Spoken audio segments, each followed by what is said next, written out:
001, Douluo Continent, Otherworldly Tangsan Part 1 Douluo Continent 1, Southwestern Heaven Do Empire 2, Faisanyo Province 3. Holy Spirit Village 4. If one only heard its name, might sound like a rather astonishing village. In fact, this was merely a single village of 300 households south of Faisanyo Province's Nyiding city. The reason why it was called Holy Spirit was because in legend, 100 years ago a spirit sage ranked Spirit Master 5 came from there 6. This was also the eternal pride of Holy Spirit Village.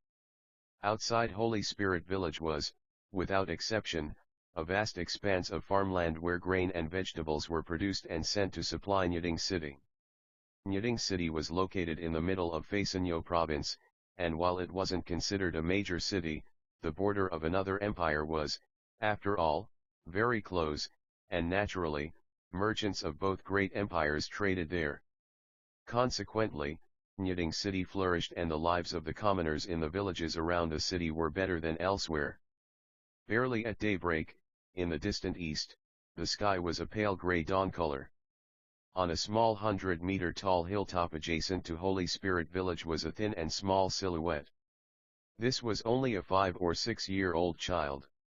Evidently, every day he endured the heat of the sun. His skin was a healthy wheat color, his black short hair appeared very neat, and his clothes, though simple, were clean.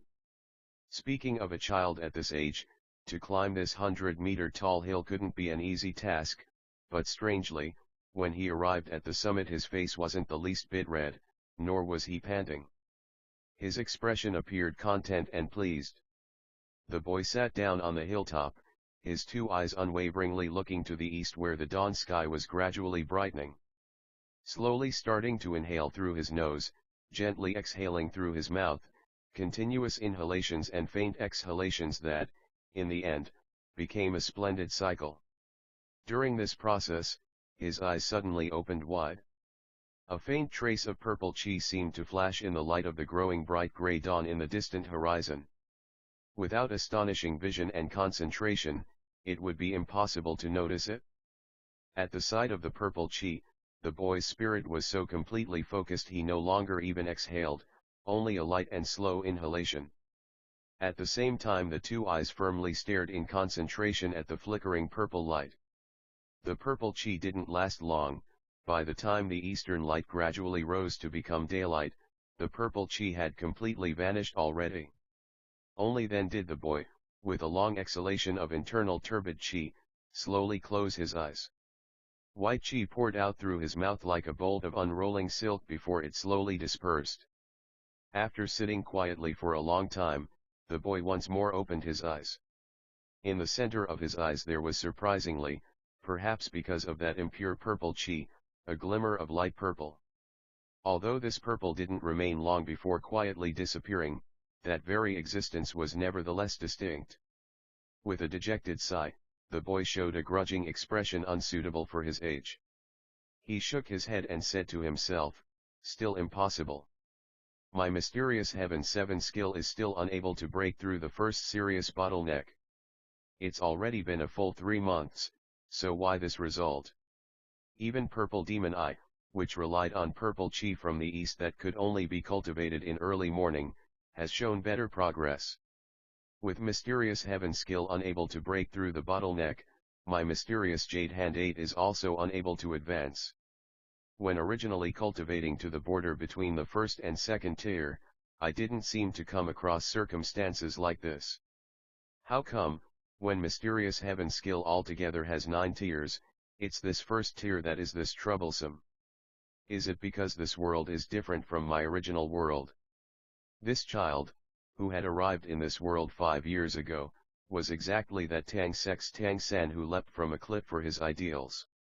When he regained consciousness, he discovered that, in addition to a warm sensation, he was unable to move. But the expected death did not arrive, and he was very quickly born into this world. Tangsan wasn't clear on what was going on until much later. He hadn't died, but he was also no longer the former Tangsan. The reborn Tangsan needed nearly a year to learn this world's language. He still remembered that, At the time he was born, though he was still unable to open his eyes and see, he heard the deep sound of a man's heart-rending lung-splitting wail. When he learned this world's language, by relying on his outstanding memory, he also couldn't help recalling that man had shouted, "Third sister, don't abandon me," and that man was his father, Tang Hao 9. His mother in this world at that time was already dead from a difficult childbirth. Whether because of the god's dark will or simple coincidence, Tang Hao miraculously named him Tang San Ten as a memento of his dead wife. Because of this, the village children around his age gathered every day to ridicule him. Nevertheless, in his heart, Tang San was fully content. This, after all, was the name he had used for nearly 30 years in the other world. He was content with simply having a name to remind him of his past life.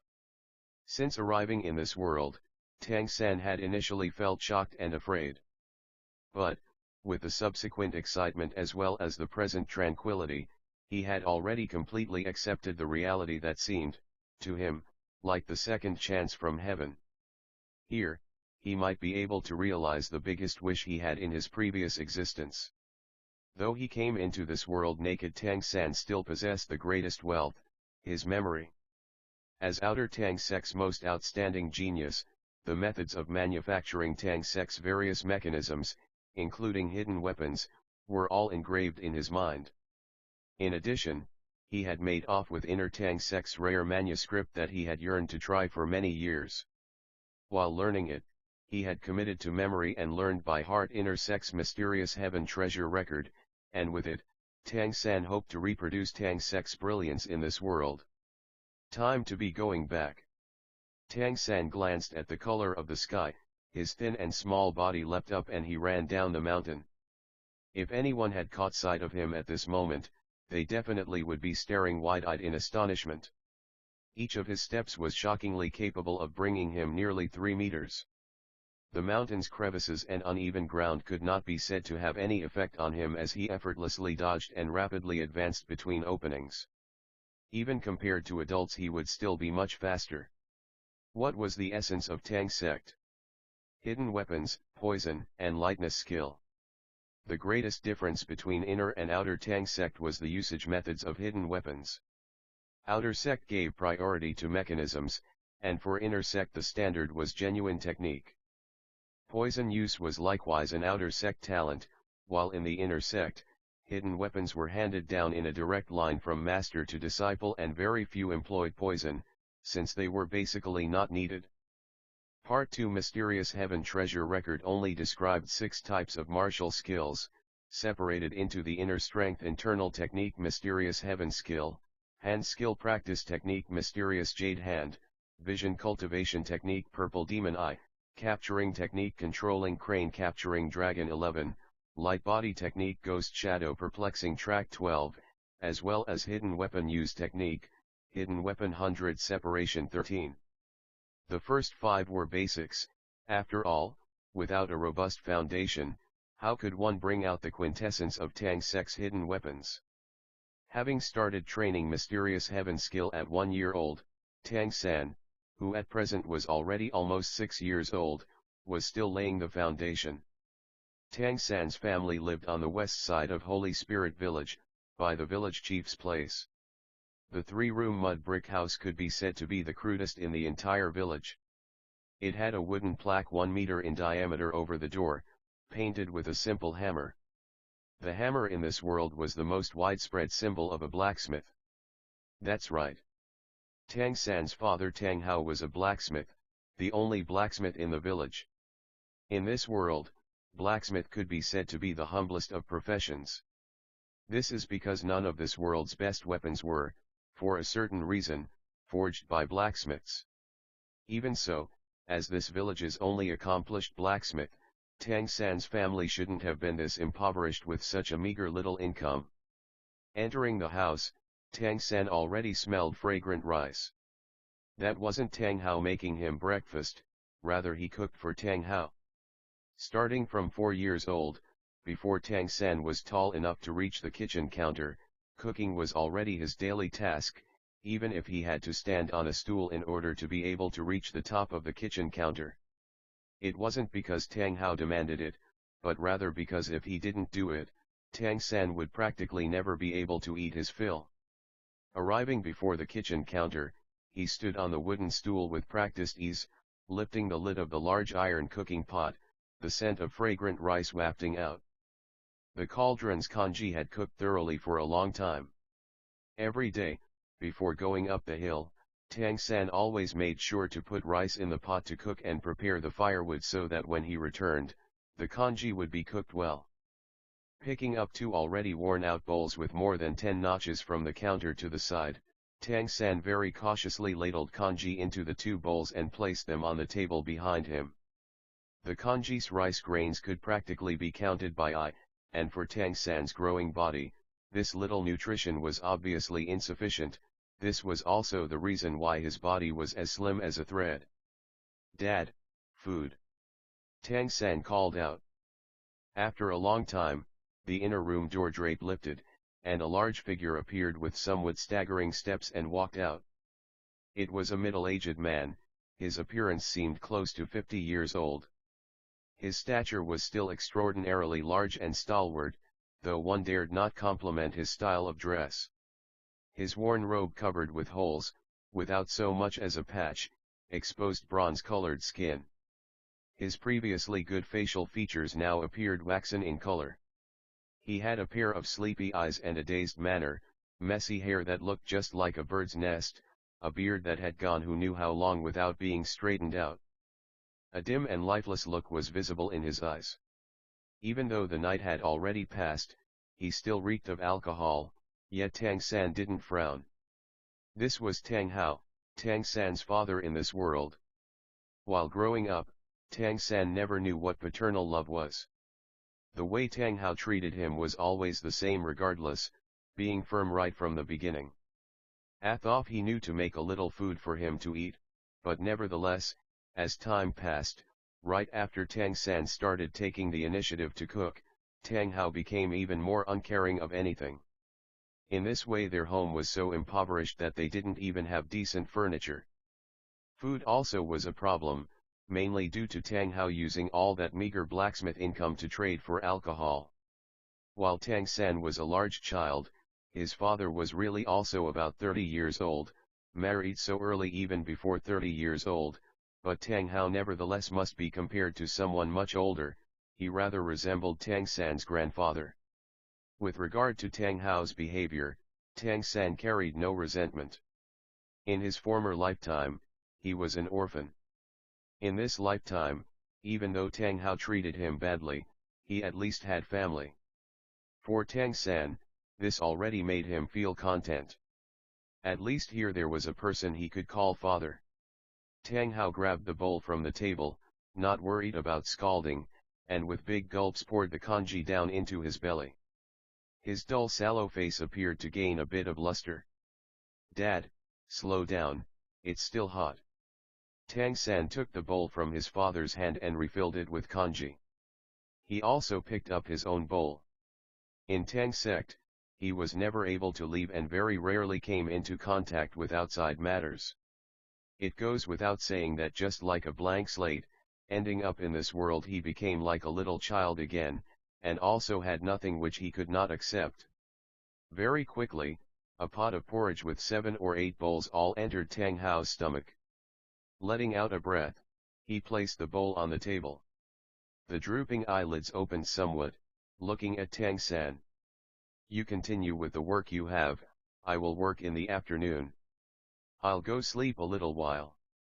Tang Hao's work and rest habit had a very regular pattern, sleeping all morning, making a few farm tools in the afternoon, obtaining income, and drinking in the evening. "Okay, Dad." Tang San nodded. Tang Hao stood up.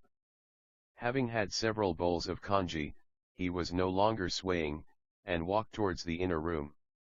"Dad!" Tang San suddenly called out. Tang Hao stopped, turning his head to look at him, his brows clearly indicating a little impatience. Tang San pointed at a corner with shining black chunks of pig iron. "These chunks of iron, can you give them to me to use?" In his previous incarnation he was Tang Sek's most outstanding outer sect disciple. he was most familiar with the creation of every kind of hidden weapon. Naturally, back then all kinds of material were supplied by Tang sect.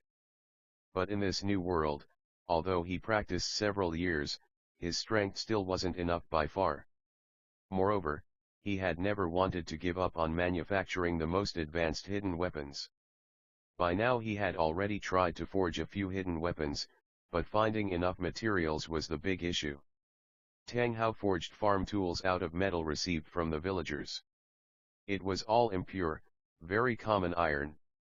It all was very difficult to use for high-quality hidden weapons. The pieces of pig iron Tang San currently pointed at, delivered only yesterday, had made Tang San astonished. These chunks of iron ore actually definitely contained iron source, which was perfectly suitable for making hidden weapons. Tang Hao's gaze shifted to the pig iron. Huh! Isn't this fine iron? Walking over to take a look, he turned his head to look at Tang San. You want to become a blacksmith? Part 3. Tang San nodded slightly. Becoming blacksmith was undoubtedly the most suitable profession for him to make hidden weapons. Dad, you're growing older.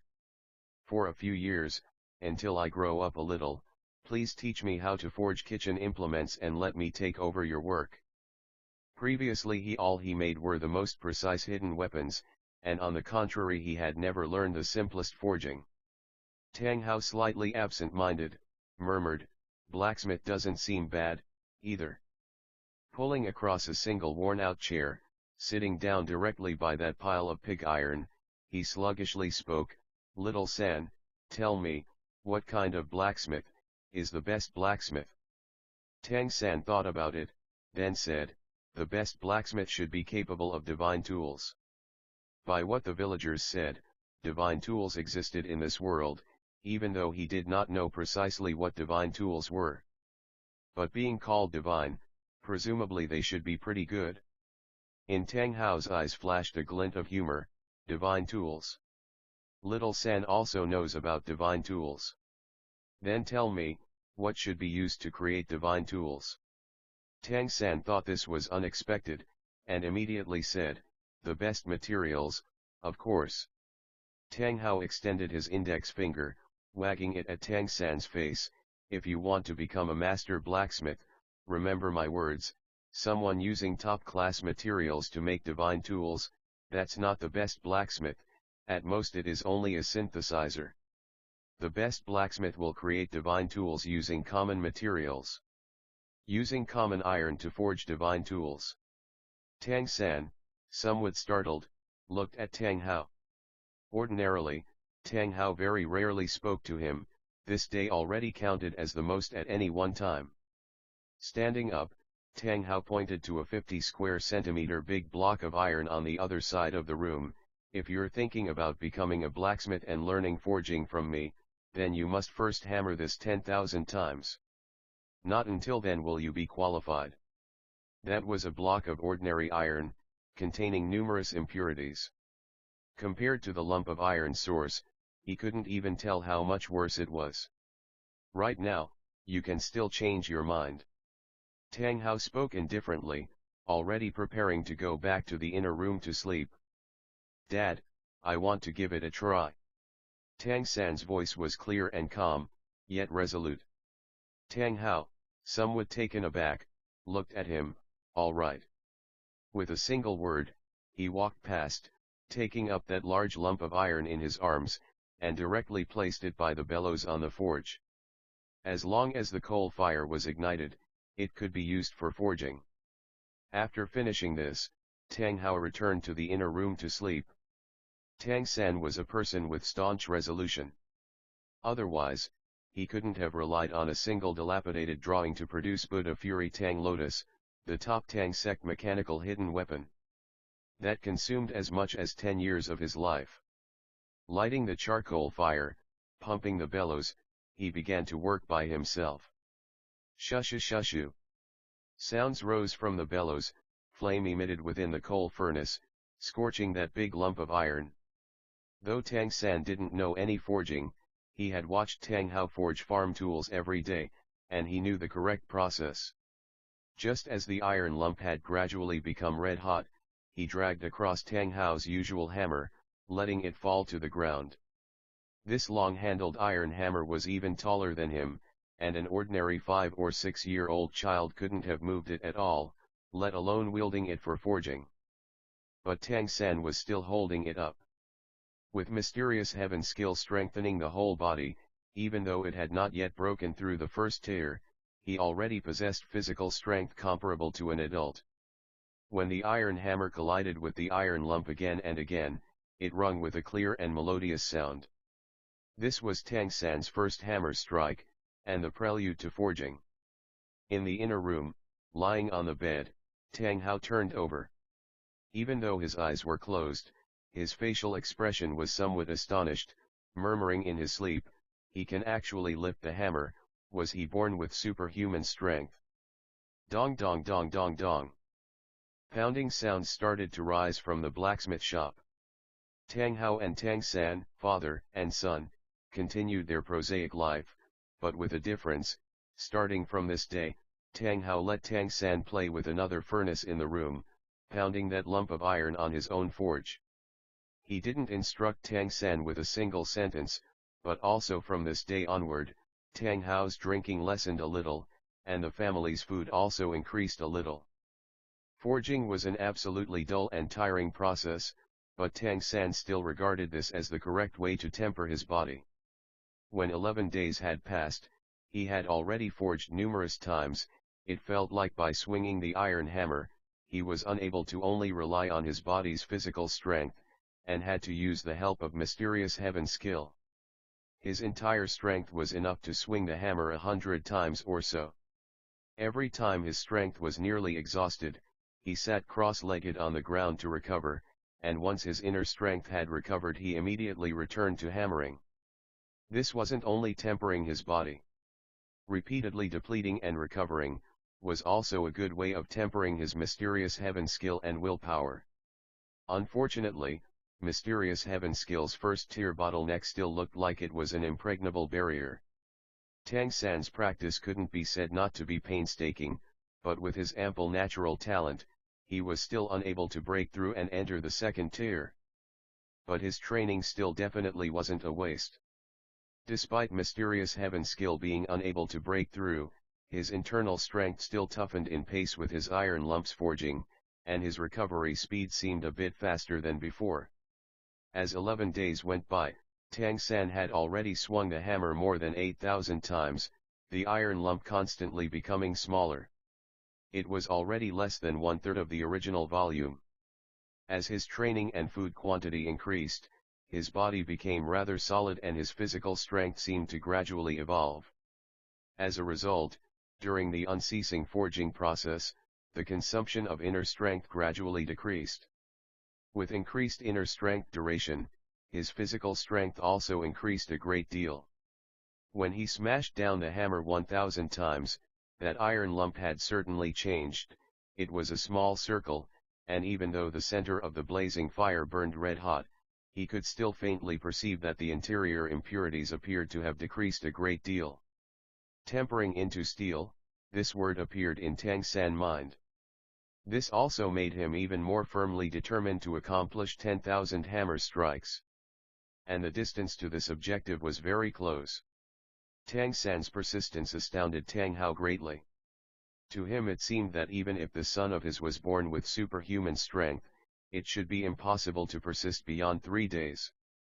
The handle of the iron hammer was roughened to prevent slipping, and would inevitably cause extreme injuries to the palm of the hand. But he discovered that although Tang San was forging honestly, both his young and tender small hands did not seem to change. Not even blisters appeared.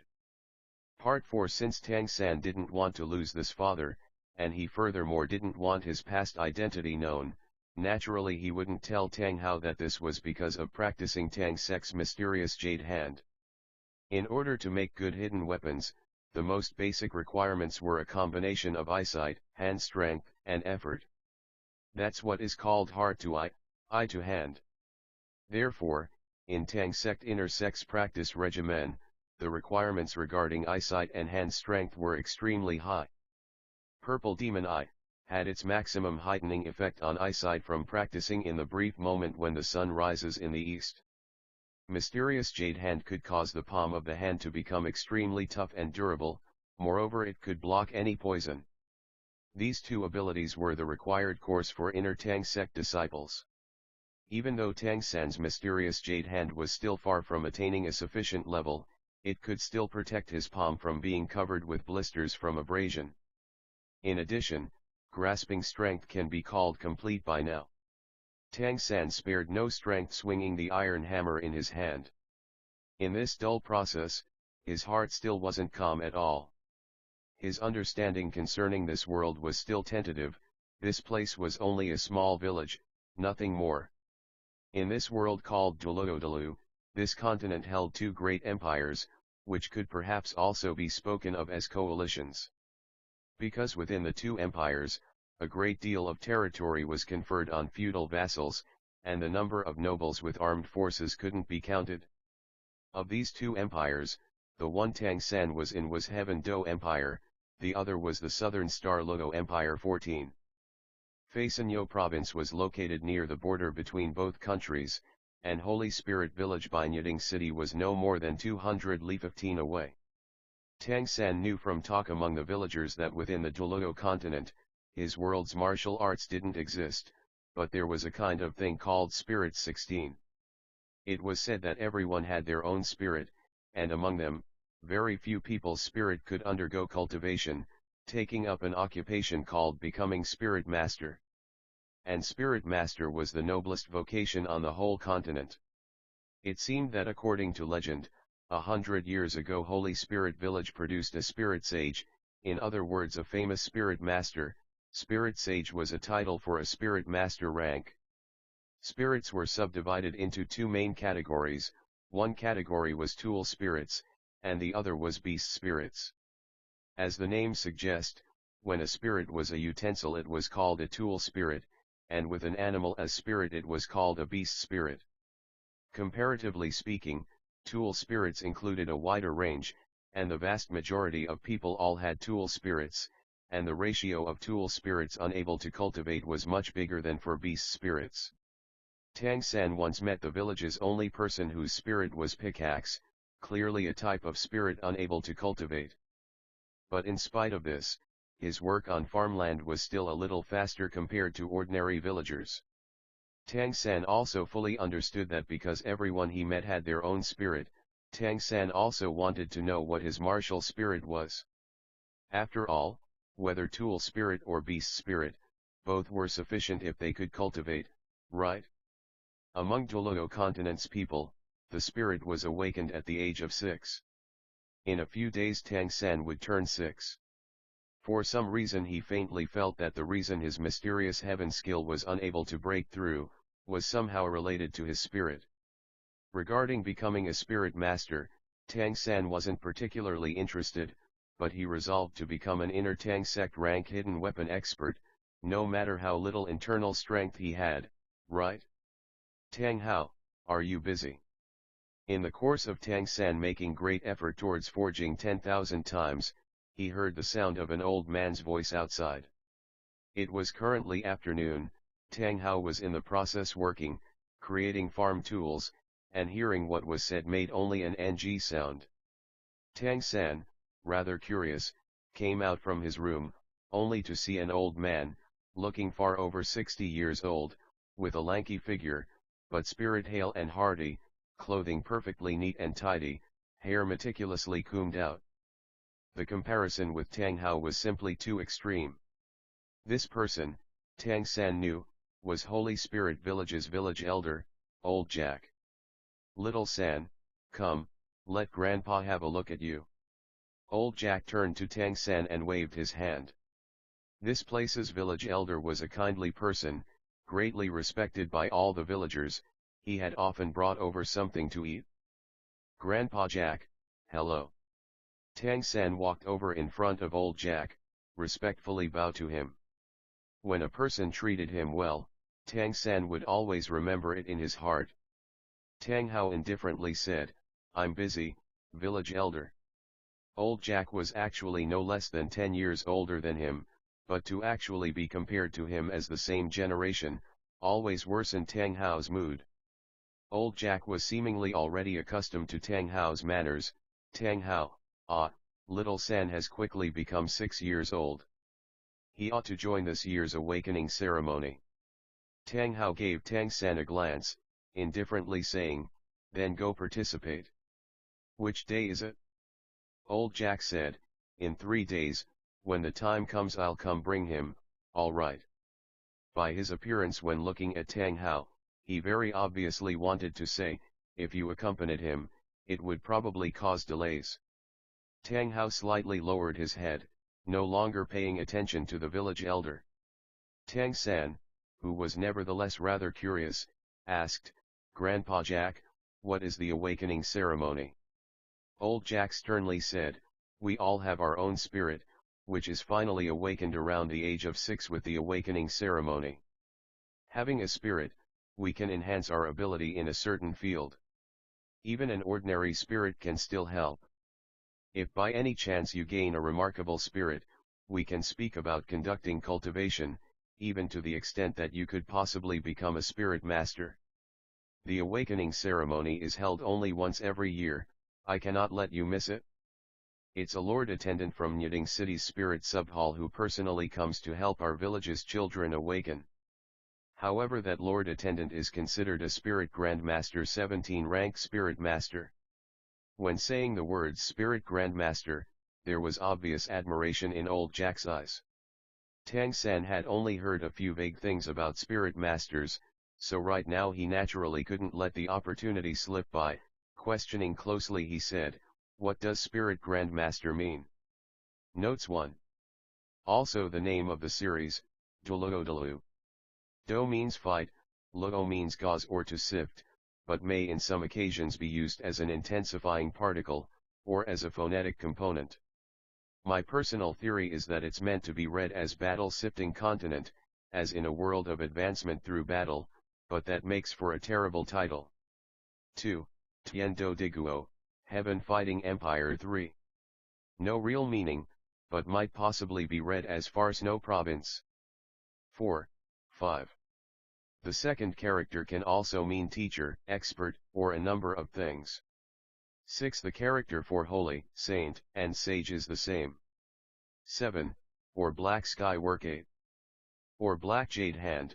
Jade hand is also an expression for feminine hands, but in this case it's probably meant literally. 9. Tang Limitless 10. Same name as in his previous world. The logic behind naming him after his wife, is that San, means 3. 11, 12. 13, probably rather hidden weapon 100 understanding 14. Perhaps star-sifting empire. The Do in heaven Do and Luo in star Luo are the characters in Douluo. 15 200 equals 100 kilometers 16. Literally martial spirit or martial soul. There are a bunch of connotations here, but mainly that a spirit may be an inherent quality of each person rather than a separate entity. Spirit is used throughout this translation. 17.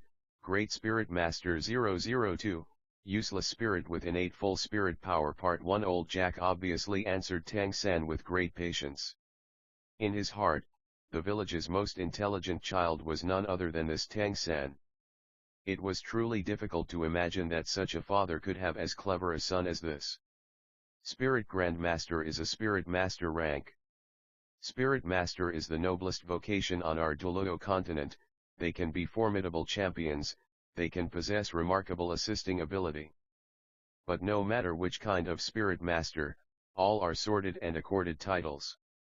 Spirit Masters all possess their own spirit power. Based on spirit power intensity, these are subdivided into 10 general titles. Each title is further subdivided into 10 ranks. At first, after only crossing the threshold, one is called Spirit Scholar. As soon as a spirit awakens, everyone is a Spirit Scholar.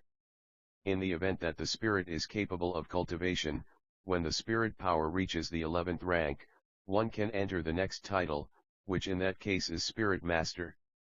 And Spirit Grandmaster, it is the third in the sequence of titles. Having reached the Spirit Grandmaster realm, one already is a fairly famed Spirit Master. There are a total of 10 like this: Spirit Scholar, Spirit Master, Spirit Grandmaster, Spirit Elder, Spirit Ancestor, Spirit King, Spirit Emperor, Spirit Sage, Spirit Douluo and Title Douluo 1. This is precisely where our Douluo continent's name comes from. It is said that when attaining the power of a 90th rank title Douluo, one can take a title for oneself. They are simply unparalleled existences. His eyes shone with proud radiance. 100 years ago our Holy Spirit village produced an 8th rank Spirit Sage. In all of Nyeding City, even in the whole Fasanyo region, this is extremely rare. To the side Tang Hao curled his lip. Old Jack, that's just a legend, nothing more. Intentionally rubbed the wrong way, old Jack became indignant. What are you calling a legend? This legend comes from fact. Tang Hao, it's already been 6 years since you came to the village. You ought to realize that the Spirit Sage is part of our history.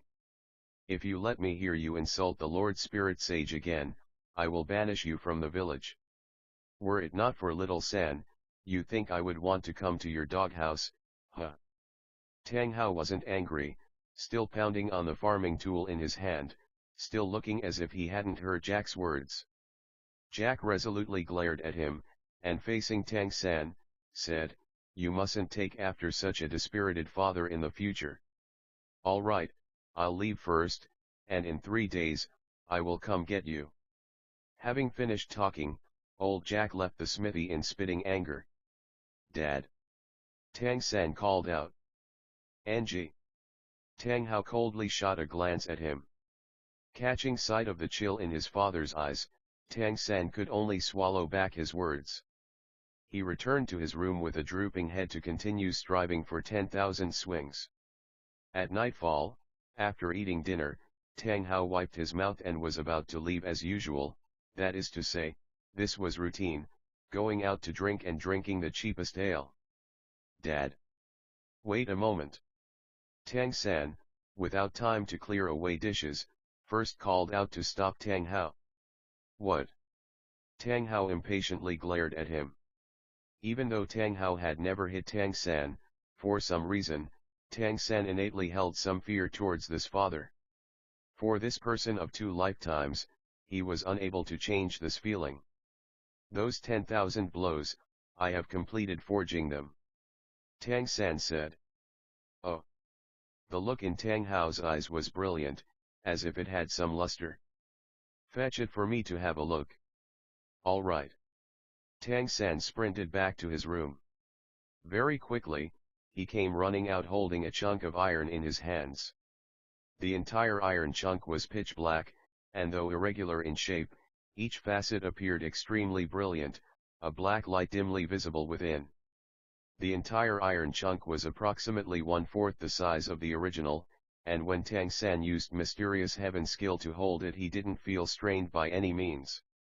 Tang Hao took the pitch black iron chunk into his hands, raising it before his eyes to carefully study it. "Do you now understand what I said?" Tang San nodded. When tempered into steel, metal of once insufficient quality is refined through continuous forging, it changes into high grade. "Dad, did you want to tell me this principle?" Tang Hao realized that these days, his son caused him quite a bit of astonishment. Returning the iron chunk to him, he said, "Then continue.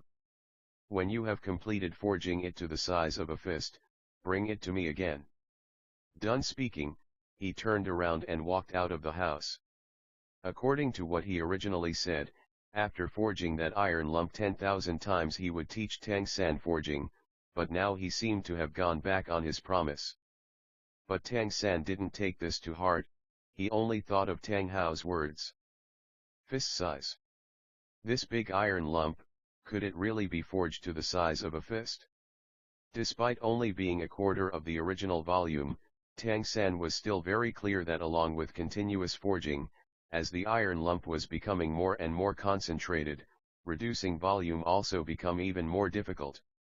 Thinking about forging it to only fist size, it absolutely couldn't be accomplished with another 10,000 blows. After being tempered into steel, what would it become after another 10,000 blows? Glittering radiance flashed through Tang San's eyes, and he staggered slightly as he dexterously entered his room. Very soon, ting ting dong dong hammering noises, once more rose from the smithy. 3 days passed very quickly.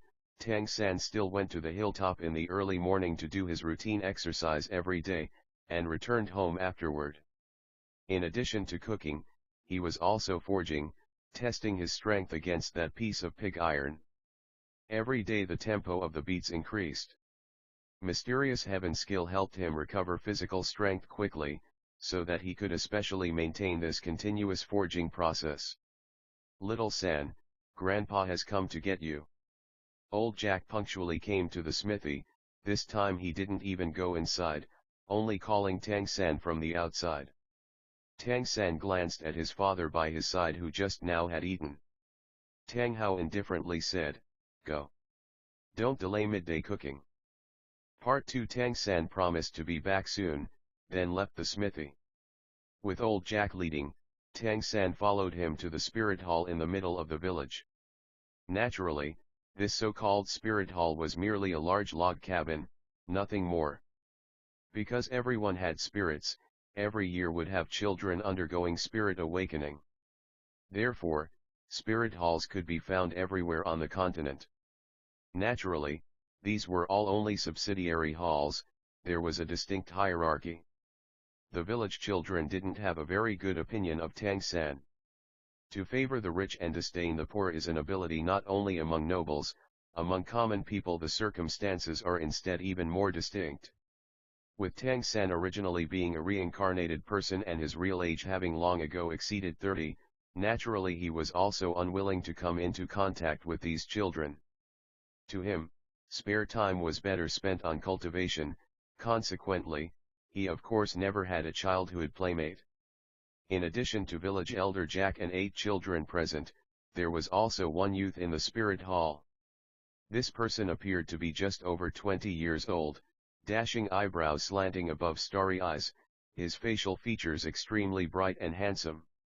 He was dressed completely in brilliant white clothes, a black cloak on his back, and right on the center of his chest, above his heart, was a palm-sized spirit character. This was standard attire for staff directly subordinate to Spirit Hall. On the left side of the chest was a carved badge with 3 crossed long swords. It seemed like Jack knew this kind of spirit master well. 3 in quantity represented a spirit master of 3rd degree, titled Spirit Grandmaster, and the long swords represented the Spirit Hall attendant was a battle spirit master. "Greetings, esteemed battle spirit Grandmaster, this time we will inconvenience you." Old Jack respectfully bowed to the youngster. The center of the youngster's forehead betrayed an indifferent arrogance. Indifferently bowing slightly, he at last returned the greeting. "My time is scarce, let's begin." Old Jack said, "Very well. Children, this is a battle spirit Grandmaster from Nyiding City. Next, he will guide you to open yourselves to your spirit. You must cooperate well with the great teacher to conduct your spirit awakening. Grandpa is looking forward to seeing who among you has the capability to become spirit masters." The youngster somewhat impatiently said, "Very well, you said the same thing last year. Do you think becoming a spirit master is really that easy? I already passed 6 villages, and not one of them had a person with spirit power. They also didn't have suitable spirits." Old Jack's eyes showed a trace of dejection. Sighing, he said, "Yes, only one in very many inherit the aptitude to actually become a spirit master. Among us ordinary people, it is indeed most difficult." Shaking his head, he moved away from the spirit hall. The youngster's gaze fell on the 8 children before him. As a spirit hall inspecting attendant, helping ordinary people undergo spirit awakening was his compulsory assignment, and he was long since used to it. "Children, line up." Towards these children, his manner was quite lukewarm. The 8 children stood in order before the youngster. Tang San stood at the leftmost side. he was a little thinner and smaller than other children his age. The youngster smiled and said, I am called Su Yuntao, a 26th rank spirit grandmaster, and will be your guide. Now, I will have you undergo spirit awakening one by one. Remember, regardless of what happens, do not be afraid. While speaking, Su Yuntao unfolded a bundle on a desk to one side, taking out 2 things from inside, 6 round pitch black stones and 1 sparkling blue crystal ball. Su Yuntao placed the 6 black stones on the ground in the form of a hexagon, then motioned the first child on the right to stand inside. Don't be afraid, close your eyes and feel carefully. While speaking, Su Yuntao's eyes suddenly lit up, and before the children's appalled eyes, he shouted in a deep voice, Lone Wolf Body Enhancement. A wisp of thin blue-green light rose from between his eyebrows, following straight up, entering into the hair knot. Su Yuntao's hair was originally black, but just after that blue-green light poured in, it had turned gray in a flash. Furthermore, it quickly grew longer, and similarly colored fur appeared on both his uncovered hands. At the same time, his body also seemed to expand a great deal compared to before, his whole body swelling with muscle. The spirit hall attire had very good elasticity, it actually didn't rip when filling to the point of bursting because of his body growing large. Su Yuntao's eyes had already changed to a faint green color. Sharp claws stretched out from the 10 fingers on both hands, glimmering coolly with a dazzling gleam. 2 concentric halos of light shone brightly up from underfoot, constantly moving from underfoot to the crown of his head. Among them one was white, the other one was yellow. Exceedingly strange. The boy he told to stand among the black stones, with eyes staring at Su Yuntao's body transforming, suddenly shouted, "Ah!" about to run away from fear. The fresh green radiance in Su Yuntao's eyes was truly frightening. Catching hold of that child, he said, "Don't move. I said not to be afraid. This is my spirit, Lone Wolf. If one of you is capable of becoming a spirit master in the future, they will also be able to employ similar abilities." The only one not immediately at the height of terror was Tang San. Immediate results appeared all over Su Yuntao's body as he transformed. Instead of astonishment, Tang San's heart was full of curiosity. Gray fur appeared all over him, green eyes. These really are wolf characteristics. Could it be that after spirit possession people transform into wolves? No, not right. It should be that he possesses a wolf ability, right? Then, within spirit master vocation, there should be a better use of spirit abilities. For the first time, Tang San realized, he became interested in the spirit master vocation. He now already somewhat impatiently wanted to know what his own spirit was. As Su Yuntao clapped both hands together, at lightning speed, 6 faint green lights poured into the black stones on the ground. At once, a layer of golden misty light released from the stones and rose. Part 3. For some reason, as the previously noisily crying child was enveloped in the faint golden light, he immediately became quiet, just somewhat dully standing there. Every speck of the golden light came fluttering up from the black stones, further entering the body of the boy. The boy's body began to lightly tremble, not knowing whether to shout or remain quiet. "Extend your right hand." Su Yuntao's 2 moss-green eyes stared fixedly at the boy, majestically commanding. The boy extended his right hand with a start, then paused. All the light specks surged out, instantly a sickle appeared in his hand. It would appear, that sickle wasn't any trick of the light, and rather it truly existed. Su Yuntao creased his brow, "It's a tool spirit. Can a sickle be regarded as a weapon?" "It ought to with effort." The golden light gradually disappeared. The boy, somewhat amazed, looked at the not particularly small sickle in his hand, rather at a loss. Su Yuntao said, "Your spirit is sickle, a tool spirit. Come, let me test if you have spirit power. If you possess spirit power, even a tool spirit can undergo battle spirit cultivation. After all, a sickle certainly has potential for attack." "Great, great teacher, What should I do? The boy timidly asked. Su Yuntao coolly said, intentionally recall your spirit. From now try to remember the time you employed it and use that thought to call it out. The boy tried a long time, just to recall the sickle. Su Yuntao's hands held the blue crystal ball in front of him, motioning him to place his right hand on it. The boy's immature little hand and Su Yuntao's wolf claws above and below the crystal ball respectively, there was a clear contrast. A moment later, Su Yuntao somewhat dejectedly said, no spirit power. You can't become a spirit master. For now, step aside. Similar scenes continued to play out, and one after another 5 children had their spirits awakened. Their spirits were all a few pickaxes, sickles, and such farm tools. In succession no beast spirit appeared, and as for spirit power, all were judged by Su Yuntao to be nil. When the 7th child's turn came, this was also the last one ahead of Tang San. After sustained use of spirit power, Su Yuntao seemed to already be rather exhausted, but he still intended to help all 8 children complete the awakening process. Golden flecks of light gathered, and this once, finally it was no longer a farm tool, and something different appeared. A small stem of light blue grass appeared in this girl's palm, softly fluttering to and fro. Tang San vaguely felt that he had himself seen this blue little grass before. Very quickly, the thought came to him, this grass was known as blue silver grass. It showed up everywhere in the village. Resembling his original world's green grass, it was just as widespread, except its vitality was comparatively even more tenacious. It didn't really have any other function. Only because the girl was covered in a layer of pale golden light, he did not recognize it at first.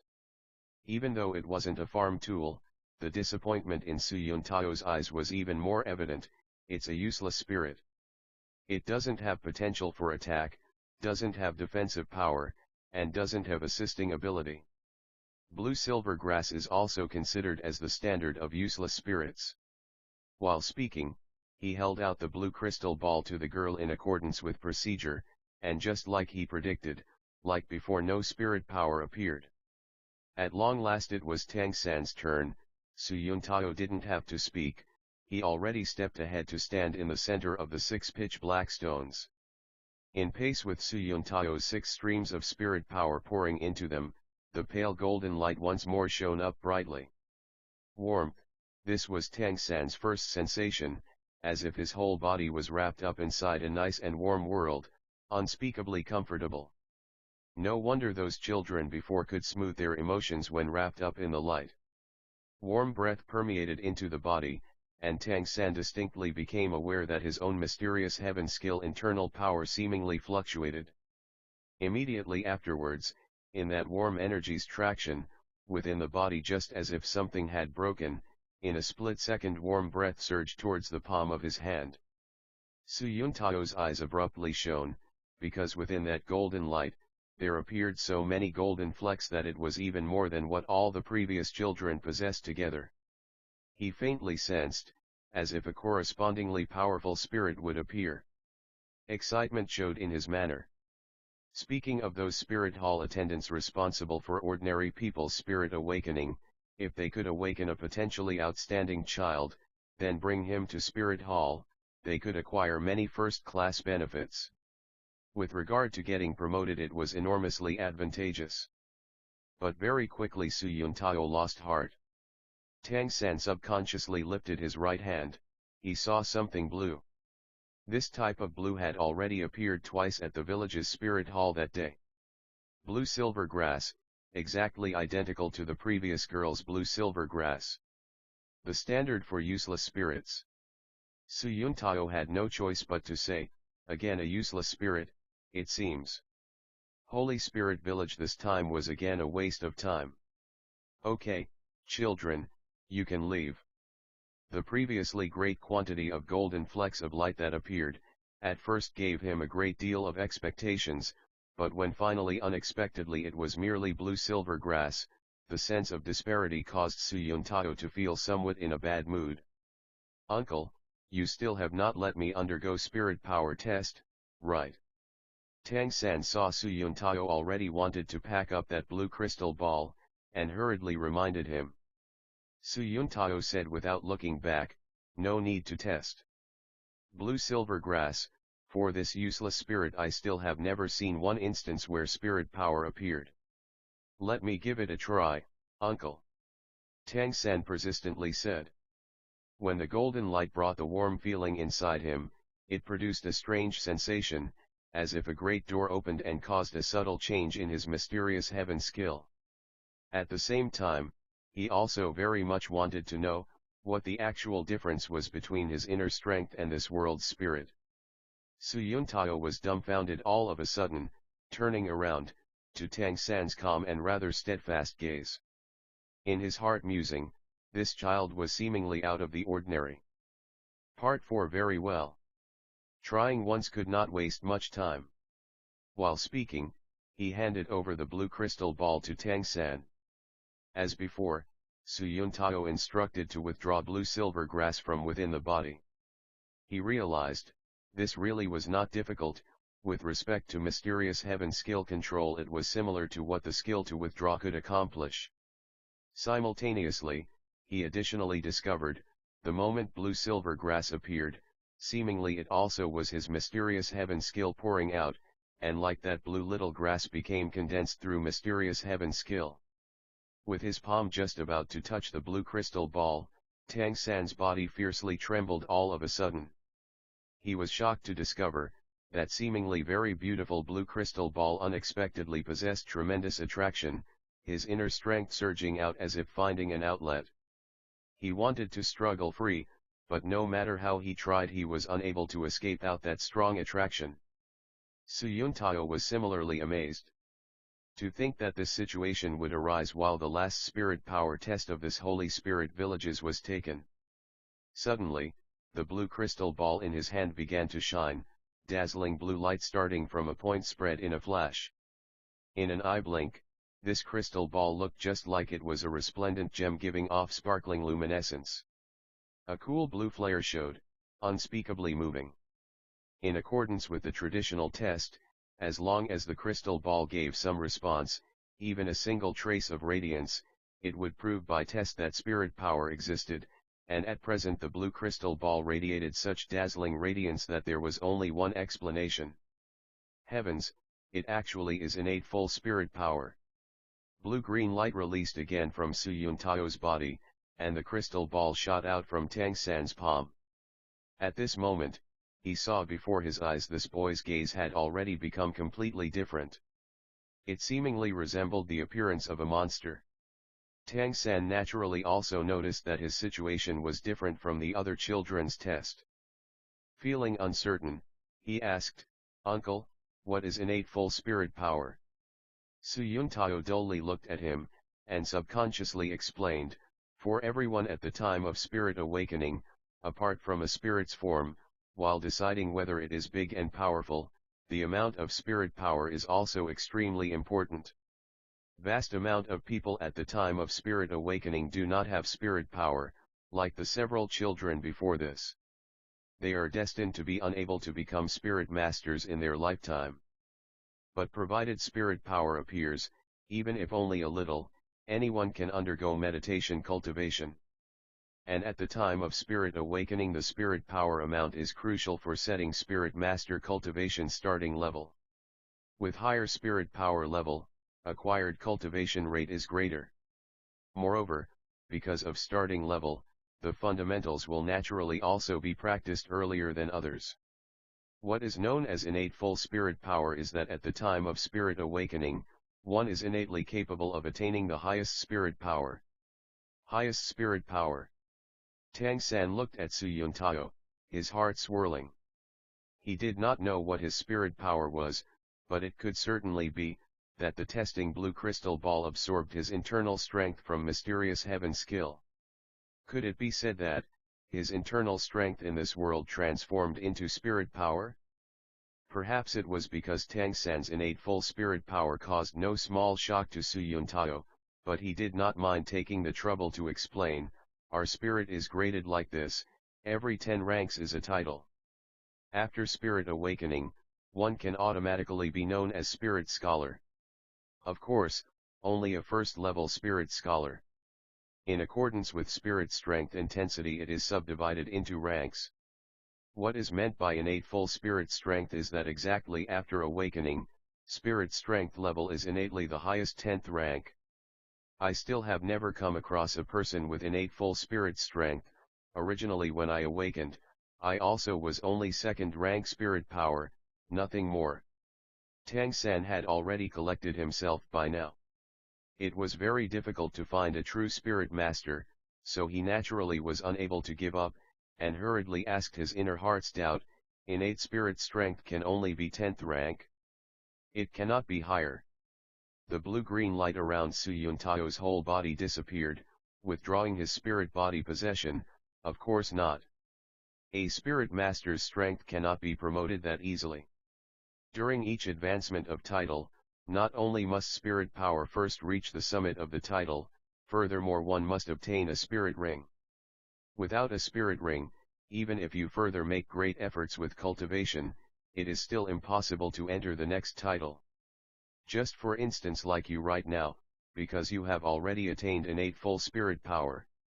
Therefore, if you want to continue promoting your spirit power, instead of meditation, you must first obtain a spirit ring. After entering into the lower levels of the second title, you will be able to continue meditation cultivation.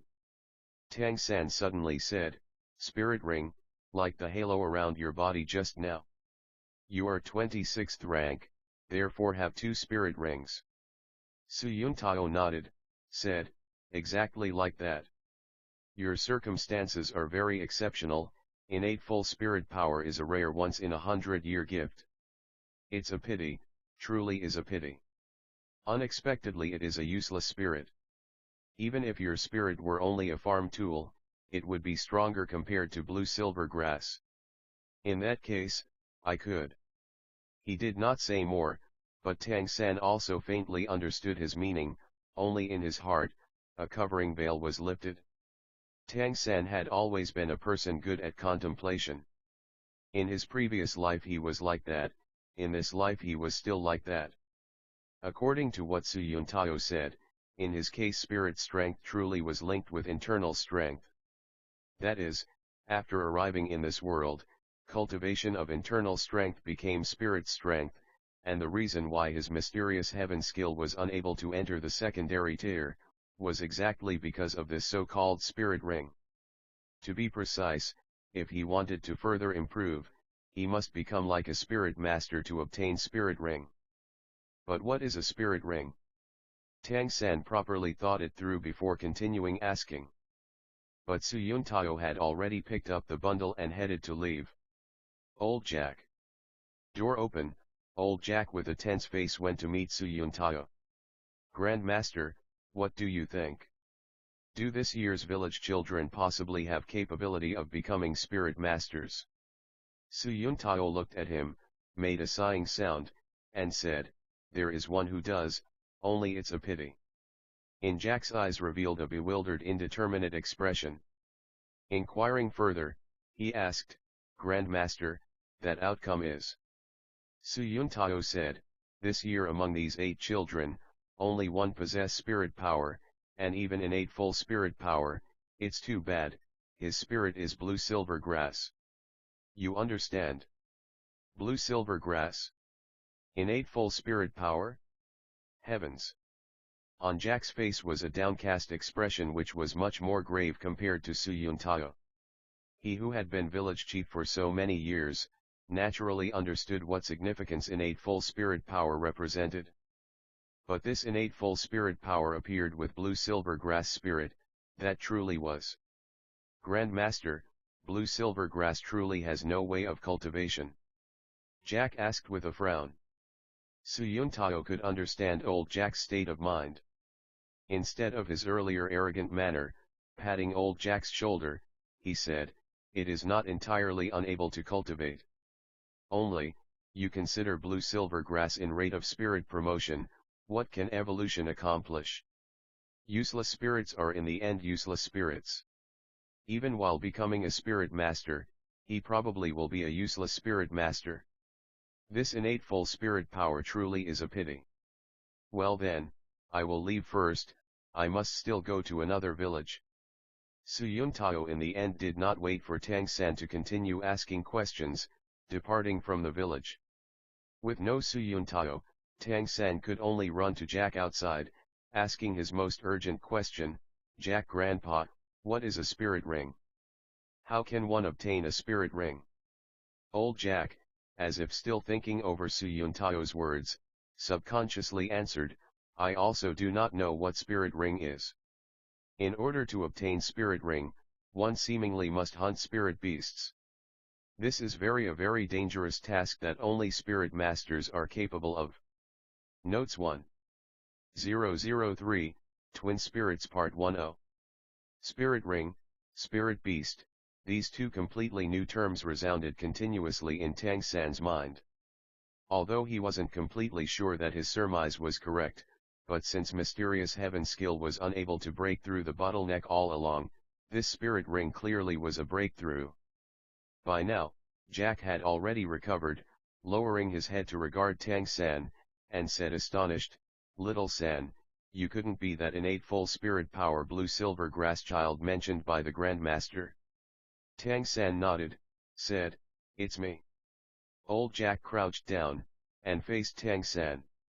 Looking at him, Jack said, "Little San, I did not expect your talents to be so remarkable. It's too bad, you have that father who doesn't have good spirit to pass on to you. Otherwise, perhaps you truly could become our village's second spirit saint.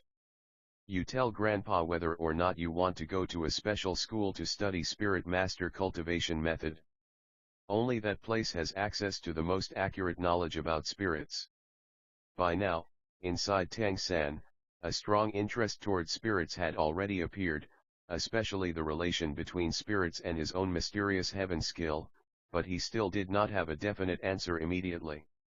"Grandpa Jack, not until I ask Dad." Jack suddenly realized, even an intelligent child is after all still a child, and no matter how he puts it they must also go to consult Tang Hao's opinion. In his eyes was a rather steadfast light. Even though he truly did not want to go see that slovenly apparition, for the sake of the village to be able to once again produce a spirit master, he would stop at nothing. "Go, little San. Grandpa will accompany you back home." Old Jack stealthily returned without the other children, letting their parents collect them, and took only this Tang San back to the smithy. Before noon was Tang Hao's routine nap time, and the smithy was very quiet. "Tang Hao, Tang Hao." Old Jack did not care whether Tang Hao was asleep. Concerning this slovenly blacksmith, he truly loathed him very much. Were he not forging farm tools very cheaply, he wanted to kick Tang Hao out of the village long ago. At the same time as calling Tang Hao, old Jack looked around everywhere, at first wanting to find a chair to sit on, but seeing those broken tattered worn out things, he prudently did not have the courage to pull one over. His age was already not inconsiderable, and he had a thought that if he fell in here he would not only pull muscles or break bones. "Who is making such a fuss?" Tang Hao's somewhat angry voice resounded. Pushing aside inner room door curtain, he unhurriedly came out. He first caught sight of his son, only then shifting his gaze to Jack. "Old Jack, what are you doing?" Jack angrily said, "Today is the day of your son's spirit awakening. Don't you know how important this is?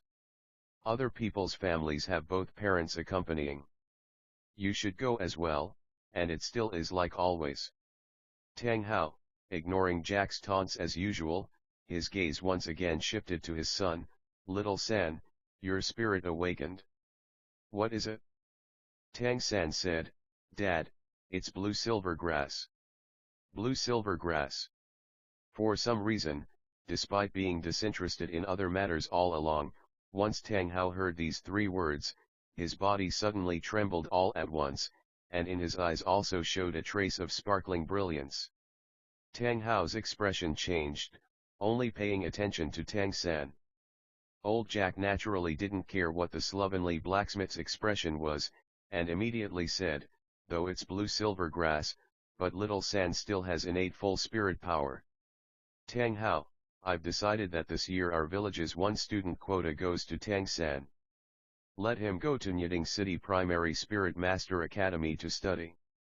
The village will guarantee the costs. Blue silver grass, blue silver grass. Tang Hao again and again murmured these few words, abruptly lifting his head. In his eyes showed a strong light Tang San had never seen before. He said quietly, "Won't do." "What did you say?" "I heard it wrong." Jack dug in his ear, taken aback staring at Tang Hao. "You should know just how valuable this opportunity is. Even if our Holy Spirit village produced a spirit saint once upon a time, every 1 year we also only have one student quota. For other villages, more than 2 or 3 villages have to share one person's quota, don't you know? This is a good opportunity. Perhaps little San is capable of becoming an exalted master." Tang Hao looked at Jack with cold eyes. "What use is being exalted? I just know that if he leaves, no one will make me food."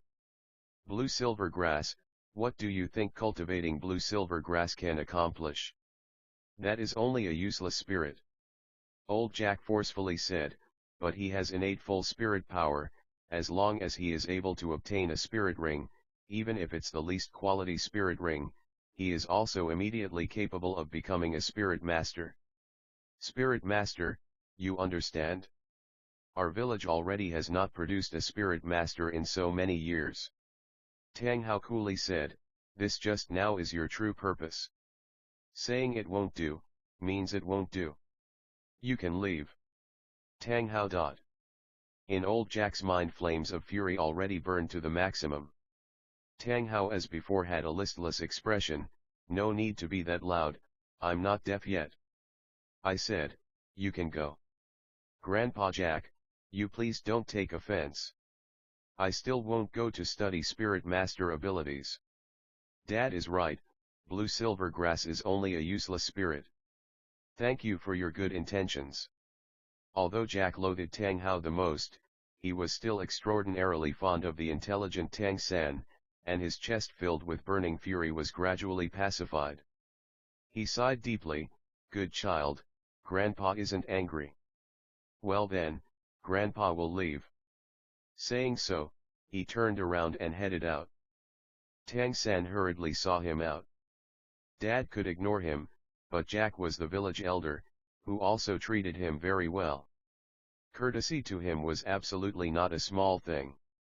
Jack walked to the smithy's door and stopped, turning to look in Tang Hao's direction, saying sincerely and earnestly, "Tang Hao, all your life will come to an end like this, but little San is still young. Should you not consider giving him some means of making a living? Don't hold him back. Then at least he will not end up in the same situation as you afterwards. If you change your decision, come to find me, okay? There is still 3 months before this year's Nyiding Spirit Master Primary Academy enrollment." Part 2. As Tang San saw off old Jack, his heart had also fallen many times. After all, Su Yuntao's words of spirit rings could have some bearing on his mysterious heaven skill breakthrough problem. But he did not let this affect his behavior very much. He believed he still had a chance. Unhurriedly he went back to the smithy. Tang Hao unusually had not returned to the inner room to continue sleeping, and was rather sitting on a chair with eyes closed and resting. "Dad, you can go back to the inner room to sleep a moment, I will go prepare the midday meal." Tang Hao, his eyes still closed, indifferently said, "Do you also feel very disappointed? You also want to go become a spirit master?" Tang San was taken aback somewhat. "It's not important, Dad. Becoming a blacksmith is also good, it can also support us. You promised me to teach me how to forge farm tools, right?" Tang Hao slowly opened his eyes. In the center of his eyes, Tang San saw an agitated mood. Unconsciously, Tang Hao's right fist was already held tight, and his face, which already appeared gray and old, showed a trace of ice-cold air. "Spirit master? What use is becoming a spirit master? Not to mention a mere waste spirit, even the fiercest spirit or the most powerful spirit is of what use? Still only a good for nothing, that's all. Tang Hao's mood was very agitated, his whole body quivering. Tang San saw in his father's eyes something glittering. Running over, Tang San gripped Tang Hao's fist. Dad, don't be angry, I don't want to go be a spirit master. I'll always accompany you and make you food. Taking a deep breath, Tang Hao's agitation left as quickly as it came, and he calmly said, bring out your spirit and let me have a look. Okay. Tang San nodded, lifting his right hand. Within his body mysterious heaven skill quietly pushed, and within his consciousness he felt a peculiar warm current permeated with mysterious heaven skill. Pale blue radiance appearing at the palm of his hand, in an instant, a blue delicate little grass already appeared. Staring dazedly at the blue-silver grass in Tang San's hand, Tang Hao was in a spell of absent-mindedness, for a long time until he gradually recovered. Bright eyes and swallowing hard, he murmured in a low voice, blue-silver grass, it really is blue-silver grass. And the same as hers. Abruptly, Tang Hao vigorously stood up and walked over to the inner room, the sudden movement nearly causing him to fall over in front of Tang San, the blue-silver grass spirit in his hand dissolving on its own. Dad. Tang Hao impatiently waved his hand, don't disturb me. While speaking, he already entered through the inner room door curtain. But, I still have another spirit. Tang San still knew after today's spirit awakening that his case was out of the ordinary. He had not put this question to Su Yuntao or Old Jack, after all, those both were only strangers, nothing more. Tang Sect Mysterious Heaven Treasure Record General Principles. First point, never let a person you cannot completely trust know how much strength you really possess. Tang San had already completely learned the Mysterious Heaven Treasure Record by heart, and he was even more absolutely persistent in adhering to the general principles. The door curtain was violently pushed aside, and Tang Hao again emerged into the outer room, his face already full of a shocked expression. His two eyes were red, as if crying just a moment ago. Tang San did not open his mouth, rather like a moment ago he had raised the right hand, and he slowly raised his left hand. This time, instead of a blue light, faint black light bubbled out from the center of his palm, in a brilliant flash condensing, as a bizarre thing appeared in his hand.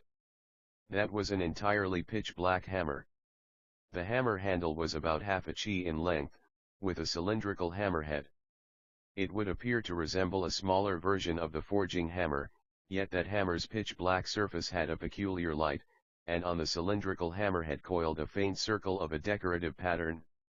For some reason, just as the hammer appeared on the middle of Tang San's hand, all the air in the room seemed somewhat heavy, and Tang San, just as if unable to bear the weight of that little hammer, could only hold it, his arm slowly drooping. His facial expression had already become somewhat pale. Different from the blue-silver grass, which seemed not to require depleting mysterious heaven skill, when this black little hammer appeared, it practically sucked up Tang San's own internal strength. He also could only with effort manage to keep his grip tight on the hammer handle. Although it would appear that the hammer was very small, but in fact its weight surpassed that of the forging hammer by far. This is. Tang Hao was less than one step forward in front of Tang San, and grabbed hold of the hammer in his hands to bring before his face. Tang Hao's hands had great strength, at least Tang San no longer felt that his arm held such a great burden. Just as Tang Hao gripped his hand, a kind feeling like warm blood rushing through his veins made a part of Tang San's heart comfortable. Dad, what's wrong? Looking at that black little hammer, the agitated radiance which had vanished appeared in Tang Hao's eyes once more. Twin spirits. It's actually twin spirits. Son, my son. Abruptly, Tang Hao spread his strong arms, and tightly hugged Tang San to his chest. Tang Hao's chest was very wide. Perhaps because of his long work as a blacksmith, even though on the surface he looked very sluggish, the muscles on his body certainly had not lessened over the years, and being held in his arms was very warm. That kind of paternal love brought a sense of security that was irreplaceable. Dad? Tang San stopped, rather dumbfounded. As far as he could remember, this was the first time Tang Hao had hugged him in this way. The hammer in his hand seemed to become heavier and heavier, and even though Tang San very much liked the warmth from this paternal love, he even more did not want the iron hammer to slip out of his hand and smash his father. Dad, I can't hold on. Tang San could not bear to say these words. Tang Hao released his arms. Withdraw it. Dispersing in black light, the weight disappeared. Tang San's heart felt very odd. This hammer undoubtedly was a hybrid with his mysterious heaven skill, exceptional inner strength, but why was he still unable to lift it? What else made him astounded was that after summoning that little hammer, his inner strength actually was nearly completely used up. Part 3. Tang San had never seen his father's facial expression so rich. Every kind of complex emotion appeared on Tang Hao's face, and after a long time, he could slowly utter a sentence. Remember, in the future, you must use the hammer in your left hand to protect well the grass in your right hand. Forever. Tang San nodded without understanding the reason.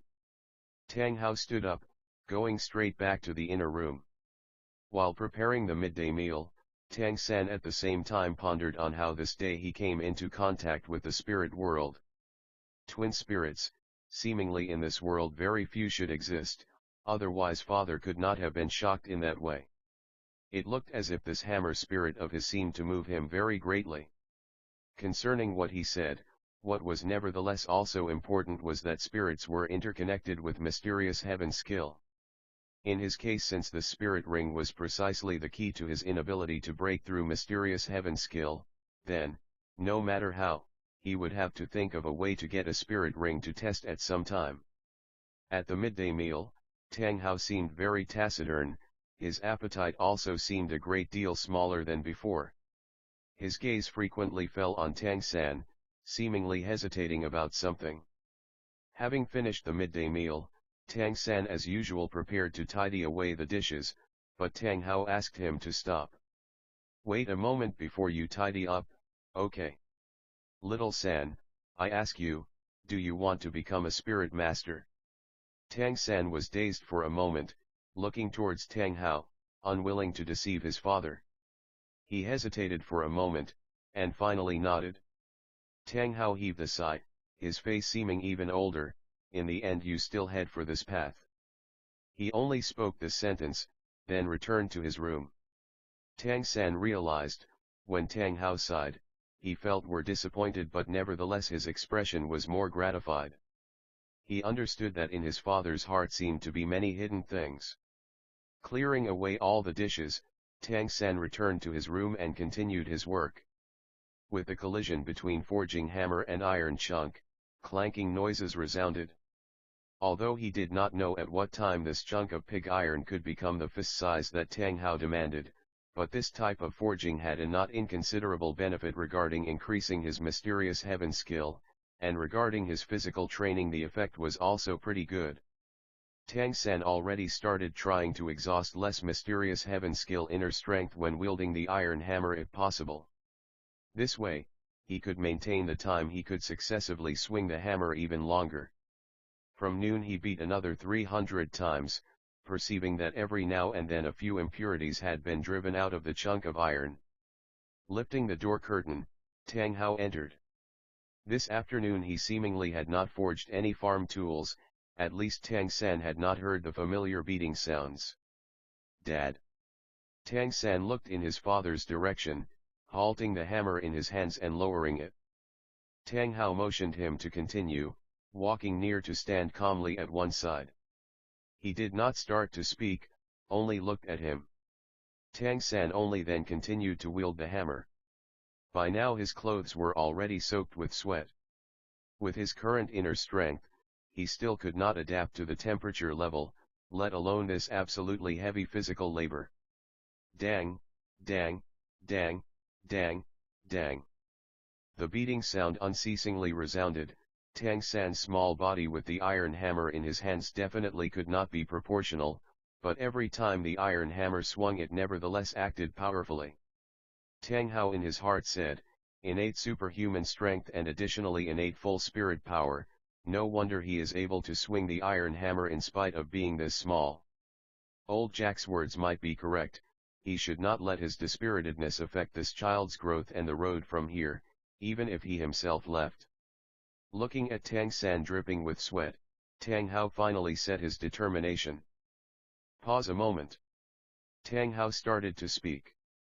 Tang San lowered the iron hammer in his hands, faintly panting somewhat, quietly urging his body's mysterious heaven skill to adjust his breathing, in order to recover his physical strength.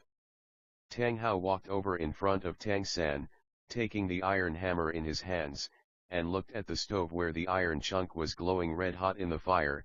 Beating it like this, even with a year it could not become fist-sized. Tang San faced up, looking at his tall and big father. Then how should I do it? Tang Hao indifferently said, tell me, when you swing the forging hammer to beat it, at what part of the body does the strength first come from? Tang San thought, then said, it should be the waist, right? From the waist through the back, then afterwards along the arm to raise the forging hammer. Tang Hao did not confirm nor deny Tang San's statement, but continued asking, of the human body apart from the brain, which part is the most important? It's the heart. Tang San replied without the slightest hesitation. The heart and the brain could similarly cause instant death, and while the brain still had the skull for protection, the heart had only skin and muscle, nothing more. As a Tang sect disciple, he was very clear on the human body's composition, and using hidden weapons to pierce an enemy's heart was the most effective and fastest method to cause fatality. Tang Hao paused for a moment, then said, then you tell me how many hearts a person has. Tang San, taken aback, looked at him, rather at a loss. Saying how many hearts a person had? Answer me. Tang Hao coldly looked at him, his figure giving off pressure that caused Tang San to be unable to breathe. 1. Tang Hao shook his head, saying, no, you're mistaken. Remember, people have 3 hearts, not 1. 3. Tang San stared dumbstruck at Tang Hao, not understanding what he meant. Tang Hao reversed his grip on the iron hammer, using the handle to poke both Tang San's calves, here. On people's 2 calf muscles, in other words, are the second and third hearts. If a person wants to bring out one's entire physical strength, in that case, he must use 3 hearts simultaneously to have a result. Therefore, when bringing out strength, it definitely does not stem from the lower back. The 3 hearts is the correct starting point. When the heart inside your chest beats rapidly, power originating from the 2 calves, force transmits up, reaching the thigh, passing through the waist, back, arm, and finally releasing. This is how to hit with all one's strength. Hearts give force, the waist is the axis. Watch. Part 4. Tang Hao raised the hammer in his hand, making Tang San draw back several steps. At the same time, the hammer in his hand already changed direction to return, and with a deep loud shout, his body half turning, both legs sticking firmly to the ground, uncovered by tattered trouser legs, both calves momentarily tensed, his whole person resembling a fierce tiger ready to spring. Legs emitting strength, waist twisting, and the forging hammer was invisible in the midst of already being brought back down, with a clanging sound. Heavily coming down on top of the red-hot chunk of pig iron. Tang San could completely feel that this was only a single person emitting physical strength. Tang Hao didn't have internal strength, and even further he had not released some kind of spirit power. This was entirely the strength of the human body, and that chunk of previously red-hot iron, still had completely caved in nearly a third from the smash. The deformation was extremely distinct. With the lower legs emitting strength, controlling the body's strength to successfully link it into a whole, is how to go all out. Tang Hao passed the iron hammer into Tang San's hands. You do it? Okay. Tang San hadn't thought that forging also had this kind of striking method. This simple method of emitting strength could not only be used for forging, it should also be able to be used for his Tang sect martial arts. Both hands gripping the hammer handle, imitating Tang Hao's posture from before, Tang San's both eyes firmly fixed on the red-hot iron chunk. Mysterious heaven skill slowly working deep in his lower legs, both feet firmly gripping the ground. Tang San shouted loudly, the physical power of the legs together with the mysterious heaven skill power burst from the lower legs, spreading in a flash, waist turning, through the back, across both shoulders, further into the arms. He distinctly felt as if his strength had become more powerful than ever before, that starting via the lower legs erupting up until the arms swinging the iron hammer, his body seemingly wanted to fly from this great force. Dang! The iron hammer accurately smashed down on the iron lump, emitting a loud sound. Because of Tang San's whole body swinging the iron hammer, both his feet left the ground, staggering forward a step. The iron hammer rebounded back up, and even though he had mysterious jade hands, his hands certainly did not have any trouble, but both arms suffered a burst of tingling from the shock of the rebound. Fortunately, mysterious heaven skill worked without delay, and the tingling sensation gradually faded. The result was obvious, despite Tang San's age. Adding on mysterious heaven skill, that this result was inferior to Tang Hao was clear, but compared to his previous hits, this effect was even more than could be made with 10 before. Seeing Tang San's movement, Tang Hao certainly did not give praise, but in his eyes flashed a trace of an astonished look. Tang San's work was clearly beyond what he had anticipated. Tang Hao did not expect Tang San to actually master this force-emitting method in this short time. He also did not know that Tang San had all along painstakingly cultivated Tang sect martial arts, not only having mysterious heaven skill foundation, but controlling crane catching dragon, ghost shadow perplexing track and additionally mysterious jade hand, making his coordination ability by far surpass others his age. Since his understanding of the body also was not lacking, this strength-emitting technique was naturally easy to grasp. Of course, since that was the first time, his wielding was still not skillful. Dad, did I do it right? Tang Hao slowly nodded. You understand the effect of the heart? Humans employ the most muscle precisely in calves, so the calves are the source of all strength. Use the power of the lower legs well, gathering strength to greatly increase effort. While speaking, Tang Hao walked to the side of the bellows and sat down, and from under the bellows pulled out something forged from pig iron, 2 foot pedal-like objects.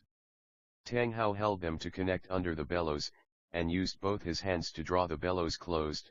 In forging, the effect of the bellows is also especially significant.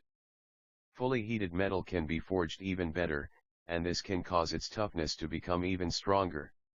Any block of metal, even if it is very impure metal, it all also has its own soul. If the temperature is inadequate, and when forging if too much physical strength is used, it will shatter. Like that, even if melted and reforged, this chunk of metal is still only waste. Therefore, when you use all your strength to hammer an iron chunk, you must maintain its temperature well. Pumping bellows is similarly also using the power of the lower legs. Not only can you as far as possible preserve physical strength, you can also cause the bellows effect to reach the greatest temperature. Both feet pressing down on the pedals, he abruptly released his strength. Starting at the legs, the whole body rapidly bounced back, both arms naturally driving the bellows handles to open, legs straightening and bending, again bringing the handles back. Between coming and returning, the bellows operated at full strength. Tang Hao's movements certainly did not appear swift, but everyone brought into play the bellows to the utmost. The muscles on the calf lead down, and as his body with the bellows took on a particular kind of rhythm, flames suddenly leapt up from the center of the furnace. The iron chunk at once burned a fierce red. You come draw the bellows, according to my movements just now. Tang Hao gave over his seat to Tang San. Having previously experienced wielding the iron hammer and carefully observing, Tang San sat on Tang Hao's previous seat, very quickly grasping the method to work the bellows, although still somewhat jerky.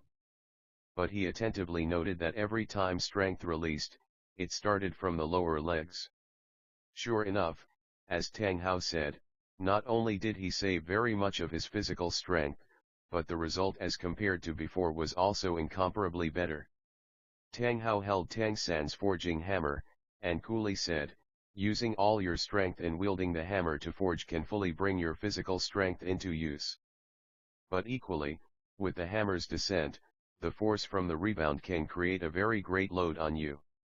In the event of being without a suitable guiding method, it is easy to injure yourself, and it can also cause part of the physical strength to be wasted, unable to act on the metal. Following my movement you must attentively observe, this is the key to whether you can beat this lump of pig iron into fist size in a short time." Inhaling deeply, Tang Hao's eyes focused. Following Tang San's working on the bellows, the whole iron lump already burned an intense red, blazing flames leapt up, causing the inside of the room to grow exceedingly scorching hot. Part 5. As Tang Hao moved, his motion did not seem to be any different from before, from leg to waist, waist to back, back to arms. With a clanging sound the iron hammer pounded down on the iron chunk. Just as the iron hammer bounced up from the reaction force, Tang Hao abruptly made a turn, with the lower legs emitting power as before. The rebound swing of the hammer already rising, he wielded it in a circle overhead, bringing a sharp sound of wind, and again came a loud sound as it struck iron chunk. Not only was the speed of this strike remarkable, but the physical force was also stronger compared to the first.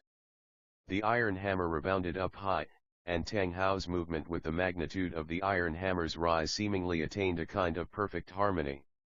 Not early not late, just in the split second the iron hammer reached its upward peak, his body drove the iron hammer in a full circle, to once again smash down.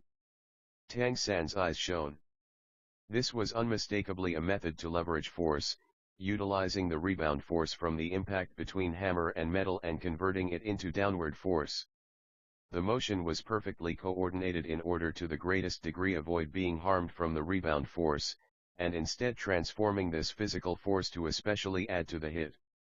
Starting from the second strike, the physical force of every hit surpassed Tang Hao's full strength, but was still under his control.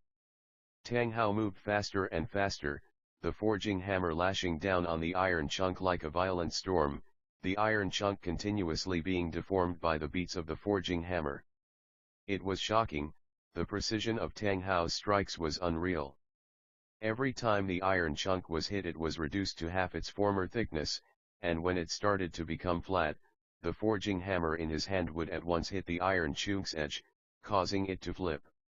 Thus, the iron chunk was evenly enduring his hammer blows, and was not simply pounded into an iron flat cake. In a flash, the hammer had already struck 36 times, and Tang Hao's both hands drove the iron hammer to spin overhead successively in 3 circles. Not until the force of the hammer was dispersed, did he stand down the hammer. His face not red, breath not labored, as if that previous mad storm of blows had not been produced by him at all. The whole iron chunk, after just 36 blows in the whole small circle, with the naked eye it was actually already hard to see any impurities within. This just now was true blacksmith mastery, a beautiful hammer method. Understand? Tang Hao looked at Tang San who was unceasingly pumping the bellows. Tang San thought, then said, leverage the force, I understand the principle. Only, this seems to be not simple at all. Tang Hao indifferently said, if you want to accomplish my kind of level, there is only one way, skill comes from practice. Furthermore, you must bear in mind, if you are striking a piece of common metal, then when it is the most impure, it is also most likely to shatter. At that time, when you beat it the physical force must be smaller, and as its impurities gradually decrease, your physical force can begin to gradually increase to maintain the effect of the strikes. This way of dynamic control is pivotal. You slowly practice by yourself, okay? Don't blindly increase force and speed, accuracy is equally important. At least you must understand the hammer's descent, unless you can hit any place, what uses more physical strength.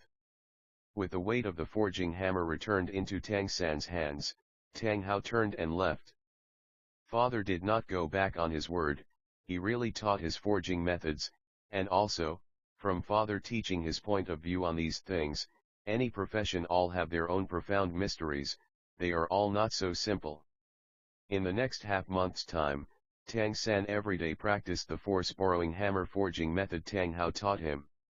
Despite having controlling crane catching dragon to assist his strength control, and having purple demon eye to determine the position of his hammer blows, this forging method was still more difficult to master than he could have imagined. Since it was hitting with all his strength, using full strength was in itself very hard to control. Drawing strength from the rebound, and again controlling the body's balance in order to position the hammer blow was extremely difficult. With increasing hits, the required essential force control increased somewhat, and the body's unceasing rotation could not only cause a sense of dizziness, but at the same time the force of each falling strike also became even harder to control. Fortunately, he had already been striking that chunk of iron for a very long time, so its impurities were already very few and it was not so easy to shatter. Otherwise he would not be able to control the weight of that forging hammer, and would probably already have smashed it to pieces. But, in the middle of this practice course, Tang San's use of mysterious heaven skill, as well as controlling crane catching dragon, mysterious jade hands with purple demon eyes coordination, all advanced unnoticed.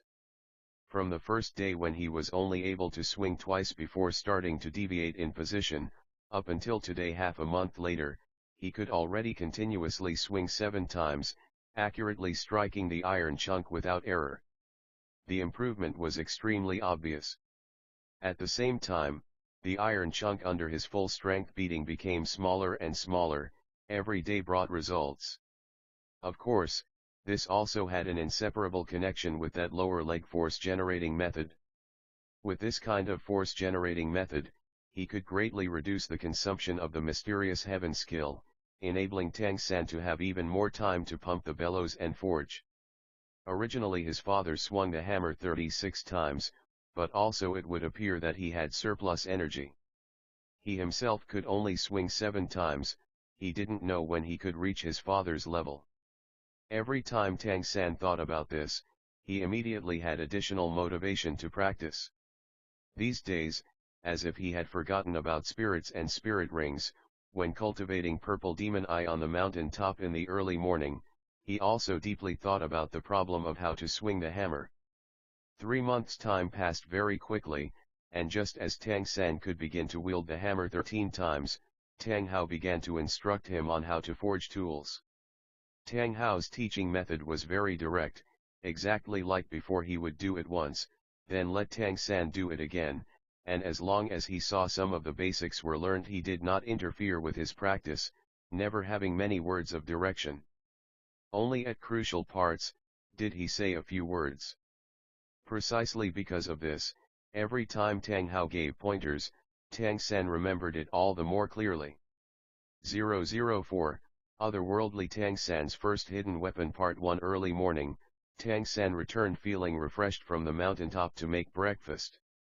Since he used Purple Demon Eye every day, and also unceasingly cultivated in the morning, Purple Demon Eye had already made significant progress compared to before. His eyesight was already capable of clearly seeing the minute motion of a mosquito flapping its wings within 10 meters.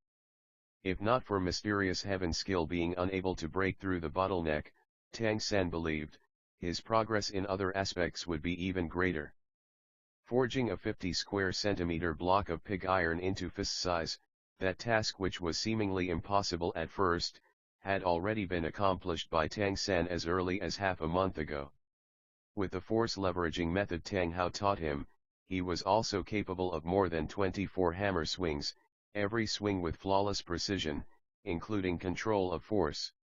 Although all along Tang Hao never had any praise for him, but since his father once in a while unintentionally revealed it, Tang San knew that this hammer method also had some small accomplishment at last, and again thought it was still important to depend on unceasing practice. At once entering the door, lightly touching his wrist, Tang San's face showed a trace of a satisfied smile, on his wrist was attached his first work since arriving in this world, and every step was completed by him on his own. That was a spring-loaded dart concealed in his sleeve. When speaking about Tang sect in the first place, the concealed dart is the most ordinary kind of hidden weapon. The key to manufacturing the concealed dart depends on the power of the mechanism as well as the degree of ingenuity of the design. Tang San's manufactured sleeve dart was even equipped with a safety device, so no accidental injury was possible. One set of sleeve darts was just like 3 arrows made to fit in a sleeve, even now it was without exception on Tang San's hand. The material for the sleeve dart had consumed exactly that chunk of pig iron he had hammered for nearly 100 days. Just as Tang San delivered the completed task to Tang Hao, when he held that fist-sized chunk of completely forged pig iron, he was shocked to discover that the piece of pig iron that originally had contained numerous impurities had changed into a chunk of iron mother, genuine iron mother. In his previous life, let alone him, even if it was Tang Sek's best forging grandmaster, he could not accomplish this method to forge common pig iron into iron mother. But in this world it was reality. This in itself was an extremely inconceivable matter. This sleeve dart on Tang San's wrist was made from that chunk of iron mother. To completely manufacture the sleeve dart, including 3 10 cm small arrows inside, he used all the iron mother he had. Speaking of forging, Tang San was no good, far inferior to Tang Hao. But when speaking about making clever hidden weapons, let alone Tang Hao, perhaps all of Douluo continent did not have anyone who could compare to his Tang outer sect genius. Ordinary sleeve darts had a range of 15 meters or so, but the sleeve dart made by Tang San could maintain an effective attack range of over 30 meters. What is called effective attack range, is exactly the sleeve dart emission distance in a straight line. It is also exactly the distance where the weapon is fully able to kill or wound. Tang San's sleeve darts, even though only 3, were made extremely ingeniously. On each sleeve dart were 3 blood grooves. If not because of the size being too small, he still thought to give the sleeve dart arrowheads barbs. The tail had 4 tiny fletchings that could cause the sleeve dart to fly extremely smoothly. The tapered arrowhead was spiral rifled, so that when the sleeve dart was launched it possessed even stronger piercing power. Making designs for hidden weapons, Tang San was always pursuing perfection, even though this was only a single ordinary sleeve dart, nothing more. Tang San knew that he was still young right now. Mysterious heaven skill also could not break through the bottleneck. Even if he was an ordinary person he could not say he was worried, only in case he encountered a spirit master like Su Yuntao who could use spirits would his strength be far from enough. But with this sleeve dart it was different. Tang San believed that depending on it, even if his actual strength was not more powerful than a spirit master, he had ways to deal with it all. Tang Sect Mysterious Heaven Treasure Record, General Principle. Second point, what are hidden weapons? Employed surreptitiously, a special martial weapon to vanquish the enemy and obtain victory. If the enemy knows you want to use it, like that, it is no longer a hidden weapon, rather an overt weapon. Tang San of course could not let his hidden weapon become an overt weapon. Tang Hao also never bothered about what he used this chunk of iron mother for, therefore the sleeve dart was a secret that belonged to him alone. Entering the house, the appetizing smell of congee wafted out, the same as he made every day, and had already long since become used to. "Dad, come eat." Tang San called towards the inner room. Unusually, the Tang Hao who appeared every day when he heard about food was nowhere to be seen today. Tang San's heart at once tightened. Was his dad ill? He hastily took 3 steps and ran 2 steps towards his father's room. Tang Hao wasn't in the room. In however many years, this was the first time he was not still sleeping in. When Tang San was in the middle of thinking over where Tang Hao could have gone, Tang Hao returned. "Little San, where on earth did you go this early in the morning?" Tang Hao coolly asked. Tang San said, "I went out for exercise. Every morning I go out for a run." This did not count as a lie, he truly did go out to exercise. "Oh.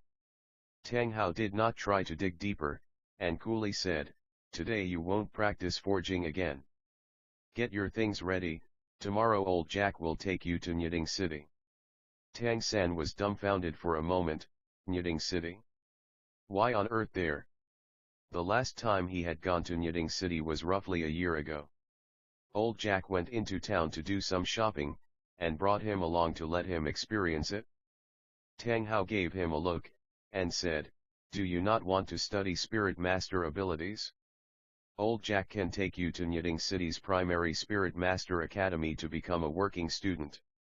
There you can study whatever you want." Hearing his father's words, Tang San's pulse suddenly sped up, and he found it difficult to speak from the surprise and excitement he felt. Mysterious Heaven Skill's inability to break through had all along been a puzzle that was his greatest preoccupation. A Spirit Master's Spirit Ring was clearly an opportunity. "Dad, what changed your mind?" Tang Hao returned with a question, "Do you still want to go or not?" Tang San said, "But if I leave, nobody will make you food." By now he already understood the reason why his father had gotten up this early in the morning. Unexpectedly, it had been to see village elder Jack. Part 2. Tang Hao coldly said, "Do I still need you to look after me? You just leave. This is your chosen path. Every year Holy Spirit Village has a quota of 1, do not waste it. I have handed over the forging methods to you, so you can look for work as an apprentice in a smithy in town. It should be enough to cover tuition and food expenses." Even though Tang Hao's words were very indifferent, but the edges of Tang San's eyes still felt hot. For who knows how many months, even though Tang Hao treated him in a manner that certainly never changed, but Tang Hao taught him forging, the tall white ashen man before his eyes already gave him an increasingly paternal feeling. He of course wanted to go study the lore of spirit masters, but at this moment he somewhat hated to part with his father. Tang Hao said, "Letting you go to Nyiding comes with a condition. If you agree you may go." "I promise." Tang San spoke without the slightest hesitation. Tang Hao's brows wrinkled slightly. "You will promise easily without even asking what I demand. As a man, promised matters must be done, do not become a person who promises lightly." Tang San spoke at ease, "No matter what Dad asks me to do, I will promise. Dad definitely acts for my good." Tang Hao was slightly panicked.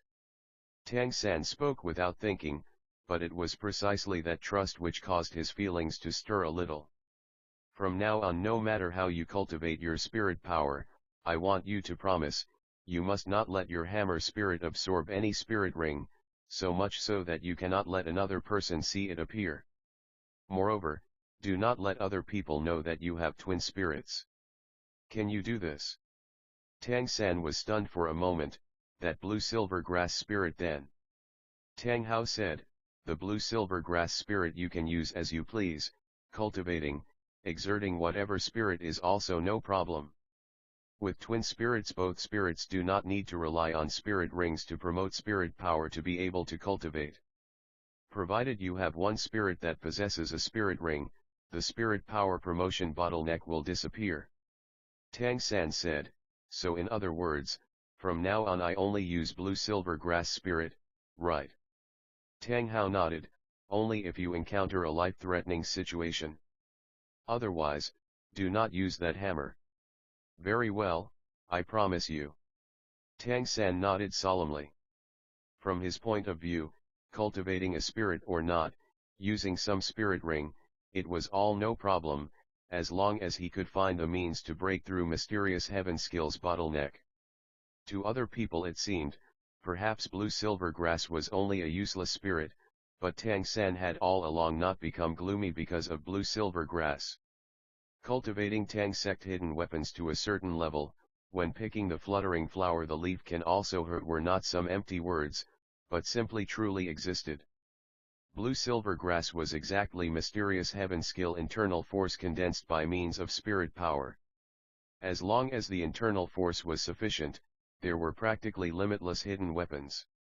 "Good, let's eat," Tang Hao said. In a home not much different from destitute, Tang San did not have anything at all good to prepare. Packing those clothes with various sized patches he had took only a moment to finish. However, this day he did not listen to Tang how to only put things in order, forging sounds still resounded in his room. For the sake of being able to produce every kind of hidden weapon in the future, Tang San understood he could only depend on himself for everything. Though his father had passed on the forging technique, it was definitely essential to put in more practice. When the hidden weapon's unique skill was not cultivated to its pinnacle, the hidden weapon's quality just had its own conclusive effect. Particularly for a kind of super hidden weapon like Buddha Fury Tang Lotus, an error in precision of more than an iota could not appear.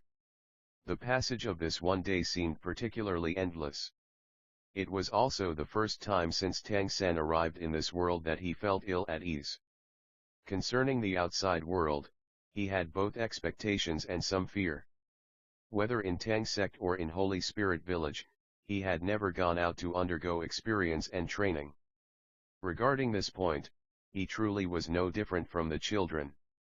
All along he thought, after all, what brilliance could the outside world produce? After supper, Tang Hao left without a word to go out drinking, as if there was nothing different from the routine. He told Tang San not to make noise and disturb his sleep when he went out for his morning run the next morning. Early morning, Tang San sat atop a large rock on the summit of the hill. In his hand he picked up tree leaves, in his eyes a purple luster. Not knowing whether it was because recently his body was more robust and strong compared to before, but Purple Demon Eye advanced very rapidly, the leaf in his hand, even if it was the smallest lines, he could distinctly observe them. He knew his Purple Demon Eye had already begun to enter the realm of the very finest details. With 9 distinct tiers to Mysterious Heaven skill, Purple Demon Eye only has 4 levels: Survey, Detailed, Mustard Seed, Boundless. The requirement for Tang Inner Sect disciples is to enter Detailed, which is sufficient to use hidden weapons. Owing to Tang San's early cultivation, aided by not having completely dispersed inborn qi after being born, by the age of 6 years he already possessed a trace of detailed perception.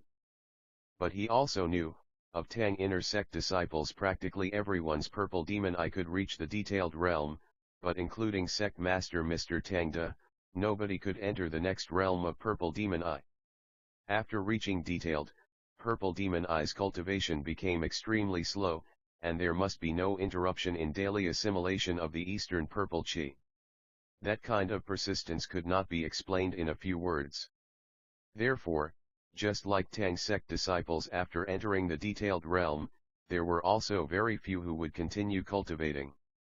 In legend, Tang sect had an elder whose Purple Demon Eye reached the mustard seed boundary, but also did not have any particular results.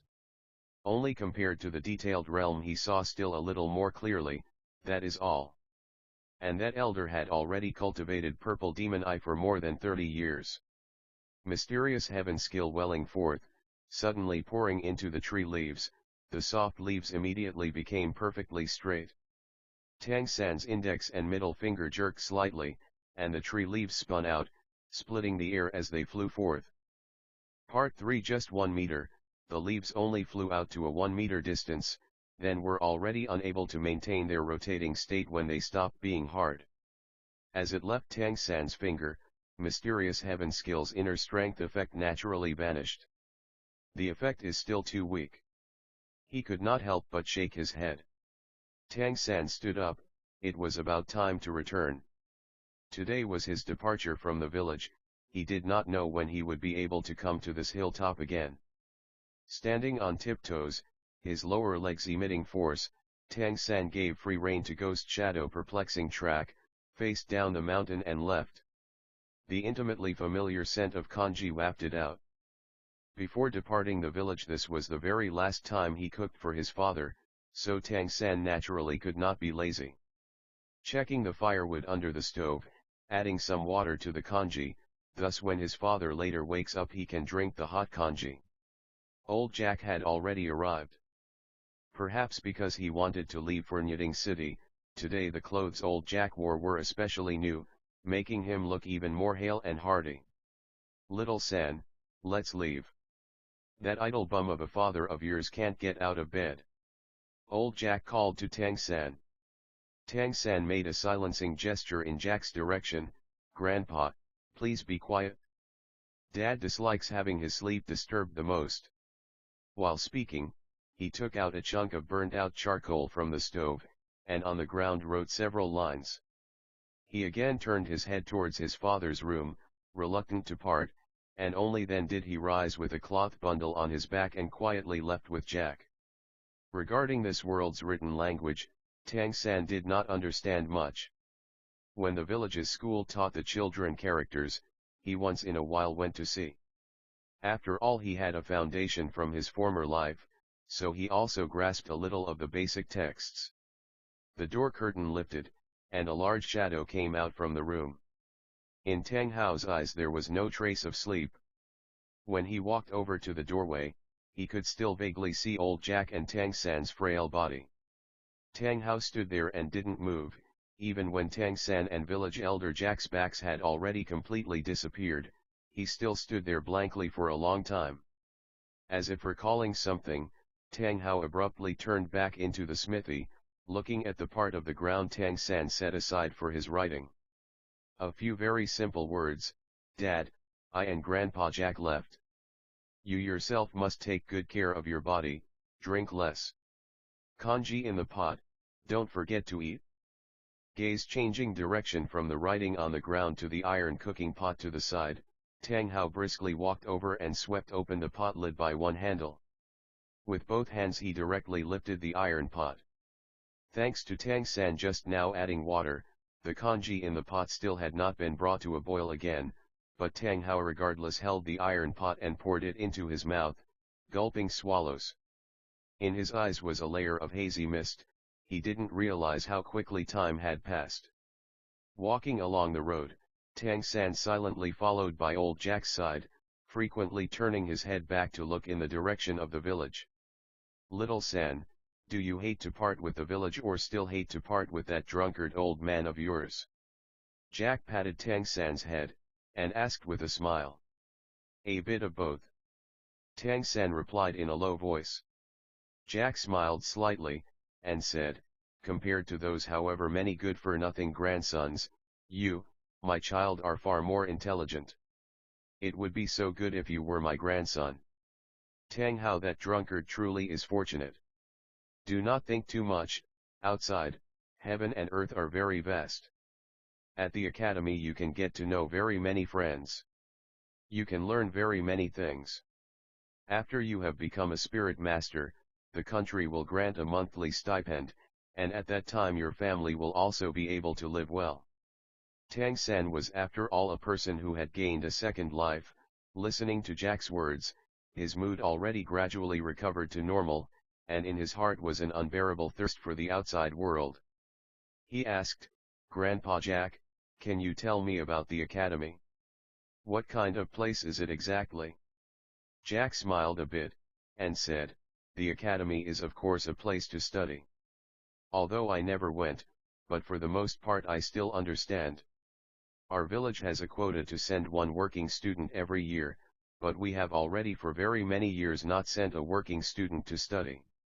Working students still have very many favorable terms: exemption from tuition and accommodation fees, just paying for food yourself is sufficient. On the campus you can perform simple jobs in exchange for edibles. For example, sweeping classrooms, and so on. Speaking overall, to a student who is working part-time and studying at the academy, it does not differ much from being free of charge. As for funding to study at the academy, it is not something we poor people can be able to bear. Tang San said, Dad told me, after I finally arrive at the academy, to find a smithy for work. You doing manual work at a smithy? What joke is that? I see Tang Hao truly is insane. Old Jack said angrily, just how old are you? You still do not have the height of a forging hammer. What smithy could accept you, this kind of apprentice? Not to mention, blacksmithing originally is not exactly accepted as a valued occupation. Manual work also does not have much of an income. As long as you study properly at the academy, that is enough. Only, come to think of it, if you are able to have some accomplishments to speak of at the academy, that drunkard father of yours should give you some of his little saved money. But afterwards the Intermediate Spirit Master Academy has no working student quota. That indeed requires a lot of money to be able to study. A Spirit Master stipend alone is far from enough. Since Tang San had innate full spirit power, old Jack already saw him as a Spirit Master without doubt. Tang San looked at Jack, unconvinced, and said, "There is still an Intermediate Spirit Master Academy. And what is the difference compared to the Elementary Spirit Master Academy?" "Both are academies, they should both be teaching Spirit Master lore, right?" Old Jack explained with great patience. "Naturally there is not only one kind. The Elementary Spirit Master Academy teaches a few basic things, and additionally you can study some educational courses. They only accept children who have just awakened their spirits as students, and the length of the schooling is 6 years, so by the time they are 12, in the event they do not have any prospects to speak of, they also become ordinary spirit masters. But in the event that their latent talent is pretty good, the majority of people can opt to go to take advanced studies at the Intermediate Spirit Master Academy, continuously studying until becoming 18 years old. The Intermediate Spirit Master Academy teaches some advanced things, but the difficulty of the studies rises enormously. In case they are unable to reach the academy requirements, they will be unable to successfully graduate. This is different compared to the Elementary Spirit Master Academy. Part 4. Tang San said, "Like elementary and intermediate, is there also an advanced?" Old Jack nodded, his eyes revealing a somewhat admiring glint. "You need not think about the Advanced Spirit Master Academy, since that is not something that practically anyone can enter. In our Heaven Do Empire, there are altogether only 2 Advanced Spirit Master Academies, and every year the number of students accepted number less than 100. That is indeed the cradle of a brilliant career. Even the nation's Spirit Hall will strive to directly confer a noble title upon every student who graduates from an Advanced Spirit Master Academy." "Noble? There is such a good possibility?" Tang San said, astonished. Old Jack said, "Of course. Spirit Master is indeed the noblest vocation, and Advanced Spirit Master even more so. But those are all talents. Therefore, to us common people who dream to have a meteoric rise, becoming an Advanced Spirit Master is obviously the best shortcut. Only, coming from the ordinary common people, how many people have the ability to become such a great Spirit Master? Even if there were any, without the assistance of a distinguished clan it is very difficult to graduate from an Advanced Spirit Master Academy. A graduation exam is its own matter, so why is the assistance of other people needed?" Tang San was somewhat confused. Old Jack heaved a sigh, and said, "This is exactly the gap. The gap between poor people and wealthy people, between commoners and nobles. The Elementary Spirit Master Academy graduation requirements are very simple. As long as the spirit reaches the 10th rank, the teachers at the academy will guide you to obtain a spirit ring, and you can successfully advance your Spirit Master title. This certainly isn't difficult, provided you have spirit power at the time of awakening. It is something children can do. It is said, advancing from Spirit Scholar to Spirit Master at 10th rank spirit power is the easiest promotion. But at the Intermediate Spirit Master Academy it is different. To graduate from this place, the spirit must have reached the 20th rank and furthermore obtain the 2nd spirit ring to be able to attain the Spirit Grand Master title. 10th rank to 20th rank is something very many spirit masters are unable to achieve in their entire life. Also, after reaching the 20th rank, to obtain the spirit ring they must depend on their own strength to hunt and kill a spirit beast and obtain a spirit ring. That is indeed extremely perilous. If they are descended from a noble family, and accompanied by family warriors, the danger is naturally much smaller. Spirit masters descended from common people like us can only depend on themselves. The graduation requirements of an Advanced Spirit Master Academy are even more exacting. Only after passing the 30th rank bottleneck, and obtaining the 3rd spirit ring, can the Spirit Grand Master title be promoted to the Spirit Elder title. They say that one who surmounts the 30th rank threshold can be called a powerful Great Spirit Master, a genuine noble. To also go beyond is certainly difficult. Also, at the 30th rank obtaining a spirit ring seems like it is not the only restriction. For the specifics, you should be able to learn when you reach the academy. At any rate, of those Advanced Spirit Master Academy students, the quantity who are still really able to graduate seems to be only a third. After listening to Old Jack, Tang San had a basic understanding of Douluo continent's spirit masters. Grandpa Jack, didn't you say that there are 10 Spirit Master titles? Advanced Spirit Master Academy graduating students can be Spirit Elders, how can those later titles be obtained? Old Jack spoke with a wry smile, I know how. Those transcending the Spirit Elder title can all be called great personages, like the Spirit Saint that came from our village who at that time was supported directly by the country.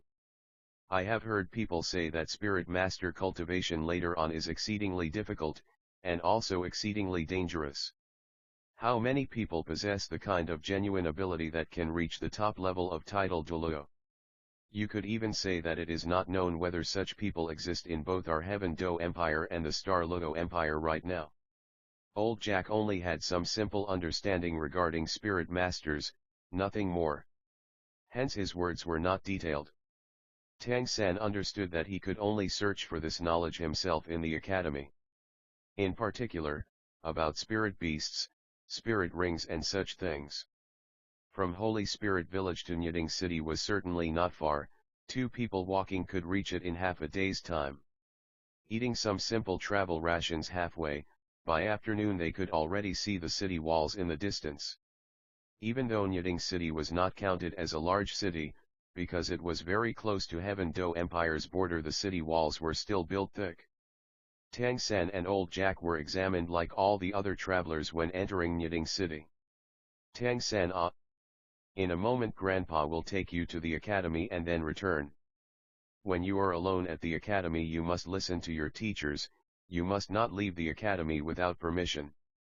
When the semester ends, Grandpa Jack will again come to meet you. That time will be almost at the new year. This was after all the first time Tang San left home. In his heart he was somewhat flustered, and subconsciously said, Grandpa Jack, you are leaving this soon. Old Jack said with a wry smile, a hotel is not for us poor people to stay in. You must try to win credit. When Grandpa sees you next time, I hope you will already have become a spirit master so that you can be the pride of our Holy Spirit Village. Nyiding Primary Spirit Master Academy was located in West Nyiding City. Old Jack asked passers-by for directions several times, and at long last Tang San was brought there. Distantly, they could already see a large gate arch. The arch was 20 meters wide, and its height was over 10 meters, made of solid rock. Below were 2 iron gates, jet black. Tang San saw they had been meticulously forged. Through the iron bars, a winding path could be seen. A main road led directly inside, lined with trees on both sides. In the middle of the arched gate were 4 large characters, Nyiding Academy. Just from the gate it could be seen that on Douluo continent, the vocation of Spirit Master was significant. This was still only a primary Spirit Master Academy, nothing more. Old Jack brought Tang San walking up to the front gate, and they were immediately stopped by the young gatekeeper. What on earth? Is this a place where you country bumpkins can enter? Old Jack's apparel counted as bright and new in Holy Spirit Village, but arriving in Nyiding City, it completely had the appearance of a country bumpkin. The gatekeeper had in his eyes a somewhat disdainful look. Part 5 Old Jack said with an apologetic smile, this? Little brother, we have come from Holy Spirit Village. This child is our village's working student for this year, you see. We need to go through. The gatekeeper frowned, and somewhat queerly said, so a grass nest can still produce a golden phoenix? A tiny village also has people with spirit power? but the academy has not had a working student for a good many years. You cannot fake it? A trace of anger flashed in old Jack's eyes, but he still swallowed the insult and held out the certificate written by that spirit hall attendant Su Yuntao, handing it to the gatekeeper. The gatekeeper took the proffered certificate, and looked it over from top to bottom. Spirit is blue silver grass. But still innate full spirit power? Ridiculous, this really is the biggest joke in the world. I have worked as gatekeeper at the academy for 4 years, and still haven't heard of a student with innate full spirit power. This boy's spirit is blue silver grass, and can still have full spirit power? I think this spirit hall certificate is definitely a forgery. Even if Jack had a better temperament, at this moment he was already unable to restrain himself. You are intentionally making things difficult. Very well, you wait and see. I'll go find a Lord Spirit Hall attendant. Little San, we're leaving. Saying this, Jack brought Tang San around and left in the direction of the inner city wall. Spirit Hall certificates naturally could not be faked, which that gatekeeper well knew. However, people coming to deliver new students generally would leave a little appreciation, especially common families. What is called better King Yama than an unreasonable little devil? Just this principle. Old Jack was descended from a country village, and even though he was a village elder, where could he learn these ways? The gatekeeper in his heart was somewhat uneasy. If a person from Spirit Hall truly came, he could bear the responsibility. Of course, he believed that there was no way a Spirit Hall person would come to ask questions for the sake of these two hicks. With his heart gloomy, the words from his mouth naturally did not sound good. What Holy Spirit village? I think Beggar village should also be similar. What did you say? Old Jack fiercely turned around. The gatekeeper's words could be said to have struck at his heart's biggest pride. Originally this was the reason he fell out with Tang Hao. That this gatekeeper right now was an outsider from the village, made him even more intolerable. Walking back several steps he glared at the gatekeeper. The gatekeeper jumped in fright due to fierce old Jack, and could not help but retreat a step. However, he very quickly reacted and came over, in his heart secretly cursing himself. Wasn't that an old man? What did he have to fear? What? Not convinced? I said you came from Beggar village. What's wrong? You look at this little destitute spirit, all the clothes are completely patched. I think, you are still looking for a place to go begging, right? Our knitting academy is not a charity. Quickly beat it, quickly beat it. While speaking, the gatekeeper lifted his left hand and shoved Jack's chest, about to drive the two people away. Just when old Jack was about to have a heart attack from fury, suddenly, between the two people was a thin and small figure. Similarly, with the left arm raised, that delicate little hand barely managed to reach the gatekeeper's hand, left hand exerting to the right, and at once pushed away the gatekeeper's left hand. Simultaneously, that thin and small figure's right foot took a quick step forward, the sole just happening to step behind the gatekeeper's left foot, while lifting the right hand, and with the left hand together pressing that gatekeeper's hand down. Originally this palm strike was about to hit the other party's left elbow, causing him to be unable to emit strength, but due to the difference in size, it therefore could only hold the gatekeeper's wrist. His motion extremely fast, body at the same time moving forward, both hands swinging the gatekeeper's left hand while pushing forward. Just right to push the gatekeeper's lower abdomen. Behind the gatekeeper's left foot was just another foot, and even though that foot was far from big, it was already enough to accomplish the proper effect. The lower belly received the force, the foot below stirred, and with just an ordinary sound, the gatekeeper already sat on the ground. Little San, you. Jack looked dumbstruck at the person in front of him blocking his body. The one who displayed his skill was precisely Tang San. The form he used was not even Tang Sek's secret lore. Originally in that world it was only martial arts simplest form full moon pushing the window. Of course, with his body's stature, naturally it would be out of shape. Not only was he unable to reach the opponent's elbow, the hand that originally should push the opponent's chest pushed at the lower abdomen. Though of course, the result was the same. Although Tang San's person was not big, his physical strength was absolutely not small. After these however many months of swinging the hammer, even if he did not use mysterious heaven skill, he could still tip over the gatekeeper. Stinking brat, you're looking to die. To lose face by being toppled by a child made the gatekeeper violently furious. Scrambling up off the ground he was about to charge into Tang San. All right, stay your hands, okay. Just then, a rather hoarse-sounding voice rose, stopping the gatekeeper's movement. The gatekeeper was at first dazed for a moment, then immediately following, the anger across his entire face suddenly transformed into fawning. The change was so quick, it was hard to imagine. Bowing and scraping towards the speaker he said, "Grandmaster, you have returned." Tang San turned his head to look, an average of figure, somewhat thin-looking man had at some point already come to their side. It would seem, this person appearing 40 to 50 years old, with short black hair with 3/7 separation, very ordinary looks, both hands held behind his back. His body possessed a kind of peculiar manner, with both eyes half open he seemed a bit sluggish and dispirited. Grandmaster only glanced at the gatekeeper, without taking any notice of him, saying towards old Jack, "Old gentleman, is it possible for me to have a look at the Spirit Hall certificate?" Old Jack after all was a village elder and could still read a person's mood. From the gatekeeper's expression he could see that this middle-aged person absolutely was not ranked low at this academy, and even more held the title of Grand Master there. The Grand Master looked over the certificate, his gaze again shifting to Tang San, measuring him up and down. For some reason, although the Grand Master's gaze certainly was not sharp, Tang San had a feeling as if it saw through him completely. "There is nothing wrong with the certificate, old gentleman.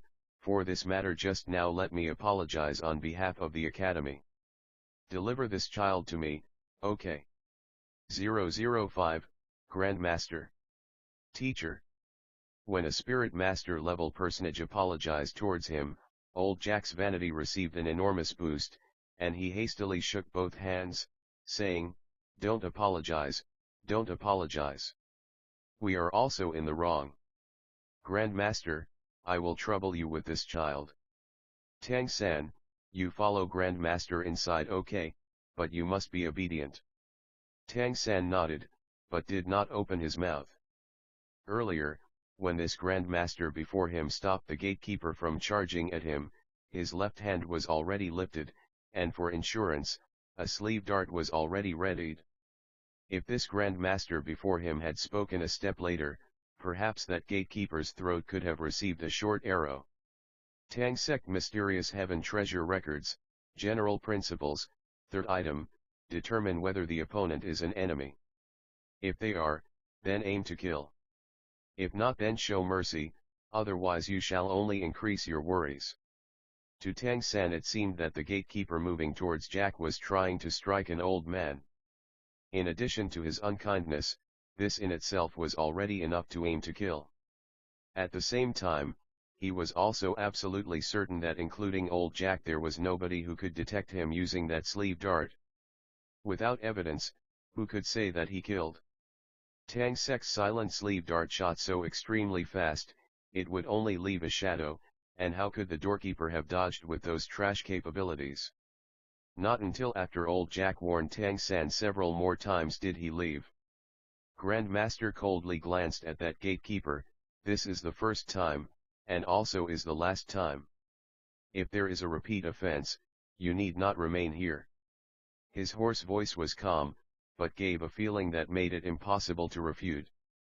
The gatekeeper's back broke out in cold sweat, and he hurriedly repeatedly echoed agreement and got out of the way to the side. Grandmaster lowered his head to look at Tang San. On his face emerged a slight smile. As if his facial muscles were stiff, the smile had an appearance that most people would not dare compliment. Dragging Tang San's hand, he said, "We're entering." Grandmaster's hand was soft and dry, its grip very comfortable, imperceptibly bringing Tang San a kind of sense of trust. Following him, Tang San finally entered this academy. "Teacher, thank you," Tang San said to Grandmaster. "Teacher? I am not an academy teacher." Grandmaster turned his head to glance at Tang San, speaking coolly. "Not a teacher? Just now did you not speak on behalf of the academy?" Grandmaster shook his head. All along today he had been nothing but exceptionally patient, and again squeezed out a trace of that unsightly smiling expression, who said one must be an academy teacher to represent the academy. Tang San said with sudden realization, "I understand. You are an academy principal, or a leader, right?" Grandmaster could not help laughing, and said, "For a 6-year-old child, you are very clever. However, you still guessed wrong." Tang San uncertainly said, "Then you are?" Grandmaster said, "I am only a freeloading tenant at this place, that's all. You and the others alike called me Grandmaster, right? Everyone address me like this. Even to the extent that I have already forgotten my name. On the Spirit Hall certificate was written that you are called Tang San, right? Tang San, you must understand, the meanings of Grandmaster and teacher are entirely different, and hereafter must not address me incorrectly. Unless..." Saying this, his words slowed, in his eyes glimmered a burning light, "unless you are genuinely willing to make me your teacher. You want to teach me spirit cultivation?" Tang San asked. Grandmaster halted his steps, standing calmly facing Tang San. "Are you willing to do that?" Tang San naturally also stopped, raising his head to look at Grandmaster before him, now observing at close range. Again looking him over from down to up, he discovered Grandmaster's mouth was a little large, and his lips also very thick. He didn't open his mouth, both unable to answer, and also unable to not answer. Grandmaster saw Tang San's both eyes staring at him blankly, and that stiff smiling expression once again emerged. "Good, you really are a clever child." Not speaking had a second meaning. First, not being impatient to refuse, so as not to offend Grandmaster. Second, to use this action to inquire from Grandmaster, "Why must I acknowledge you as master?" Grandmaster, resembling old Jack, raised his hand to touzle Tang San's head. "Naturally gifted, and also this clever. It seems even I must persistently try again. How should I say this? You also have the third twin spirit in these last 100 years." Hearing Grandmaster's words, Tang San was greatly startled. His gaze looking at Grandmaster suddenly changed. He already quietly lifted his left wrist, a surprised unpredictable look appearing in his eyes. Grandmaster calmly and in an easygoing way looked at him. Smiling, he said, "Don't you want to know how I could know so quickly that you have twin spirits?" Speaking, he flicked open the certificate in his hand that old Jack gave him. "It is precisely because of this certificate. Perhaps another person looking could not find the flaw, but if I also could not see it, then I could not be called Grandmaster. I have investigated 647 people with blue-silver grass spirits. Among them were 16 with spirit power, so the odds are less than 3 in 100. And even these 16 people possessing spirit power did not have spirit power ability exceeding the first rank, and yet your innate full spirit power is of the 10th rank. According to my research in the first of the 10 great core spirit competencies, innate spirit power size is in direct ratio with the quality of the spirit. Blue-silver grass is obviously unable to measure up, therefore I can conclude that you should still have another spirit, and also that it is an extraordinarily powerful spirit." The expression in Tang San's eyes gradually calmed down, and he argued, "Everything has exceptions, why couldn't I be a special case?" Grandmaster nodded seriously, and said, "That's right, everything has exceptions, but your spirit is blue-silver grass, therefore you clearly are not that exception. In the last 100 years in Heaven Do Empire and Star Luo Empire, although twin spirits have only appeared twice, innate full spirit power has appeared 19 times. I have carefully studied each of those spirits, and not one wasn't formidable. The youngest one has now already reached the spirit Grand Master level. Other than 14 who inherited formidable spirits from clan blood lineage, there were 5 exceptions. Part 2 They did not come from a privileged background, but also possessed innate full spirit power. And this kind of unexpected existence is exactly what is called variant spirits. On the basis of my many years of research in variant spirits, never has any kind of spirit with blue-silver grass spirit produced a variation. And your blue-silver grass spirit is also an ordinary blue-silver grass, therefore, I can be completely confident that my judgment is correct. Variant spirits, what is that? Tang San asked. Grand Master patiently explained, I earlier mentioned the issues of how spirits are inherited. A person's spirit has a direct relationship with their parents' spirits, and under normal circumstances the spirit is inherited from either the father or mother's side. This is family pattern spirit inheritance. Among them are a few exceptions, and these are what are called variation spirits. Same as the source parent's spirit, but because there is a certain variation between the father and mother's spirits, inheritance of one or the other spirits can produce a variation, bringing about a new kind of spirit. Variant spirits can have formidable variations, and even appear with innate full spirit power. But the overwhelming majority of variant spirits only become small and weak. Variant spirits are like the result of inbreeding. The possibility of retardation is very big, but there is also the possibility of producing an exceptional sage. Tang San nodded, and suddenly moved back a step, opening up the distance between him and Grandmaster. Immediately after, he fell to his knees, and respectfully kowtowed 3 times towards Grandmaster. This time, it was Grandmaster's turn to be dumbfounded. What are you doing? Teacher. Tang San respectfully called, please accept me as a student. Grandmaster smiled a very satisfied smile, stooping to pull Tang San back up. Muddle-headed boy, why kowtow to formally become a pupil? Don't you know this is only courtesy when acknowledging the emperor and parents? You need only to bow for this. Douluo continent customs are of course not the same as circumstances in Tang San's first life, but Tang San certainly did not think his courtesy was too much, and solemnly said, a teacher for a day is a father for life. You should receive my kowtow. Tang Sek's teachings regarding courtesy were extremely severe. Having received that kind of education when he originally grew up, it had been branded deeply into the core of Tang San's heart a long time ago. Grandmaster was moved and looked at Tang San, teacher for a day, father for life. Good, good, it appears that as expected, I have not chosen incorrectly.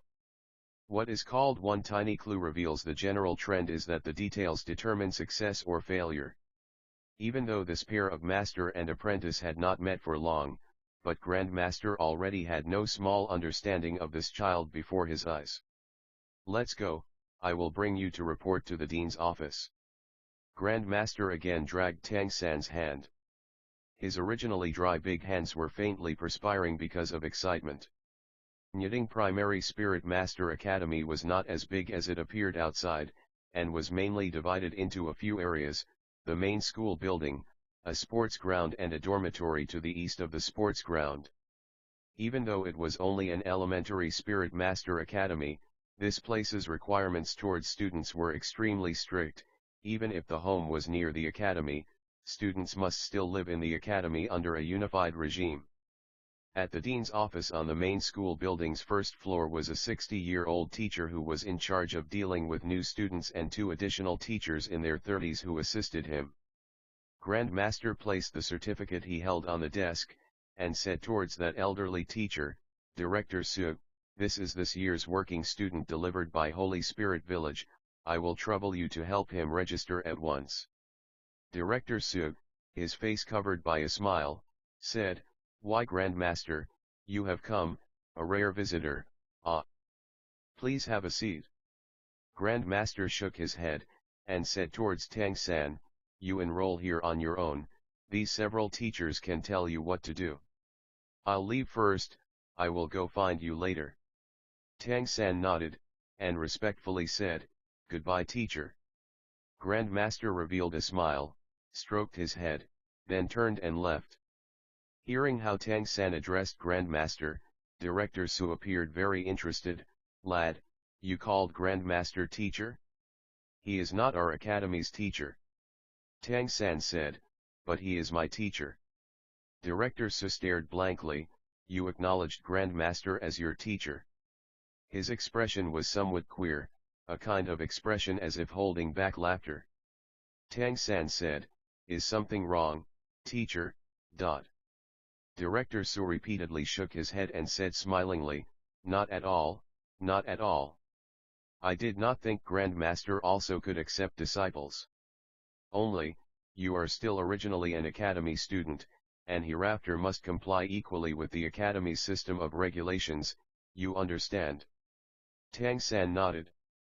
The two teachers to the side of Director Su did not have as much self-restraint as him. One of them grabbed the Spirit Hall certificate for a look. Smiling, he said, "Tang San, right. As an academy teacher, I must instruct you at once. A master cannot be acknowledged casually. Any spirit master, not to mention denying academy graduation, also can only acknowledge a spirit master, otherwise one cannot be accepted by the common people. Do you really believe Grandmaster is quite suitable? Oh, you have innate full spirit power. What a pity, the spirit is blue silver grass." Looking at the words innate full spirit power on the certificate, the faces of all the teachers present displayed astonishment, but blue silver grass caused their awe to turn into pity. Tang San looked somewhat baffled at the three teachers facing him. Is there something inappropriate? Director Su glared at the younger teachers beside him, and said, "Even if Grandmaster has a somewhat eccentric disposition, but from a certain point of view, with respect to spirits he is nevertheless an unequaled existence. Even if your spirit is blue silver grass, acknowledging him as master is of no concern. Well, that's how it is. These are your things, provided for free by the academy. You live at the dormitory, room 7. The teacher responsible there can arrange your work as a working student. Go." "Thank you, sir." Taking the things Director Su handed over, Tang San after making his courtesies turned and left the administration office. What Director Su gave him was a standard knitting primary spirit master academy uniform, white texture looking very neat. Just now when leaving the administration office, Tang San vaguely heard from inside the office the words spoken by those younger teachers. Part 3 Grandmaster really is unequaled, only, unequaled in theory. Of course, he still must put those theories to actual work. "Director, I still remember Grandmaster had some 10 great core spirit competences theory, right? That was simply too ridiculous. Enough, Grandmaster is the Dean's friend. You must not make such presumptuous evaluations. Although there is no proof his theory is correct, but no one has proved his theory wrong. In the spirit world, Grandmaster is indeed a brilliant and famous person." "Incorrect, Director, a brilliant and famous clown should be correct. Everyone just acts if he is a joke, nothing more." Hearing the sound of the conversation inside, Tang San's footsteps only halted for a moment, then he proceeded to leave. The corners of his mouth exuded a trace of disdain. Of course it was not directed at his just acknowledged master, rather at the three teachers in the administration office. From barely a simple certificate he could see that he had twin spirits, and further conclude that his other spirit was a formidable one. Could that only be a joke? Theory unequaled? Right now his biggest necessity was theory. A master's physical strength could not be passed on to the disciple. What was passed down was knowledge. Those people did not understand even this much, even though they were academy teachers. There was only one dormitory building, easily found, where academy students and teachers all lived. Just like what old Jack said, those who could become spirit masters were very few, and it was especially so in a remote city like Nyeding. The amount of students and teachers were certainly not many, and a single dormitory building could already bear the burden. The student dormitory altogether only had 7 rooms. Because the Elementary Spirit Master Academy students were all comparatively young, in order to better supervise them together every year students lived together in a big dormitory room. Each year's Nyiding Primary Spirit Master Academy students were only approximately 40 people. The dormitory building's lower 3 floors held 7 big student dorm rooms, and every dorm room had a teacher in charge. Room 7 among these 7 student dorm rooms was a comparatively unusual place. The circumstances were also the most different. It was a place especially for working students. After all, the academy was not a charity, and even though the tuition for working students was lowered, the treatment could not be as good as that of ordinary students. Room 7 was also the only mixed-age dormitory, so no matter what grade, all working students lived here. Just when Tang San reached the door of room 7 he could hear loud noises from inside. The door was open, so he walked up and looked inside. This was an expansive room, in excess of 300 square meters. Inside altogether 50 beds were lined up, but only 11 had bedding. Right now, inside there were 7 or 8 to 12-year-old students making a ruckus. Tang San knocked on the door, and the children arguing inside immediately turned their gazes in that direction. Among them an older comparatively large kid looked at Tang San in clothing covered with patches, then walked towards him. This kid compared to Tang San was nearly 2 heads taller, and this kid's body could be regarded as comparatively tall and sturdy for his age. Walking up in front of Tang San, he somewhat towered above him and said, "A newly arrived working student." On Tang San's face was a slight good-intentioned smile. "Hello, I am a working student from Holy Spirit Village. I am called Wang Shen, my spirit is a future war tiger battle spirit. Also the head of this place." "Boy, what's your name? What's your spirit?" "I'm Tang San, spirit is blue silver grass." "Blue silver grass spirit? Since when could a blue silver grass spirit cultivate?" Wang Sheng appeared absolutely startled. The kids in the dormitory all broke out in raucous laughter, looking at Tang San as if he was an idiot. Tang San was still smiling. "Please let me by, okay?" Wang Sheng did not comprehend Tang San's words. "Little third, I'm the boss here, hereafter you listen to me, got it?" The smile on Tang San's face gradually disappeared. "My name is Tang San, not Little Third." If the seniors called him Little San he would not take it to heart, or if it was a good-intentioned form of address it was also no matter, but the so-called boss before his eyes obviously meant it to be a show of strength towards him. Wang Sheng raised his hands to push at Tang San's shoulders, pushing him back several steps. "I'm calling you Little Third, so what? Not satisfied?" Tang San smiled, lightly shaking his head, placing the school uniform in his hands on a bed to the side, while Wang Shen was somewhat bewildered at why ever for. Suddenly, Tang San vanished from in front of him. The other students clearly saw Tang San take an extremely fast step, and unexpectedly already arrived at Wang Sheng's back. Without turning his head, his right arm curved up, a single elbow strike at Wang Sheng's waist. Meanwhile, his right foot also happened to be by Wang Sheng's right foot. Wang Sheng could not even react. He had already completely tumbled out, bouncing through the open dormitory door. Fortunately the strength of his footwork was not bad, and unexpectedly he had not fallen down, otherwise he would have fallen flat on his face. "Stinking brat, you dare strike me!" Wang Sheng, indignant, pounced at Tang San in a wink like a fierce tiger. Tang San had hoped that on coming to live at the academy he would not encounter too many troubles, or at least live normally without disturbances. However, he certainly thought he should give this boss before him a little lesson. What is called killing the chicken to warn the monkey? Looking on passively as Wang Sheng pounced, aiming one punch at the pit of his stomach, Tang San did not retreat and conversely advanced, taking a step to meet Wang Sheng. His step was just enough to put him in front of Wang Sheng, at the same time stretching out his left hand, the right hand following along. Completing a simple yet effective motion.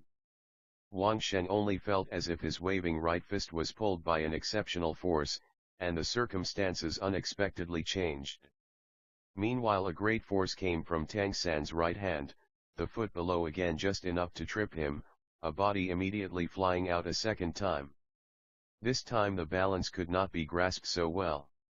Tang San's both hands' simple motions already made use of Tang Sek's secret lore controlling crane catching dragon skill, taking advantage of Wang Sheng's own physical strength, in addition to his own physical strength. Wang Sheng immediately fell to the ground with a thump.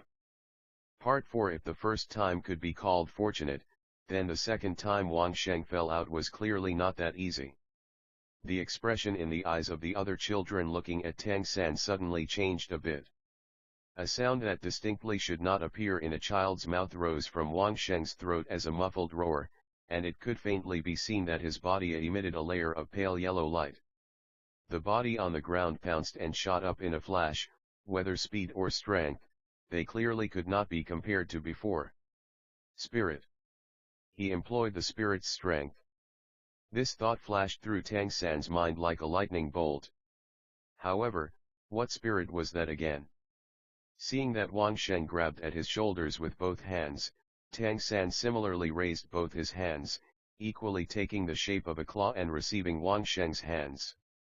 Both feet with toes simultaneously facing in, knees slightly bent, taking a clamping goat standard horse stance. 4 hands connected. If a moment ago could be called using skill, then that completely transformed into a contest of physical strength in front of their eyes. 2 pairs of hands not alike in size already grabbed together. Wang Sheng was clearly already infuriated by Tang San, his face revealing a trace of savagery. Right now he employed his spirit war tiger's strength, and although he knew he could not really injure Tang San, he at least wanted to rely on his physical strength to push this little devil to the ground for making him lose face. Tiger claw emitting force, Wang Sheng believed he was completely justified. Relying on the power from his previous 5 years as a student, overwhelming this brat before him should be an easy matter. But, was it truly like that? Though Tang San was thin and small, he could continuously swing the forging hammer every day nearly 1,000 times. How could his physical strength be ordinary? At the same time as Wang Sheng was emitting force, he could distinctly feel that both those hands, clearly smaller than his, were unexpectedly as solid as steel. Almost in a split second, physical strength obtained an overwhelming victory. Both Tang San's thumbs simultaneously used their strength. Wang Sheng only felt a peal of numbness between the thumb and index finger as his spirit strength was completely neutralized by the other side. Immediately afterward Tang San pulled his hands in a backward leap. Wang Sheng pounced from overhead to begin with. Tang San's leap backwards immediately caused him to lose his balance. He watched helplessly as Tang San's knee emerged in front of his face, in his heart immediately loudly crying in alarm. Tang San's knee was approaching his nose. Wang Sheng knew, even if discounting Tang San's physical strength, just his own body weight smashing down like this probably couldn't protect his nasal bone. In this split second, in his heart he couldn't help but feel somewhat regretful. But when he was about to maul his opponent, Tang San's both hands abruptly slackened, and the physical strength with which he held Wang Sheng naturally disappeared. Furthermore, the bent right knee completely opened up, turning into a kick with the right foot's instep at the pit of Wang Sheng's stomach. This snap kick, though the motion is not long, the instantaneous burst of power is certainly not weak. Even if Tang San put more strength into the kick, this would still be the case.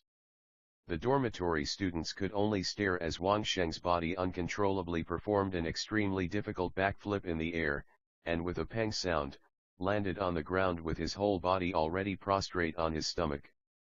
Although Tang Sect was famous for its hidden weapons, in truth, Tang Sect's grappling was also extremely fierce, only, it was concealed by the excessively dazzling halo of the hidden weapons, that's all. Controlling crane capturing dragon was not only a carrying strength method, but at the same time a kind of extraordinarily potent grappling technique. Among them were some extremely diabolical muscle splitting, bone displacing techniques.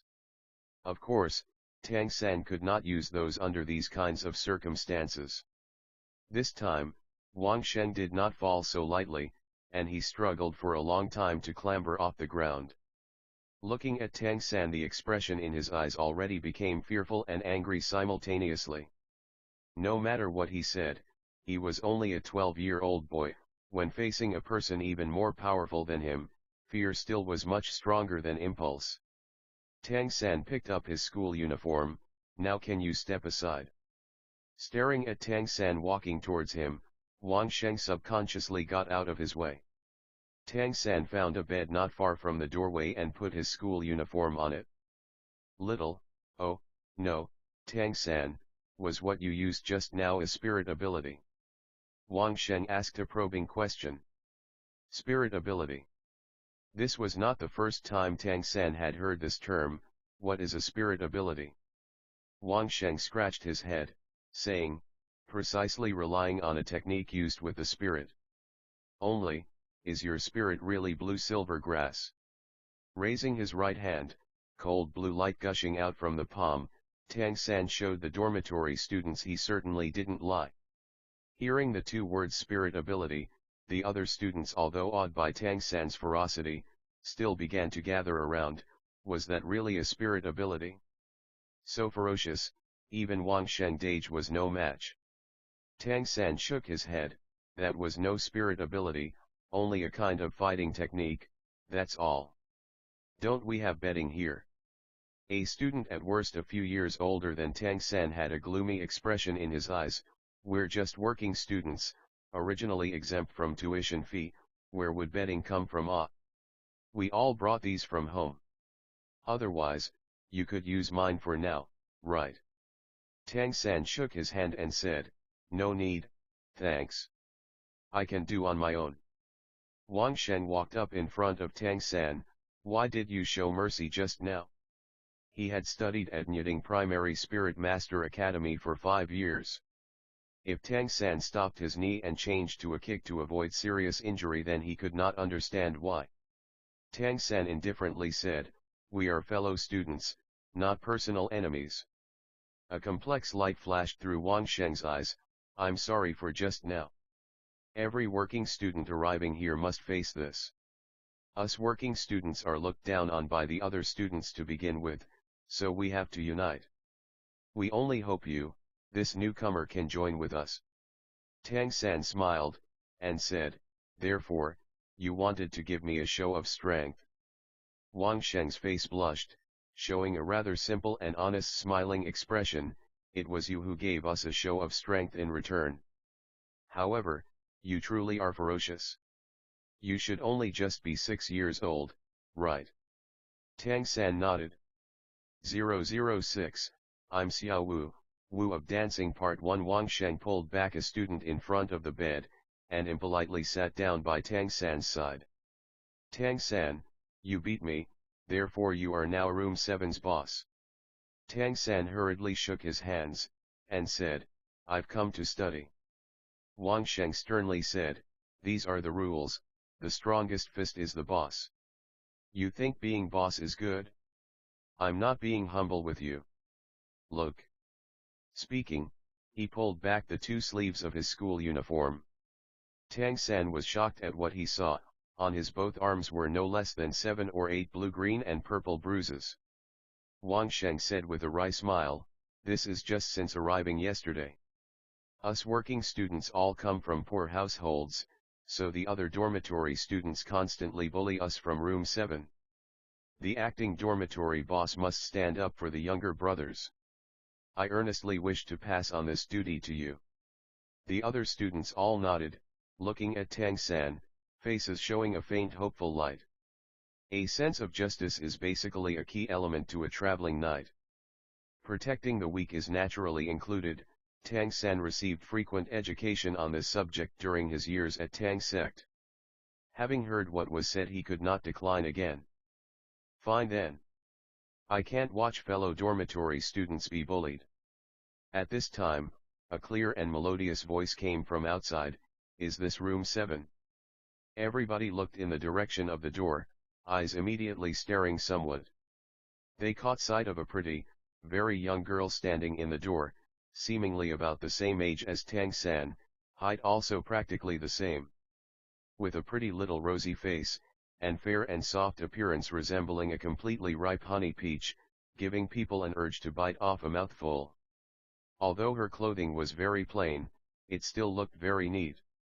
Black long hair combed into a scorpion braid hanging past her buttocks. A pair of bright and intelligent eyes appearing full of curiosity. Both her hands carried a covered brand new school uniform. All the students in the dormitory were boys, and seeing this kind of beautiful young girl suddenly appear, each and every one showed a gaping appearance. Tang San could not help asking Wang Sheng in a low voice, "We boys and girls live together here?" Wang Sheng nodded, and in an equally low voice said, "All of us are still children, so all the school dormitories do not separate genders. They say intermediate spirit master academies start making the distinction. It's really strange, last year there wasn't even one working student, this year there are two. Boss, go, give her a show of strength." There's no need.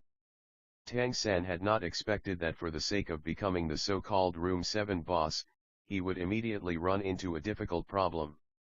Going to bully a girl, he really could not do this. The girl in the doorway blinked with her big eyes. Seeing that nobody inside paid attention to her, she again raised her head to take a look at the Room 7 sign plate on the door, and on her face appeared a happy smile. "Hello everyone, I'm called Xiao Wu, Wu of dancing."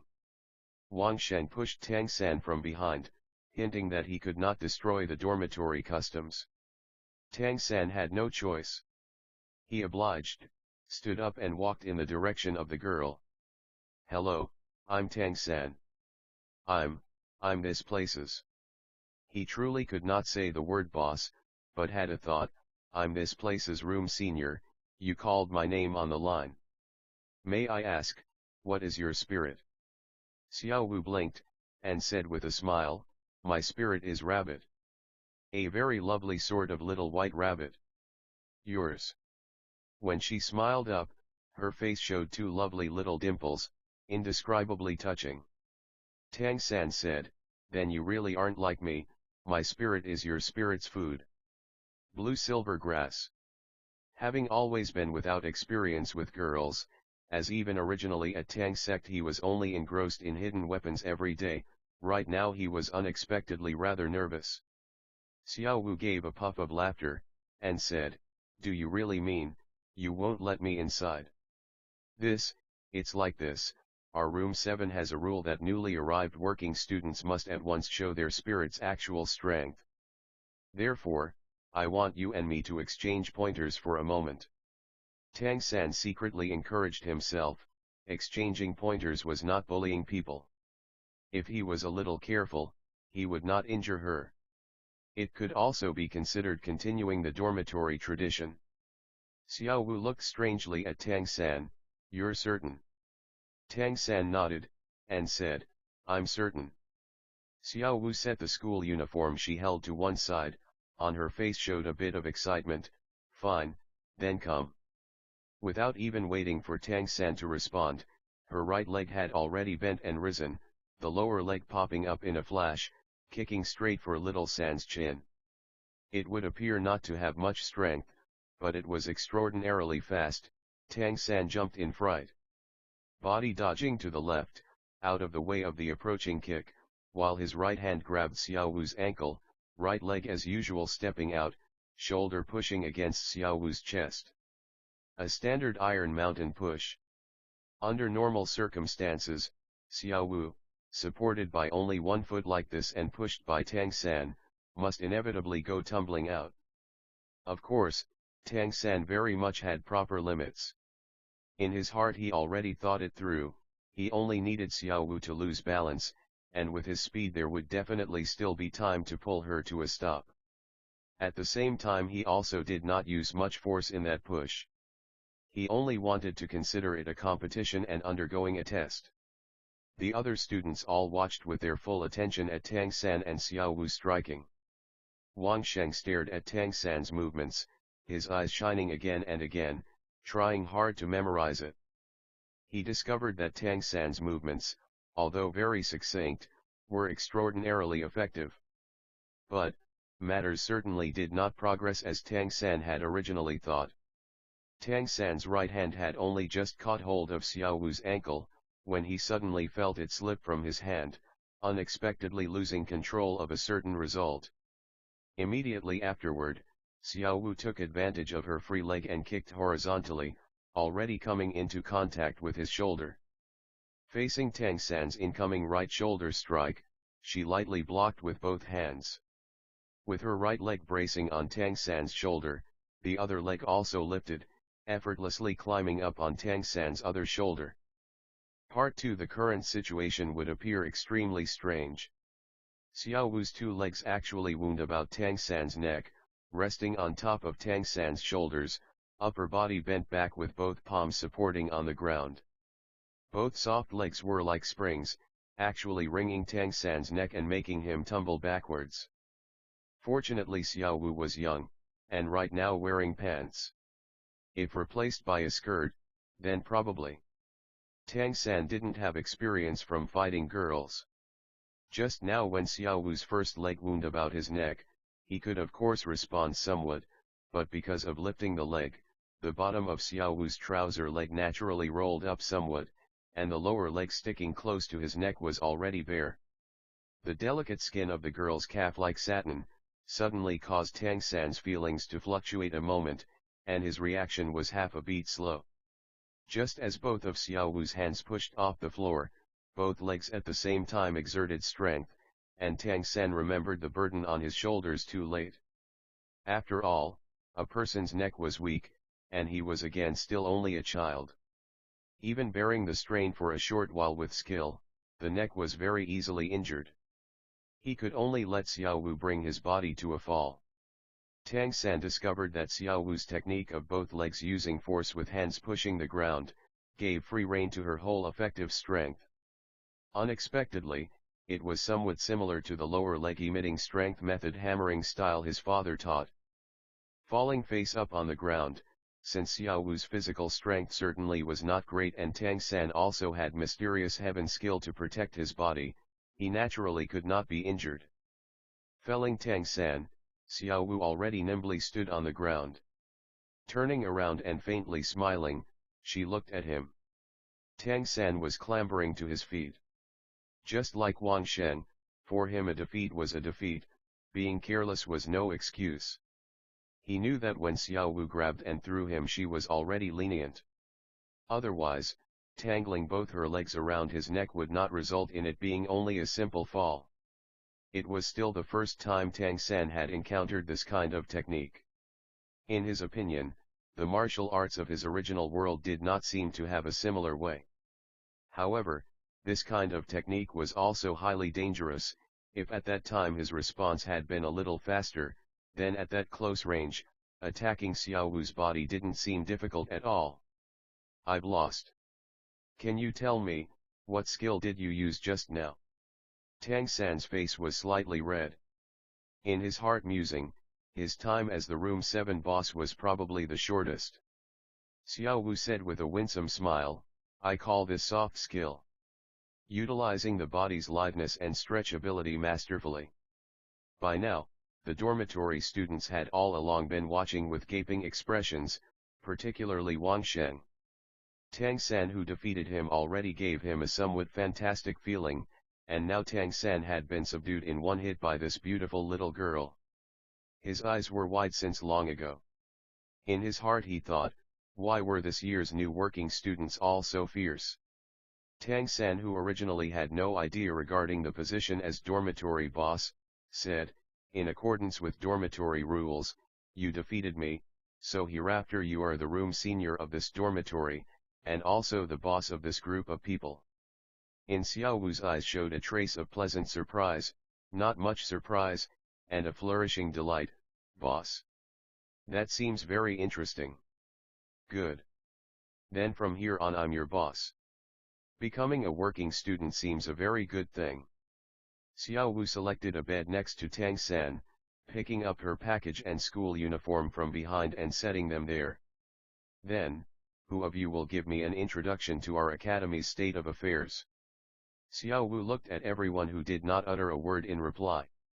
Right now these students were just gradually getting over the shock, when Xiao Wu just now threw Tang San so extremely agilely, made them in their hearts somewhat fearful.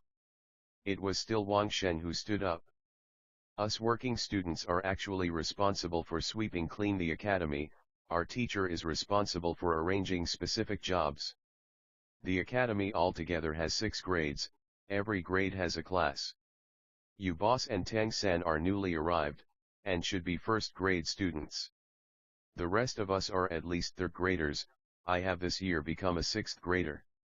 At the academy every day we attend class in the morning, then cultivate individually in the afternoon.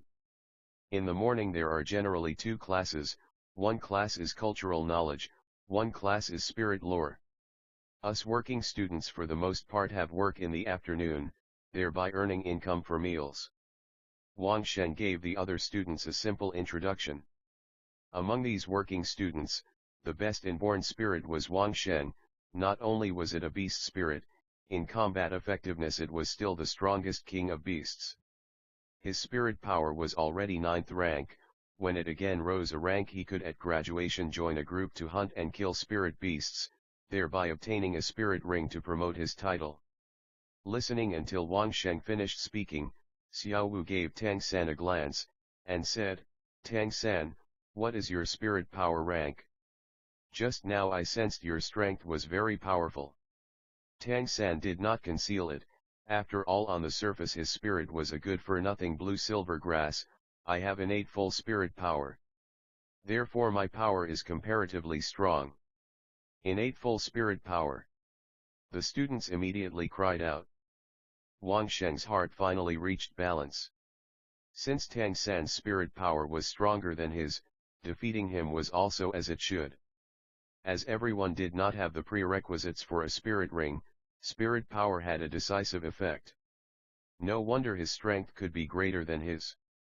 Wang Sheng's heart was pure confidence, and in his heart thought that since his spirit was a war tiger, after he and Tang San equally had gained a spirit ring and entered the spirit master title, his blue-silver grass certainly would not be the equal of his war tiger. Xiao Wu blinked, muttering some sentence. At this time, a 30-year-old teacher entered from outside. The new students have arrived. Stand up a moment. Tang San and Xiao Wu simultaneously rose from their beds. This teacher had an ordinary appearance, pale green hair, hands carrying bedding. Where is Tang San? Tang San hurriedly stepped forward.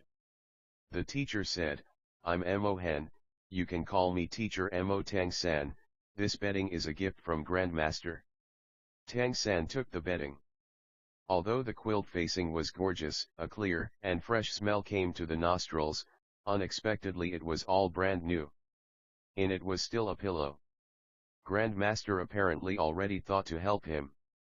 Part 3 Mo Han said, Tang San, you and Xiao Wu are first-year working students, so from now on, you are responsible for sweeping the garden south of the sports ground. Every day you'll get 10 copper spirit coins, but remember, you must clean every day. Especially junk must be properly sorted out neatly, otherwise your wages may be deducted.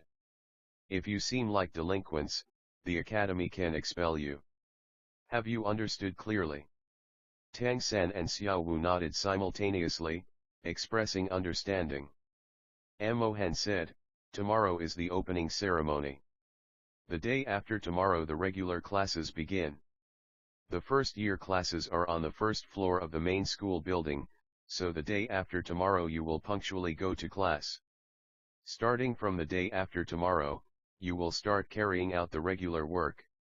We may do non-scheduled spot checks. Well, take a rest first. Wang Sheng, you're the oldest here, so tell them about the rules. Holding the bedding to his chest, Tang San felt a burst of warmth in his heart. His mind couldn't refrain from recalling Grandmaster's somewhat rigid face. Bedding? This seems to be a problem. Xiao Wu looked blankly at the bedding in Tang San's hands, in her eyes appeared a somewhat embarrassed look. Working students are all children from poor backgrounds, but more sensible than noble descendants. A few clever students immediately shouted, "Boss, for the time being use my mattress, I'll put half my quilt over the divider." Another student said, "Boss, then use my mattress. I brought a cotton padded mattress I can manage to use." Xiao Wu looked at these working students' bedding, although it could not be determined as to what extent they were dirty.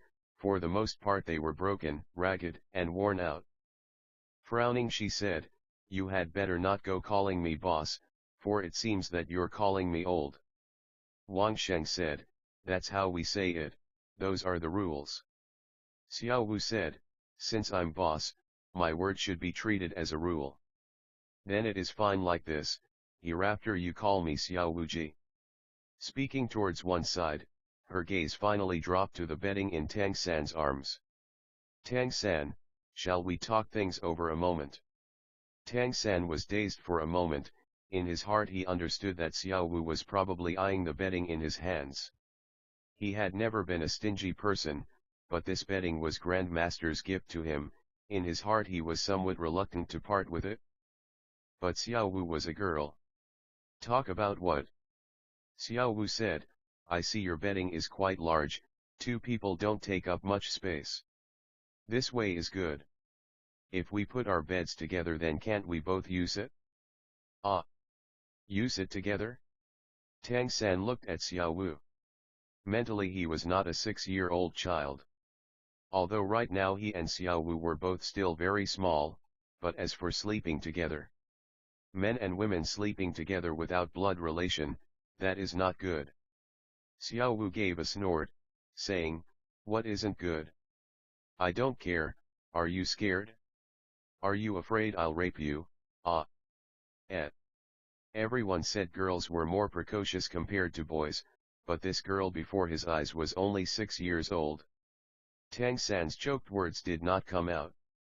The other students watched them, enviously, having a good show. Everyone had cheeky smiles on their faces, but nobody spoke. What eh? Hurry up, pull the bed over. Don't you have outstanding strength?" Xiao Wu urged rather impatiently. Tang San subconsciously pushed his bed next to Xiao Wu's. Xiao Wu took the bedding from his arms, first spreading the mattress on the beds. This bedding was for an adult person, and indeed very large. Although it was unable to fully spread across 2 beds, it could still cover more than 70%. Xiao Wu spread her cloth bundle on the seam where the 2 beds were put together. "You also put your cloth bundle here. Hereafter, this is the boundary. If you overstep the boundary, don't find it strange if I'm blunt, oh." Looking at Xiao Wu arranging the border, Tang San was instead relieved. He hurriedly nodded, and put down his bundle. Xiao Wu covered the beds with the quilt, both beds simply taking one shape. Of course, there was a line of demarcation. Wang Sheng said, "We should eat lunch." Xiao Wuji, Tang San, let's leave. Hearing about food, Xiao Wu immediately leapt up, and excitedly said, "Great. What's good to eat?" Wang Sheng and the other working students looked at each other in dismay, and said with a forced smile, "What good can we working students get to eat? At the dining hall you can just buy any cheap meal gathered there." Tang San shook his head, saying, "You leave, I won't go."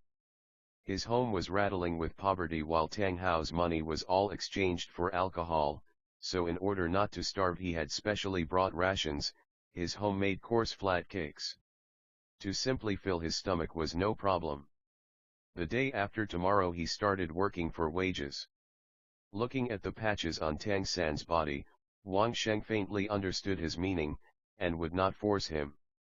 "Xiao Wuji, then let's go." The rising excitement on Xiao Wu's face abruptly solidified at once. "Must you spend money to eat? Just how much spirit money is that?"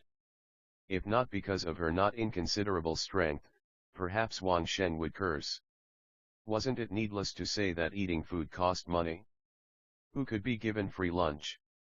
Only, he naturally saw that this newly appointed boss was probably the same as Tang San, also embarrassingly short of money. Wang Shen heroically said, "No matter. Like this, for these 2 days consider your food expenses on me. Tang San, hereafter everyone together are dormitory companions, so let's go. In the worst case until you have money just ask me again." For a moment Tang San hesitated a little, but still agreed. All along he did not have a concept of money. Wang Shen was very happy with his appetite, Xiao Wu even more was immediately all smiles, looking meaningfully at Wang Shen.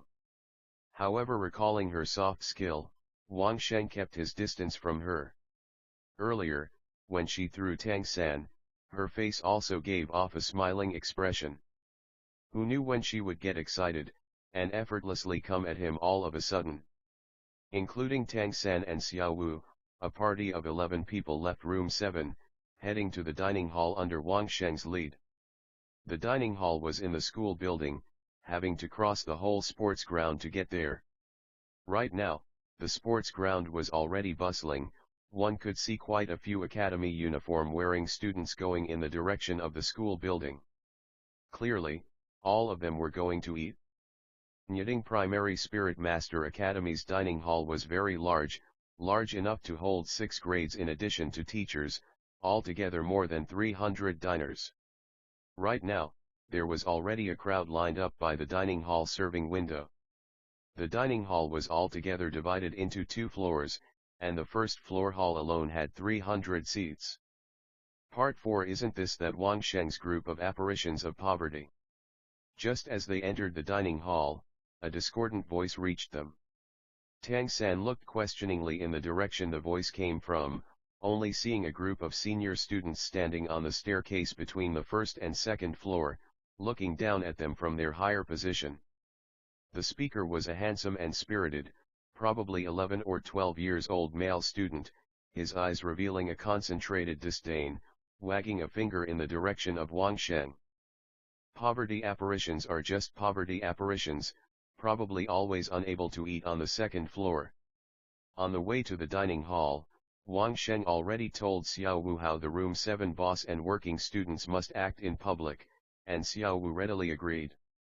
Right now, meeting someone provoking her, immediately her temper rose up. "What creatures are you? How is the second floor so terrific?" A working student by Xiao Wu's side advised her in a low voice, "The second floor is a place where you can independently order dishes. Very expensive, we really can't go up to eat." Xiao Wu's stature was about the same as Tang San, and earlier, Wang Shen sheltered them behind him. When he now walked away, those students on the staircase naturally caught sight of her appearance, and the speaking student's eyes immediately brightened. "A beautiful little loli, it's a pity she's a working student. Wang Shen, your father will go eat now, so I'll let you off this time." Speaking, he was followed by a crowd of people up the stairs to the second floor. Xiao Wu lifted her foot, about to chase them up, but was grabbed and held back by Tang San. "Forget about it, we've come to eat." Xiao Wu looked at Tang San with some scorn. "Are you so timid?"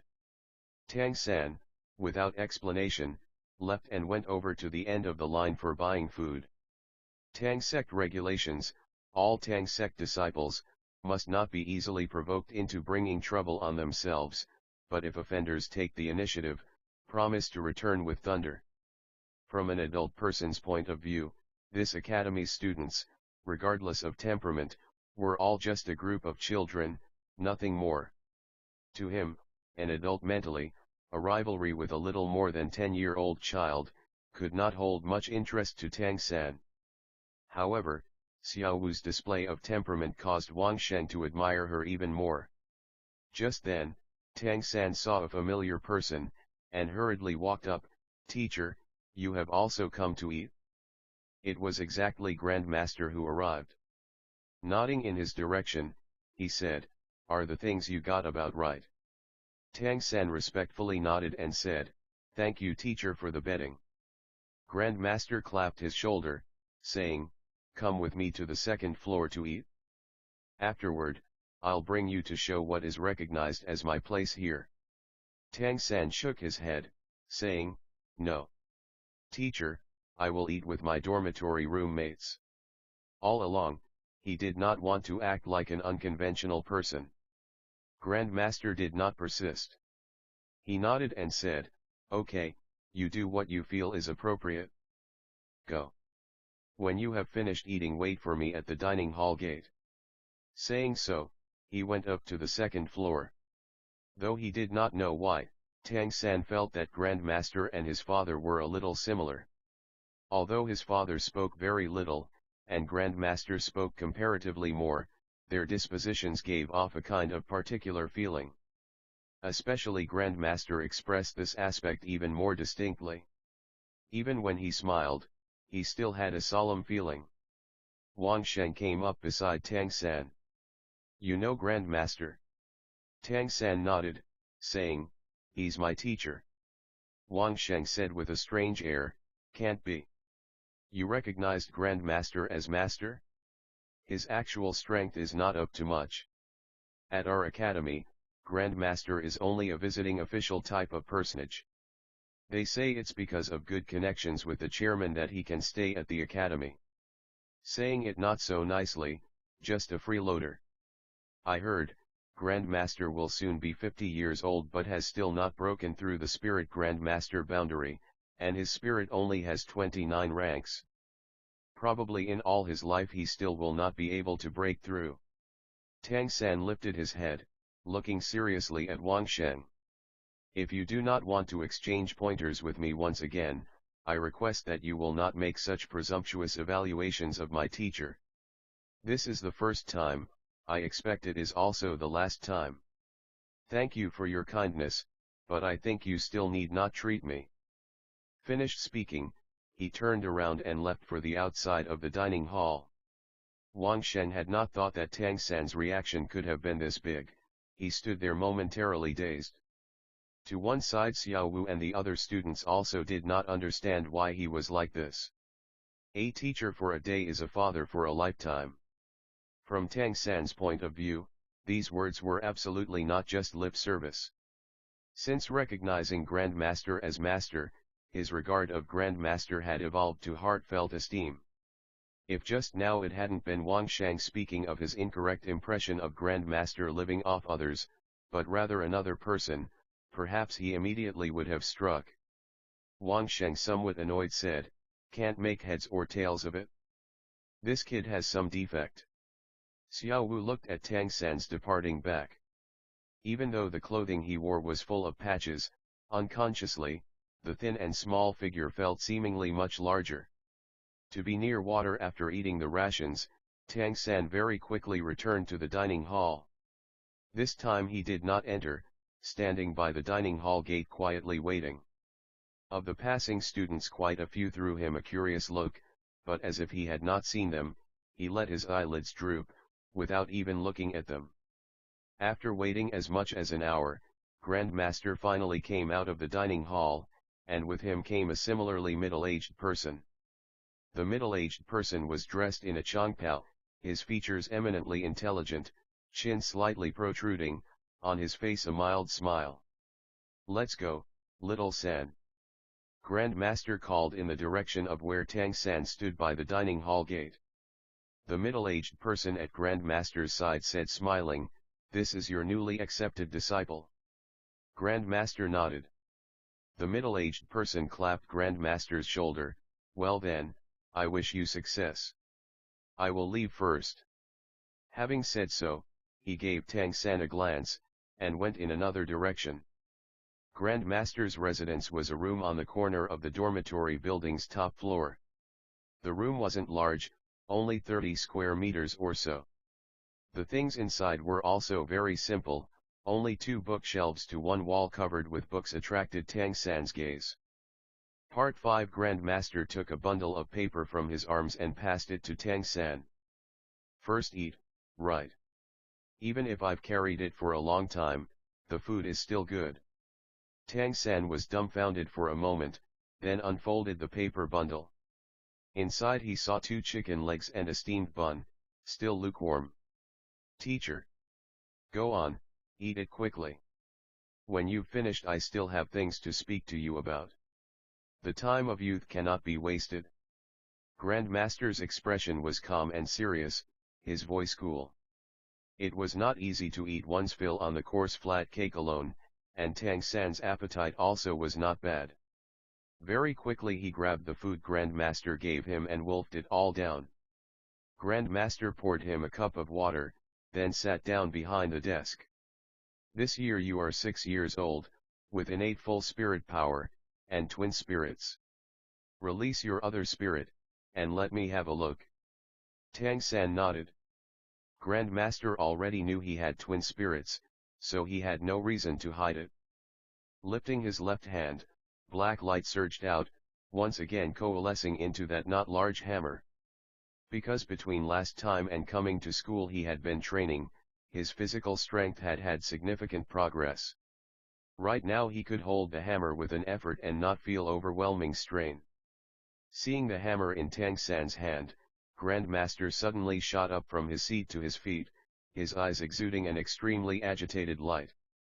Unwaveringly staring at the hammer, murmuring, Tang San, surname Tang, okay, you can put away the spirit. You must not lightly reveal it in front of other people. Without my permission, hereafter you definitely must not give that spirit additional spirit rings. This part you have to remember well. Tang San rather surprised looked at Grandmaster, Dad also told me this. Why can't I add spirit rings to this spirit? The agitated light in Grandmaster's eyes gradually dulled. What does your father do? Tang San said, he's a village blacksmith. Blacksmith? Grandmaster's gaze was rather strange, heaving a sigh he shook his head, blacksmith, hammer, unexpectedly it's a perfect match. Now is not yet the time to tell you, you just need to remember, right now you are not to use the spirit and add spirit rings, only for the sake of your future plan. You must properly keep this firmly in mind. Since father said so, and Grandmaster also said so, this made Tang San's confidence in Grandmaster increase. I understand. Grandmaster said, tomorrow is the opening ceremony, the day after tomorrow the regular classes will start. However, from your point of view, this is only a delay, nothing more. Right now the most pressing matter, is to make your spirit able to continue cultivation. In the morning you act only after I've carefully thought about it. Early tomorrow morning you will follow me from the academy and I will bring you to go look for a suitable spirit ring, to let you advance up to Spirit Master title. Tang San rejoiced due to what Grandmaster said. Only after having obtained a spirit ring could he confirm whether it was because of lacking a spirit ring that his mysterious heaven skill was restrained. Grandmaster's method was what he wanted, and hurriedly he very happily agreed. Grandmaster continued speaking, for the academy side I can help you explain, you need not worry. On the way back I can instruct you in spirit lore. Tang San, what is your view regarding your blue-silver grass spirit? Tang San said, everyone says it's a useless spirit, however, I feel that everything has some purpose. Even the most ordinary blue-silver grass should also be that way. Grandmaster, pleased, nodded and said, not bad. Every spirit has its characteristics. In my research, inferior spirits constitute a very large portion. I've always maintained that there are no trash spirits, only trash people. Tomorrow I'll bring you to look for a spirit ring, so right now you must decide the direction of your spirit's growth on your own. Tang San was somewhat dumbfounded. Direction of a spirit's growth? Teacher, what does this mean? Grandmaster said, for this we must speak about spirit classification itself. To broadly distinguish them, spirits only have two large categories, beast spirits and tool spirits. Plant-type spirits are also included within tool spirits, so both your spirits are counted as tool spirits. The biggest difference between tool spirits and beast spirits is in their manifestation. When beast spirits are employed, the beast's power is added to your own, and will also add its effect to the body.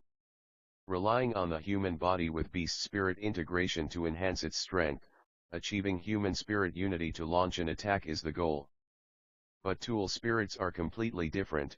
The tool spirits possess effects that can be used independent of the body. Consequently, assisting nature of tool spirits is greater than beast spirits.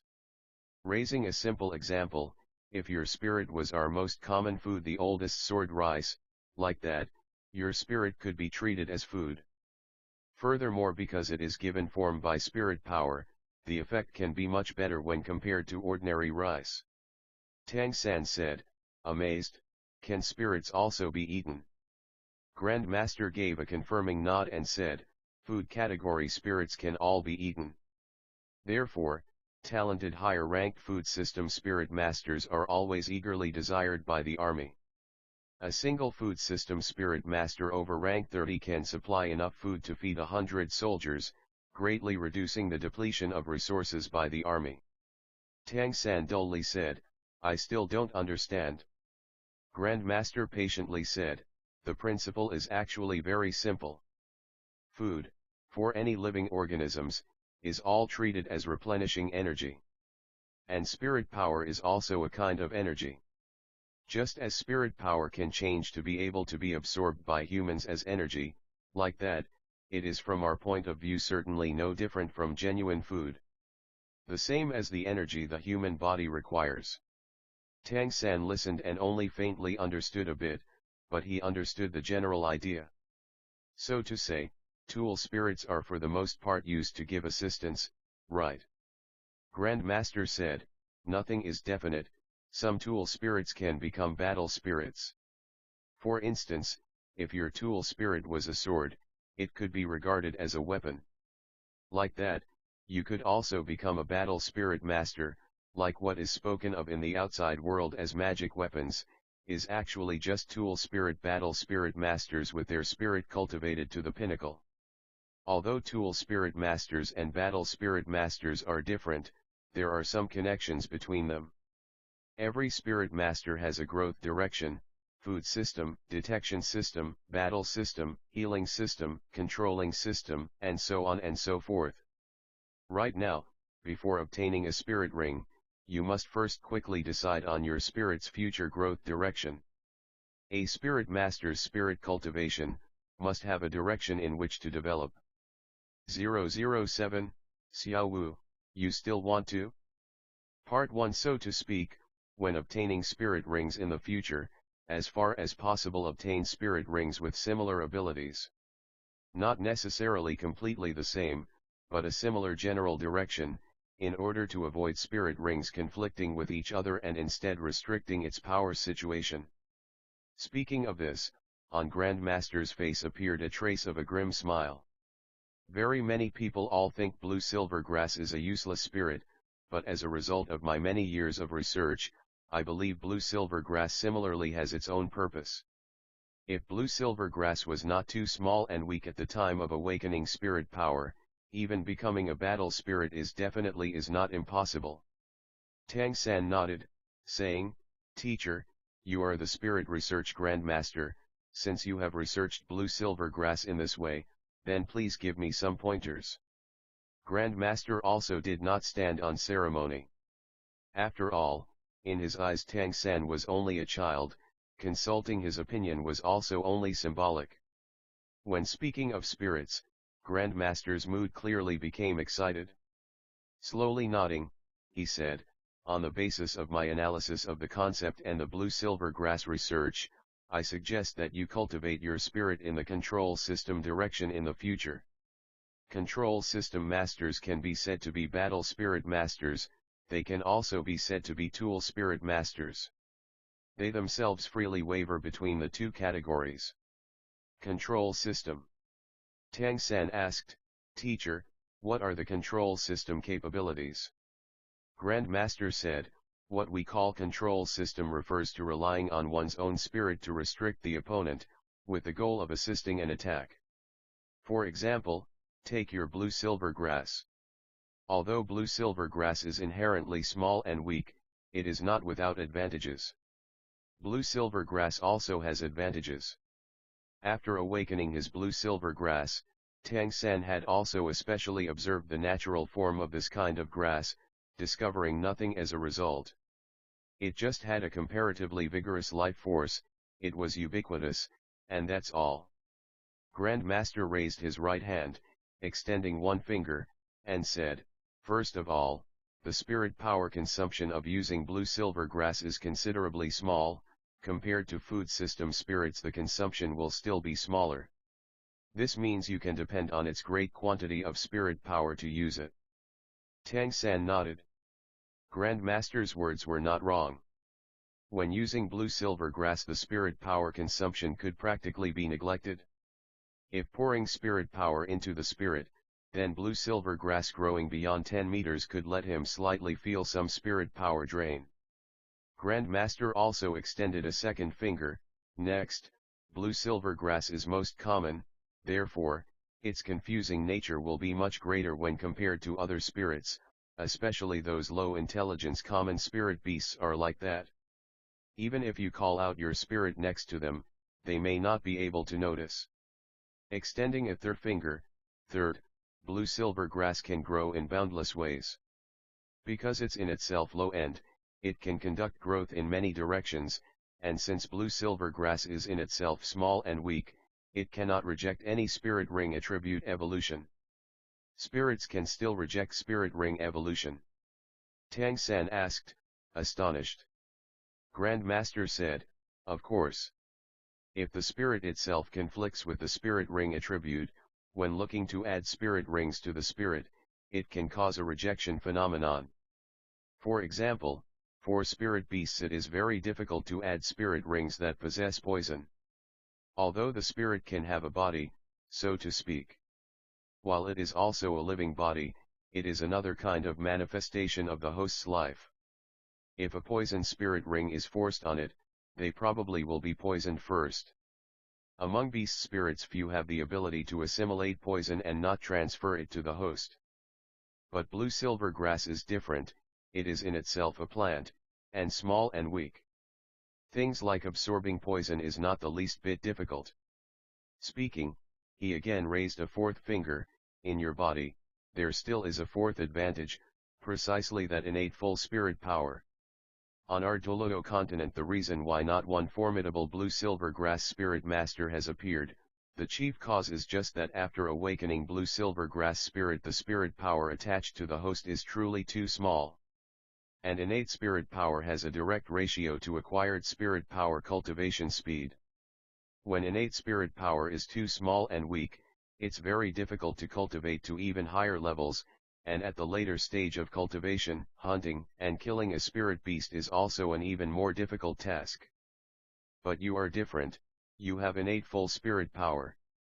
Regardless of whether this spirit power was granted by blue-silver grass or your other hammer spirit, neither influences your bringing it to use on blue-silver grass. Therefore, from your point of view, there are absolutely no disadvantages to cultivating blue-silver grass." Tang San in his heart was secretly full of praise. Truly deserving of calling himself Grand Master, opting to recognize him as master had not been a mistake at all. A common blue-silver grass like his could reveal so many advantages through his analysis. This showed the thoroughness of his spirit research. Those teachers speaking about this profound spirit researcher as only a theory circulating eccentric, was simply comical. Grand Master's mood was clearly somewhat agitated, continuing speaking, "After my careful research, growing blue-silver grass spirit in the control system direction is most advantageous. Grass is lithe, and it can at will grow into various kinds of forms. At its simplest it can be used as rope, tangling the opponent." Tang San said, "But blue-silver grass is so fragile, it will split in a struggle. How can it pin the opponent?" Grand Master said, "This is exactly what growth direction is. With respect to growth in the control system direction, your spirit ring can be chosen to focus in two aspects. First is toughness. The other is poison. Following spirit power promotion, the spirit will also become stronger and stronger. When you have poured even more spirit power into blue-silver grass, it will be much tougher compared to natural blue-silver grass. After you have obtained the effect of a spirit ring again, pinning your opponent will not be difficult. And speaking of, if blue silver grass obtains a poison effect, it will naturally also be able to evolve attack uses. This time Tang San at last thoroughly understood, restricting the opponent, supplementing poison. If blue silver grass truly could achieve this, then, after his hidden weapons did not hit a moving target, he could just stop the target. Of course, to possess all this he must first clearly establish understanding of spirit power, spirit ring, and his mysterious heaven skill interrelationship. After all, what is called his innate full spirit power could be produced by his mysterious heaven skill cultivation, and not come from his spirit awakening. Part 2. Actually, Tang San was not aware that of the two spirits he had, that hammer should give him spirit power. It was only because among the two spirits blue silver grass produced some negative variation. In addition to that, cultivating mysterious heaven skill with its spirit power had a merging process. Therefore, at the time of the spirit awakening ceremony it seemed like spirit power did not appear. Even if it had, it still could not manifest appearance, because he had already reached the level of innate full spirit power, so without first adding a spirit ring, his spirit power already could not continue rising. Grand Master drank a mouthful of water. For the moment decide like this, you go back first. Early tomorrow morning I will come look for you at the dormitory. Okay. Departing Grand Master's room, Tang San could not be calm for a long time. Grand Master's explanation about spirits made him understand more clearly than before. This afternoon, by way of Grand Master's explanation, he also had a proper understanding regarding the Spirit Master vocation at last. Spirit Masters were divided into the two main categories: Battle Spirit Masters and Tool Spirit Masters, and under these two main categories, they were also divided into smaller categories of Food System, Control System, Battle System, Healing System, and so on. A Spirit Master's actual strength was closely related with Spirit Rings and Spirit Power. They themselves supplemented and complemented each other in the growth process. Tang San at present understood this completely. He knew that if he wanted to get even more Spirit Master lore, he must follow Grand Master to continue to study. And Grand Master deciding to quickly bring him to go obtain a Spirit Ring made Tang San most happy. Waiting until after having his first Spirit Ring, regardless of how he said he felt, he could confirm what connection there was between his mysterious heaven skill and this world's spirits. Returning to the dormitory, the other people were not there, and he did not know where on earth they could have gone. Tang San had 2 midday meals, so although the color of the sky was gradually growing late, he was not even a bit hungry. Lying on the bed closing his eyes to rest, he carefully recalled the things Grand Master had said today, letting his impression deepen even more. As the day hurried to its end he was also somewhat tired. Unconsciously, he already passed into sleep. Hi! Not knowing how long, a voice out of nowhere brought Tang San out of his light sleep. Although right now he hadn't rested much, his alert nature still was not small. Subconsciously opening his eyes, looking straight at her lovable pretty face. Xiao Wu looked at Tang San. It still isn't late enough to sleep, will you still be able to sleep at night? Tang San hurriedly, somewhat awkwardly clambered up. Right now. Xiao Wu bent over the boundary in the middle of their 2 beds, looking at him with a charming smile. Tang San discovered that all the working students had already returned. Sitting up on the bed, pointing to the dividing boundary, he said, "You're crossing the border." Xiao Wu happily laughed, and said, "What, crossing the border? I'm a girl. You should invite me, isn't that right?" "Of course, you absolutely cannot cross the boundary." Looking at her flushed little face, Tang San truly wanted to pinch it, but in the end he didn't have the heart to. "You wanton." "Xiao Wu, tomorrow I probably have to go out for a while. I also do not know just how late I can return. I'm telling you in advance." "Go out? Go where?"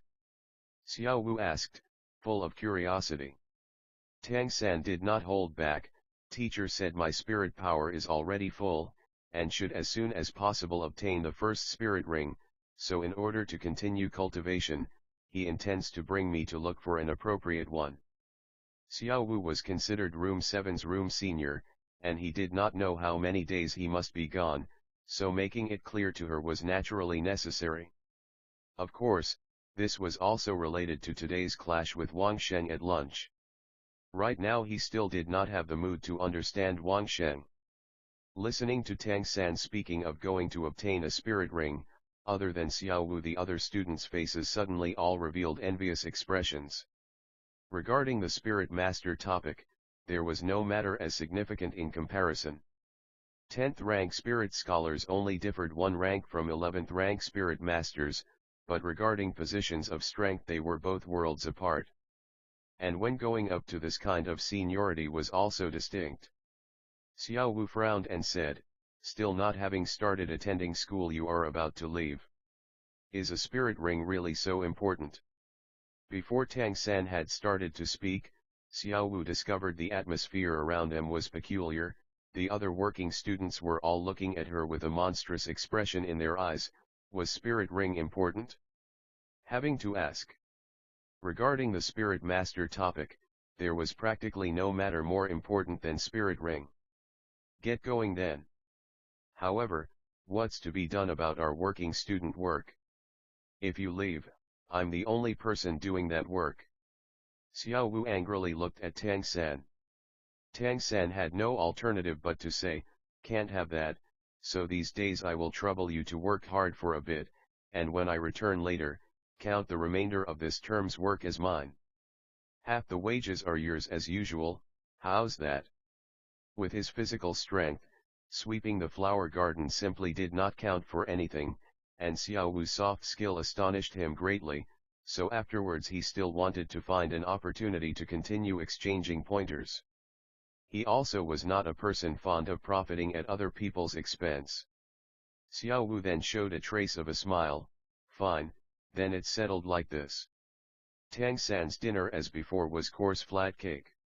Just after the sky had darkened, all the working students already sat on their beds starting spirit power cultivation. Different from ordinary students, working students' cultivation was much more painstaking. Even though their aptitude was probably the same, cultivating spirits could be said to be their only future way out. By observing, Tang San discovered that these working students' posture for cultivating spirits was about the same as his. On the body faint pale spirit power waves appeared, only he did not know how they truly carried out cultivation. Only Xiao Wu was a person refusing to stay idle. She also was not cultivating. When Tang San just finished eating his rations, she pulled on him insisting to go out for a stroll. If it was before, Tang San certainly also would have cultivated mysterious heaven skill. But right now he had long since reached the bottleneck, and Purple Demon Eye also could only be practiced in early morning. Unable to bear Xiao Wu's repeated urging, he had no choice but to follow her out from the dormitory. At this time of the season the weather was the most comfortable, the air was pleasantly cool but not chilly. By now, the sky had already darkened, stars hung above in the sky. Cool and bright. Part 3. Little San, look, heaven has so many stars. Xiao Wu was jumping for joy, bouncing and vivacious. She was not in any way short on the liveliness of children this age. She called Tang San by Little San, and not Little Third. In addition to that she also was a girl, so Tang San could not protest. He could not help but say, "You pulled me out for the sake of looking at stars." By now, outside the dormitory building already very few students and teachers could be seen. Not until later Tang San knew, dusk cultivation was a spirit master tradition. Xiao Wu smiling said, "No, of course not. I want to spar with you again." During the day I anticipated the opening move, and with an effort managed a surprise attack. Defeating you was a one-sided fight. Seeing your appearance was also somewhat unconvinced, I'll again give you a good opportunity. A girl as warlike as Xiao Wu definitely could not often be seen, but this was to Tang San's liking. Immediately rousing his spirit, "Good, then come on." Xiao Wu smiling used a finger to scratch her face. If in a moment I have you on your stomach, don't be sniveling. Oh. Are you ready or not? Seeing her lovable appearance, Tang San couldn't help but pause a moment, but still very quickly recovered his balance. Come on. Good, I'm coming. While speaking, Xiao Wu's face revealed a slightly wicked smile, and walked in the direction of Tang San. Indeed coming, but certainly not attacking. Tang San frowning said, what on earth are you doing? Weren't we exchanging pointers? By now, Xiao Wu had already walked up to him, so the distance was less than 1 meter. Even though they both still were children, and their arms and legs not long, Xiao Wu still walked as before, having already lost leg attack distance. From the perspective of spirits, Tang San knew, since Xiao Wu's spirit was a rabbit, and the rabbit's strongest place was the leg, her legs should also be the fiercest. This bit he could see from when they fought during the day. By now, she had lost the position to employ the legs. What could she actually be thinking? Xiao Wu nodded, smiling said, right. Have I not come to exchange pointers with you? Just as Tang San in his heart felt uncertain, Xiao Wu abruptly flung back her head, the scorpion braid on the back of her head becoming a black shadow winding in the direction of Tang San's neck. Was this way also all right? A method using hair to attack was the first time Tang San had seen anything like it. But he was all along on alert for Xiao Wu's attack, and watching her scorpion braid whip at him, he immediately retreated a step, simultaneously lifting the left hand, twisting towards Xiao Wu's hair. Shortly the braid would be caught, then Xiao Wu could not again have combat effectiveness. Xiao Wu's hands came together to lift her braid, so when Tang San raised his hand, suddenly realizing Xiao Wu's hands already had lifted up, just as his hands still did not meet Xiao Wu's long hair, Xiao Wu abruptly raised her head, scorpion braid already crossing Tang San's palm, and her own hand closely going up. Xiao Wu's hand lithe and brilliant, soft, meeting it was like being hit with a bundle of cotton, but Tang San right now was not in the mood to be affected by beauty, because he gaping with astonishment discovered that Xiao Wu's arm unexpectedly twisted bizarrely a moment, not only twining his palm, but even in a flash extended, twining around his arm. At this same time, her other hand lifted, and that up overhead scorpion braid fell from overhead, as if it was her third hand, winding in the direction of Tang San's neck. Xiao Wu's arm seemed fair and soft, but was extremely tough. With Tang San's strength, he was unable to struggle free from her twining. Underfoot forcing a leap back, but Xiao Wu's body was like 4 weights of cotton following together with his leap. While Ghost Shadow perplexing track was exquisite, like this it had already lost effect. In order to avoid Xiao Wu's scorpion braid, Tang San abruptly raised his head, bending backwards at the waist, using the iron panel bridge form to dodge.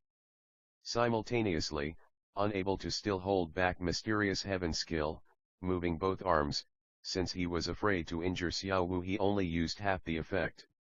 Who could know, that when Tang San used force, Xiao Wu's both hands abruptly let go. Immediately following, Tang San felt a great force coming from his waist, and suddenly unable to again judge control, immediately fell backwards.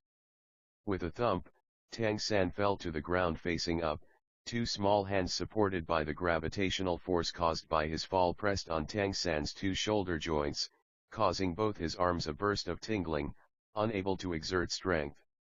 And by then, Xiao Wu's body completely sat straddling his waist, triumphantly looking at him. Tang San's lower abdomen in comprehensive contact with and feeling the elasticity of Xiao Wu's little butt. How about it? Convinced or not? Xiao Wu lowered her head to look at Tang San, face ecstatic. If speaking of the first time when Xiao Wu threw Tang San it was certainly not the best feeling, this time was depressing. From the point of view of physical strength, Xiao Wu seemed compared to him must be weaker. But this fighting method of hers was too strange. Tang San's own fighting experience also was not considered abundant, then suddenly came into contact with this method. Not convinced, come again. Tang San looked at Xiao Wu, in his heart refusing to give in. Xiao Wu triumphantly said, "You still want to? But I won't give you the opportunity. Having skill, you first struggle free again." How to struggle free of shoulder joint control. Mysterious heaven skills operation route was obstructed. What on earth are you up to? Still not quickly getting up. In public, to go so far. At this time, a discordant voice reached them. Xiao Wu and Tang San simultaneously looked up, only to see a female teacher walk in their direction in a rage. Indeed, right now Tang San and Xiao Wu's posture was truly somewhat unbecoming. Tang San lying flat on the ground, both arms spread on two sides, Xiao Wu straddling his waist, both hands pressing down on his shoulders and head bent to look at him. Even though the two were only children, but this action, truly was somewhat. Xiao Wu's little face turned red, jumping up to her feet from on top of Tang San. Tang San also took advantage of being free and climbed to his feet. The female teacher had already come over, angrily said, "You two, what do you have to say?" Tang San felt he as the boy should explain, but before he had opened his mouth, Xiao Wu already rushed to explain, "Teacher, we are exchanging pointers." Part 4 Exchanging pointers? Lying on the ground exchanging pointers? Taking what appearance? How have your families taught you? It looks as if you ought to be this year's first-year students, right? Such young scholars flirting, what about when grown up? The teacher's reprimand was like the sound of popping beans in the two people's ears. Tang San stealthily glanced at Xiao Wu. Xiao Wu was also looking at him, and stuck out her tongue in his direction. Hearing the teacher speaking about parents, Tang San could not help but say, "Teacher, we truly were exchanging pointers on spirit abilities." The term spirit abilities he had during the day heard Wang Sheng say, at this point could also be considered learning and using. The female teacher looked at him with a somewhat disdainful eye, and said, "You have just entered the academy, what spirit abilities could you have? Making up lies is also not a reasonable approach. Move, follow me to the dean's office." "No." Tang San and Xiao Wu answered practically in unison. Tang San earnestly said, "Teacher, we really were exchanging pointers on spirit abilities. How about, we let you see us exchanging pointers?" Xiao Wu clapped her chest, saying, "I'll come." "Teacher, you don't say anything, I'll also exchange pointers with you for a moment, okay?" Without waiting for the female teacher to react by coming over, Xiao Wu leapt up, worthy of a rabbit spirit. This leap of hers was truly high, no less than 1 meter off the ground, both hands directly held in the direction of the teacher's neck. Xiao Wu leaping this high also startled that female teacher. Subconsciously she raised both hands to ward off Xiao Wu's arms. Tang San in his heart was snickering, this teacher might get the worst of it. Tang San still did not know Xiao Wu's real strength, but he was very clear about his own strength.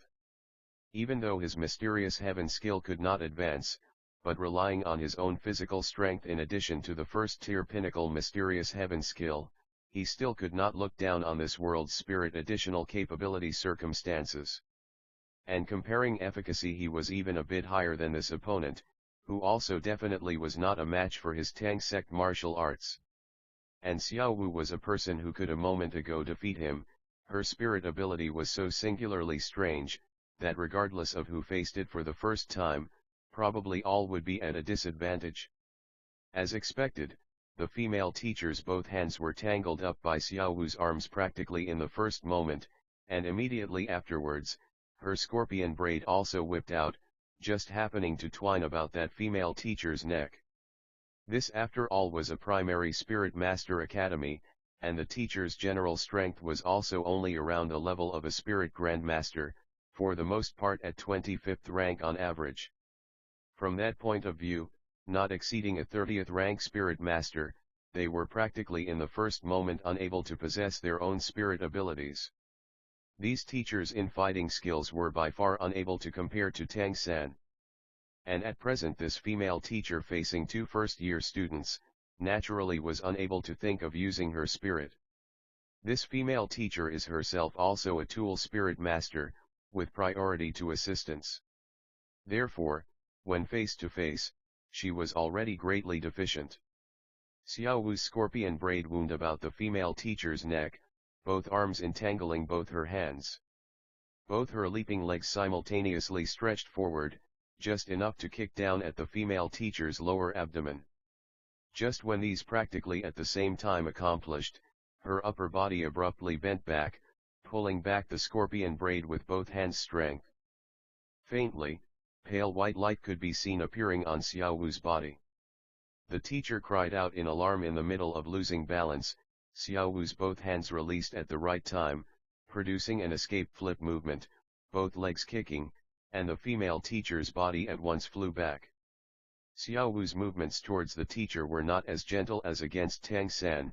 This time the teacher's body was kicked a full 3 meters away, falling heavily to the ground. Even if this female teacher had spirit power body protection, falling was confusing, all along can't find direction. Xiao Wu walked up next to the female teacher, big eyes blinking, an innocent face. "Teacher, you all right?" The female teacher dully applied spirit power, clambering to her feet with difficulty. Looking at Xiao Wu's appearance, her eyes revealing a bewildered expression. Spirit ability, definitely, it was spirit ability. Otherwise, even if she was not a battle spirit master, how could she be thrown by a young child like this? And also when she tangled both her hands suddenly became extremely tough, that absolutely was a spirit adding effect. What kind of person was this girl anyway? The female teacher could perhaps not care about Xiao Wu. She also believed that when using her spirit circumstances would be able to subdue this child, but she had no choice but to consider Xiao Wu's background. From one point of view, of Douluo's formidable spirit masters, spirits all are clan inheritance. This young possessing spirit ability, it shows her spirit had great ferocity. The female teacher in her heart couldn't help but be perturbed. She was just a spirit grandmaster, and this child might have the strength of a spirit master ancestral family. As a spirit master from a common family she could not cause offense. "Why, later you must not exchange pointers on the sports ground, you must have a teacher nearby to safeguard, do you understand?" The female teacher simply explained in a few sentences, and left dejected and depressed. In her heart resolving, to first thing tomorrow look into this girl's background. Looking at the female teacher's gradually distancing figure, Tang San asked in a low voice in Xiao Wu's direction, "That move you used just now, it seems quite powerful." Xiao Wu rather proudly said, "I already stayed my hand, otherwise the consequence could have been very serious." "Oh. That is called rabbit kicking eagle, can be my proudest technique." Having spoken to her, she suddenly looked warily in Tang San's direction. "Why are you asking so clearly? Thinking about later producing a good countermeasure?" Tang San couldn't help but shake his head, saying, "You are clearly gauging the heart of a gentleman with your own mean measure." Xiao Wu angrily said, "You dare say I am a base person? Then we will continue exchanging pointers, right?" Tang San looked at Xiao Wu and could not help but be somewhat speechless. This silly girl bullied him as if addicted to bullying. Since it was merely exchanging pointers, how could he be afraid? Hooking his hand in Xiao Wu's direction, "Then come on." Xiao Wu at his side, turned and counterattacked with her palm coming at him. Having experienced the second lesson, Tang San could not let her easily tangle him. He knew that dealing with Xiao Wu's style of close quarters attack method was an uncertain opponent, so opening distance was the best method. Figure dodging, quickly retreating, already dodging several meters away. Part 5 Xiao Wu snorted, comparing speed, "I still won't fear you." Body shooting forward, she pounced in Tang San's direction. Tang San smiled slightly, this time he was at last fully prepared. If he again let Xiao Wu easily throw him, then for these years he truly would have practiced in vain. In his eyes flashed a trace of faint purple, the trace of using demon purple eye. Under the effect of purple demon eye, Xiao Wu's movements were clear and slow to his eyes. Feet stepping with perplexing track, one smooth step already shifted him more than 2 meters, just enough to avoid Xiao Wu's pounce. Even for her hair braid and long legs it would still impossible to reach 2 meters out.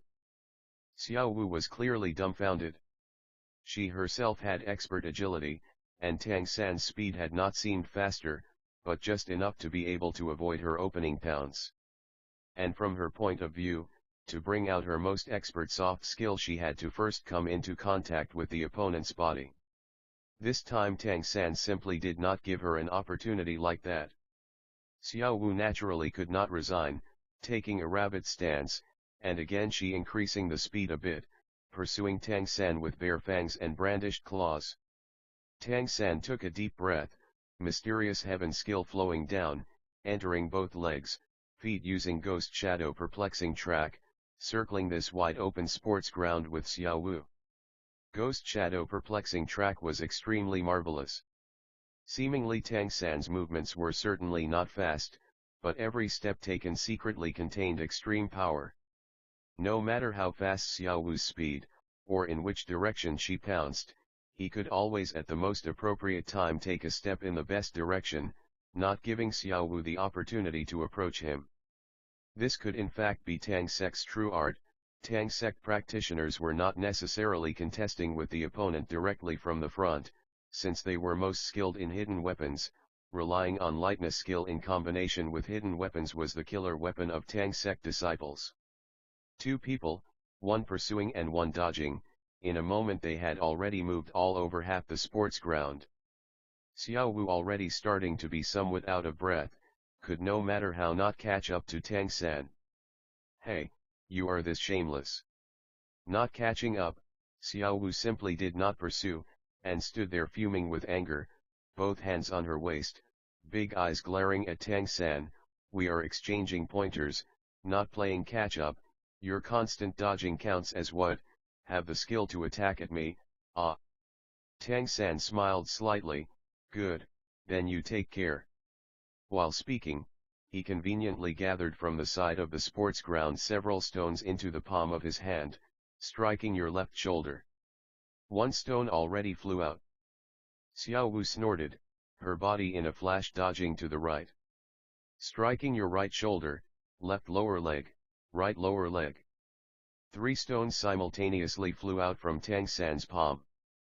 The first stone truly was striking towards Xiao Wu's left shoulder, but right now she was watching 3 stones as if flying in a single direction, in her heart thinking to herself, "This fellow is definitely deceiving me." Not retreating and instead advancing, suddenly accelerating, facing Tang San and pouncing, simultaneously raising both hands before her chest to block. It was only a pebble, nothing more, just knock it down. But, making Xiao Wu shocked, a scene took place. Just as she saw she could clap down the stones, those 3 pebbles suddenly separated, and flying out in 3 different directions. At such a close distance, there already was not enough time for an effective reaction. Ayo, ayo. 3 stones fell in place, just right to strike Xiao Wu's right shoulder, left lower leg and right lower leg. Although Tang San had not infused mysterious heaven skill into the pebbles, when struck head-on, Xiao Wu still felt a burst of extreme pain. "Good, you dare use stones to hit me." Xiao Wu certainly did not know that this was Tang San since arriving in this world, the first time genuinely facing an opponent using hidden weapons. What he used was in Mysterious Heaven Profound Record the hidden weapons 100 separation technique Swallow's Parting Flight. Seeming simple, but in it was contained cunning tricks that were extremely exquisite. Among the hidden weapons 100 separation technique, because of the Mysterious Heaven skill restriction, up until now Tang San was only with an effort able to use 2 or 3 kinds, that's all. This Swallow's Parting Flight was the only one among them that was extremely proficient. Allowing you to throw me, but not letting me use pebbles. This time it's your loss. Doesn't count, come again. Xiao Wu firmly believed, she need only be prepared, in no way could Tang San hit the mark again. "Xiao Wu, You still want to? Then come on. Continuing exchanging pointers, and also continuing for a very long time. As for results, when Tang San early on the second day left the Nying Primary Spirit Master Academy with Grandmaster, on his lips he was still talking about how striking a moving target was fun. And that same evening, no story took place with two people sharing a bed. After all, they were too tired from exchanging pointers. Early morning, when the vast majority of Nying Academy's teachers and students were still in deep sleep, one tall and one short, two people already departed the big academy gate. Teacher, where will we go to find spirit beasts? These departing from the academy, were exactly Grandmaster and Tang San alone. We will go 400 li northeast of Nying City to Spirit Hunting Forest. There is where the Empire holds spirit beasts captive. Certainly can find something that suits you. Grandmaster today wore tough clothing, seeming like it somewhat increased his heroic spirit. It was only that stiff face that like before gave people a kind of discordant feeling. Captive? Spirit beasts can also be held captive. Teacher, you explained to me about spirit beast lore, right? Grandmaster nodded, and said, high-level spirit beasts naturally cannot be captured, but lower-level ones can. Spirit beasts are a kind of animals that possess spirit power. The longer they exist, the more powerful they become. Therefore, from this point of view, based on number of years we divide them into 5 levels. 10-year spirit beasts, 100-year spirit beasts, 1,000-year spirit beasts, 10,000-year spirit beasts and 100,000-year spirit beasts. Its meaning is just as the name implies, a spirit beast cultivating for over 10 years, is a 10-year spirit beast, and so on. Spirit rings are distinguished the same as spirit beasts. Different age spirit rings are very easily recognized, it can be seen from color. Of these, 10-year spirit beast spirit rings are white, 100 years are yellow, 1,000-year spirit beast spirit rings are purple, 10,000-year spirit beasts are black, and 100,000-year spirit beast spirit rings are red. Those that are regularly captured by the country, supplying spirit masters with spirit beasts to hunt and kill, for the most part are 10 years and 100 years. Few 1,000-year spirit beasts appear. Credits author illustrator publication platform publisher translator book designer, Tangjia Sanshao, Mu Fen Chun Shumalu.co, Changjiang Press Blue Silver Translation Armail 008, Spirit Tool, 24 Moonlit Bridges Part 1 Teacher, the longer the cultivation time the more powerful the spirit beast's strength, and the greater the effect of the spirit ring. In what respects does this formidability show? Tang San asked. On Grandmaster's stiff face appeared a touch of his signature unsightly smiling expression. This line of questioning is very good. The spirit rings produced by spirit beasts of different level main difference to spirit master is what attribute it adds as well as the capacity to master its ability. For example, if using the quantitative angle of view, with your blue silver grass spirit with the control system tool spirit master root, and you obtain a compatible attribute 10-year spirit ring, then your blue silver grass control nature can increase by 10. But if it was a 100-year spirit ring, then your blue silver grass control nature would increase by 100. And so on. Consequently, whenever possible, spirit masters as much as possible pursue enhancing their spirit even more. Tang San uncertainly said, wouldn't then people possessing greater power be able to obtain a better spirit ring? Those nobles can completely rely on their clan's strength to go hunt even more powerful spirit rings for them. In Grandmaster's eyes fleetingly a commending light was revealed. To think of this, proves you have carefully reflected, but the facts are not that simple. One might say, the requirements for adding a spirit ring are extremely severe. First of all, one must personally strike the killing blow to the spirit beast to be able to receive the spirit beast's spirit ring. Spirit rings can only exist for an extremely brief time. If not added to oneself within 2 hours it will lose effect. Next, spirit beasts are a kind of extremely proud creatures, not just any spirit beasts will let themselves be taken prisoner. If an opponent inflicts a severe injury, wanting to capture them, then the spirit beast can choose to explode their spirit power and commit suicide. This hinders the circumstances you spoke of, even if inviting people to hunt and kill spirit beasts. If not killed by him, then it is still very difficult to obtain a spirit ring. Of course, all this is not absolute. How can humanity's wisdom be compared to spirit beasts? The best method to hunt and kill spirit beasts is precisely to organize groups to go to spirit beast's location. The one who strikes the last blow, then can obtain the spirit ring. Therefore, what you said about nobles and some people possessing power on hunting and killing spirit beasts side indeed have a certain advantage. But, these kinds of people easily obtaining spirit rings does not mean that he will become more powerful compared to an ordinary spirit master. They also cannot confirm whether the attribute of the spirit beast they come across is the most suitable to them. The spirit beast's level is admittedly important, but whether the attribute is compatible is also equally crucial. Even better spirit rings, unless your spirit itself is compatible, it will also be unable to evolve good effects, and on the contrary will affect oneself. Every spirit master on different stages has restrictions on the spirit rings they can absorb. To take an example, you right now are only a 10th rank spirit scholar, and with your current spirit power, at most you can absorb 100-year spirit beast spirit ring. If you try in vain to absorb 1,000-year spirit ring, this can only have one result: the body is unable to endure, and is destroyed by the spirit ring's power.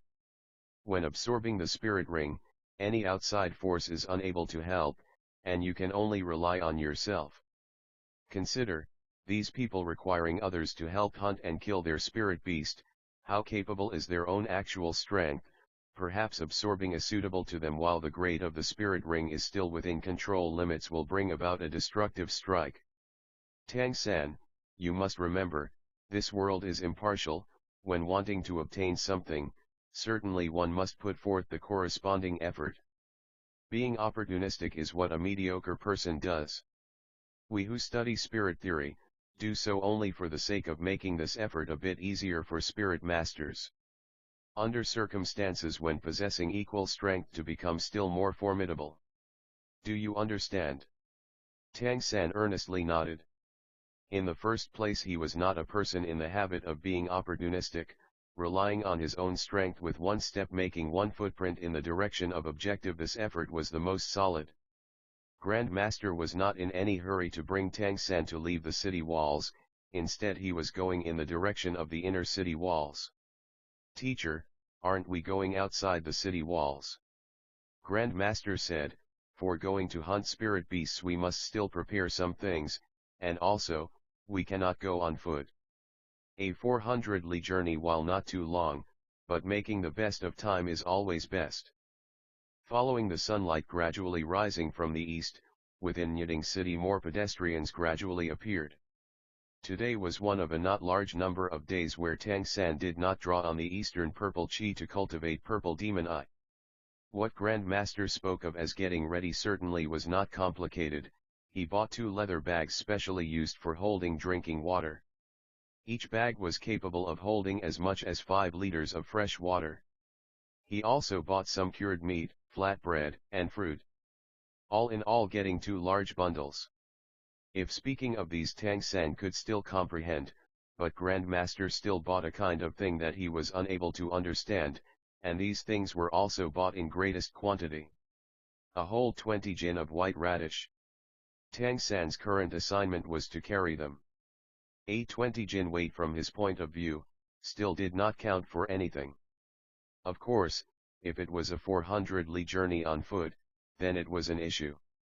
Fortunately, after Grand Master procured all these things already, immediately at the inner city wall he hired a carriage, giving the carter 5 silver spirit coins. Douluo continent's currency exchange was like this: 1 gold spirit coin was equivalent to 10 silver spirit coins, equivalent to 100 copper spirit coins. 1 gold spirit coin was already enough for a family of 3's regular expenses for several months.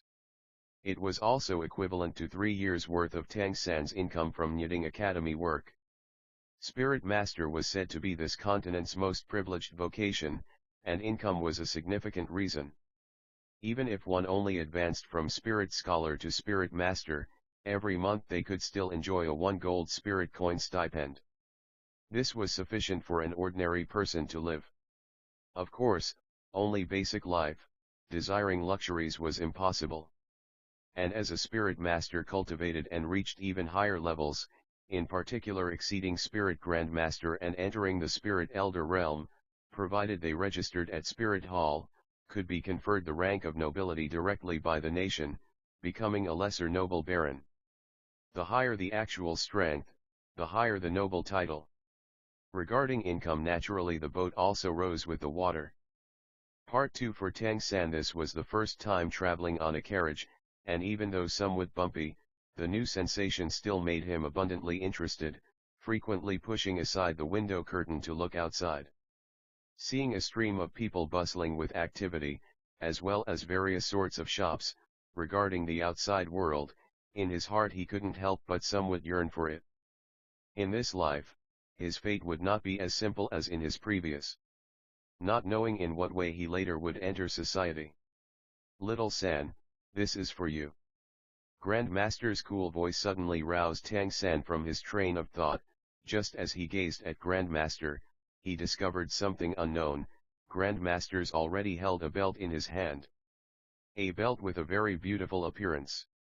The whole belt was black, and on the surface were dark stripes, that unless carefully looked for could not be distinguished, and on the entire belt, evenly distributed, were set 24 pieces of milky white jade. Each piece of jade was the size of an adult person's thumbnail, and round. With gentle color and luster, looking like rare fine jade. Thank you, teacher. Tang San did not stand on ceremony, holding out his hand to receive it. What is called senior's gift must not be refused. When he before was at Tang sect, Tang inner sect elders receiving disciples would all later give a gift. Grand Master giving him this belt, should also have a similar meaning. Grand Master said, this belt has been with me for very many years, also been neglected for very many years. I hope in the future it can blossom into its proper glory in your hands. Regarding the belt, from the start Tang San felt it was not ordinary, as if the belt had numerous faint streams of qi circulating, and these streams of qi were with this belt itself acting as a bridge, with the jade serving as stores. 30 years ago, when I obtained it, I did not know what it was called. But through my many years of research I came to see it could be considered a first-class spirit tool, functioning as storage. You only need to infuse it with spirit power, and each piece of jade is capable of providing 1 cubic meter of storage space. Like that you can conveniently deposit goods. Spirit tools, to Tang San, was a brand new term.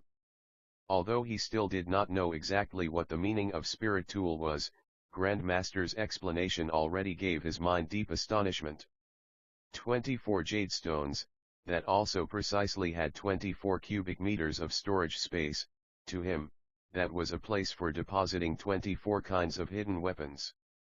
The expression in Tang San's eyes became blazing, and within his heart the thirst to promote mysterious heaven skill reached an extreme degree. He was dying to right now possess enough inner strength to go cultivate all kinds of hidden weapons uses. Having this belt, he need not again worry about hidden weapons storage issues. As Tang San had not asked, Grand Master already went ahead and explained, spirit tools, as the name implies, are implements that rely on spirit power to be used. Very few spirit tools are passed down from ancient times, for the most part without offensive function. Spirit masters themselves do not need weapons. Spirit tools can all be described as historical relics. As to how they came about, and how they were made, was lost long ago. This belt was obtained by me and several friends one time on an adventure. It was assigned to me as a reward. To me, its function is nothing too great, later you should be able to find it useful. Right, give it a name. Looking at those 24 pieces of gentle jade, Tang San practically without hesitation thought of a famous verse from his last life, 24 moonlit bridges. Right, I'll call it 24 moonlit bridges. Grand Master was slightly dazed, his rigid face without expression, nodding said, a very good sounding name, if a bit long-winded. Tang San secretly sighed. Perhaps this could be considered a recalling his last life a bit. Grand Master said, its function is very simple, infuse your spirit power within those jade stones, then you can sense its existing space. If you can react fast enough, things within it will appear as if out of thin air. But to control its specific property well, you still must practice much more. This is also your future homework. Tang San did not need Grand Master's words to understand the importance of training with taking things from 24 moonlit bridges, and hurriedly nodded in reply. Originally Tang San had still been uncertain, Grand Master had bought this many things, after entering Spirit Hunting Forest how could they be taken when hunting spirit beasts? Right now with 24 moonlit bridges these all were no longer an issue. Idle throughout the journey, he started under Grand Master's direction to practice his control of accessing goods with 24 moonlit bridges. And the goods used for practice, were those white radishes. A 400 li journey, whether long or not, it was not considered short. Not until noon the second day did they arrive at their destination, Spirit Hunting Forest. Just when Tang San stepped down from the carriage, he discovered Spirit Hunting Forest was completely unlike his imagination. Forests, in Tang San's impression, ought to be filled with big natural smell, trees secluded and tranquil, air fresh, no sign of human habitation. But this Spirit Hunting Forest before him, at least at the forest's edge, felt like it was a knitting market. At the forest's edge, large houses were constructed, or rather shops. The sound of every kind of ware being cried out, a strip of man-made paved simple path freely among them, in the surrounding racket Tang San could not help but frown. Have warrant, recruiting to hunt strength-type spirit beasts, still short 2 people. Hunting agility-type spirit beasts, warrant for 7 people. 10 gold spirit coins. Similar hawking cries rose one after another. The forest of shops for the most part were peddling weapons, defensive tools, and all kinds of food supplies. Grand Master brought Tang San to enter this place considered as a small town market. Do you know why I finished buying all the things at Knitting City? Tang San shook his head. Grand Master pointed to the prices marked in the stores, because arriving here, prices will all at least double. Are you not wondering, how a forest's edge can be this bustling? It's actually very simple. Where there are spirit beasts, there is profit.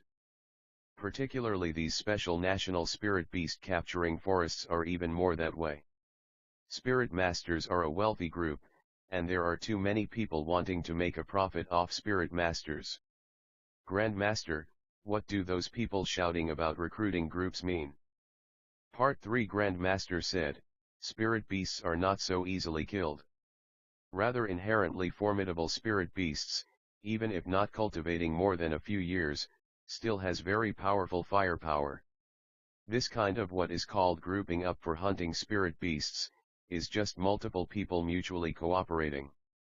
Hunting their respectively required spirit beast, and obtaining the spirit ring. Having the aid of other people, they can deal the required last attack on the spirit beast themselves. On the continent it is the most common and safest method of hunting spirit beasts. Only, is grouping up that easy? Speaking of this, Grand Master looked at these crying out spirit masters, his eyes exuding a trace of disdain. A genuinely outstanding spirit hunting group, will be composed of at least 5 parts. Food system tool spirit masters will be responsible for supplies, healing system tool spirit masters responsible for condition and spirit power restoration. Agility system battle spirit masters responsible for scouting, strength system battle spirit masters responsible for blocking, attack system battle spirit masters responsible for annihilating the enemy. With these 5 parts composing the group, it can be regarded as a complete group. But also the coordination between each also can't take shape in a day or two. Alone it imperceptibly influences the process, and it requires at least several years to become coordinated. Even more importance must be attached to group's members, they must have mutual trust. Absolute trust. Otherwise, when encountering danger, they are very easily defeated in a moment. Tang San astonished asked, why will they be defeated? Because of insufficient strength. Grand Master shook his head, coldly saying, in the future, perhaps you also will chance to join a group in this way. When choosing a group, you can't even consider other members' actual strength, but the one thing you must keep in mind, in the group which you choose, that you can present your back before any other person. Tang San still did not very well understand Grand Master's meaning, but Grand Master also did not for a long time explain again, bringing him towards the depths of the market. Although the marketplace was a disturbing chaos, just as they moved away from the market, when they saw this huge forest, Tang San still could not help but be somewhat shocked. Trees tall and large showing their age, at the forest periphery, encircled by an immense steel fence, facing the forest, appeared a great number of piercing tips. The fence's height exceeded 10 meters, looking extremely robust.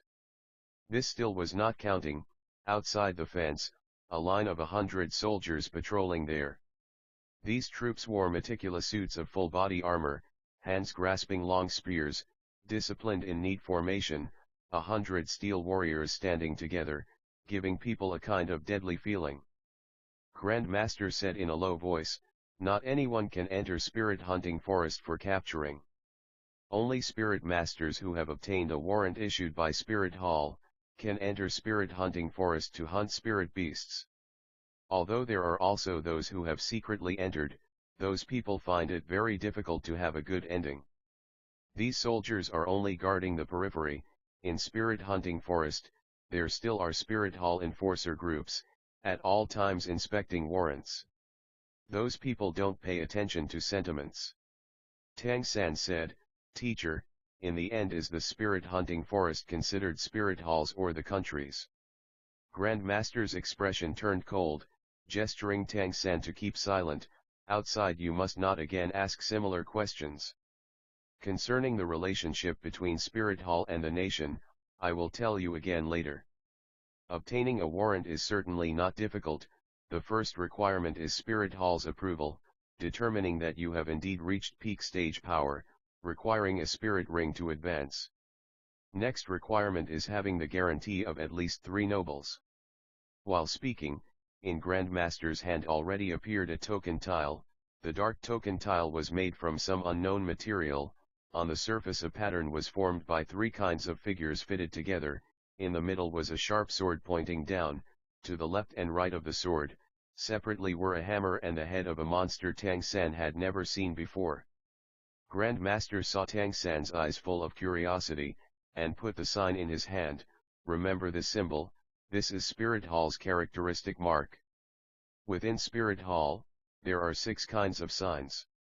Distinguishing each kind of token tile is very simple, just look on the figures.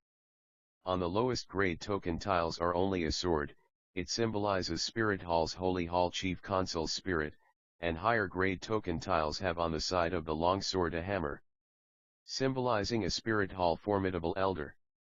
Tang San's inference ability still was not bad. Teacher, these 2 people in Spirit Hall position should be extremely significant, right?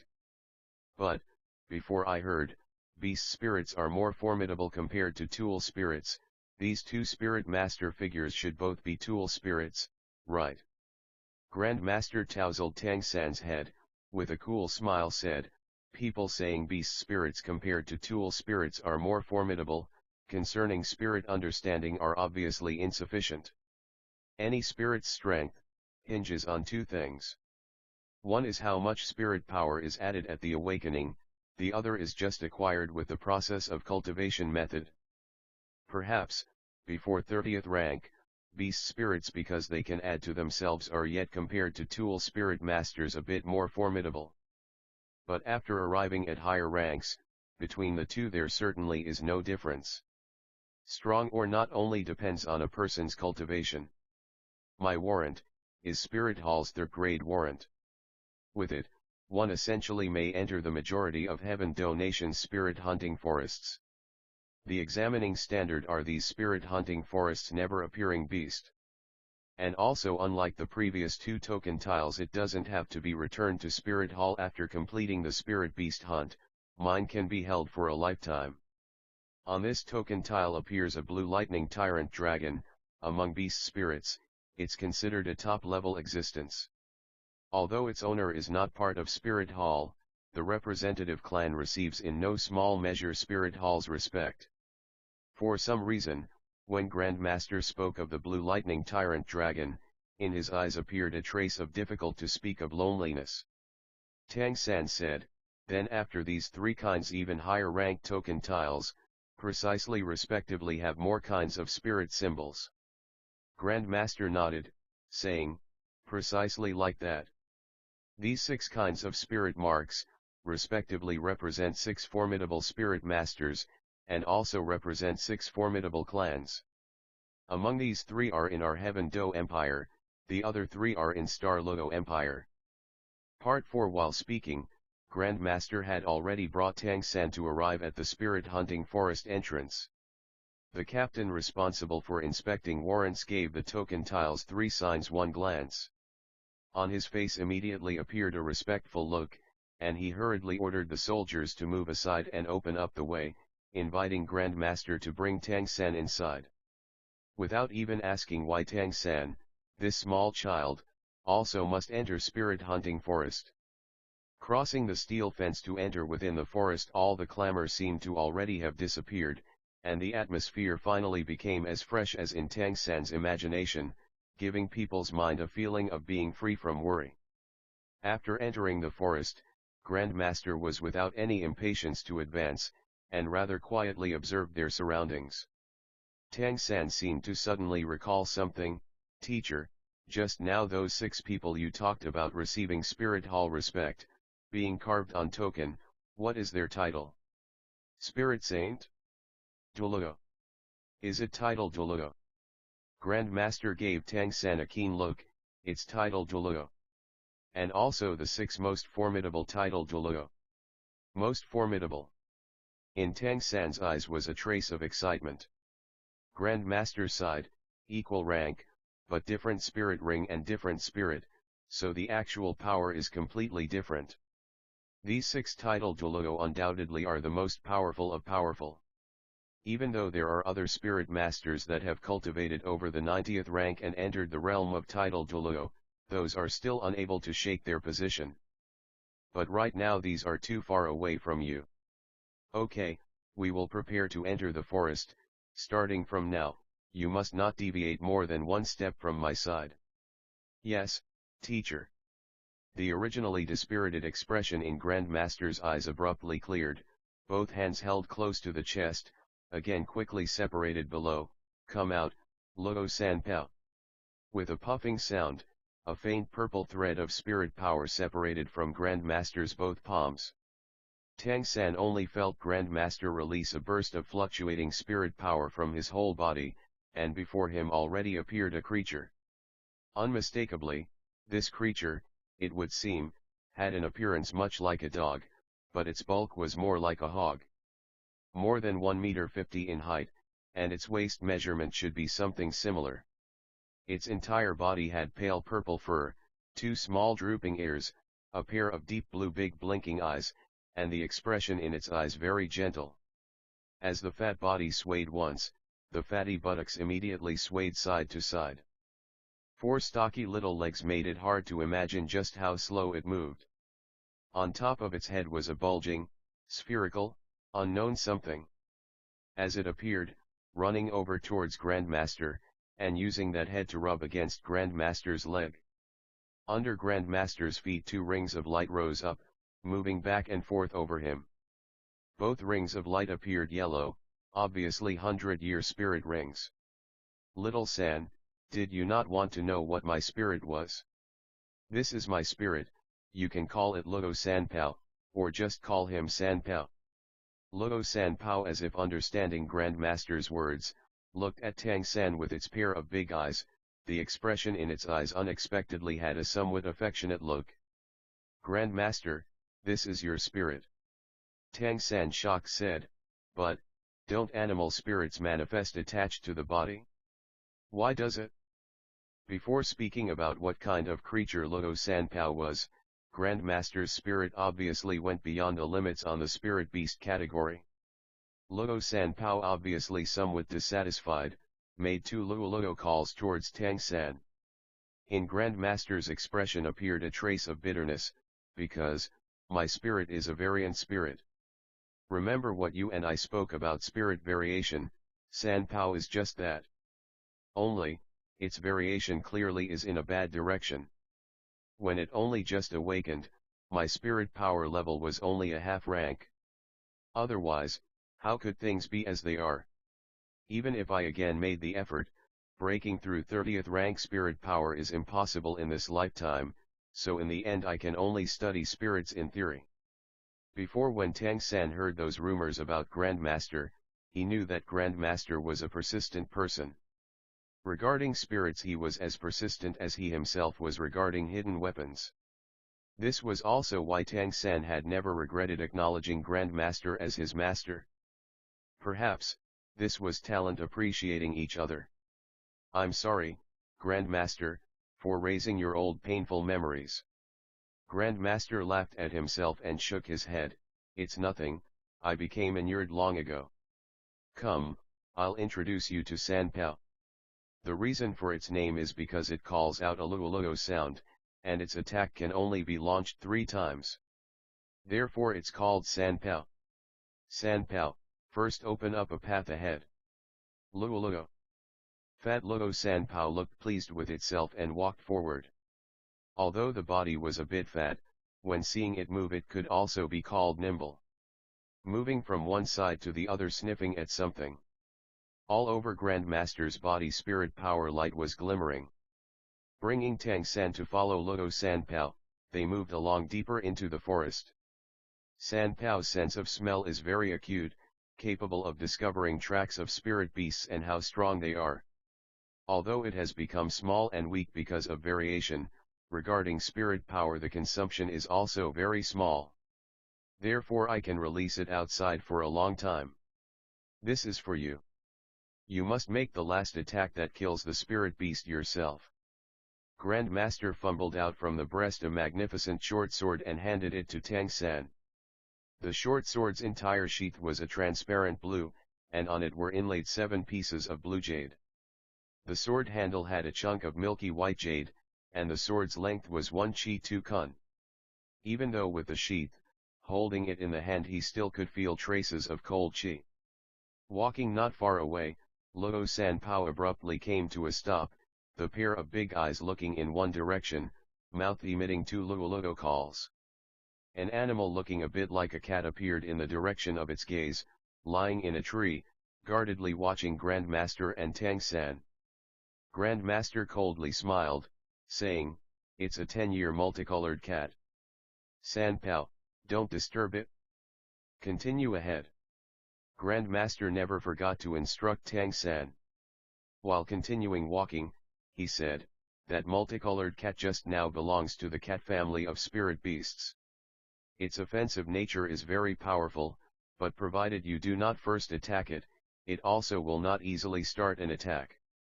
If a spirit master has a cat family beast spirit, using it for one's first spirit ring is not a bad choice. You must not think of that multicolored cat as that small. If it was a more than 1,000-year multicolored cat, let alone us, even more than 10 times our number could not kill it. Part 5. Tang San called to mind an important question, Grand Master, how to distinguish the actual strength of a spirit beast? Or the number of years? Grand Master said, distinguishing a spirit beast's actual strength certainly is not difficult. You look, that solitary bamboo ahead. That also is a type of spirit beast, a plant system spirit beast. It's useful to you. Solitary bamboo is tough, and although its attack nature is not powerful, its defense is not bad. This is a 10-year solitary bamboo. Because its height does not exceed 10 meters. Over 10 meter, should be considered over 100 years. Consequently, Generally speaking, spirit beasts are distinguished mainly by observing bulk and the color of the spirit power used when they attack. Spirit power color is identical to actual strength. Precisely speaking, 10-year spirit beasts use white spirit power, 100-year use yellow, and so on. Although, when confronting an unknown spirit beast, you best not go look at its spirit power. In a short time you will be unable to endure, and then will be up against devastating danger. Grandmaster, will we be hunting that solitary bamboo?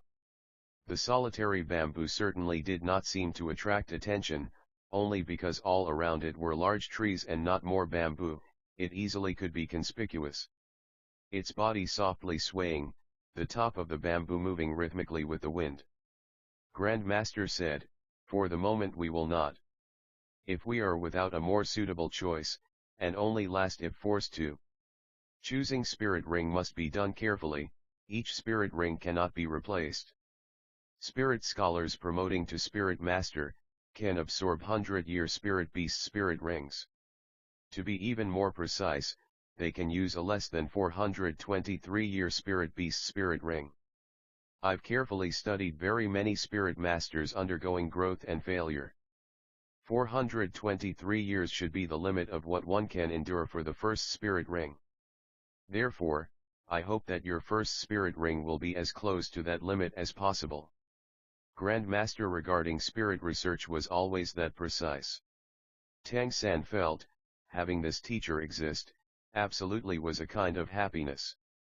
Similarly for 100-year spirit rings, although the color of the spirit rings emerging from a 100-year spirit beast and 900-year spirit beast are the same, the gap between the amplification of the added attribute is enormous.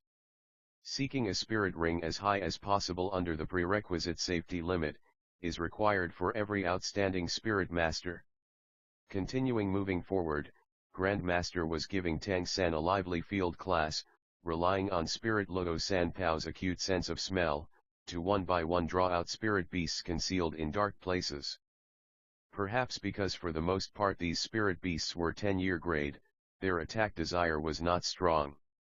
Grandmaster gave Tang San introductions to these spirit beasts' names, specific properties, and method of distinguishing cultivation age. Looking up at the color of the sky, Grandmaster said, "It looks like today we must spend the night in spirit hunting forest. We will first look for a place to camp." Having searched for half the day, although no few spirit beasts conforming to the requirements had appeared, Grandmaster had not been anxious to get involved, and very patiently continued looking. The place Grandmaster chose to camp at was a depression, surrounded by complex terrain and encircled by numerous towering trees. Grandmaster took out a big glass bottle from a loop-shaped spirit tool on his wrist and passed it to Tang San. "Sprinkle it around, remember, you must sprinkle it evenly." "Okay." Tang San took the bottle. The bottle held some powdered type of drug, stinging the nose somewhat, and Tang San's nose wrinkled, already making it out. This was similar to his old world's realgar type drug. Tang sect was famous for hidden weapons and poison, and although he was an outer sect disciple, regarding distinguishing poisonous substances he had considerable skill. Earlier in the middle of the process of looking for spirit beasts, within spirit hunting forest he had found no few poisonous plants he could distinguish, putting them within 24 moonlit bridges. Grandmaster's knowledge could not be doubted on the spirit side, but regarding distinguishing these spirit power-less poisonous plants, he by far could not compare to Tang San with 2 lifetimes of experience. Particularly among these poisonous plants were very many that required each other to be able to issue poisonousness. Having scattered the powder, Tang San handed back the bottle to Grandmaster. "Do you know why I let you sprinkle these around the periphery?" Grandmaster's facial expression was very serious. Right now he was a teacher testing his student. Since he could distinguish what the powder was, how could Tang San not be expected to know Grandmaster's purpose? And without hesitation he said, "It should have 2 effects, one is to conceal our scent, and the other is to repel snakes, insects, rats, ants and such types of creatures." Grandmaster nodded contentedly. "Correct, precisely like that." This is called snake-repelling powder, essential to adventures.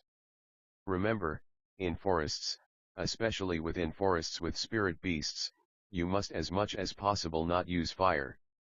Even though the vast majority of wild animals and spirit beasts all will fear firelight, there are also several especially formidable spirit beasts that like fire. In case that you meet them, unless your own cultivation has become sufficiently formidable, you will undoubtedly die. The color of the sky gradually dimmed. Within the forest certainly was not peaceful and quiet. Insects and birds called, roars of wild animals rose and fell one after another. Without lighting a fire, around them was completely pitch dark. Tang San and Grand Master ate a simple evening meal. Both master and apprentice rested leaning against a big tree.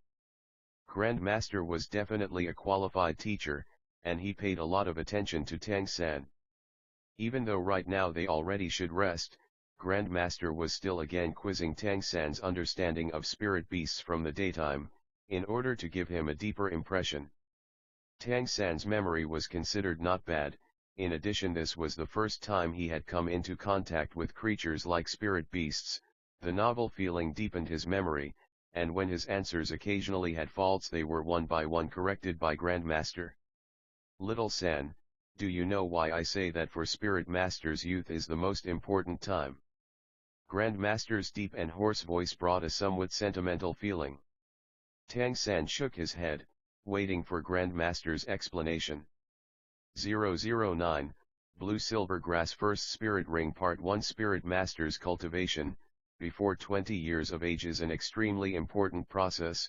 One can say that achievements up to 20 years of age decides future success. 30th rank is the Fire and Ice Dual Heaven threshold. If crossing this threshold before 20 years old, then future prospects are limitless. If unable to cross over in 20 years, then, also forever unable to leap beyond.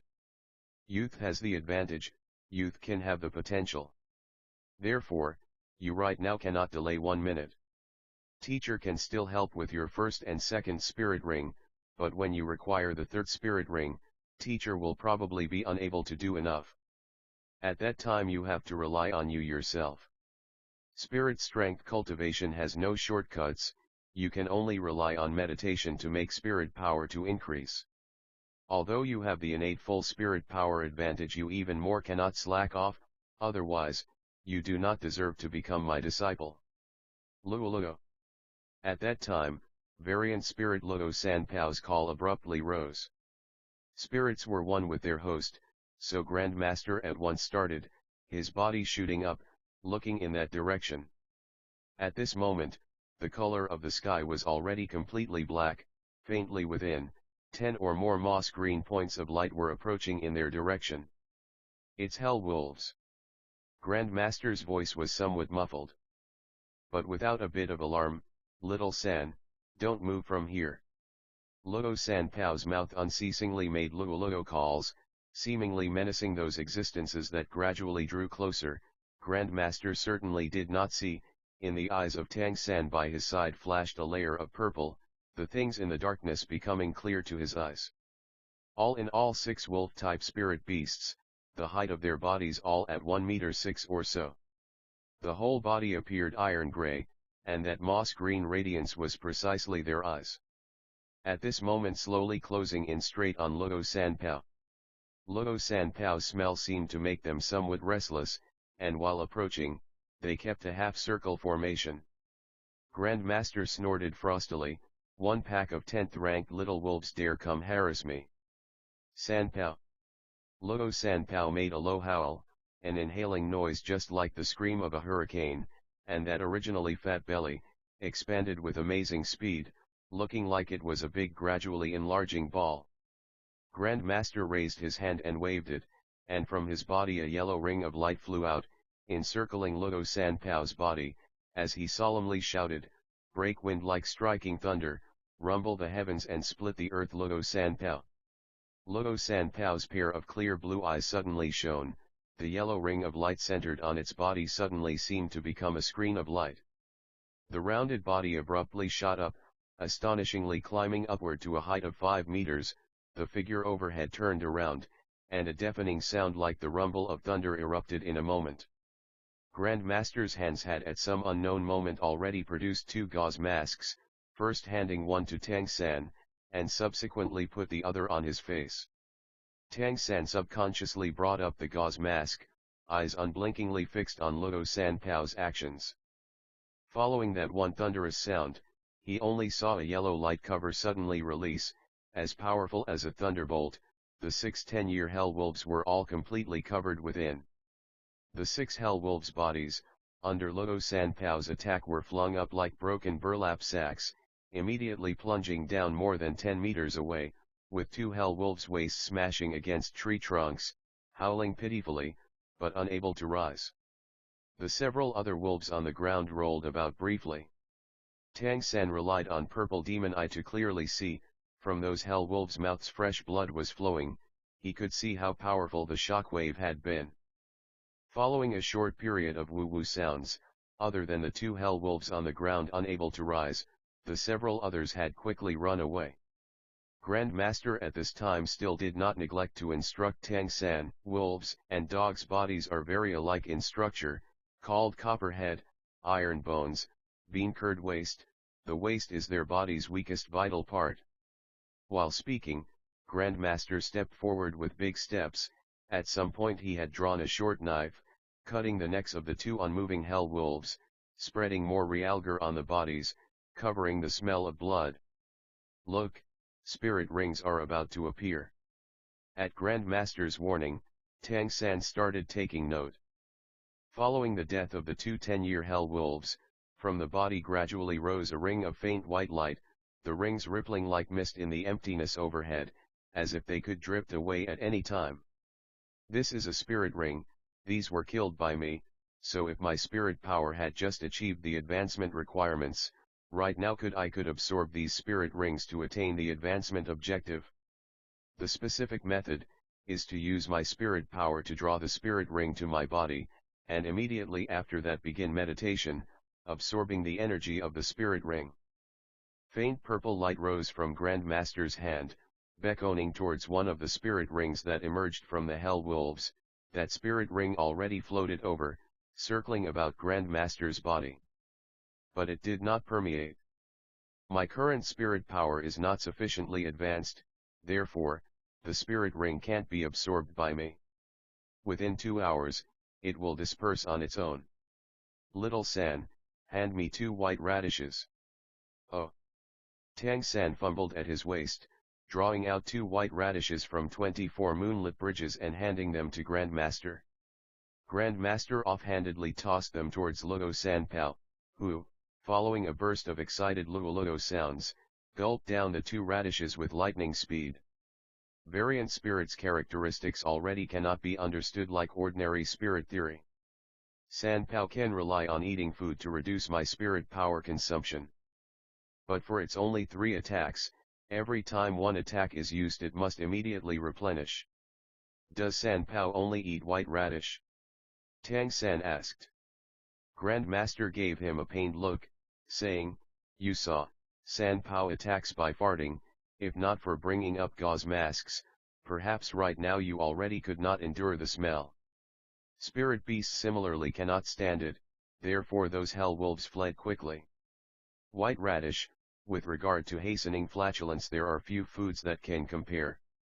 With 2 to replenish, in approximately half the time, Sanpao can recover what is spent in one attack. Part 2. This also worked. Tang San wanted to laugh a bit, but seeing in Grand Master's eyes a trace of bitterness, he did not dare let laughter escape. He could imagine how possessing this kind of spirit that attacked by farting, among spirit masters, was a very embarrassing matter. With Grand Master's proud temperament, how could his heart feel comfortable? Luo, Luo, Luo.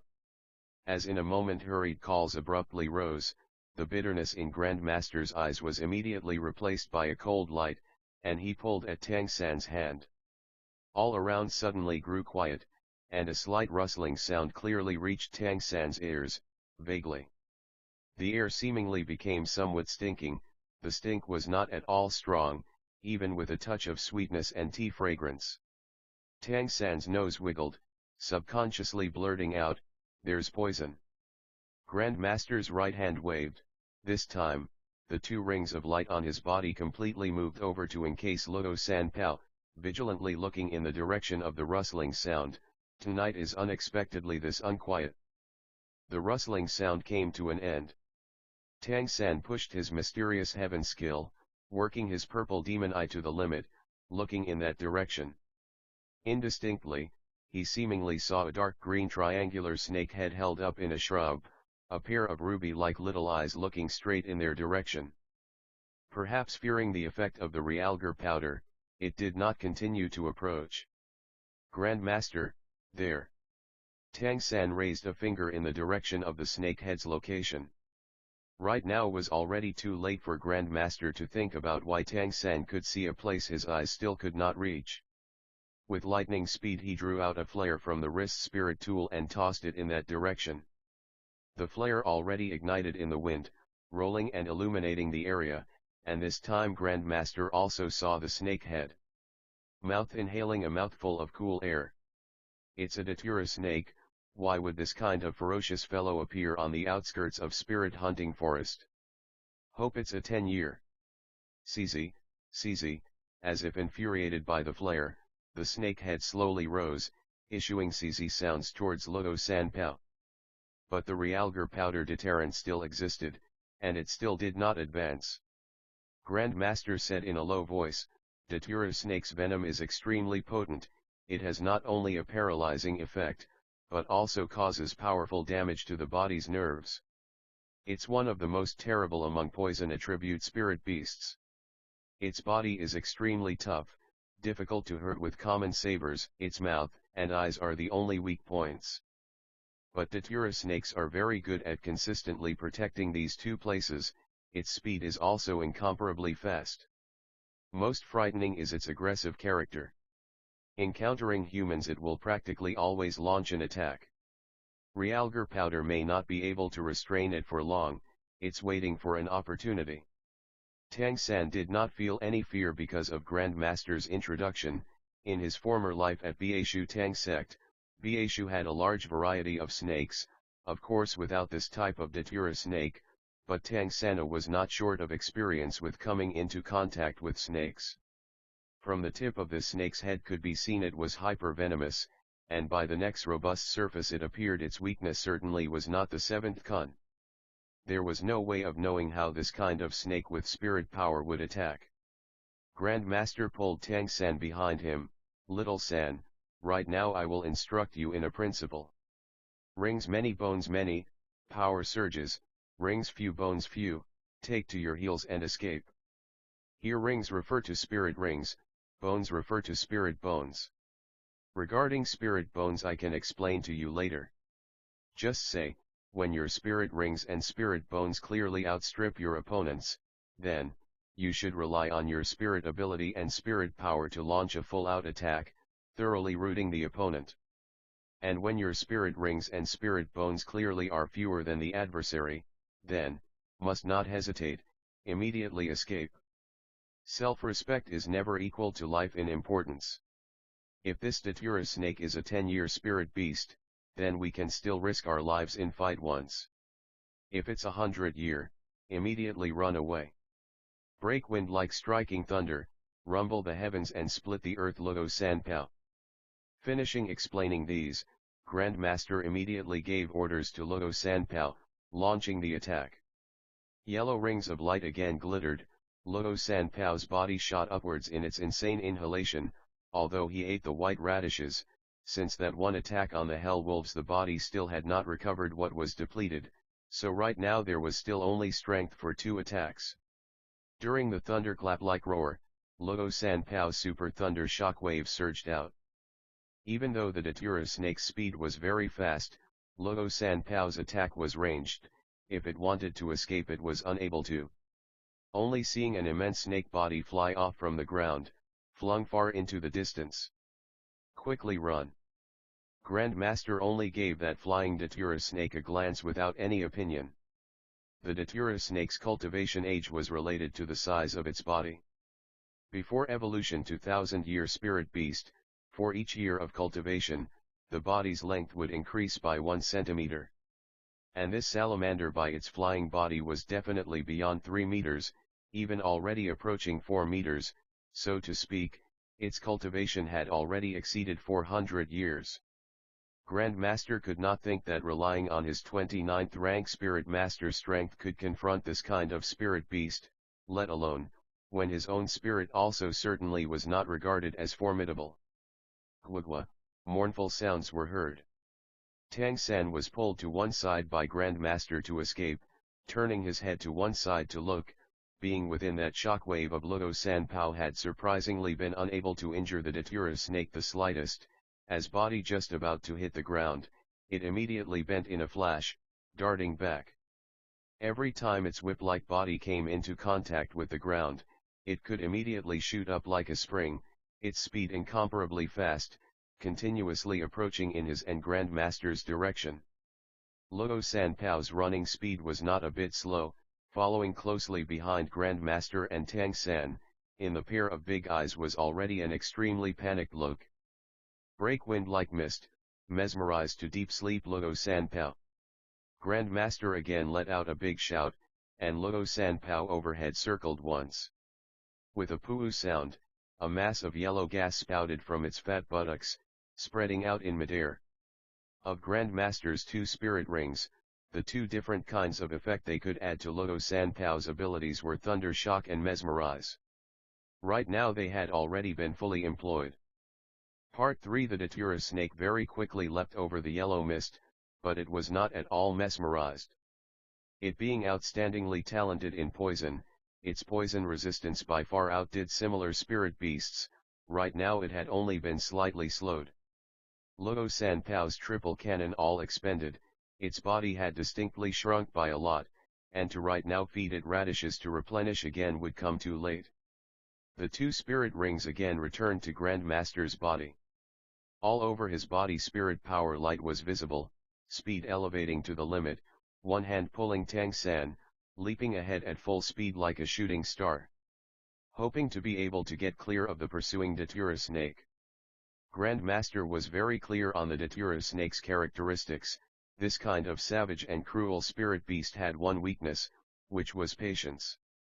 If unable to shortly chase down its target prey, it could very easily give up. But, the datura snake they encountered today was particularly persistent.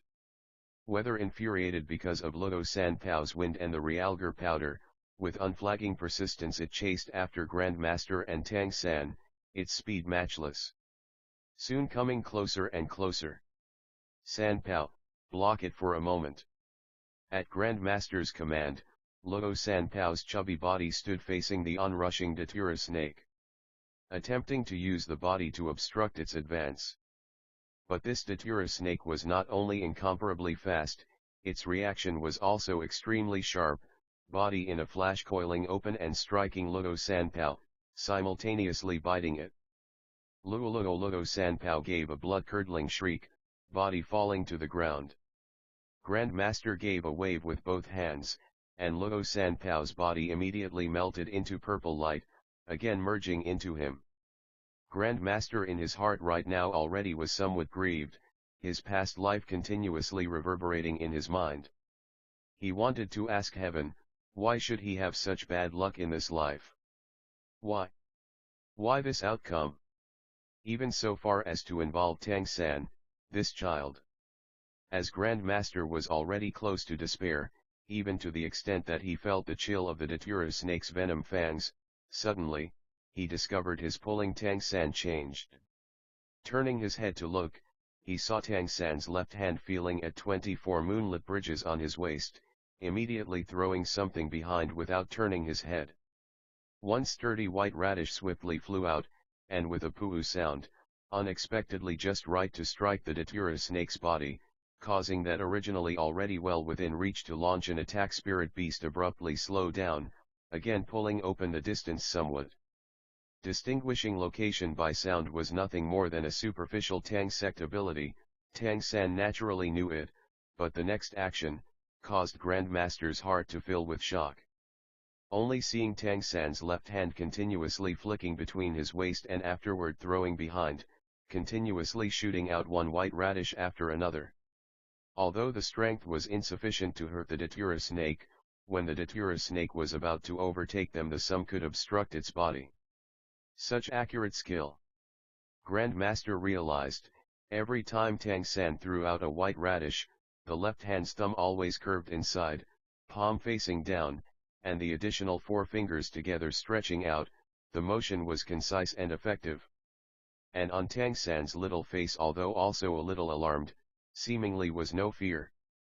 If it was in Tang San's former life, every person of Jianghe could have called the name of such a skill, as certainly Tang Sect hidden weapons elementary grade skill, arrow hand throw. Utilizing inertia of a lashing arm to send out hidden weapons. This kind of skill was most direct, although can't be said to be elegant. Right now it was extremely effective. Although 20 jin of white radishes was not a little, Tang San's arrow hand throwing rate was not slow, and in a little while the stock in 24 moonlit bridges was already exhausted. Right now they had already reached the crucial moment of life or death. Tang San very clearly, like this perfectly understood, seemed like strength, speed, poisonousness, excellent spirit beast tangling up had what consequence? Right now is already not the time to hide his true strength. He let go of Grandmaster's hand, his body overhead in a wink, left hand rising, a black tip already noiselessly emitting power. The sleeve dart he had worked hard to forge finally was used. Tang San's both eyes by then had become completely purple. Relying on purple demon eyes effect, he was able to clearly see the datura snake's every motion. The datura snake's reaction was even faster than Tang San had imagined. That one sleeve dart shot in the direction of the datura snake's left eye, but he saw that leaping body twist once in midair with lightning speed. The snake had dropped, unexpectedly avoiding danger. But the sleeve dart's speed truly was too fast, and still shot at its body. With a clear dang sound, on the salamander's hard serpent scales a succession of sparks spattered up. Acute pain making it once again emit a queer gwagwa cry. Tang San in his heart secretly cried out in disappointment, since sleeve darts relied on using mechanism to send out, speed and strength were both no problem. But that is not sufficiently ingenious.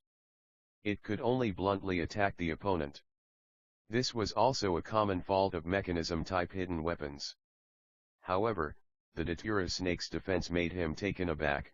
One must know that although his sleeve dart only had 3 darts, they were all forged of iron mother. The mechanism shooting force was also extremely powerful. Still he could not truly injure the eye of the spirit beast. The datura snake was thoroughly enraged, and the scales on its body began to shine. The deep green scales were covered in a layer of faint yellow light, its speed suddenly increasing. In practically only a split second it had already pounced in front of Tang San. When Tang San unexpectedly let go, Grandmaster already moved more than 10 meters by inertia. This all happened in a split second. Right now again wanting to rescue Tang San is already too late. In the crucial moment, Tang San's heart instead became extremely calm. Mysterious heaven skill working in his whole body, this kind of genuine deist internal skill right now caused him to enter a state where his heart was like still water. Watching the datura snake's widely stretched open snake mouth, without being the slightest amount flustered. His right hand turning over, the short sword Grandmaster gave him already turning in the palm of his hand. Part 4 The datura snake regardless of speed still had power, but neither could match the current Tang San. Watching the snake head rushing up, Tang San used ghost perplexing shadow track, and his body in a flash already moved sideways 3 chi away. Tang San knew that to him there would be only one chance. If he could not succeed, then, the datura snake would absolutely not be taken in again. Deciding quickly in the crucial moment, Tang San moved both hands above, practically completely filled by his mysterious heaven skill effect. In his palm blue light glimmered, the left hand drawing in then sending out. His body under the effect of ghost shadow perplexing walk once again changed position.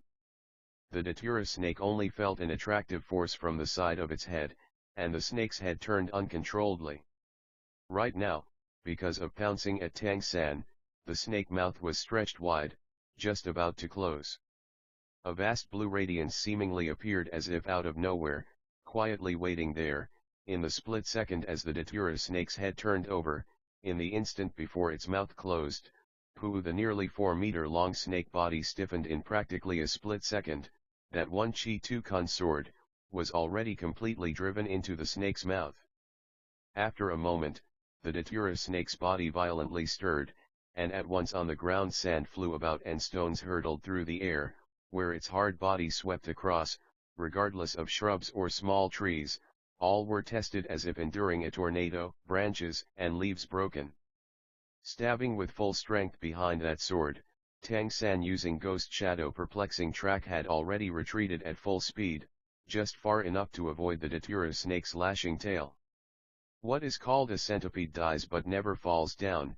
Regarding the snake's characteristics, Tang San in no way would think the datura snake would die immediately. Little San.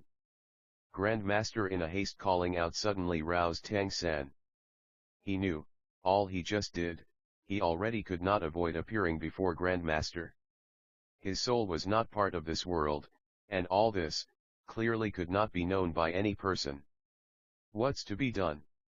Kill Grandmaster to silence him. Tang San believed that relying on the attack power and specific characteristics of the sleeve dart, his chance of success was at least 70%, as Luo San Pao right now already had no attack strength. But how could he go through with that? Grandmaster was his teacher, although they had only known each other for several days, already he had gained Tang San's heartfelt respect. Nothing to be done, he could only lie. Underfoot intentionally staggering, Tang San immediately rolled back on the ground. Grandmaster stretched out his arms and grabbed him. He was after all a 29th rank spirit Grandmaster, and although his spirit was somewhat poor, he still had spirit power. He supported Tang San with one hand. Little San, what? Teacher, I was scared to death. How that snake chased us. Grandmaster looked at the datura snake in the process of terrible destruction, rebuking said, just now why did you suddenly let go, do you not know how dangerous that was? Actually, Grandmaster did not see as much as Tang San imagined. After all, this was in the middle of the night. Grandmaster also did not have his purple demon eye type of eye ability. In the darkness, Grandmaster only faintly saw Tang San's body fall back behind, and that blue short sword's glimmering radiance. As for the ringing of the sleeve dart hitting the salamander's body, Grandmaster took no notice of at all. I also do not know how to explain. With sweaty hand, it suddenly slipped. Teacher, just now in the confusion I wielded the short sword you gave me, seemingly it dealt a piercing blow to that snake. Pulling up Tang San's hand, in his palm there was indeed cold sweat. Grandmaster also guessed that Tang San hit the datura snake with a piercing blow, and very likely with a piercing blow to a vital spot. Otherwise, how could this kind of violent and vicious, seeking revenge for a single look spirit beast not suddenly pursue and attack? Don't assume it's over, wait and see. Snake category spirit beast's vitality is extremely tenacious, it does not die so easily. Tang San gulped for breath. This was not intentionally assuming an error, and he already somewhat lost strength. Confronting such a formidable spirit beast as a 100-year datura snake, just now in a split second he already used his full strength. If that one controlling crane capturing dragon had not pulled over the salamander's head, then, the ending would have become completely different. As a result of this time's alarming danger, Tang San already secretly resolved, after going back, he must think of a way to increase his armaments.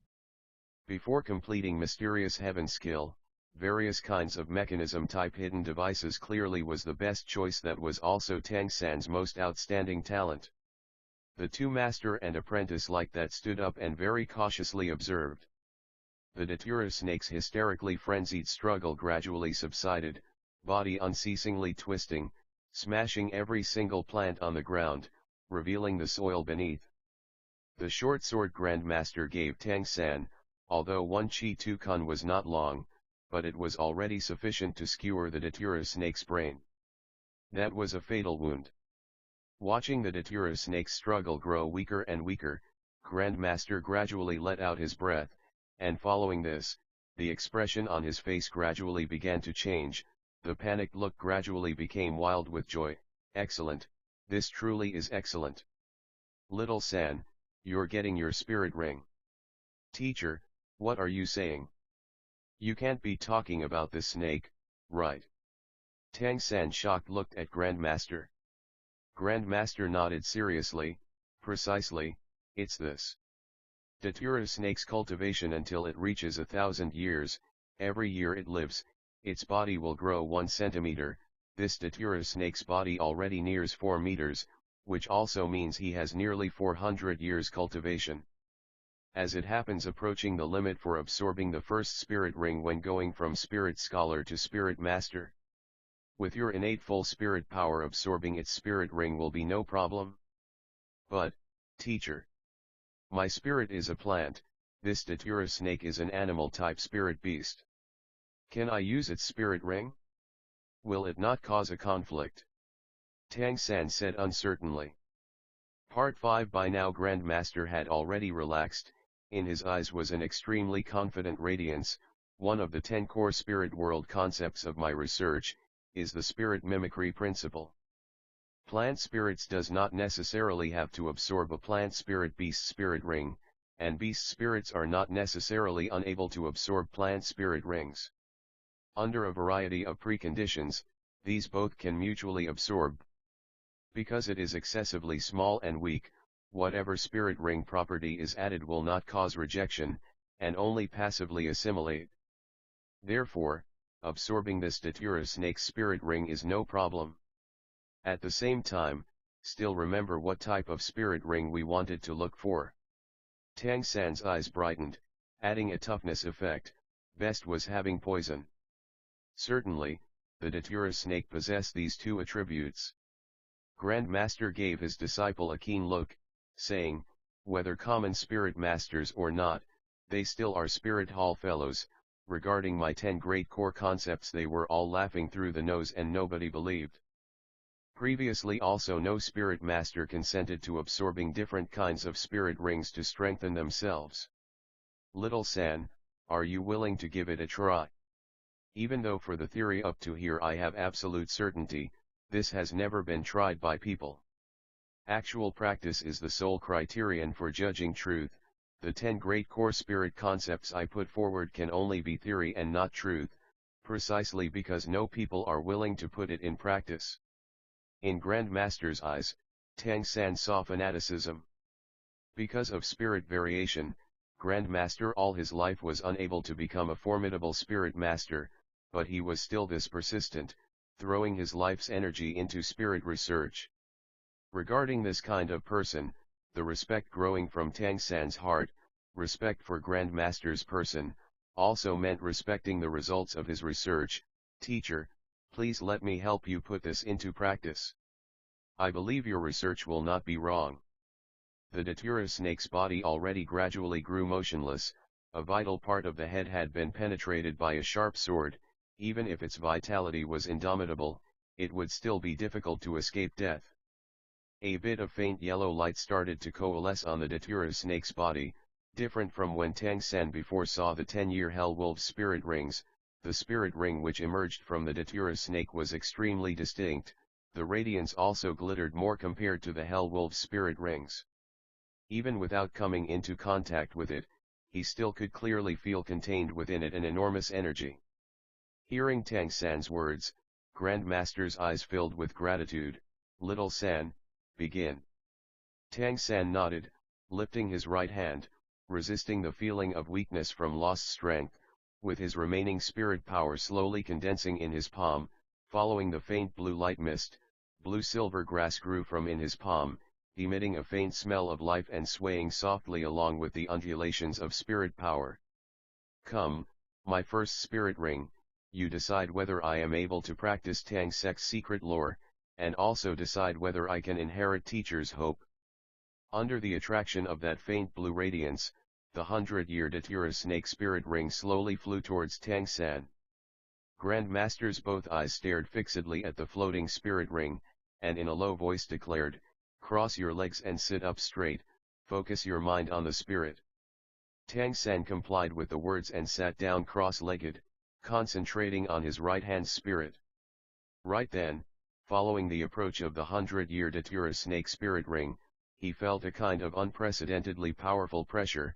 Even his very skeleton under this kind of pressure emitted small noises. Very quickly, the ring of yellow light reached the top of Tang San's head, and without giving him any chance to react, that yellow halo abruptly contracted, becoming only bracelet-sized, incomparably condensing into a solid gold ring that immediately dropped to encircle the blue-silver grass spirit on the palm of his right hand. Tang San felt as if his right hand was invaded by magma, a roasting hot energy frenziedly rushing in a flash the violent hot current had rushed inside his body, and instantly within, the organs were like burning. His body couldn't help a burst of violent shaking. Regardless of how the spirit ring's energy lashes your body, keep in mind you must absolutely maintain consciousness, only then in the future can you even better utilize the spirit ring's energy. These were the last words Tang San heard Grand Master speak. After a second, closing both eyes, his consciousness already completely immersed within that boiling hot ocean. The mysterious heaven skill internal strength seemingly also ignited from that suddenly arising energy, the hot current in a flash spreading through every part of his whole body. Tang San felt like only spreading his mouth would make it spout fire. Truly potent energy. The surging inside spirit ring power in an instant severely tested Tang San's body, but made Tang San somewhat surprised. Such burning hot energy, without destroying the blue-silver grass spirit. Within his consciousness abruptly revealed, Tang San as if seeing himself immersed within a sea of flame, and in the center of this flame, a solitary blade of blue-silver grass gently swayed with the flame. Regardless of how hot that flame burned, it was still unable to destroy it. Tang San rejoiced in his heart. This seemingly was the visual state of internal strength. In his previous life, because he was already too old when he cultivated mysterious heaven treasure record, he never experienced this kind of state, and did not expect it to actually appear when absorbing the first spirit ring. Under the dry heat of the flame, a change began to occur in blue-silver grass. The originally tenuous grass stalk became longer, became wider, the pale blue color also gradually began to deepen.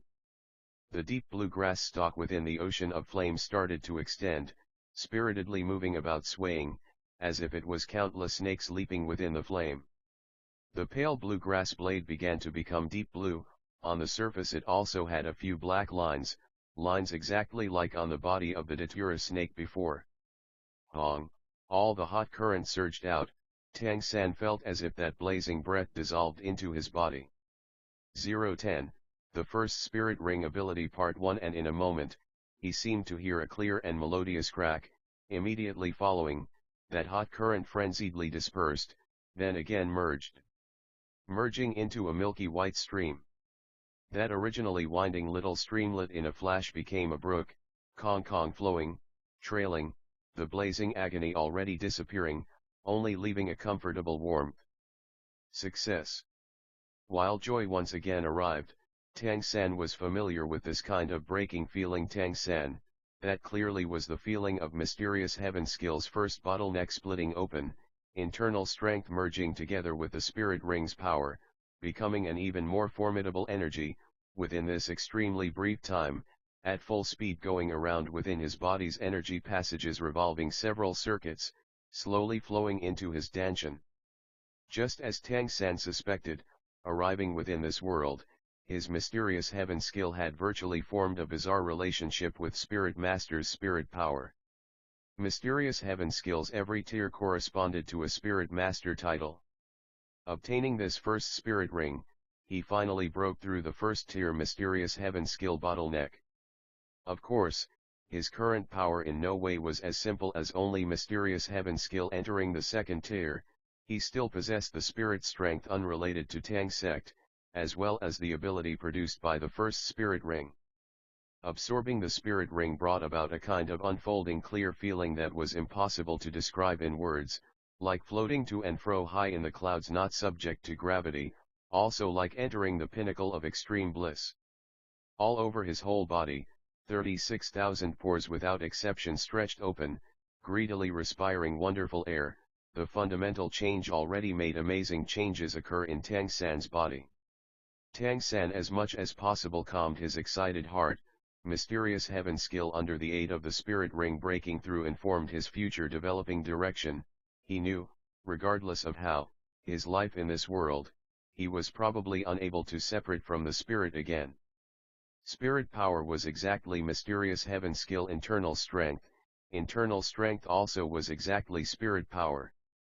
His destiny would be to walk a spirit master's path. Of course, he would be classified as a Tang sect spirit master. Just when Tang San slowly opened both eyes, the sky was already light, the new day brought vigorous vitality seemingly calling to his body. Tang San lowered his head to look at himself. He discovered, his body because of obtaining the spirit ring also seemed to have changed somewhat. His originally thin and small stature seemingly grew a bit taller, his shoulders also somewhat broader, on his skin even more a layer of jade-like luster. Between gestures, brimming with strength he had a light feeling of comfort. Not needing painstaking experiments, he knew that not only his inner strength broke through the bottleneck, all parts of his body's functions had also substantially elevated under the influence of obtaining the 100-year Datura Snake's spirit ring. Teacher. Regaining consciousness, Tang San first of all thought of Grandmaster. He was eager to tell Grandmaster that Grandmaster's spirit beast mimicry principle was a success. The whole merging process, although also enduring not a little agony, was without any feelings of conflict. Just when his gaze found Grandmaster, he couldn't help but be greatly taken aback. Grandmaster lay fallen on the ground, body seemingly already rigid, motionless. Around him and Grandmaster, realgar powder surrounded them in a circle, situation the same as their previous campsite. Teacher, what happened?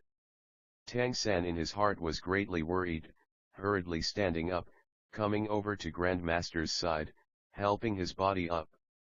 Seeing Grandmaster's face, Tang San unconsciously blurted out, poison. Grandmaster's originally rigid face was surrounded by a sinister air, the whole body already breathing hard, body rigid, already lost feeling. How would teacher be poisoned? Raising the question, Tang San suddenly felt Grandmaster's body was somewhat abnormal, and hurriedly drew back his right arm's jacket sleeve. He saw Grandmaster's right arm was swollen to triple size compared to normal, skin stretched tight and turning bright purple. Fortunately a cloth band was tied tightly on his upper arm, and clearly Grandmaster produced his own emergency treatment measures after being poisoned. Even though this way, under the circumstances the majority of the poison would not spread, but he was still unconscious, one could see how potent this poison was. In his mind a flash of light, and Tang San suddenly understood the cause for Grandmaster's poisoning. Before, when he and Grandmaster were escaping being killed by the Datura snake, Grandmaster's spirit Luo Sanpao was bitten by the Datura snake, exactly bitten on Luo Sanpao's right foreleg, at that time was recalled by Grandmaster very quickly. Beast spirits are one with their host, even though Grandmaster's beast spirit was a variation it was still like that. Spirit being poisoned, is equivalent to the host also being poisoned. But Grandmaster wholeheartedly assisted him in absorbing the spirit ring, regardless of his own safety, waiting until after he entered cultivation state until his spirit power was unable to restrain the poison, so the poison spread. Comparatively speaking, in this regard Tool spirits had the advantage. Tool spirits contaminated by poison would not influence the host's body. Fortunately Grandmaster stopped the poison from spreading, otherwise I also would have no means. After Tang San felt for the strength of the pulse in Grandmaster's left hand, he secretly let out a breath. The poison had not yet attacked the heart, there was still time to save him. Coming from Tang sect, regarding how to deal with poisoned wounds Tang San was very clear. Right now, he was unable to not use flame whether or not it could attract spirit beasts. Very quickly gathering some dry twigs and leaves from the surrounding, using a torch to ignite the pile, afterwards immediately tearing off Grandmaster's right sleeve, using the short sword Grandmaster gave him to dig a hole in the ground, afterward pouring out fresh water, and cleaning the sword blade. The campfire gradually flourished, after Tang San repeatedly roasted the short sword over the fire, hauling Grandmaster's body to the side of the little hole, letting his right hand hang down inside. Taking a deep breath, Tang San turned over the wrist, in 3 successive cuts, separately delimiting Grandmaster's pulse point, crook of the arm and armpit. Immediately, 3 streams of blackish-purple blood bringing a strong smell with a faint fragrance of tea spurted out, like 3 brooks flowing into the previously dug little hole. Part 2. Tang San's one hand pressed on Grandmaster's chest, urging the just now promoted mysterious heaven skill internal strength. His left hand on successive points sealed the 4 energy channels in Grandmaster's chest, preventing the poisonous vapor from spreading. Simultaneously his right hand began to knead Grandmaster's chest, relying on internal strength to push the motion of qi and blood in Grandmaster's body, slowly pressing the poison to one place. Mysterious heaven skill could be regarded as Tang Sek's highest inner strength core method. In itself it had a very powerful effect for removing poison, and it certainly was not just a violent internal strength. Extremely exquisite, a trace of a thread penetrated inside Grandmaster's body, making sure to not leave behind any seed of future trouble. Undoing Grandmaster's jacket, Tang San carefully observed the dark qi around Grandmaster's body. Under the effect of mysterious heaven skill, the dark qi gradually converged, flowing in the direction of Grandmaster's right arm. Right now Tang San still had not undone the cloth on Grandmaster's arm. Poisoned blood flowing out, Grandmaster's swollen arm gradually shrank back, skin color gradually also becoming normal, Grandmaster's face revealing an expression of suffering, mouth also began to emit groans. As the flow of blackish-purple fresh blood gradually exhausted, fresh red blood began to emerge. Grandmaster's arm also already became somewhat pale. Tang San picked open that cloth on Grandmaster's arm, relying on internal strength at full speed to completely push out the last poison in one go, afterwards quickly sealing the blood circulation in Grandmaster's arm and tearing off several strips from his own clothes and wrapping the cuts. Previously he could not impatiently undo the cloth on Grandmaster's arm, because he feared Grandmaster's blood flow would be too much. After all, his poisoning had already not been brief. Poison dispelled, Tang San's face was already covered in sweat. Even though mysterious heaven skill entered the second tier, it still wasn't considered powerful, and using internal strength like this to assist expelling poison was most draining of internal strength and energy, and because of absorbing the spirit ring and enduring the energy he also felt somewhat emptied of strength. Tang San used clean water to clean up Grandmaster's arm, afterwards using soil to bury that little hole filled with poisoned blood. This could be considered as wholly completing the work. Following this, Grandmaster remained unconscious for a full 3 days, and in that time he had a constant fever. Tang San every day could only pour into him a little fresh water, and in order to let Grandmaster's body able to replenish some nourishment, he even cut down a tree to make a small bowl, using the brought dry meat with fresh water to cook some broth. Since this was spirit hunting forest, Tang San dared not move a step away from Grandmaster. Fortunately, their luck could be considered not bad. Although the occasional spirit beast passed by, for the most part those were 10-year spirit beasts, and their aggressive nature was also not very strong, and certainly did not bring any trouble to Tang San. How am I like this? Just when Grandmaster regained consciousness, it was already noon on the 4th day. His empty of power body could not put out a trace of strength. Grandmaster only found before him a blur. The sky spinning, earth turning feeling made him unable to find directions. Even raising his hands was strenuous. Teacher, you're conscious. Tang San, amazed, moved closer to Grandmaster's side. A precise practiced internal strength transmitted into Grandmaster's body. Under the aid of mysterious heaven skill, Grandmaster's vitality roused a bit, eyes also finally gradually focusing. Little San, I'm still alive. Grandmaster astonished looked at Tang San next to him. Tang San nodded, saying, "Teacher, you're living very well. Only this time must perhaps rest for a long while." Grandmaster turned his head with difficulty, looking at his right arm. "You saved me." Tang San scratched his head, saying, "When I was little, Dad taught me simple methods to deal with poisoned wounds, so when I saw you unconscious, I could only give it a try. Trying once after all had some chance, doctoring a dead horse as if it was still alive. Cheeky, you calling teacher a horse?" Grandmaster put on a slight smiling expression. Of course, with his originally rigid face added to the current paleness, this smiling expression of his was even more unsightly than crying. Living, always was a glorious matter, even if it was the ambitious and proud all his life contributing to spirit research. Grandmaster he also was no exception. Tang San laughed, saying, "Teacher, you first rest, I will give you some hot broth. You wake up, then again rest several hours and you can eat some dry rations. We at an early hour should leave spirit hunting forest, the environment here is too lacking, and the air is also comparatively moist, harmful to your wound's recovery." Grandmaster seemed to suddenly think of something. "Little San, did you succeed?" To Grandmaster, his research theories were even more important than life. Tang San said with a small smile, "Teacher, please be at ease. I succeeded. Look." While speaking, Tang San raised his right hand. Faint white light floated right now on the surface of his skin. Immediately following, deep blue color blue-silver grass thronged out from the center of the palm. A distinct ring of yellow light ascended from underfoot, centering on the body as it floated up and down.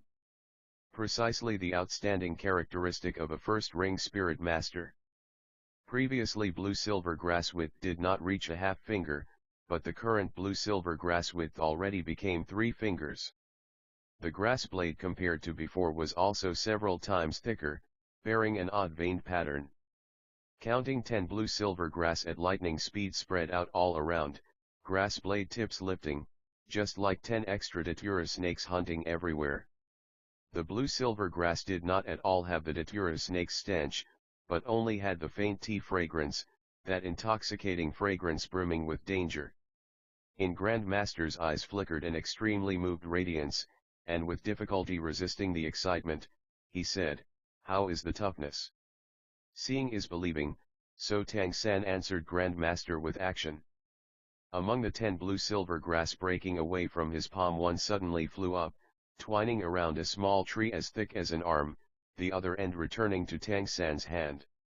His right hand pulled back strongly, and the small tree trunk immediately curved down, causing the blue-silver grass to stretch perfectly straight, but did not have the slightest indication of splitting.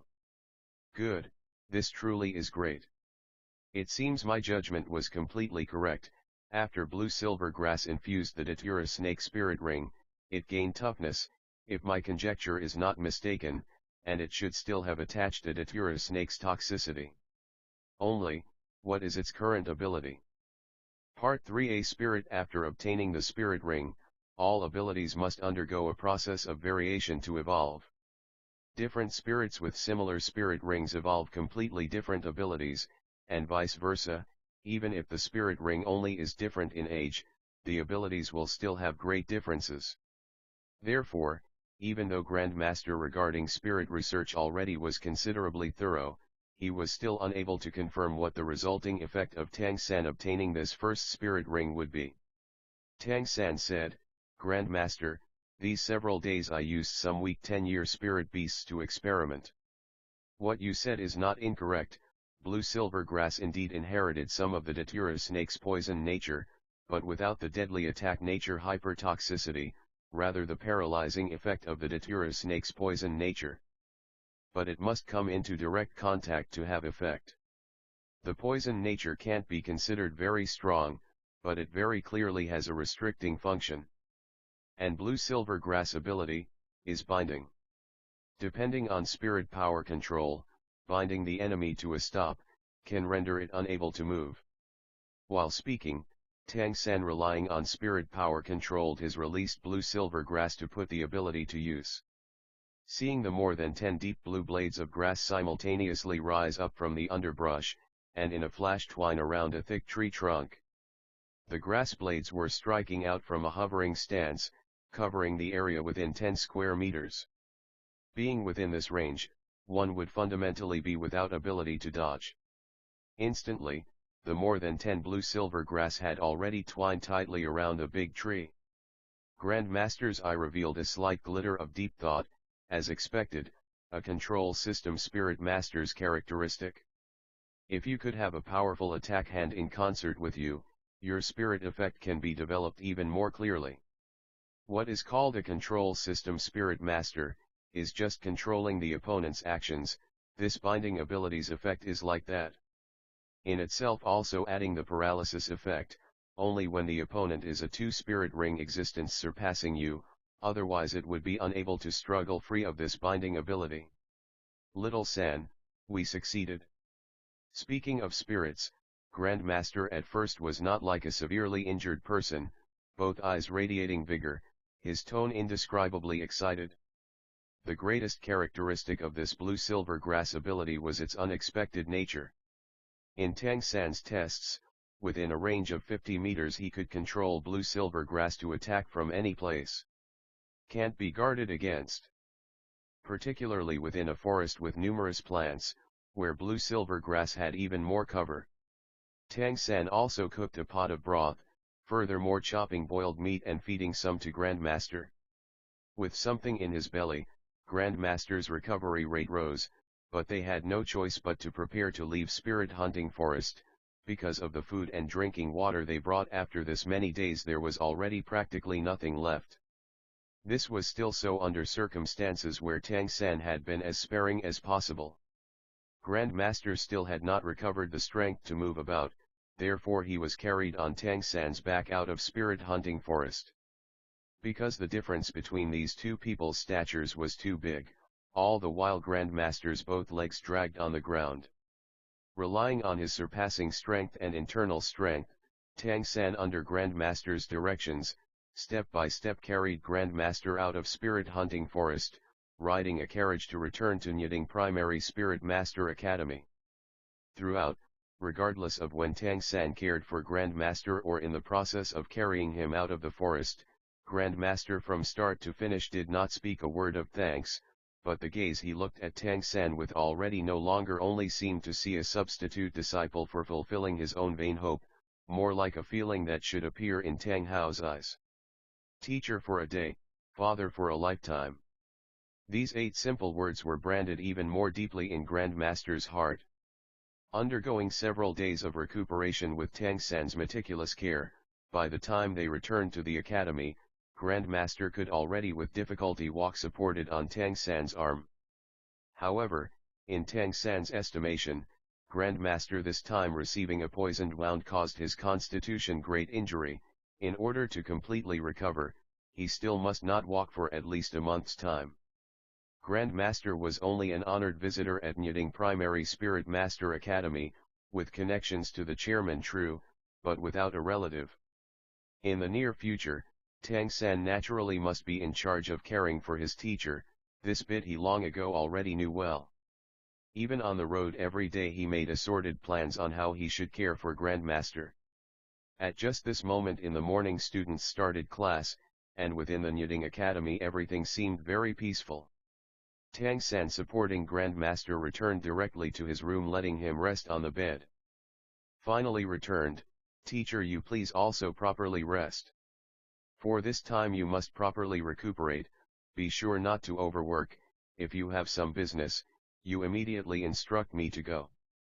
Grandmaster quietly nodded, and said, I didn't expect to this time still be able to barely escape from mortal danger. My body recovering doesn't matter, but your cultivation cannot be interrupted.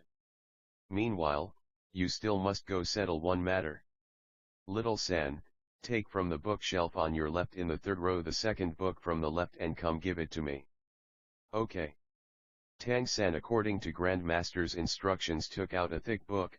What surprised him, was the title on this book. Grand Master without taking the book from his hands said, "In this book is recorded some of my research on cultivating spirit power. Although spirit power is cultivated by meditation circulating spirit power itself, among this are very many techniques. What kind of movement route is generally easy to promote strength, what kind of spirits under what kind of circumstances are best suited to cultivation, all details are recorded here. At this time I am unable to personally direct you, but you definitely cannot relax." "Yes." Tang Sen respectfully replied. Although he still had not opened the book to read, in his heart was an indescribable shock. Undergoing this time spirit ring breakthrough, he regarding spirits could be considered to have an overall comprehension, and according to his understanding, what was called spirit power was actually a kind of internal strength. Only the vast majority of people's cultivation methods are all simply operating them without pattern. Part 4 Tang San possessed mysterious heaven skills cultivation method. In the future cultivation rate would certainly be even better than the majority of spirit masters.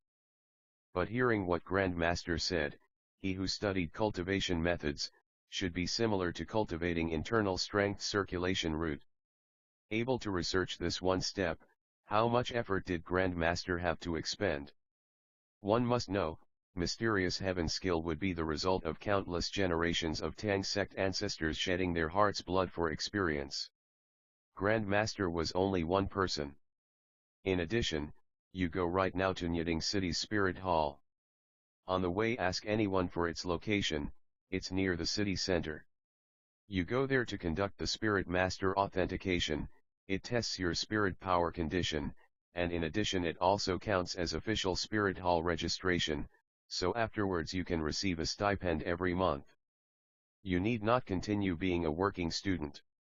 Tang San carefully put the book Grand Master gave him within 24 moonlit bridges. He did not know what 24 moonlit bridges it was made of, but it possessed extremely tough and pliable elasticity. Contracting to its smallest, Tang San with this kind of child's stature could bind it around the waist, but if extended, even if it was a burly fellow with 4 chi around the waist they could still carry it, and all along the belt's width would be constant. Right now, Tang San wore the Nyading Primary Spirit Master Academy uniform. On his waist he also wore the belt Grand Master gave him. The whole person's Jing Qi Shen strength was already completely different from when he arrived at the academy. Just what is called clothes make the man. Although he could not say he was handsome, looking neat and tidy still gave people a somewhat fresh and cool feeling. "Teacher, then you first rest a moment, I'll leave. At noon I will come back and bring you food." Leaving Grand Master's room, Tang San just heard the bell ringing the end of class. Nyading Primary Spirit Master Academy class period was not at all long, and until noon classes there were still half a double-hour break for meals. As it happened to be end of class, Tang San decided to first return to the dormitory and greet his roommates, telling them he had returned and would go out again. But, just when he returned to the dormitory, he was surprised to discover that within the dormitory was completely empty, without a shadow of a person. His bedding was still the same as when he left, put together with Xiao Wu's bedding, the middle separated by cloth bundles. Not one had returned after class. Tang San couldn't help but in his heart feel suspicious. Turning around and leaving the dormitory, stepping out on the sports ground. Right in front of the school building students walked out in 2s and 3s coming towards the dormitory. Just when Tang San prepared to first go to Spirit Hall to undergo Spirit Master authentication as Grand Master instructed, faintly he heard among those compared to him marked as upper students as if saying the 2 words working student. Hurriedly focusing, by way of internal strength he distinguished the source and listened attentively to the content of their conversation. Those working students really are overrating themselves, to actually challenge the 6th year's boss Xiao. I estimate at class tomorrow it will be difficult to see a shadow of a working student. Still can't tell, the working students dare challenge our academy's little overlord also with a bit depending on, they say, a new first-year working student, a little girl who is very fierce. Having all the working students call her Xiao Wuji. This time's matter seems exactly like her taking the initiative to provoke. This time their stake is also absolutely sufficient.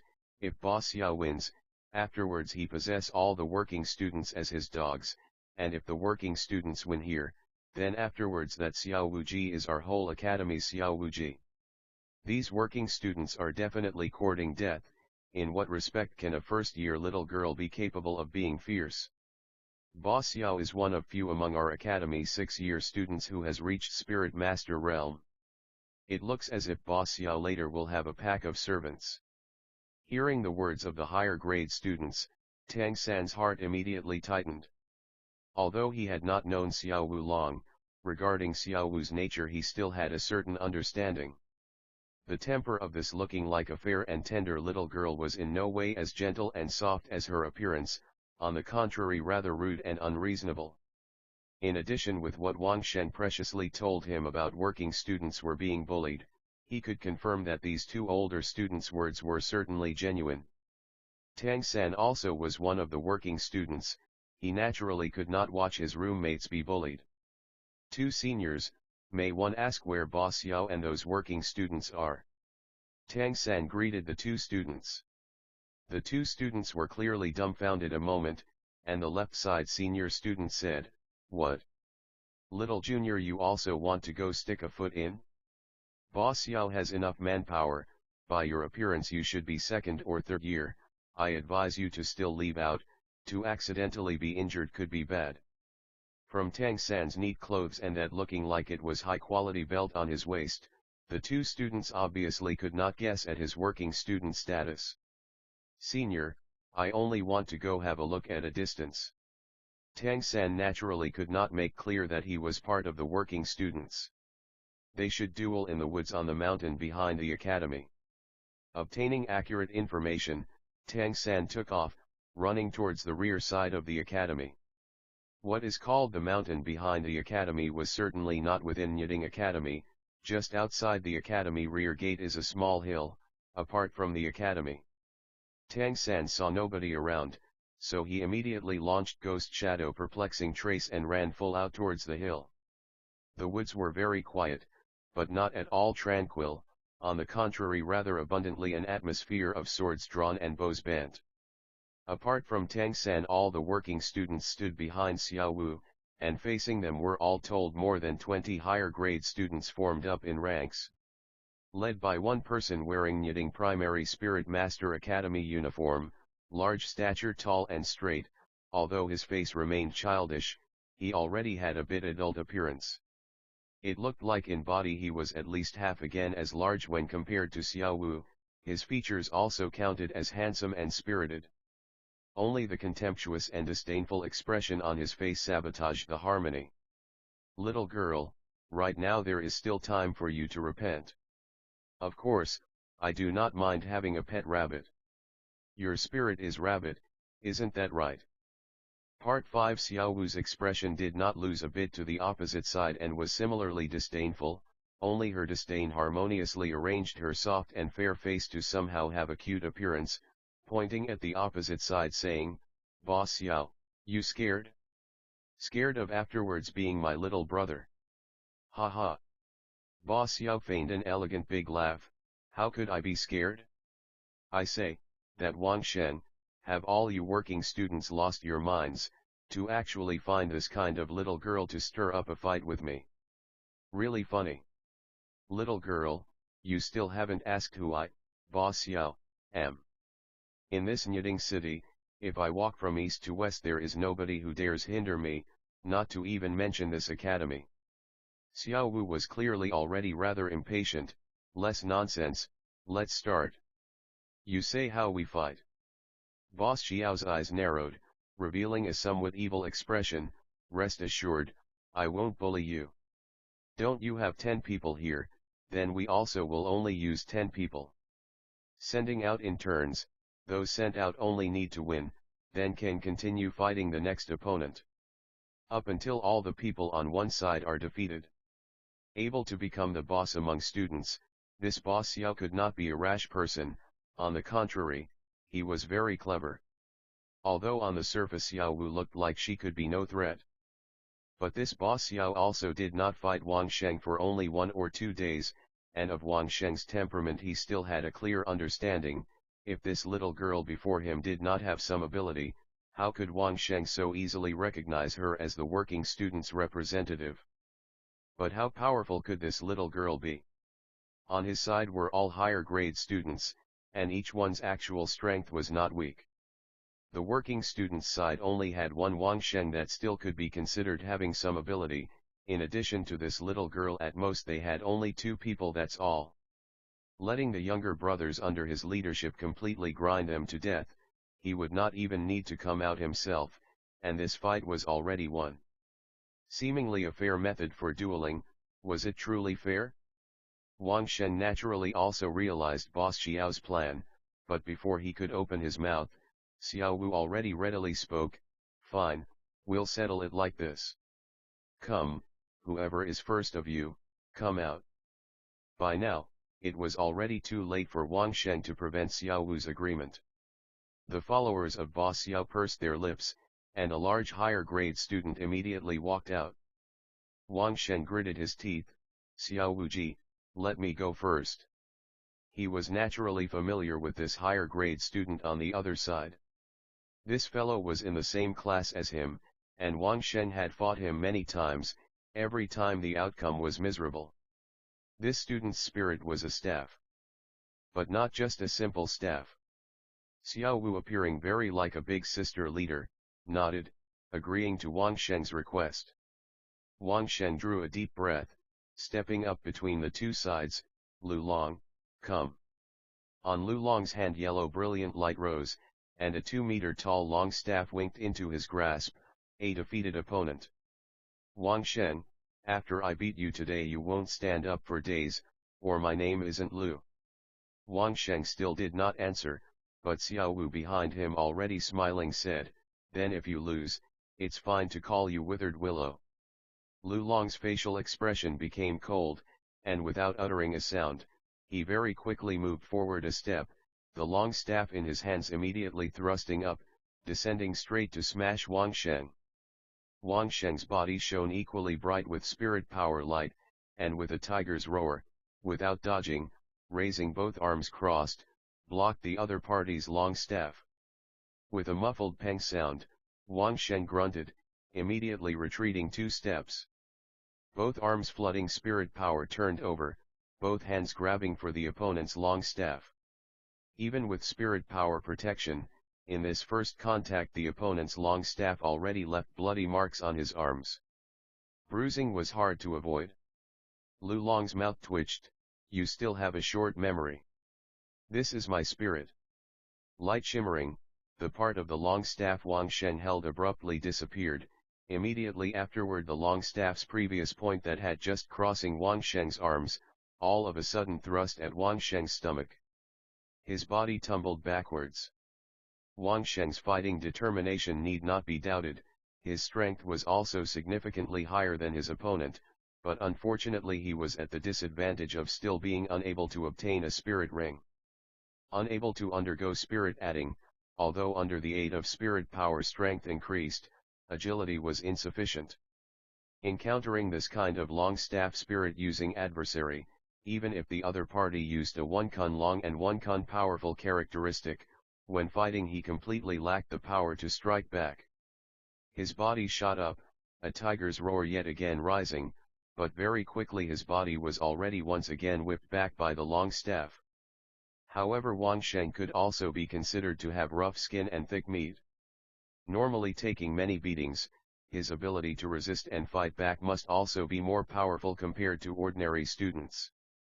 Although in a completely disadvantageous position, the opponent wanting to make him lose fighting ability also was not a simple matter. Before Xiao Wu and Tang San arrived at Nyiding Academy, the working students were relying on him alone to protect them. Without a little ability, he would long ago be bullied to death by others. Wang Sheng is still too impulsive.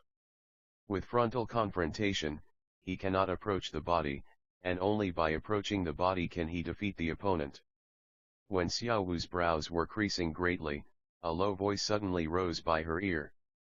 Inclining her head to look, Her beautiful big eyes couldn't help but reveal a pleasantly surprised light. "Tang San, you're back."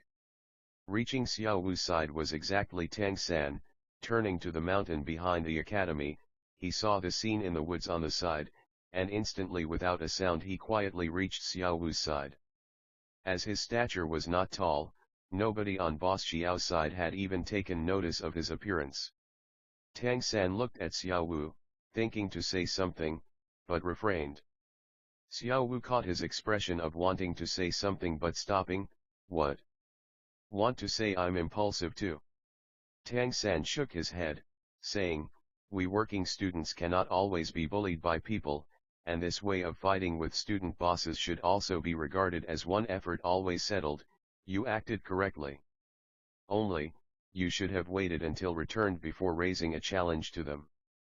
This way the certainty is also a bit bigger."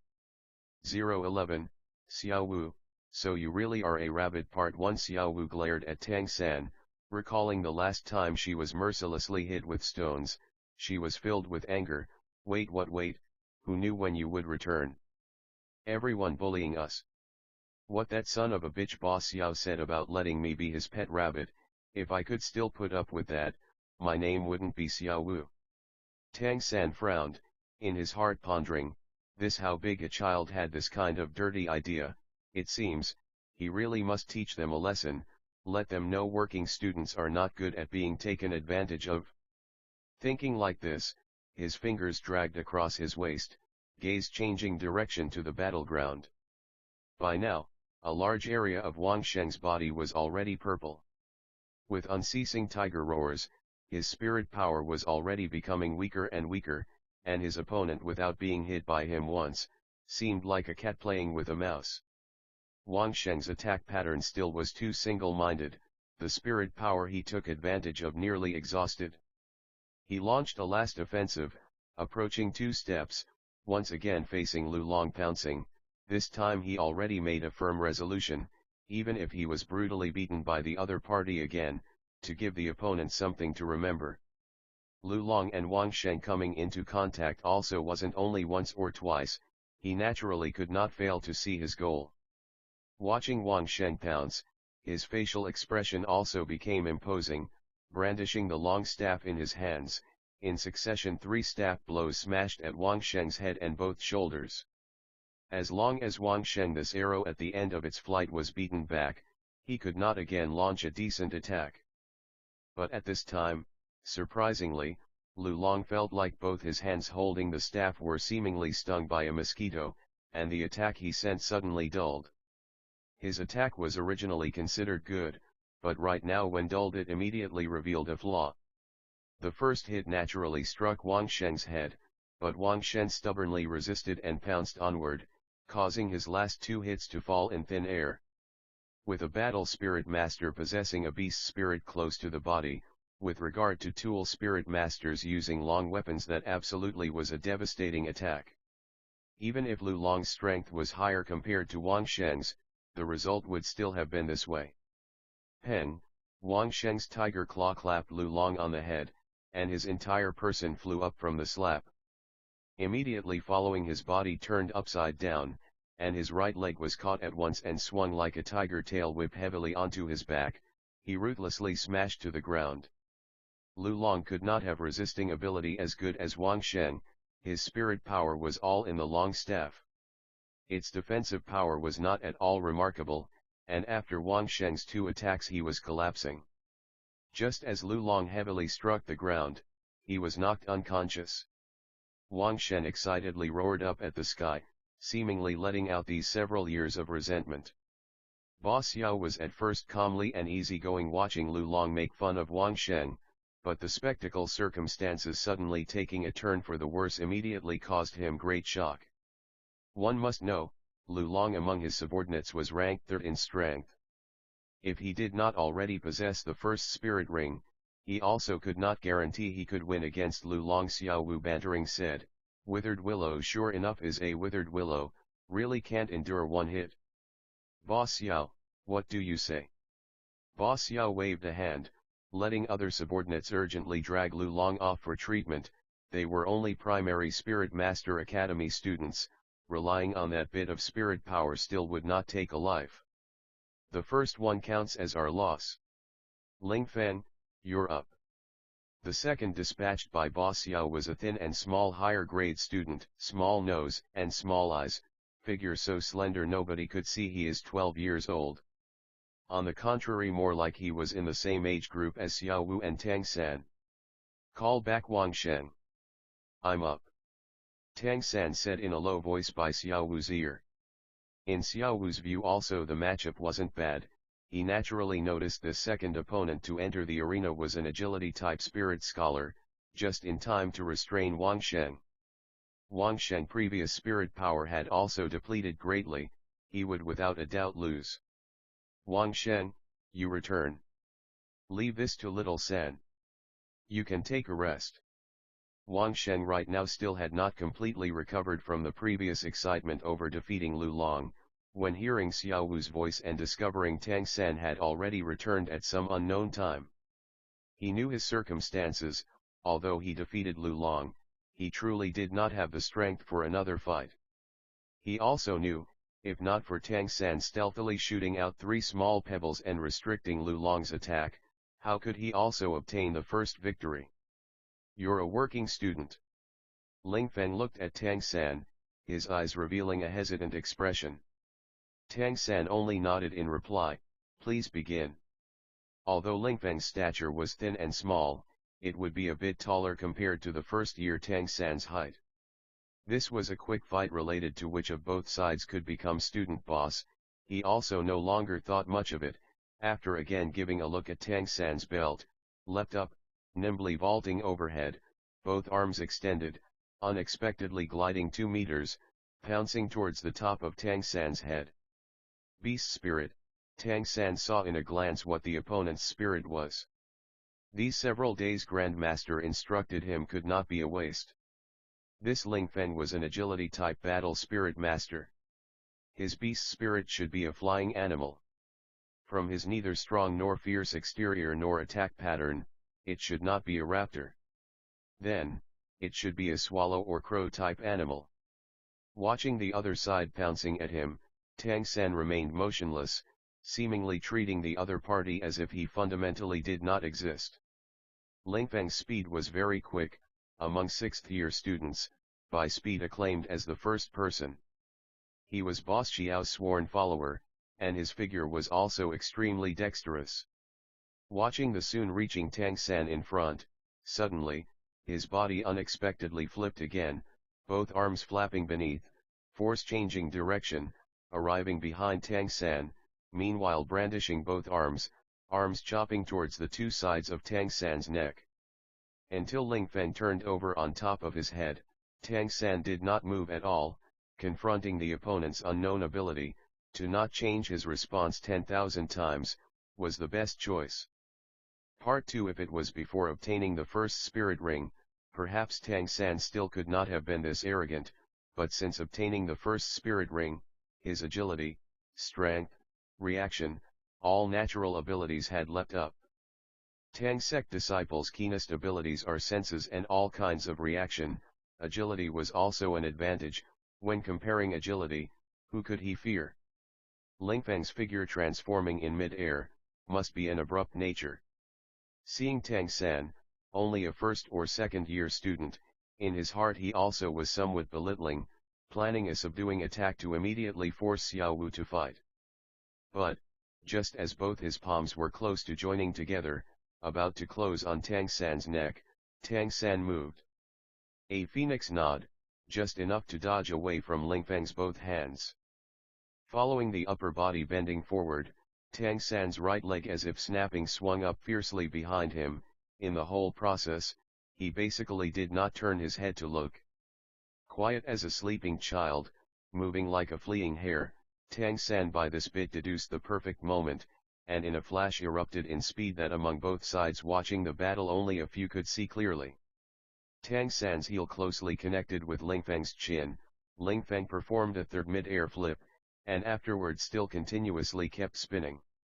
With a peng sound, he heavily tumbled several meters, stepping in Lu Long's footsteps, immediately fainting. His jaw was already dislocated by Tang San's kick. This was still under circumstances where Tang San did not use internal strength, otherwise this one kick could have at least shattered his chin. A satisfactory reverse flying snap kick, a type of fundamental wushu leg technique, fitting Tang San's sharp feeling, in a moment rapidly dispatching the opponent effectively. The higher grade students on Boss Xiao's side practically simultaneously stared wide-eyed.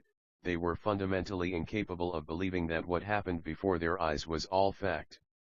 Ling Feng, who among their group, in actual strength was second only to Boss Xiao, confronting that looking like only a first or second year student, could be knocked out by one kick, to the extent that even his most expert attack did not at all have time to reach. Boss Xiao muttered, "Fuck, must the heavens change, how are the current plebs this ferocious?" Since hearing the sound of Ling Feng hitting the ground, Tang San slowly withdrew the right leg raised high behind him, coolly saying, "One down." Boss Xiao was shocked. Xiao Wu on the working student's side was in her heart equally astounded. She had fought many times with Tang San, and right now again seeing him fight, she clearly realized Tang San had advanced not a little, and she also realized, Tang San entering a fighting state seemed to be different from him at peaceful times. At ordinary times Tang San looked like only a mild little child, but in a fight, his fighting became extremely swift and fierce.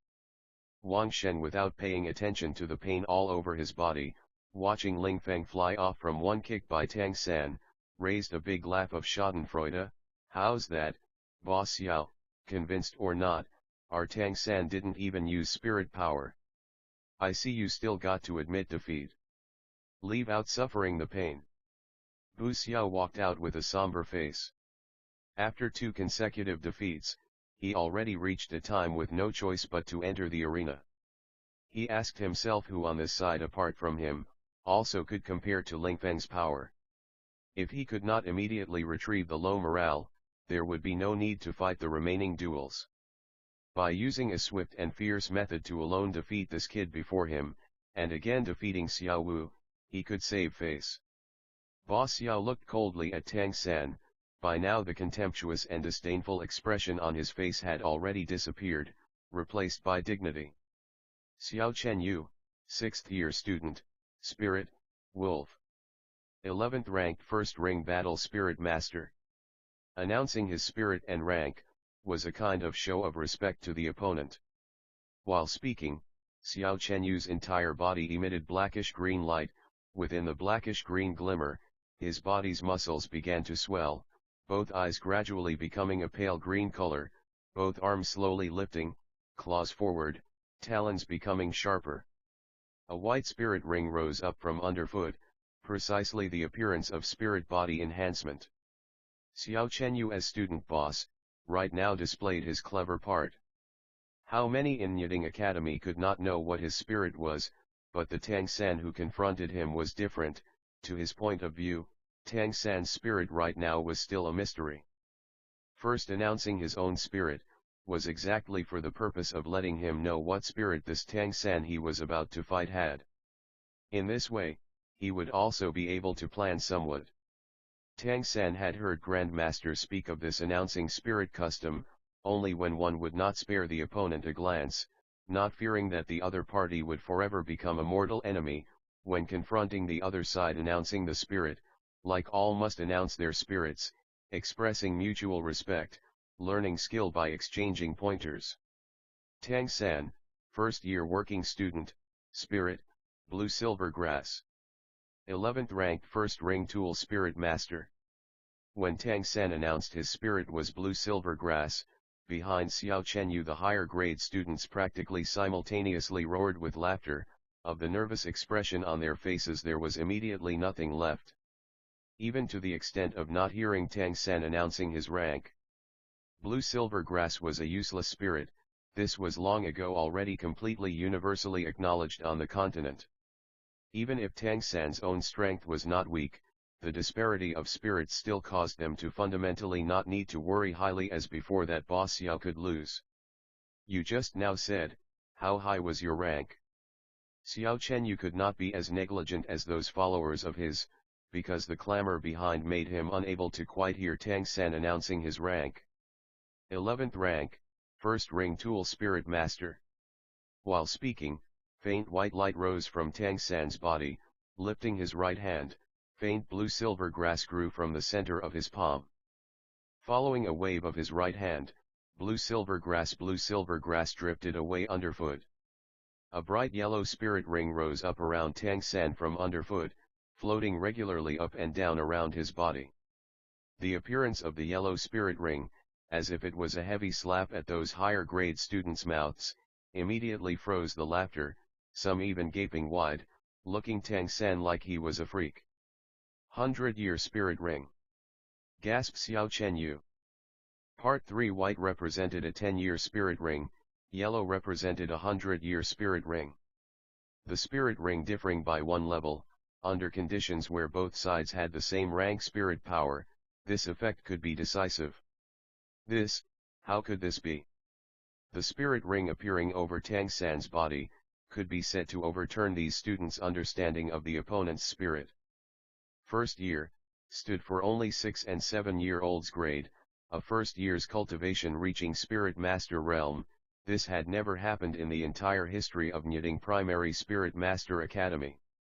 Let alone, his spirit also being a known useless spirit blue-silver grass.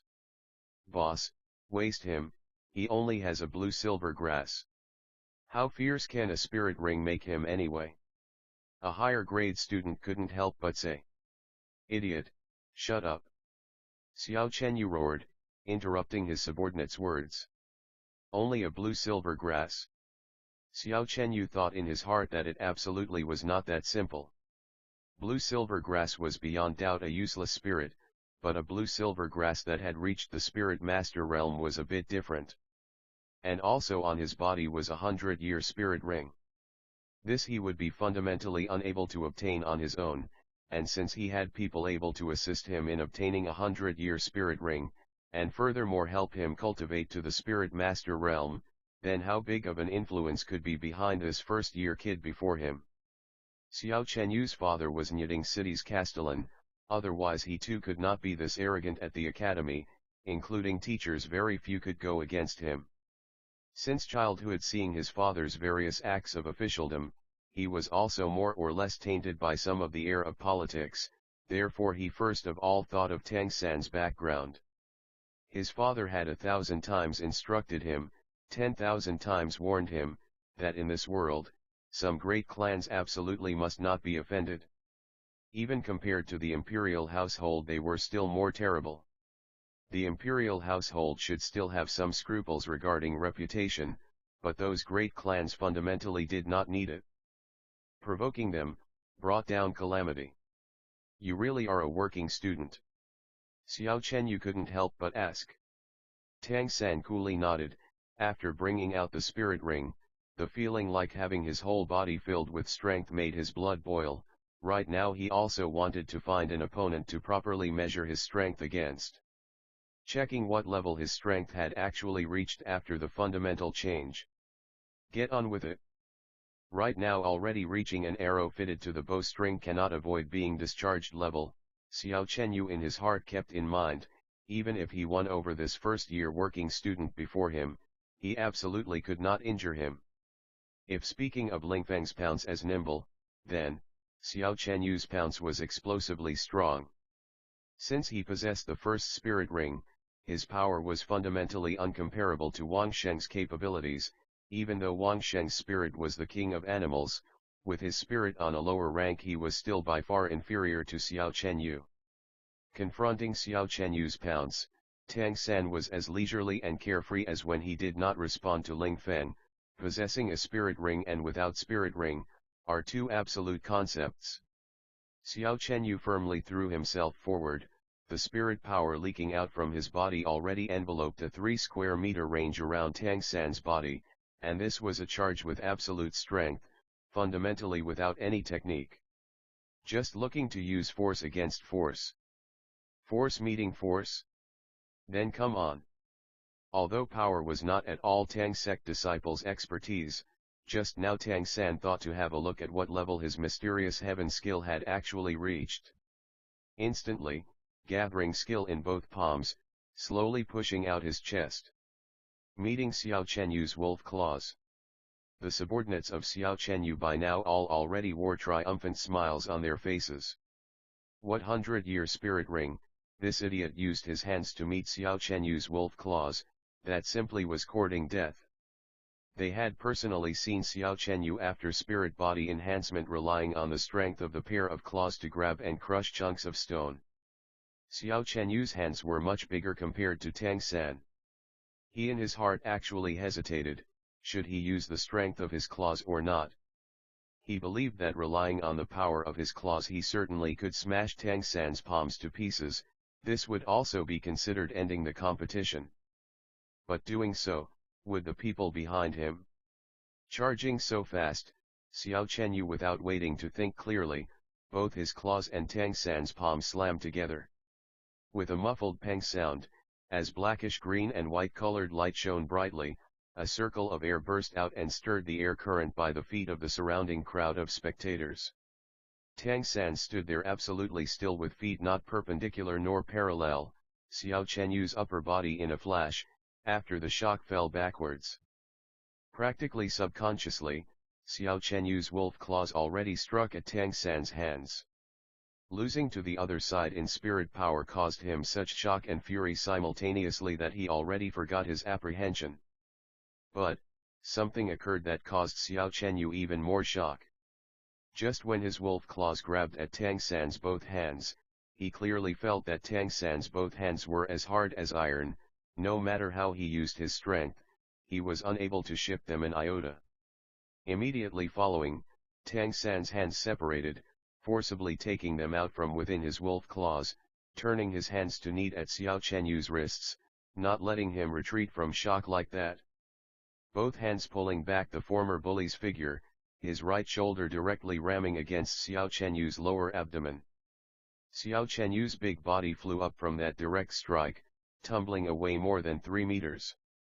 Xiao Chenyu's underlings were only a moment ago preparing to cheer, seeing their boss tumble away. This time, the expression in their eyes looking at Tang San was thoroughly changed. Was this kid still a human? The lustrous jade slowly receding from both hands, trying out if his mysterious heaven skill internal strength would be greater than the opponent's 11th rank spirit power, Tang San coolly said, "I'm still busy and have no time to play with you, so I will end it like this. Blue silver grass, bind." Xiao Chenyu had just a moment ago shot up from the ground, Tang San's single strike without going full out, and in addition to his spirit body enhancement, his defensive power was without mistake considerable, and so received no injury, just in time to hear Tang San's words.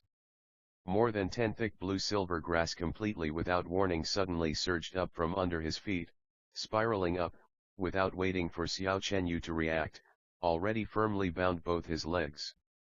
What is this? Xiao Chenyu turned pale with fright. Struggling with all his strength, but since being upgraded that blue-silver grass was extremely tough, regardless of how he used his strength he could not struggle free. Part 4 Tang San advanced step by step towards Xiao Chenyu. Don't try it. You can't struggle free. My first spirit ring was a datura snake, therefore, my blue-silver grass has the datura snake's toughness. Of course, it also has a bit of the datura snake's venom. If you feel you still have more fighting strength, I don't mind letting you sample the taste of the datura snake's venom. Oh, I should mention, I don't have an antidote. There were also more than 10 blue-silver grass rising behind Tang San, the blades of grass suspended behind his back, as if they were more than 10 datura snakes selecting people to bite. A feeling of fear began to appear all over those higher-grade students. Some of Xiao Chenyu's underlings were quickly retreating uncontrolledly. Even if they had not encountered a datura snake, they had absolutely heard of it. Who would be willing to come into contact with this kind of horror snake venom? Don't use snake venom. I admit defeat. Even though Xiao Chenyu was the boss among students, he was after all only 12 years old, and equally also could have childish fears. For a time already he was completely confused. Actually, Although Tang San's blue-silver grass was poisonous, it was after all only the first spirit ring. What was absorbed was also not even a more formidable datura snake, therefore the attached poison nature only had a paralyzing effect, nothing more. Certainly not a fatal hypertoxicity. But how could Xiao Chenyu dare use his own body to test that? The blue-silver grass quietly vanished from Xiao Chenyu's legs, and on Tang San's face was revealed the small gentle smile familiar to the working students. Since you already admitted defeat, then, follow what you and Xiao Wu previously agreed on. Xiao Chenyu dully looked at Tang San, then I should recognize you as boss or recognize her. What he still did not believe was that Xiao Wu's strength was able to exceed Tang San's. A 6-year-old spirit master, this already surpassed his imagination. Tang San said with a slight smile, of course Xiao Wu is your boss. I can't win against her. Otherwise, Room 7's room senior would be me, not her. Ah! Xiao Chenyu's mouth opened in an O shape, his heart saying, you are already this fierce, and she compared to you is still more terrible, you really are working students, really only 6 years old. Xiao Wu unhurriedly walked up by Tang San's side, clapping his shoulder, adopting a big sister leader appearance. Little San's display was not bad, you've worked hard.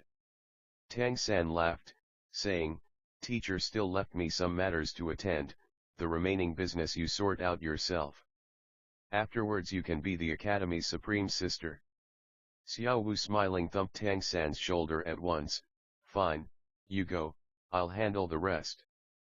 Finished speaking, her gaze shifted to Xiao Chenyu, what? You're still not convinced? Fine. I'll introduce myself once. I'm Xiao Wu, first-year working student, spirit, rabbit, 12th rank first ring battle spirit master. Let alone Xiao Chenyu, including the still not lingering Tang San was shocked, he also right now just realized Xiao Wu was unexpectedly equally a spirit master, and also compared to him one rank higher. But her age was about the same as his, meaning, she also had full spirit power? A red light rose from Xiao Wu's body. Shrouded under the faint red light, her eyes began to turn red, ears slowly grew, standing up from the side of her head covered in soft white fur. Stature seemingly becoming a bit taller, a soft breath of spirit power seemingly undulated centering on her body. From underfoot rose a spirit ring unexpectedly with appearance as Tang San's, it too was a yellow 100-year spirit ring. Xiao Chenyu exerted himself to clap his forehead at once, Xiao Wuji, I serve. Hereafter you are our Nyading Primary Spirit Master Academy's Supreme Sister. Everyone come, meet Xiao Wuji. A blue-silver grass 11th ranked Tool Spirit Master was that fierce, this was a 12th ranked first ring battle Spirit Master, and also had a 100-year Spirit Ring as well. Xiao Chenyu did not need to fight to know that he was not by any means Xiao Wu's match. Xiao Wu somewhat smugly looked at the higher grade students before her bowing in salute, darting a glance at the dazed Tang San there, didn't you have some matters? Why haven't you left? You're permitted to have innate full spirit power, but not I. Tang San started from his thoughts, looking carefully at Xiao Wu, raising his hand to stroke her long soft ears, nodding, Xiao Wu, so you really are a rabbit. You. The rabbit ears were the most sensitive, transforming to become the spirit, the effect similarly appeared all over Xiao Wu's body. The little girl's beautiful face suddenly had 2 large daubs of blushing, raising her hand wanting to hit him, Tang San had already escaped like the wind. Not speaking of what reparations to make on Xiao Wu's side, after Tang San escaped the academy, his mind couldn't help but be carefree for a spell. Other than teacher's poison injury making him worry, everything else compared to what he imagined was glorious. Mysterious heaven skills cultivation problem was at long last resolved, and he also had this blue-silver grass binding ability, his actual strength had made great progress. Tang San believed, he only must continuously make great efforts with cultivation, and his mysterious heaven skill would advance by leaps and bounds. In at most 10 years, he only must be able to enter mysterious heaven skill's fifth realm, and so be considered somewhat accomplished. When arriving at that time, in mysterious heaven treasure record were recorded the majority of hidden weapon use abilities. Teacher did not say if this world had many spirit clan sects, could he not establish his own Tang sect afresh in this world? On Douluo continent, regardless of whether it was Heaven Do Empire or Star Loto Empire, in any city spirit hall could be that city's symbolic structure.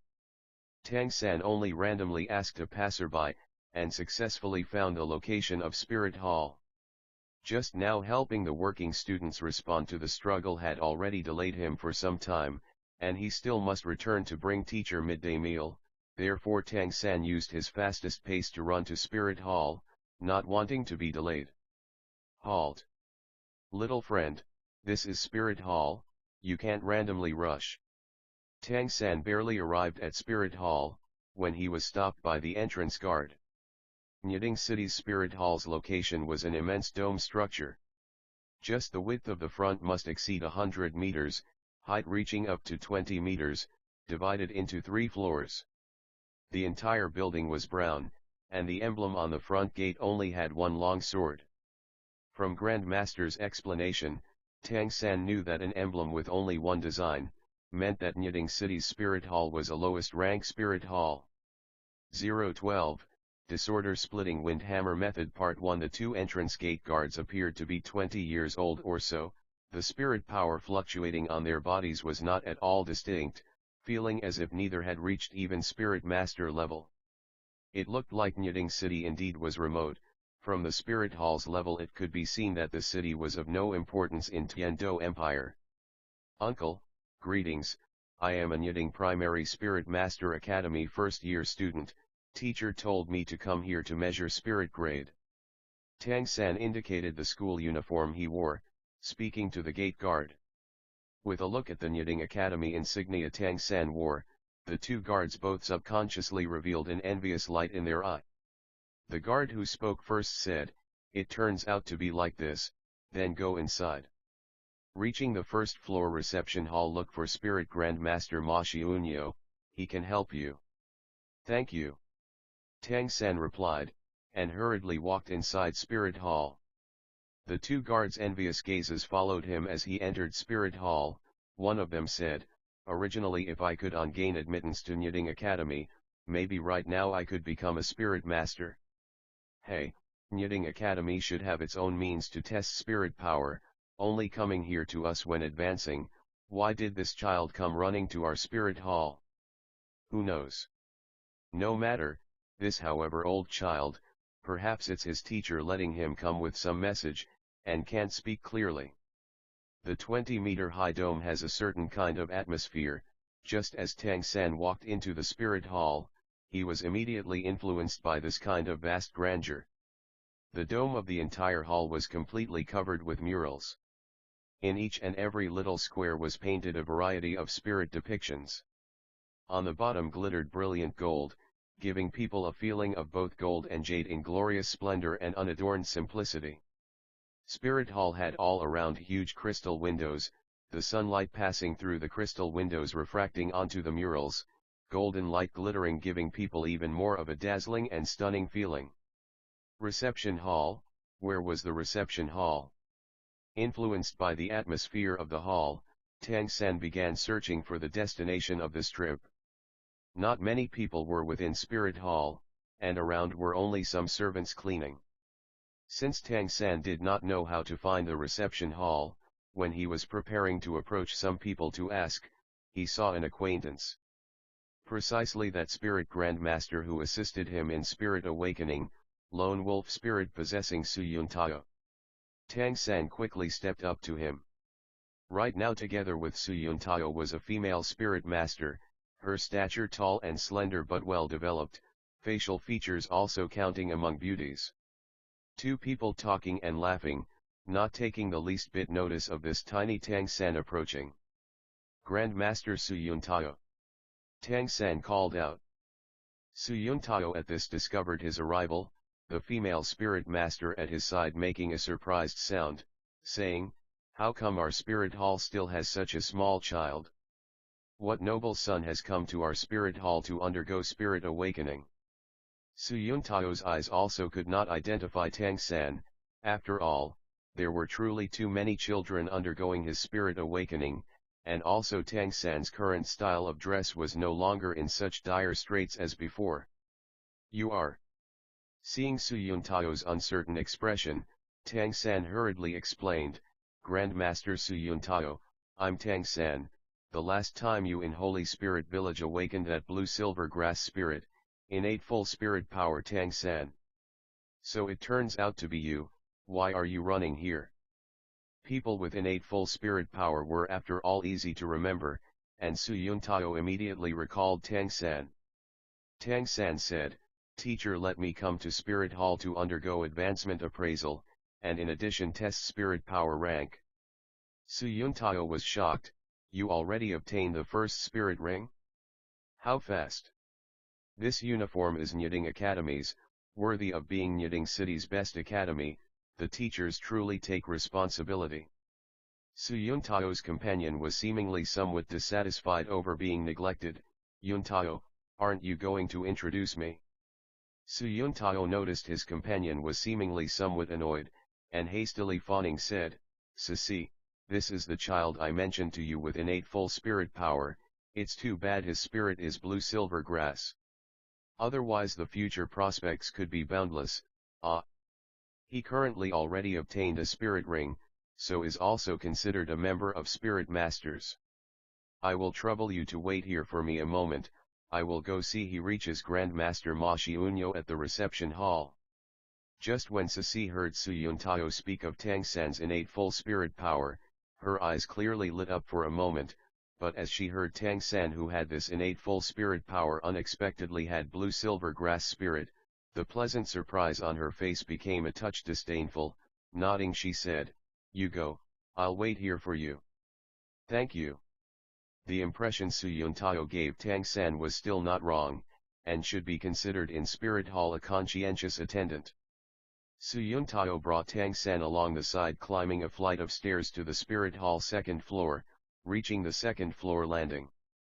Here Tang San could see was enclosed by rooms, and from here one also could directly see the first floor hall. With no need to ask, this should be Spirit Hall's office area. Su Yuntao was obviously impatient to go accompany Sisi, bringing Tang San with lightning speed to reach the door of a room, and without knocking, pushed the door and entered. Who is this? Ah, how bold! A somewhat hoarse voice resounded from within the room. This was a well-lit office, and behind a spacious desk sat an elderly man, in neat and tidy spirit master dress, along with the standard three-sword symbol, showing he was a spirit grandmaster level battle spirit master. So it's Yuntao. Why are you kids so rash? For spirit master's cultivation one must concentrate one's attention, with a steady disposition. Otherwise, you will come to resemble me, somehow unable to advance past the 30th rank threshold. Su Yuntao somewhat grumbling said, Grandmaster Ma Xiunyo, don't be long-winded. This child has come to undergo advancement appraisal, I'll trouble you with it. Su Yuntao's relationship with this old spirit master was clearly very good, as the old grandmaster chuckled. Just as his gaze dropped to Tang San, he couldn't help but be somewhat astonished. Yuntao, are you certain this child has come to undergo advancement appraisal and not spirit awakening? Part 2. Su Yuntao said with a wry smile, Of course I'm certain. This child's spirit was awakened by me. He is that child I mentioned to you with innate full spirit power, whose spirit was blue silver grass. He already obtained a spirit ring, therefore I'll trouble you. Sisi is still waiting for me, so I'll leave first. Finished speaking, patting Tang San's shoulder, he hastily walked out. Looking at Su Yuntao's departing back, the old spirit master Ma Xiunyo couldn't help but shake his head. Another youngster with his head turned by love. It's a pity, Sisi doesn't suit him at all. That girl's heart is too big, how can you shackle her? Tang San stood before Ma Xiunyo's desk, hearing Ma Xiunyo mutter to himself in his heart slightly impatient, Hello, Grandmaster Ma Xiunyo. Ma Xiunyo smiled slightly looking at Tang San, saying, "Child, no need to call me Grandmaster, I cannot be counted as some Grandmaster, you just call me Grandpa Ma Xiunyo. This year I'm 81 years old, going by age calling me equal to your grandfather should be no problem." The old man's kind and affable voice immediately increased Tang San's good impression of him, and hastily again called, "Hello, Grandpa Ma Xiunyo." Ma Xiunyo smiled slightly, saying, "Come, I'll bring you to undergo advancement appraisal. You are a very polite child. It's a pity, spirit being blue silver grass." While speaking, Ma Xiunyo led his apparent pseudo-grandson pulling Tang San by the hand to leave the office, walking along the second floor landing towards the inner side of Spirit Hall. Just as they reached the end of the landing, 3 lofty vaulted doors appeared before Tang San. Ma Xiunyo said with a slight smile, "Here is the actual spirit testing room for undergoing advancement appraisal. Come child." Speaking, he pushed open the leftmost door, bringing Tang San to walk inside. Entering this room, Tang San had a kind of particular feeling, in his body mysterious heaven skill's internal strength was moving slightly as if following a kind of peculiar rhythm. This room was very wide, and also very tall, as much as 200 square meters, and an immense window provided ample lighting. Tang San immediately found the cause affecting his internal strength. On all 4 walls, all around were inset uncountable fist-sized black rocks, looking like the material should be the same as what Su Yun Tao originally used for spirit awakening. On the floor, was depicted an enormous token tile symbol, a long sword pointing down, pointing right at the gate entrance. This symbol was like the one mounted outside Spirit Hall. Grandmaster Ma Xiunyo saw Tang San taking notice of the pattern on the floor, and said with a slight smile, "We here are the lowest rank Spirit Hall, also known as a branch Spirit Hall. On the continent, even if it is the smallest city, they all have Spirit Hall on the same scale as ours. Above branch halls are child Spirit Halls, and again a level higher is Lord Spirit Hall. Reaching the level of Lord Spirit Hall, they are placed in great cities. In the 2 imperial capitals, there are 4th rank Saint Spirit Halls. The 5th level is Papal Hall, there is our Spirit Hall's most sublime place. Above Papal Hall, there is only the legendary Douluo Consecration Hall. Only a Spirit Master reaching Douluo rank, can have qualifications to enter there, and it is also the final destination of Spirit Masters possessing Spirit Hall registered rank above Douluo. It is the place all Spirit Masters long for. The 6 kinds of level of Spirit Hall which Ma Xiunyo spoke of happened to correspond to the 6 kinds of signs Grand Master spoke of. Tang San in his heart already understood this. "Thank you for telling me about these, Grandpa Ma Xiunyo, can we begin?" Ma Xiunyo smiled, and said, "The youngsters today, temperament is all impatient like that. Very well. Then we will begin now. Give your spirit free play, release your spirit ring." Tang San walked over to stand in the center of the symbol, raising his right hand, with complete concentration and calm breath, mysterious heaven skill internal strength combined with blue silver grass to produce a warm current slowly rising from the center of his palm. Thick and sturdy blades of blue silver grass swarmed out, within an eye blink already hanging down on the floor, the bright 100-year Datura snake spirit ring rising from under Tang San's feet, centered on his body, moving up and down. Ma Xiunyo at first wore a mild smile. When he saw the blue spirit grass surging out from Tang San's hand, his expression already became stunned. This is blue silver grass." In Tang San's eyes glimmered a faint blue light. This was the characteristic effect of using blue silver grass spirit. "Is there a problem, Grandpa Ma Xiunyo?" Ma Xiunyo rubbed his eyes. Certainly he had not seen wrong. Right now, his attention shifted to the yellow spirit ring on Tang San's body. 100-year spirit ring, it's actually a 100-year spirit ring. No wonder, this great change could occur even in blue silver grass. "Child, I still do not know what your name is." "I'm called Tang San." Ma Xiunyo exhaled a long breath, calming the agitation in his heart. I can confirm, you have a pretty good tutor at Nyiding Academy. However, Nyiding's Academy's tutor's ability to help you accomplish hunting a 100-year spirit beast is already very difficult. It's too bad blue-silver grass growth potential is too poor. Speaking otherwise, perhaps you truly could become a mighty spirit master. After all, your spirit has just now only been awakened for several months' time. Ma Xiunyo picked up a yellow crystal ball from a table to the side and walked over in front of Tang San. Infuse your spirit power within. Let me have a look at what level you have reached. According to theory, you should be 11th. Ma Xiunyo's one-rank word had still not been spoken, as the crystal ball he placed in Tang San's hand already shone progressively brighter with a yellow misty radiance. The radiance could not be considered very powerful, but it was extremely clear. This is 13th rank spirit power. Ma Xiunyo looked at Tang San a little bit as if seeing a little monster. Could it be because the spirit ring itself is powerful, incidentally increasing spirit power, but it still should not skip 2 ranks. Child, could you tell me, your spirit ring was hunted from what spirit beast? Part 3. Tang San, without holding back, said, it was a datura snake. Ma Xiunyo was greatly shocked. No wonder, unexpectedly it's the among lower-level spirit beasts most troublesome datura snake. Even is a 100-year datura snake, so that's why it has this kind of effect. No, not right. Your spirit is from the plant system, how can it use an animal system spirit ring? Child, you can't lie. That boss Yao before was after all only a child.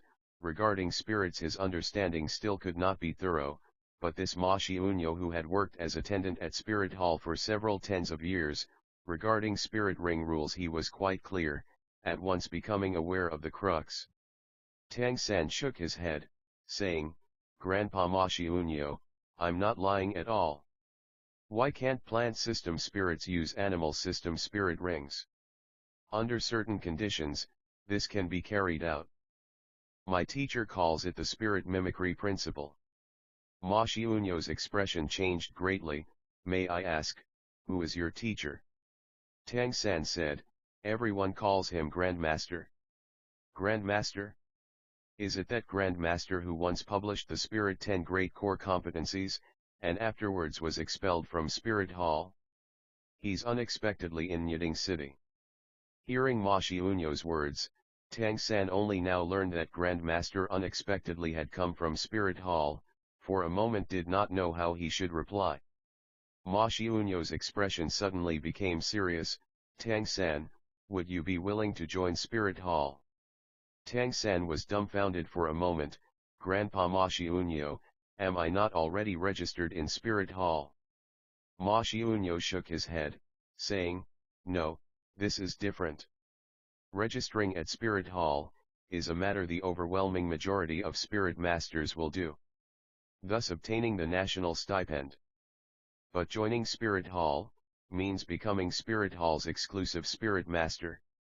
Spirit master cultivation is also carried out by directly entering a Spirit Hall special institution. Tang San shook his head, saying, that probably is impossible. I have already started studying at Nyiding Primary Spirit Master Academy. Ma Xiunyo sighed, saying, indeed it is a step late, considering our Spirit Hall without justification can't force people away from the academy. Forget about it. This is all to blame on that kid Su Yuntao. He originally should have taken you directly to Spirit Hall. Perhaps Grandmaster also would not consent you joining Spirit Hall, after all. Tang San smiled slightly, and said, do not speak like this. If I had to come to Spirit Hall, maybe I could not obtain such a good spirit ring. What do you say, Grandpa Ma Xiunyo? Ma Xiunyo was dumbfounded for a moment, smiling said, what you say is true. Well, your advancement review survey is concluded. Starting from now, you are a Heaven Do Empire honored spirit master. Be well received in the ranks of spirit masters. Hereafter you every month can rely on the badge issued you in a moment to draw a stipend at Spirit Hall. A Spirit Master's stipend is every month 1 gold spirit coin. When you reach Spirit Grand Master level, the stipend will become 10 gold spirit coins. Regarding the matter with an animal spirit ring used on a plant spirit, I will as quickly as possible report to a higher authority. Thank you.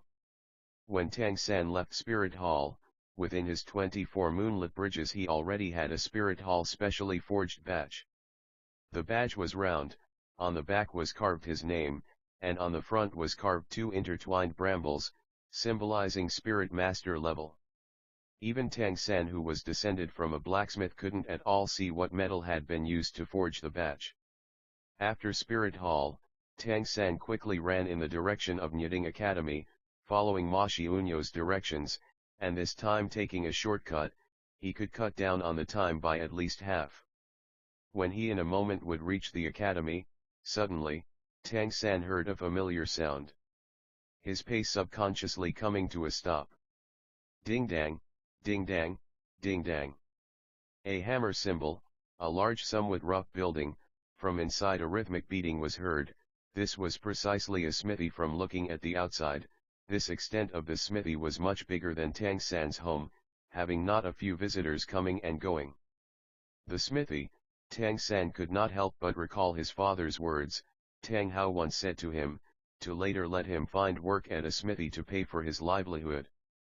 Only, right now having to do working students' work, did he still have time to come here to work? From growing up in a smithy, concerning the occupation of blacksmith, Tang San could be considered as having some attachment, keenly looking at the smithy, then running off towards the academy. For Grandmaster's body to quickly recover, Tang San used the money Grandmaster gave him to buy some food from the dining hall and bring it back, accompanying Grandmaster and eating together. Grandmaster right now could already walk, and told him he need not look after him, sending him for these days first to regular classes. Moreover, to take a look at that book Grandmaster gave him. Leaving Grandmaster's room, Tang San returned to the working students' dormitory. This time room 7 wasn't again deserted. The working students were basically all there, speaking about something with dancing eyebrows and radiant faces. Little San, you're back. Xiao Wu was sitting leaning back in bed. Of course, her back was leaning on Tang San and her currently common quilt. Xiao Wu, bring me to the place we should sweep. I'll keep my promise, starting from today, give the sweeping assignment to me. Abiding by promises was the foundation of manners. This bit Tang San all along did very well. Xiao Wu darted a look at him, saying, still sweeping something, ah, how cheap for you, hereafter all need not sweep. Tang San was taken aback, and said, why? Xiao Wu a little smugly said, do you think the Xiao Wu Ji does something for no reason? That fellow Xiao Chenyu is arranging for people to do our working student work. Afterwards we need not do it, but still as before take the pay. You count for a lot of strength, this time you come cheap. Although Tang San stood by his promises, he also absolutely was not an inflexible person. Chuckling, he said, this turned out pretty good. Hereafter you are the entire Nyiding Academy's Xiao Wu Ji. Xiao Wu sat upright, hugging her knees, little face flushed pink and curiously looking at Tang San, saying, what was the result like of your going for Spirit Hall appraisal? Tang San said, done. I'm right now already a Spirit Master. Part 4. The other working students around revealed an envious light in their eyes. Of course, it was only envy, nothing more. The scene today of Tang San's strength when defeating Xiao Chenyu was deeply branded in their minds, especially Wang Shen, who admired him endlessly. Reaching the conclusion that even after obtaining a spirit ring he still might not be able to win. Xiao Wu, full of curiosity, asked, what good is becoming a spirit master? It can't be just getting some empty title. Tang San chuckled, saying, there are still some benefits, at least in the future I can eat some good things. Spirit masters get a 1 gold spirit coin stipend every month. 1 gold spirit coin? This much. Xiao Wu by now also understood the importance of money, even though Xiao Chenyu already said in the future the working students' food expenses were all on him, having money in her hand was always better than other people. While speaking, Xiao Wu leapt up off the bed, excitedly running out. Xiao Wu, where on earth are you going? I'm going to register at Spirit Hall.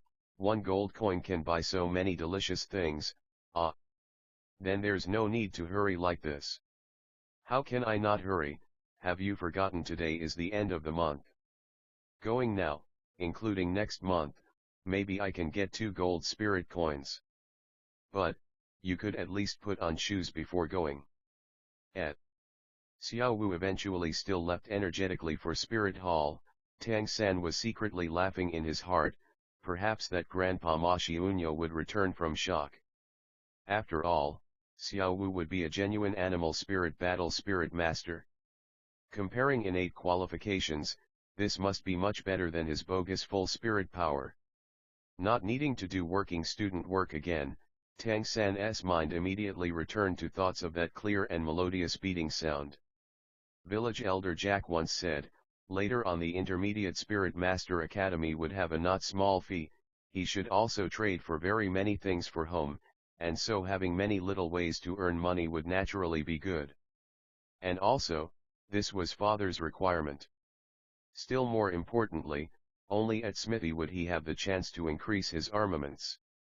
As a result of forging the sleeve dart with his own hands, Tang San discovered, when a hidden weapon was completely made by himself personally, the sense of familiarity regarding the hidden weapons would become even more powerful. Tang San, I apologize for the matter that day, you won't still take offense, right? Just in the middle of Tang San's pondering, Wang Sheng came up to his side, speaking with a sincere expression.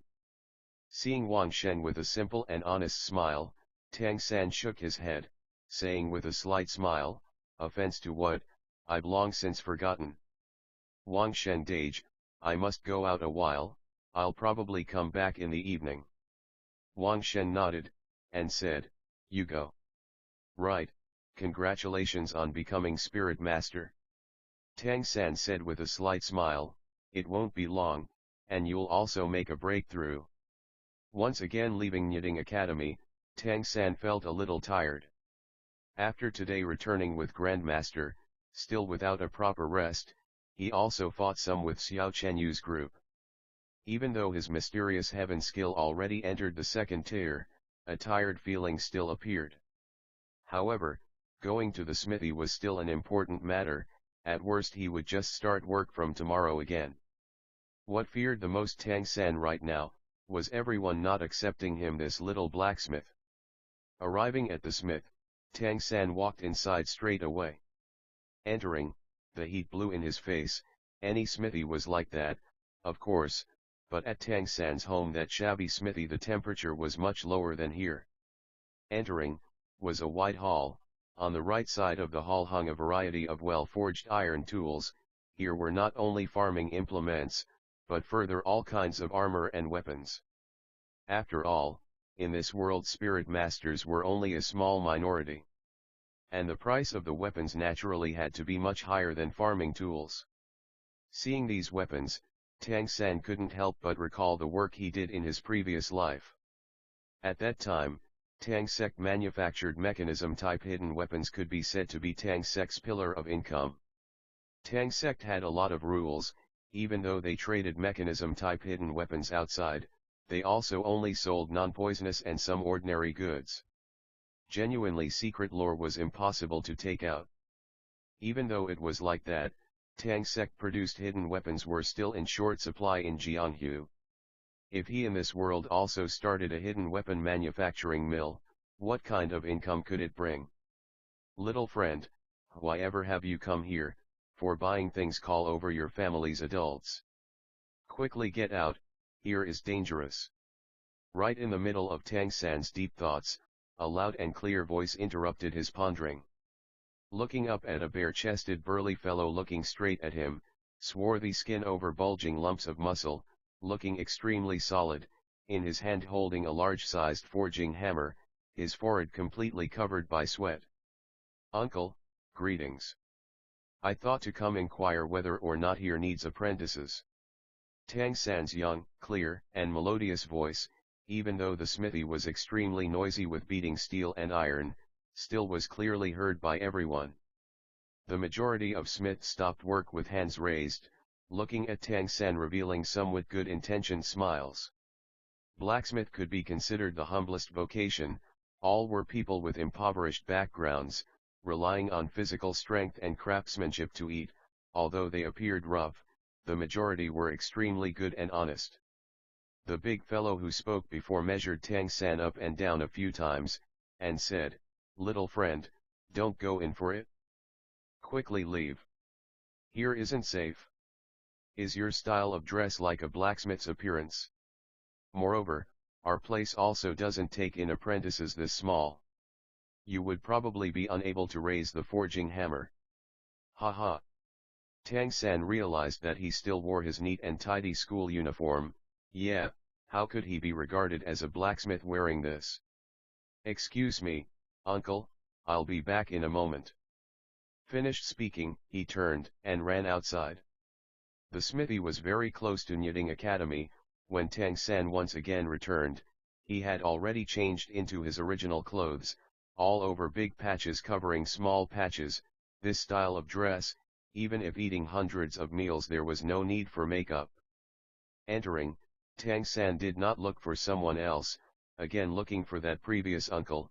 "Uncle, do you see that I like this can be regarded as an apprentice?" The big fellow looked at Tang San all over wearing 100 stitches, and was immediately stunned a moment. "Little friend, you aren't making fun of me, right?" Tang San honestly said, "Of course not.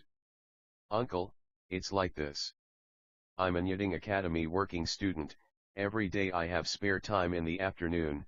My father was a village blacksmith. From little I studied forging with father, and thought to come to you here to earn my meals." Part 5. Hearing Tang San's words, the big fellow's expression immediately softened.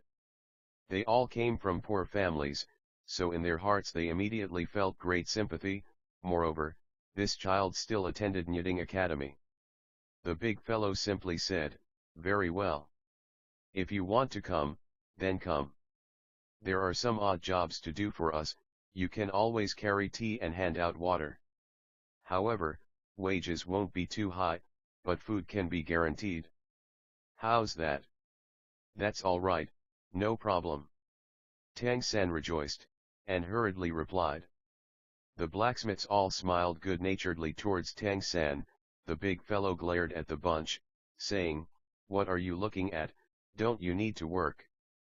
Hurry up, tonight I'll invite everyone to drink ale." Hearing the big fellow's words, the blacksmith's enthusiasm immediately greatly increased. Each and every one swung their hammers and continued their work. The big fellow lifted the forging hammer in his hand, forging pig iron before him to one side, saying to Tang San, "I'm called Shi-san, Shi of Rock, you can call me Uncle San. This smithy is my inheritance. Hereafter you come to work for me here, I'll guarantee every day's midday meal and supper, and give you 10 copper spirit coins, that's also a silver spirit coin. If you're efficient, I'll give you a bit more."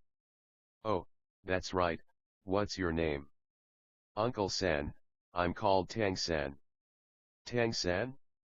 Ha ha, good, both our names have a San, seems this truly is predestined. What village did you come from?" Tang San said, "I'm from Holy Spirit Village." Shi San said, "You just now said you studied forging with your father from childhood. You are this small, what could your father have taught you?" Tang San said, "Of course forging." "Uncle San, you must not see me as small, but I have the strength, forging pig iron is no problem." Shi San laughed loudly. "Brothers, our new little assistant says he also can forge. You believe it?" The blacksmiths immediately roared with laughter. Tang San looked like a 6 or 7-year-old, this was even after obtaining the first spirit ring when his stature grew somewhat. From looking at his outward appearance, who could believe he could forge? Being looked down on by people always felt bad. Tang San said, "Uncle San, I really can forge. If you don't believe it, you let me have a go." Shi San stopped his work at hand, leaning the forging hammer on the ground. "Like this then, if you can pick up my hammer, I'll believe you." As he spoke, he passed the hammer handle to Tang San. Because the hammer head was in contact with the ground, he did not fear Tang San would be unable to hold it up and be smashed. "Uncle San, you are ridding this piece of pig iron of impurities. I'll help you accomplish it well." Tang San took the forging hammer handle from Shi San. With Shi San's inborn extraordinary strength, this forging hammer he used was clearly bigger compared to other people's. Compared to Tang San's height, it was taller by half a chi or so. Right now, he again had become the focus of the entire smithy. The blacksmiths watching him all appeared to have laughing expressions. But, they very quickly stopped smiling, because Tang San already lifted that forging hammer, and also was smoothly raising it before him. Compared to ordinary forging hammers, its weight it was 30% more. Tang San judged as the forging hammer parted from the ground. Although somewhat heavy, considering him before he obtained a spirit ring, he still could use it with an effort, let alone right now.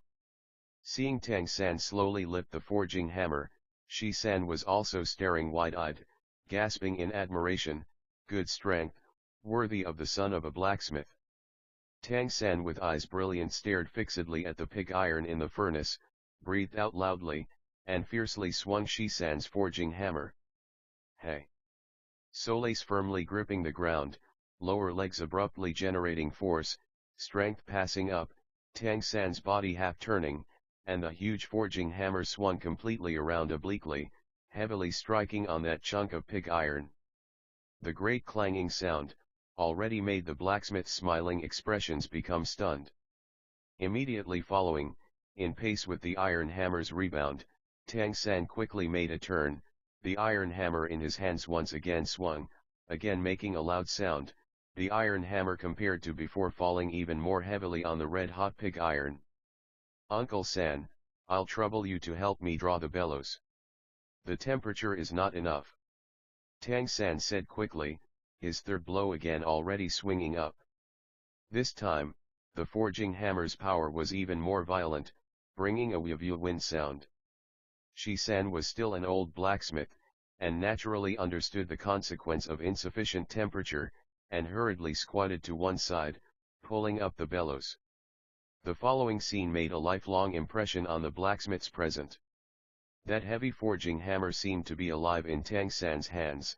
It drew one circle after another in the air, imbued with rhythm, beating sounds just like a violent storm acting within the smithy.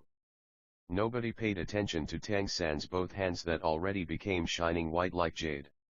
Accompanying the clanging sounds, that chunk of pig iron continuously pulsated under the forging hammer. Shi San on one side was drawing the bellows with full strength, on one side closely staring at Tang San swinging the hammer. His expression was already beyond shocked. The other smiths all knew Shi San's hammer was very heavy, and naturally knew the difficulty of continuously beating. Especially being like Tang San this kind of heavy hammer, it was even more difficult in the extreme. Clang. The last beat completed, Tang San brought the forging hammer to its former place after turning 2 circles, diffusing the hammer's momentum. The big hammer head downward, again dropping to the ground, causing the smithy and blacksmith's hearts simultaneously a moment of shock. 27 blows, a full 27 continuously sustained beats, before Shi San's forging that chunk of pig iron had not changed its appearance an iota, but was now reduced to a circle. Tang San doing this, Shi San knew he could also do himself, but would an entire day's time. One must know, Shi San had formerly been a blacksmith for 15 years' time already. Seeing the slightly panting and forehead-appearing sweaty Tang San, Shi San stuttered, "Tha, that couldn't have been disorder-splitting wind hammer method? Among forging arts the most powerful continuous forging art. Disorder-splitting wind hammer method? What's that?" Tang San said uncertainly. Shi-san's cheeks were already flushing red because of excitement. What is called disorder-splitting wind hammer method, is a kind of continuous beating forging method, leveraging force, able to most perfectly bring out us blacksmiths' physical strength. It is said the most awesome smiths can continuously swing 81 times, directly having a chunk of pig iron take on the appearance they want. Most importantly, disorder-splitting wind hammer method is the most powerful technique for driving out impurities in metal. I still thought it was lost long ago. I didn't expect to see it today in your hands. 013, Father's Message Part 1. Was it truly disorder-splitting wind hammer method? Before Tang San's eyes floated the dispirited figure of his father. Could it actually be said his father originally was an outstanding blacksmith? Uncle San, I also don't know whether this is disorder-splitting wind hammer method. This is something father taught me. Shi-san exhaled a long breath, then said with a big hearty smile, it looks as if, this time we picked up a treasure. The employment conditions just now are void. For the time being you first will be paid the same as everyone, every month 1 silver spirit coin. If business is good, you take an additional percentage. Just like this, Tang San formally became a member of Shi-san's smithy, beginning to live a full life. The academy's curriculum certainly was not a necessary place to him. Grandmaster's instruction was much more useful than the academy teachers in relating basic theory. He also carefully read that book Grandmaster gave him. Just like he expected, the spirit power cultivation methods Grandmaster put forward were very similar to the internal strength cultivation movement routes. Of course, this after all was only Grandmaster's theoretical designs, and compared to genuine internal strength cultivation methods was still a certain distance apart, not to speak of Tang Sek's finely tempered mysterious heaven skill. Xiao Wu smoothly obtained the Spirit Master title, and after becoming the Academy's generally accepted Xiao Wuji, the working student's lives became relaxed and comfortable. Early morning every day, Tang San would take advantage of the newborn sunrise to cultivate his purple demon eye. In the morning attend regular classes, in the afternoon labor in the smithy, in the evening again listen to Grandmaster's instruction. At night cultivate mysterious heaven skill. It could be said that every day to him was absolutely full. At Shi-san's smithy, Tang San only needed a very short time to gain everyone's approval. Shi-san gave him the assignment of refining metal, and in the remaining free time, Tang San used some discarded bits and pieces to refine on his own, starting his great hidden weapon production undertaking. Of course, he was only producing some components in the smithy, genuinely assembling after returning to the academy. Xiao Wu, relying on her own tyrannical strength with Xiao Chenyu's assistance, very quickly became approved as the entire Nyiding Primary Spirit Master Academy's student's boss, and compared to Tang San she passed the time very leisurely, sometimes even to the extent of not going to class. Tang San did not even see how she cultivated. But Xiao Wu's actual strength continuously elevated steadily. At Nyiding Primary Spirit Master Academy, 1 semester was 1 year's time. In the entire year students were not permitted to return home, but family members could come to visit. Tang San more than once expected his father to come, but until the end of the semester, still did not see a trace of Tang Hao. Fortunately his life was sufficiently full, and he did not have too much time to long for it. As for Spirit Hall, not long after Tang San underwent Spirit Master review, Spirit Hall's people came to Nyiding Academy to look for Grandmaster. Grandmaster never told Tang San what they discussed, and Tang San also did not ask. But from Grandmaster's face compared to normal was much more smiling, and Tang San guessed the relationship between Spirit Hall and Grandmaster should have become a lot better. Xiao Wu, for tomorrow's holiday, will you return home? Tang San said to Xiao Wu while packing his luggage. 1 school year had passed, and he was finally able to return home and see his father. This afternoon at the smithy he had already asked Hai San for a leave of absence. Also specially bought a brand new forging hammer, intending to bring back to give to his father. Since Tang San joined Shi-san's smithy, making the quality of the various kinds of weapons and equipment produced in the smithy rise 1 grade, Business became better, and right now Tang San's wages already reached 5 silver spirit coins every month, equivalent to half a spirit master's stipend. Xiao Wu leaned on the bed, her eyes revealing some loneliness, entirely different from her usual liveliness. I'm not going home. Maybe, just stay at the academy. Tang San was dumbfounded a moment. All year, you won't return to see your family. Xiao Wu's eyes suddenly lit up, saying, Little San, your family isn't far from the academy, is it? Otherwise, I'll follow you to return and play. How about that? Anyway, Wang Sheng and Xiao Chen, you are both going to participate in the Intermediate Spirit Master Academy examination. There's nobody to accompany me to play. Tang San smiled. After passing 1 year together, he could be considered as having some comparative understanding regarding Xiao Wu could. This little girl was lively and energetic, always appearing motivated by a desire to see the world in chaos. When acting gentle and soft, she somehow appeared like a lovely doll, but a moment later became a violent whirlwind.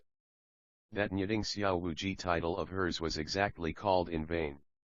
In the entire academy, who knew how many students had already tasted bitterness from her?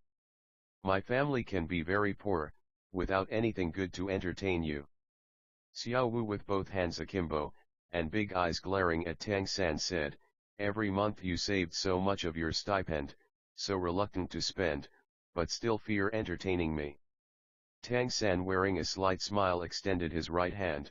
Speaking of stipends, I suddenly recall, a certain person still appears to owe me 6 silver spirit coins. Xiao Wu was dumbfounded a moment, her fair and tender little face revealing some embarrassment. A stipend of 1 gold coin every month could definitely not be regarded as little. However, her spending was truly extravagant, if seeing something good coming back to buy it, not taking into account a bit whether or not it was useful.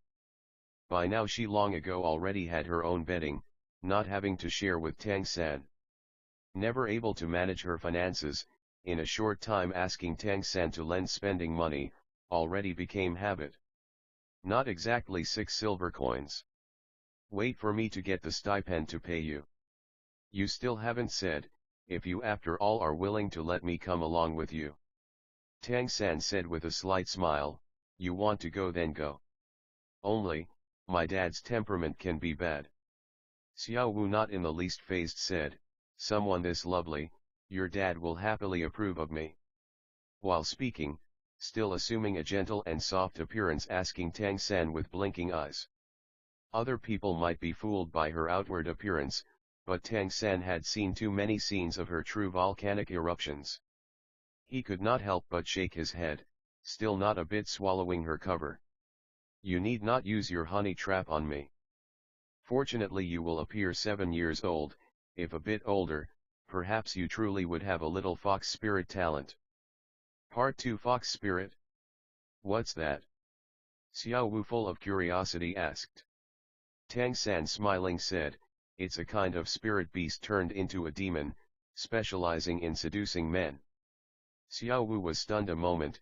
Her gaze at Tang San suddenly became somewhat strange. Between eye blinks, her mood abruptly became agitated.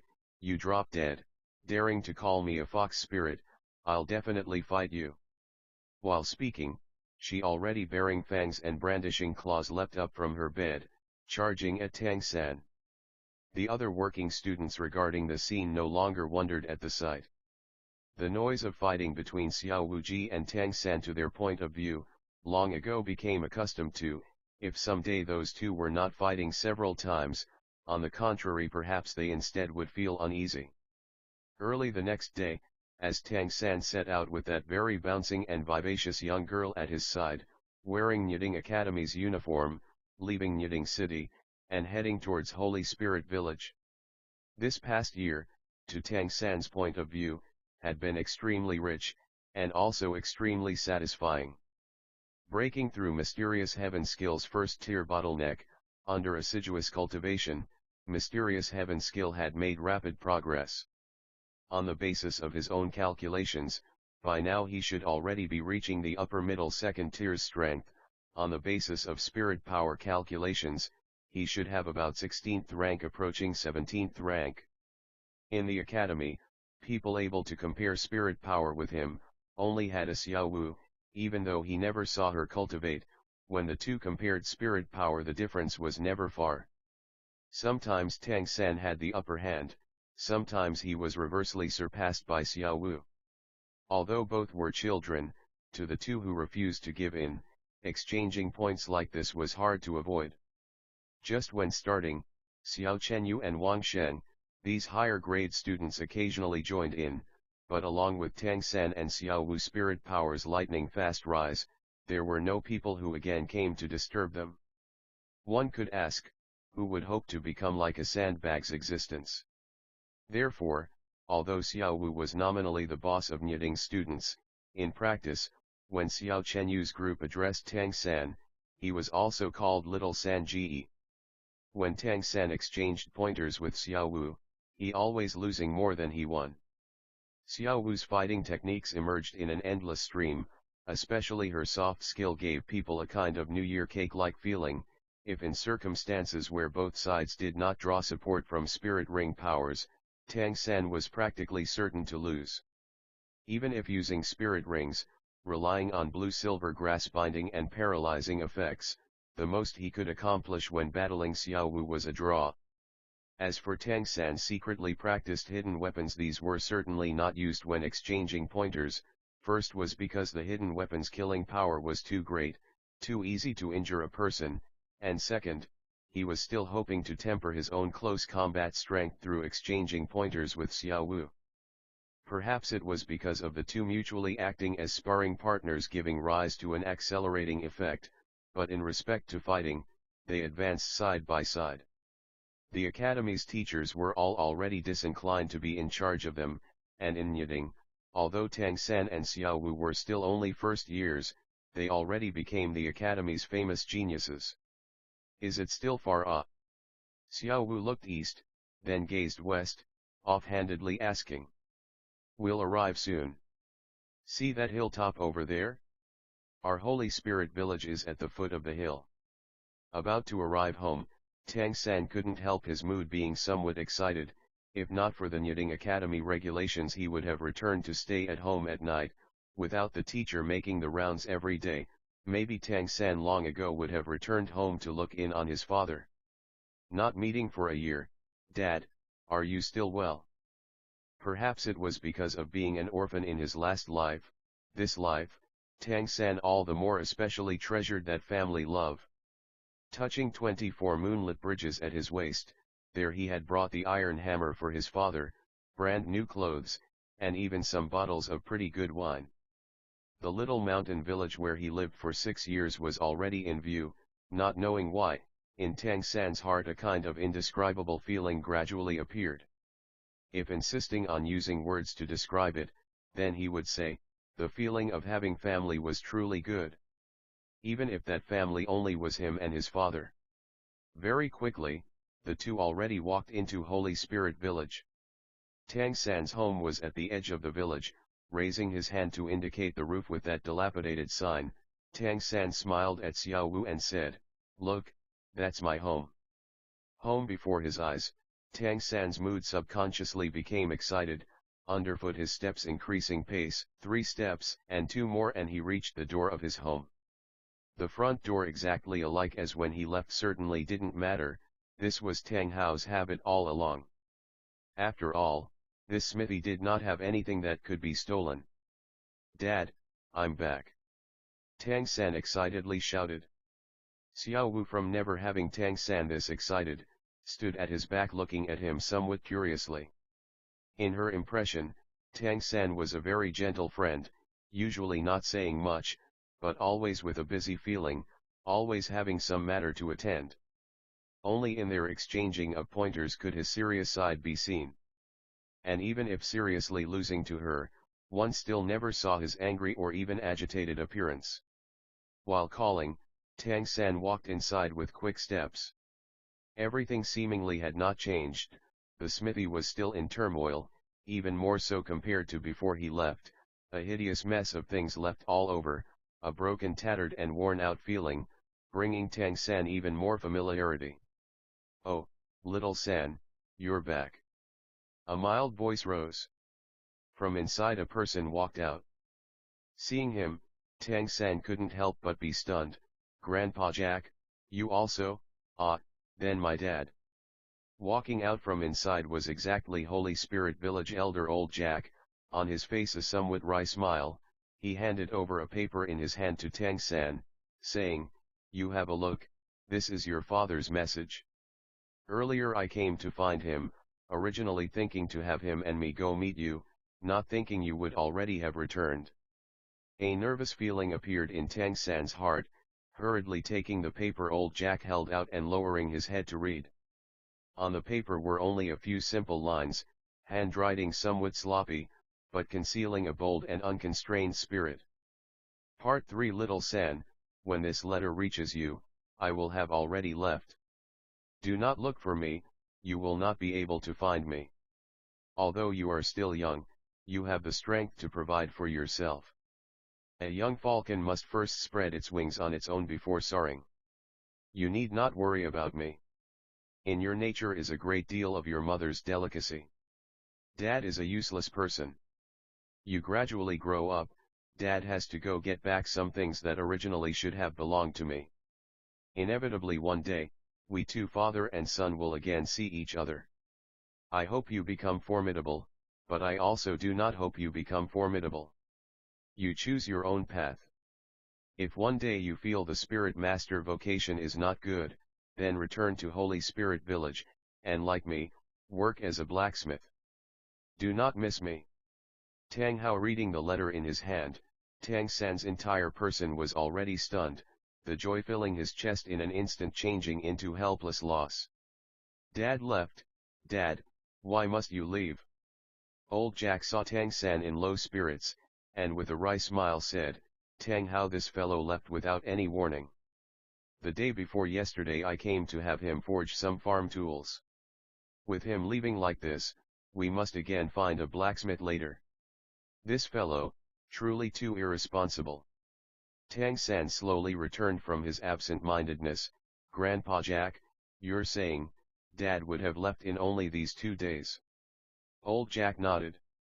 Should have left in these 2 days. Little San, don't feel sorry, this kind of a father is unworthy of it. Come with Grandpa, we'll go to my home. Tang San silently shook his head, with the greatest care folding the letter in his hands, placing it in his bosom. Thank you, Grandpa Jack, but my home is in this mess, I must decline and remain. I still have to put it in order at once. Old Jack was stunned a moment, he had not thought the very small Tang San unexpectedly would send him off. With a sigh, he said, very well. Only, if you need anything, do not hesitate to come find me. With no choice but to shake his head, he turned towards the outside and left. As old Jack left, within the smithy remained only the two people Tang San and Xiao Wu. Tang San did not open his mouth, then began tidying up the messy room, clearing away the room's different things. Unusually, the ordinarily lively and energetic Xiao Wu right now kept silent, walking to Tang San's side, calmly helping him put various things away, and bringing scoops of fresh water from the water jar outside, helping him wipe the dirt within the room. Nyiding Primary Spirit Master Academy. Grand Master was in his room reading. Little San having returned home, his heart was empty. Knowing him for a year's time, even though he never said so aloud, but his attachment to this child constantly deepened. Until this morning when Tang San left, he still hesitated whether to go to his home to have a look. Finally Grand Master still vetoed this notion of his. There were very many reasons, even to the extent that including himself was unable to explain clearly. Pen, pen, pen, at this time, a knocking sound suddenly rose. Grand Master's brows knitted. Normally besides Tang San, there were basically no people that would come here. Please come in. Grand Master put down the book in his hand, speaking coolly. Opening the door, a large figure entered from outside. He wore a simple grey robe, messy black hair hanging loosely down to the shoulder, hoary face carved full of the vicissitudes of life, a pair of muddy eyes as if already like a candle guttering in the wind. His appearance didn't at all correspond to his 50 or so years of age. "Hello, Grand Master." The visitor's voice was deep and hoarse. No knowing why, when this person entered the door, Grand Master's entire body subconsciously tensed, even unconsciously spreading spirit power all over his body. "You are." Slowly standing up, Grand Master's eyes revealed some uncertainty. The grey-clad person coolly said, "Speaking of, we should not have met for 20 years, right? With this current appearance of mine, it's no wonder you do not recognize me. I'm Tang Hao." "Tang Hao." Grand Master's old well makes no waves expression suddenly changed greatly, eyes focusing in practically an instant, rigidly staring at this person before him, both hands clutching the table, fingers already becoming pale. You are Hao."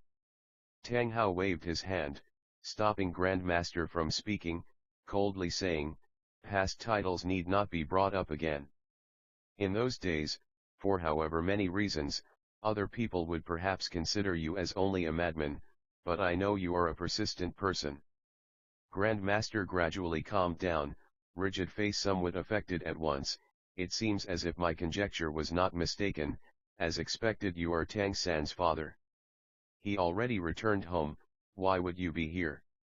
Tang Hao lowered his head, coolly saying, "Precisely because he returned home, I would be here. I know you accepted him as apprentice. As father, I should have come to see you long ago. I must leave, my only worry is just him, therefore, I hope to entrust little San to you." "You must leave? Go where? He is your son." Grand Master glared rigidly at Tang Hao, the expression in his eyes somewhat fierce. "Tang Hao still had a cold appearance, he is still your disciple. I have to leave, there are very many matters that are necessary to attend to. Following me, he cannot obtain happiness. I have no other requests, his life, he must choose by himself. 10 years, I have already left this world for 10 years, by now he has already grown up, so I have some business that I have to deal with." Grand Master drew a long breath. "I do not know what happened to you, but, I can see little San is very reluctant to part from you. You do not feel that this kind of departure is too cruel to him?" Tang Hao coolly said, "He decided on his own to walk an extraordinary path, being together with me would be cruel to him. Well, I've said what I had to say, no matter when, please remember, he is my son." Having said this, Tang Hao waved his raised hand, a jet-black token tile dropped onto Grand Master's desk with a clanking sound. The token tile was impressively similar to the one Grand Master originally brought with Tang San to enter Spirit Hunting Forest, only, in this token tile's pattern were all 6. Part 4 Pen, the door closed, Tang Hao's large figure had already disappeared. Looking at the door, Grand Master stood there for a long time without any movement. After a good while, he could slowly lower his head, gaze falling on that token tile, the corners of his mouth revealed a slight wry smile. "I would not have thought, my idol unexpectedly already became like this." Sunlight slanting from the west, side by side in front of the smithy's door sat 2 petite figures. They were dressed in similar clothes, sitting quietly. The glow of the setting sun colored them faintly red, seemingly branding their bodies a golden red. The girl on the left inclined her head, looking at the boy, both hands poking her chin, wanting to say something, but she endured in the end. On the contrary, it was the boy who opened his mouth, in his hands holding a brand new forging hammer. "Xiao Wu, thank you." "Thank me for what?"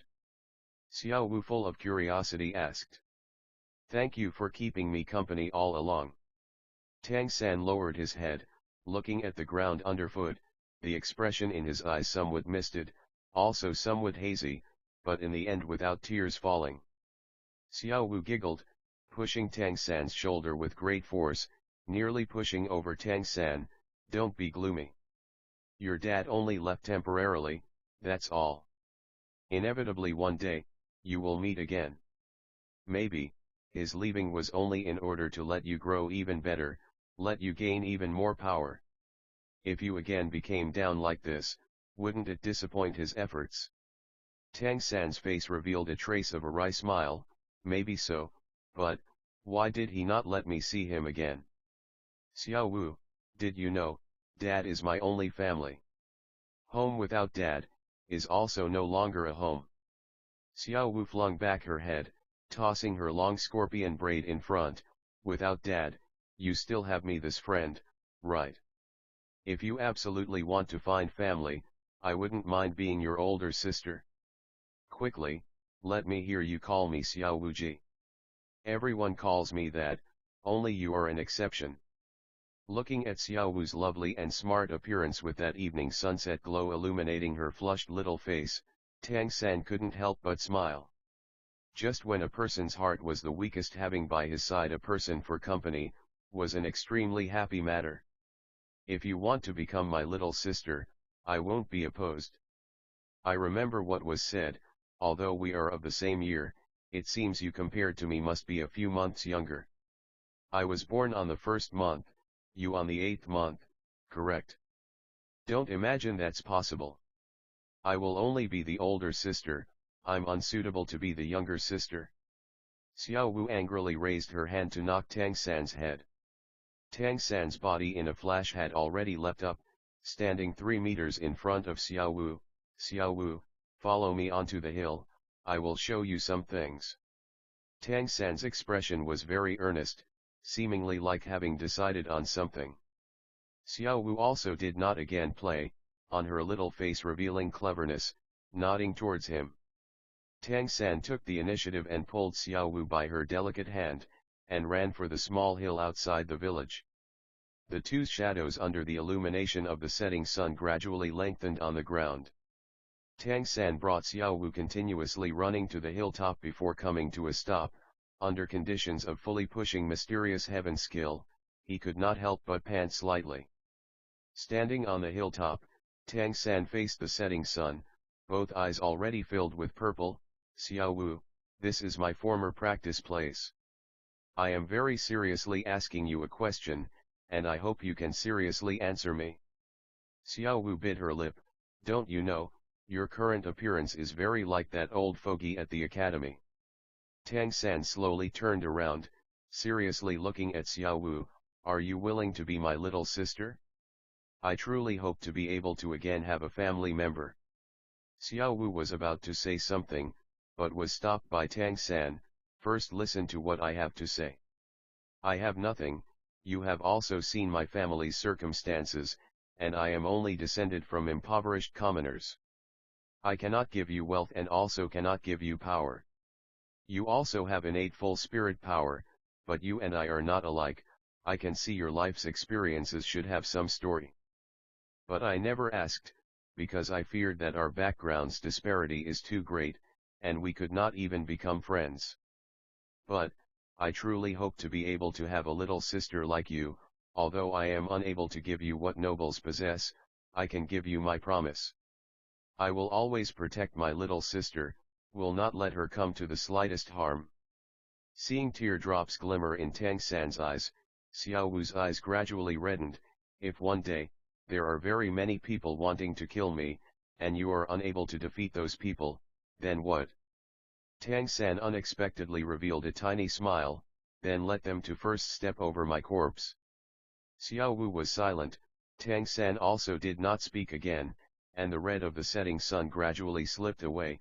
By now in the sky above stars already softly emerged. Ge. Xiao Wu simply used one word to break the silence between the two. All along holding back tears, as this moment finally fell, Tang San's shaking hands, raised Xiao Wu's hands. Thank you, little sister. Father left, but he also had a little sister. Tang San raised his head to gaze at the sky, to the stars in the sky, silently making a lifetime oath. At nightfall, the two children sat on the hilltop, feeling the gentle mountain breeze, looking at the stars and moon in the sky. The tranquil atmosphere and inviting fresh air, without exception, produced a comfortable feeling. Do I have to call you big brother? Xiao Wu turned her head to look towards Tang San at her side. Tang San was dumbfounded. Why? Xiao Wu's face revealed a slight blush. How to say, I am also the boss of Nying's students, abruptly having a big brother, how will they see me? Tang San smiled, well, you still just call me Little San. As long as I in my heart know you are my little sister, what relevance is forms of address? While speaking, Tang San raised his hand, pulling down his sleeve, and removed the sleeve dart on his left wrist. Having become my sister, I without any valuable things, this is a present to you for defending yourself. It is my first work. Xiao Wu curiously looked at the sleeve dart Tang San handed over. What is this? 014, Evil Eye White Tiger Daimyo by Part 1. Tang San smiled slightly, saying, I call it a sleeve dart, it's also known as a silent sleeve dart. It only requires using a switch and 3 darts inside will shoot according to your control. It can fire one, and also can fire all 3 at once.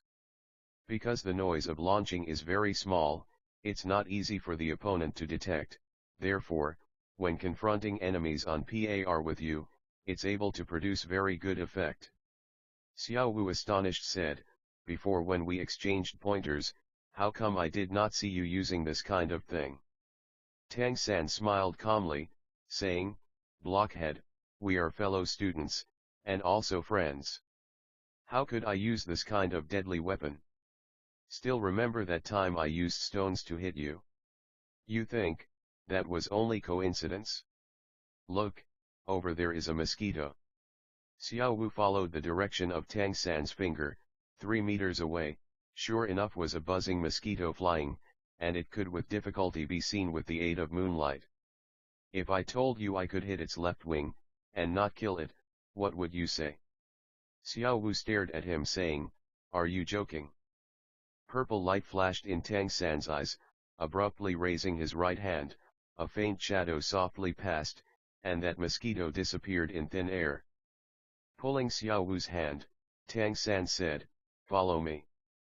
Pulling her to walk a short distance to stop before a large tree, not needing Tang San's finger, Xiao Wu also could distinctly see, on the tree trunk was a 3-kun long steel needle, glittering under the illumination of starlight. Nailed by the needle to the tree, something seemingly struggled with all its effort. Xiao Wu lowering her head for a careful look, and could not help but shocked make a strangled sound. Under that needle was nailed that same mosquito, the steel needle piercing the mosquito's left wing, firmly sewing it to the tree, and by that mosquito's thrashing about, obviously without danger to its life. Ho, how did you do this? Xiao Wu gasping with astonishment looked towards Tang San. If not because she had all along been together with Tang San, she even would have thought this was prepared in advance. Tang San pulled out the steel needle. When he again opened his hand, the steel needle had already disappeared. This is my secret, I call it hidden weapons, even Dad doesn't know.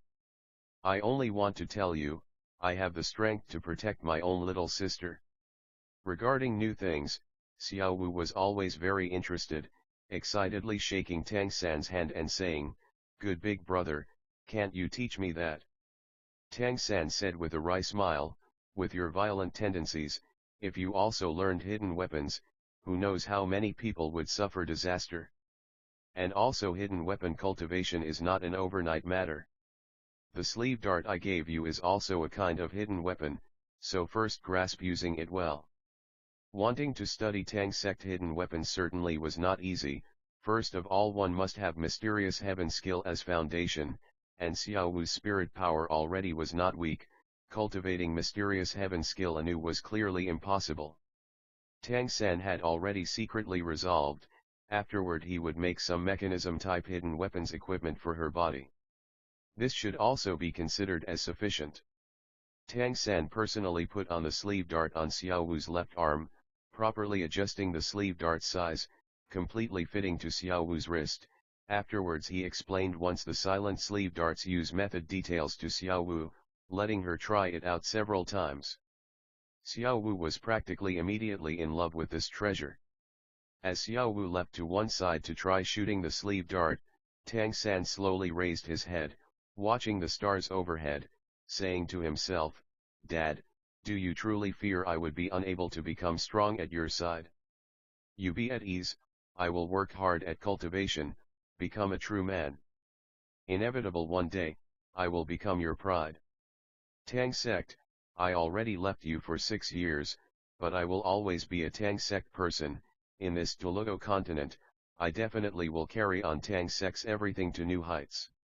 A pair of hands like shining white jade suddenly threw out, light like countless threads of silvery light towered up, and in Tang San's eyes already was a purple radiance. 5 years later. Balak Kingdom, located in South Heaven Do Empire, bordering with Faisanyo Province. Speaking of this kingdom, its actual area was only 4/3 of Faisanyo Province, subordinate to Heaven Do Empire. Within the borders of Heaven Do Empire it was one of 4 great kingdoms. Balak's King Kundala was the current Heaven Do Empire's King Aokula's younger cousin. Southern Balak Kingdom bordered directly on Star Lodo Empire. Consequently, among Heaven Do Empire's 4 kingdoms, Balak Kingdom's military strength was the most powerful, and it could also be said to be the gateway to Heaven Do Empire.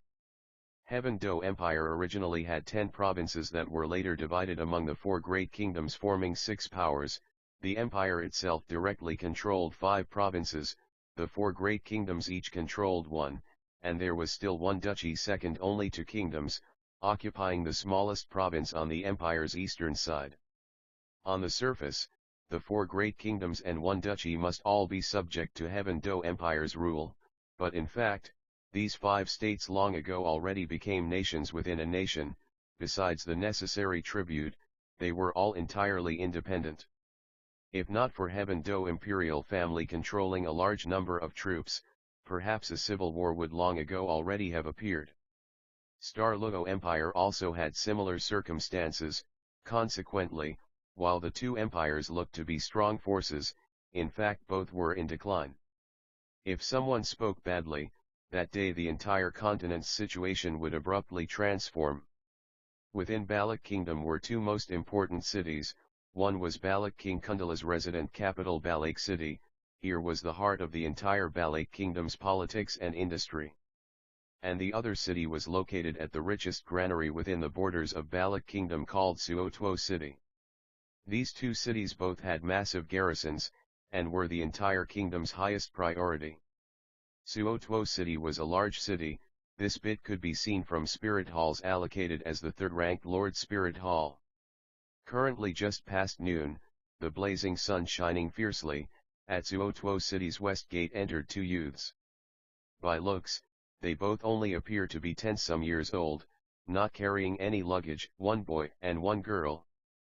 Part 2. The boy's clothing was simple, looking like 12 or 13 years old, about 1.70 m tall, wearing a pale blue fresh attire, very neat. Around his waist a belt inset with 24 pieces of jade, black hair hanging halfway down to his shoulders. Facial features, although not considered handsome, gave people a kind of very easy to get along with feeling. At the corners of his mouth he continuously wore a slight smile. If saying of the boy looked gentle and ordinary, then, the girl at his side looked not as common. Silky smooth black long hair combed out into a neat scorpion braid. Even though it was a braid, it still hung down to her lower back. Compared to that boy she must still be a little bit taller, wearing small pink clothes, tightly covering a figure already begun developing, if speaking of chest still said to be inadequately developed, but her slender small waist could cause countless women envy. Tall and slender taut legs wrapped up in trousers, perfect golden ratio proportion.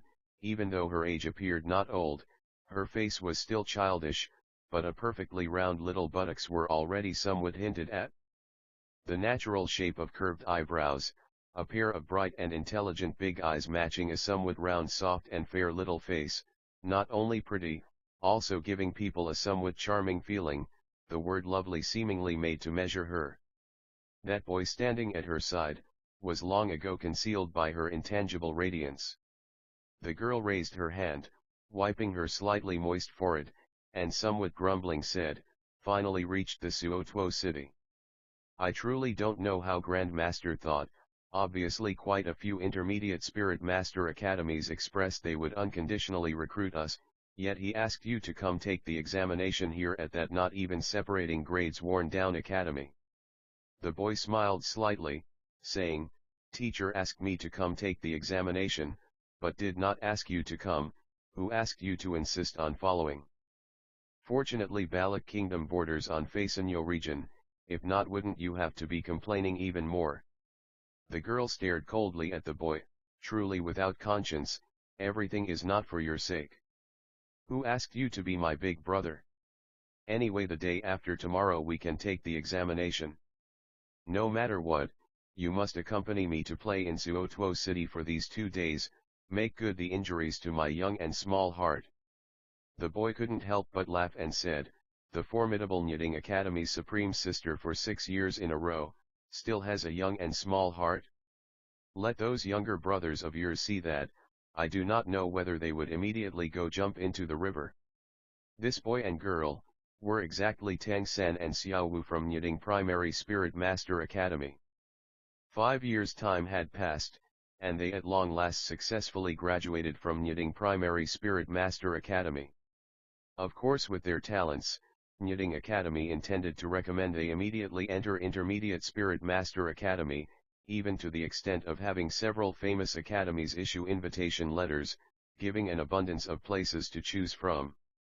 But Grandmaster demanded Tang San turn down the invitations, and go to the South Suotuo City place known as Shrek Academy to enter for examination. 6 years of instruction, regarding Grandmaster, Tang San long ago already respected him like a father, let alone understanding him. What Grandmaster asked him to do this, it was certainly for his good. Therefore, he complied without the slightest hesitation.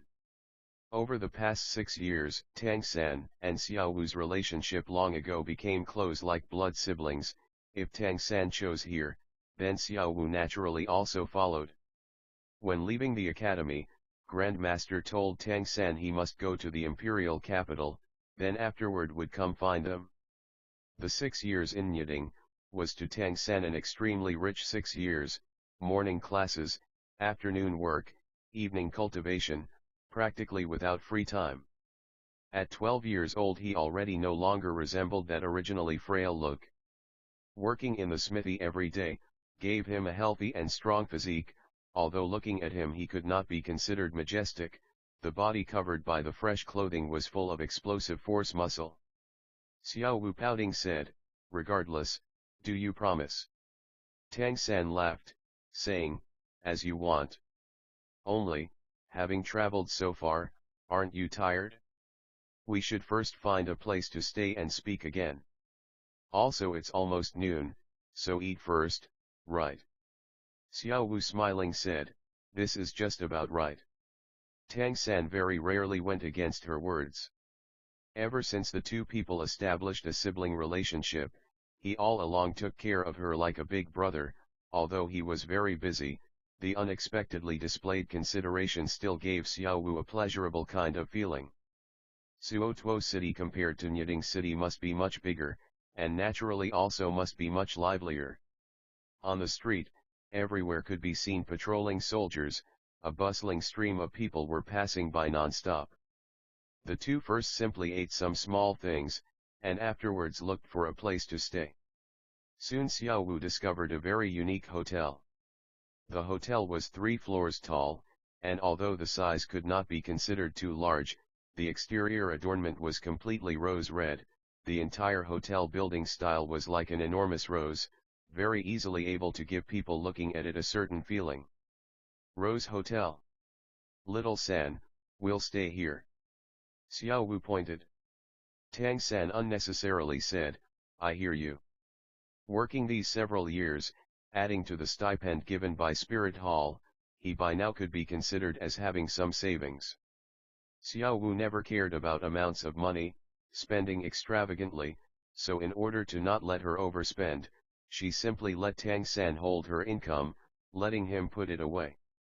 Having him control some, she still could save a little. Walking into the Rose Hotel, the first sensation was a smell of rose fragrance. a scent penetrating deeply into the heart and bringing a somewhat hidden warmth feeling, making people's hearts free from worry. The interior decorations of the hotel only had three kinds of color: white, silver, and rose red, warm and unique, very easily giving people a good feeling. Tang San walked up before the counter. "Trouble you to give us 2 rooms." The clerk behind the counter hastily stood up, taking a look at Tang San, again looking at Xiao Wu, eyes revealing some envious light. "Sir, must it truly definitely be 2 rooms?" Tang San nodded. "Is something wrong?" The clerk's eyes showed some uncertainty. "I'm sorry, we only have 1 room remaining here." Part 3, 1 room. Tang San frowned. As a 2 lifetimes person, the little time sharing a bed with Xiao Wu did not feel significant, but after all by now these two had gradually both gotten grown-up figures. He could still very clearly remember the words about no direct contact between men and women. The clerk said with emphasis, "Yes, only 1. However, you be at ease, all our rooms are very big, and the facilities have everything one might expect, more than sufficient for staying 2 people." Speaking, he also gave towards Tang San an expression that could only be sensed and not explained in words. Of course, Tang San was unable to make sense of it. Xiao Wu said with a big grin, "That 1 room is fine. When we were at Nyading, didn't we always stay in the same dormitory? Like this, we can still save a little money to buy beautiful clothes." Tang San couldn't help but shake his head. He was not an obstinate person.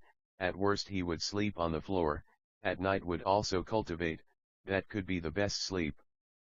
"Fine, I'll trouble you to give me this room." Just when the clerk was helping Tang San put in order the formalities, a voice out of nowhere interrupted the clerk's actions. "I say, this room should belong to me, right?" Tang San and Xiao Wu simultaneously turned around to look, only to find 3 people appeared behind them, walking over towards the counter. These 3 people were 1 man and 2 women. The 2 girls gorgeously dressed, looking to be 17 or 18 years old, figures tall and slender, compared to Xiao Wu still must be a bit taller, but what caused the most surprise, their features were unexpectedly exactly alike, they were actually twins. But, Tang San's gaze did not fall on those 2 stunning beauties. What attracted his attention was the man walking in the middle. The man was about 1 meter 80 tall, compared to him would be half a head taller, appearing not old, even to the extent that he must be a bit younger than the 2 young women behind him. Broad shoulders, features handsome and somewhat resolute, a head of long golden hair unrolling behind him, falling down nearly to his waist. His hair did not curl, and hung straight down.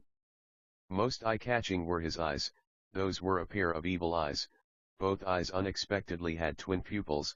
Within the deep blue eyes was a very cold gaze, a kind of icy cold evolving from the depths of the heart, an evil light glimmering between half-open eyelids. Under his gaze, the whole body felt like cut by a sharp sword. With extremely handsome features matching this kind of pair of eyes, this kind of man, regardless of where, would be a focus of people's attention. He was very powerful. This was Tang San's first thought after seeing this person. The twin young women held the arms of that twin pupil man. He also took no notice of Tang San. His gaze, after sweeping across Xiao Wu's body, flashed out a trace of astonished light, but this was only a passing glimmer, nothing more. Walking up before the counter, looking at the clerk, the youth said, "You are newly arrived, right? Unaware to nevertheless leave 1 room here for me." The clerk was stunned a moment, and probingly asked, "You are?" The twin pupil man somewhat impatiently said, "Call out your manager." The clerk, under the twin pupil man's gaze, heart felt a peal of cold, hurriedly went in back to call his superior. Tang San coolly said, "Elder brother, seems we were here first." The twin pupil man did not even turn his head, only coldly said, "So what?" He habitually did not face people explaining. Tang San's temperament was considered mild, but Xiao Wu could not that well be bullied. In a flash she already came to Tang San's side. "No how, so you scram." The twin pupil man finally turned, ice-cold evil gaze falling on Xiao Wu, nodding, "Very good, for a very long time there was nobody who dared speak like this to me. Your bodies also have spirit power fluctuations, should be spirit masters. Then you together, if strike me I will immediately leave, otherwise, you please demonstrate at once this scramming." Hearing the words of the twin pupil man, the twin young women at his side couldn't help but have silly smiles, appearing to have not a bit of worry, cutely letting go of the twin pupil man's arms, retreating to one side. Just at this time, that previous clerk already brought out a middle-aged man from the back. He had obviously heard the twin pupil man's dialogue with Tang San and Xiao Wu, face wearing an anxious expression, let me speak, by no means fight." The twin pupil man gave him an oblique look, "Manager Wang, you are currently more willing to do business, ah." Manager Wang wiped the sweat on his head, with a smile said, "Young Master Dai, by all means do not say so, it's all a no-good subordinate, this kid just came yesterday, unaware of the rules, please excuse me, please excuse me. I will immediately arrange a room for you." Speaking, he turned his head towards Tang San and Xiao Wu, his whole face apologetic saying, "I beg your pardon, two visitors. That room was booked by young Master Dai, please choose another store." If it was according to Tang San's temper, he would let it be. With so many hotels, he did not care about changing stores. But Xiao Wu's temperament was motivated by a desire to see the world in chaos and would not so easily compromise. "We will not yield, so what? Bloody snobby creatures. Do not think we will be bullied because we're young." Young Master Dai snorted coldly, "Even if you wanted to yield it is also not so easy, cursing me, wanting to leave can't happen. Young Master Dai, you." Manager Wang was greatly anxious, face had a pleading expression. Young Master Dai's eyes held a fierce light, "Less nonsense. Consider all damages on me." Used to being regarded as Nyading Academy's big sister leader, Xiao Wu, seeing the other side with this kind of arrogant expression, was immediately about to rush out and hit. Tang San caught Xiao Wu's shoulder, "Leave it to me." Xiao Wu discontentedly said, "Why? I will do it myself, I will hit him so his even mom doesn't recognize him." Tang San wrinkled his brow, saying, "As a girl, your language should be a bit neater. Did you forget what I said before, I will always protect you? This is a matter between men." He did not let Xiao Wu go fight, first because he felt the other side was formidable, fearing Xiao Wu would come to harm. Second, if they really lost, he would rather be humiliated himself, could not let Xiao Wu be humiliated by the other side. Part 4. Hearing the words "I will always protect you," Xiao Wu's indignant expression relaxed, looking at Tang San she said, "Then you be careful." "No need to argue," I said, "you two together." Young Master Dai said impatiently. Tang San, free from conceit and arrogance, took 2 steps forward, "Kindly advise me." Young Master Dai, with an evil light in his eyes, right fist suddenly lifted, accompanying a frontal rush, going straight for a strike at Tang San's chest. His movements were very simple, without any flourishes, but Tang San's expression changed. Because the opponent's fist's momentum in a flash already reached the peak effect of physical force and speed. Without plentiful combat experience, how could this bit also be possible? This time Tang San could in no way retreat, the opponent's momentum could thereupon suddenly rise, so only would cause this fist's power to further increase. Therefore, he not only did not retreat, on the contrary moved forward. Right foot in a flash advancing a step, this step cut across as much as 3 meters, immediately drawing close to his opponent. Tang San's goal was very simple, he must disrupt the opponent's offensive rhythm. Similarly, wielding his right fist, Tang San's hand in an eye blink became smooth and milky white like jade. With a muffled peng sound, young Master Dai's forward rushing body came to a sudden stop, but Tang San uncontrolledly had to withdraw 4 or 5 steps backward to be able to come to a stop. Young Master Dai's eyes revealed an astonished light. He clearly had not thought this before him, that looked like compared to him still must be several years younger junior would be able to stop his fist. Making young Master Dai most astonished was Tang San's fist. In attack power he clearly held the advantage, but currently his right hand ached to the point of splitting apart. Tang San's fist seemed to be as hard as copper molded on cast iron. Would Tang San not also be astonished?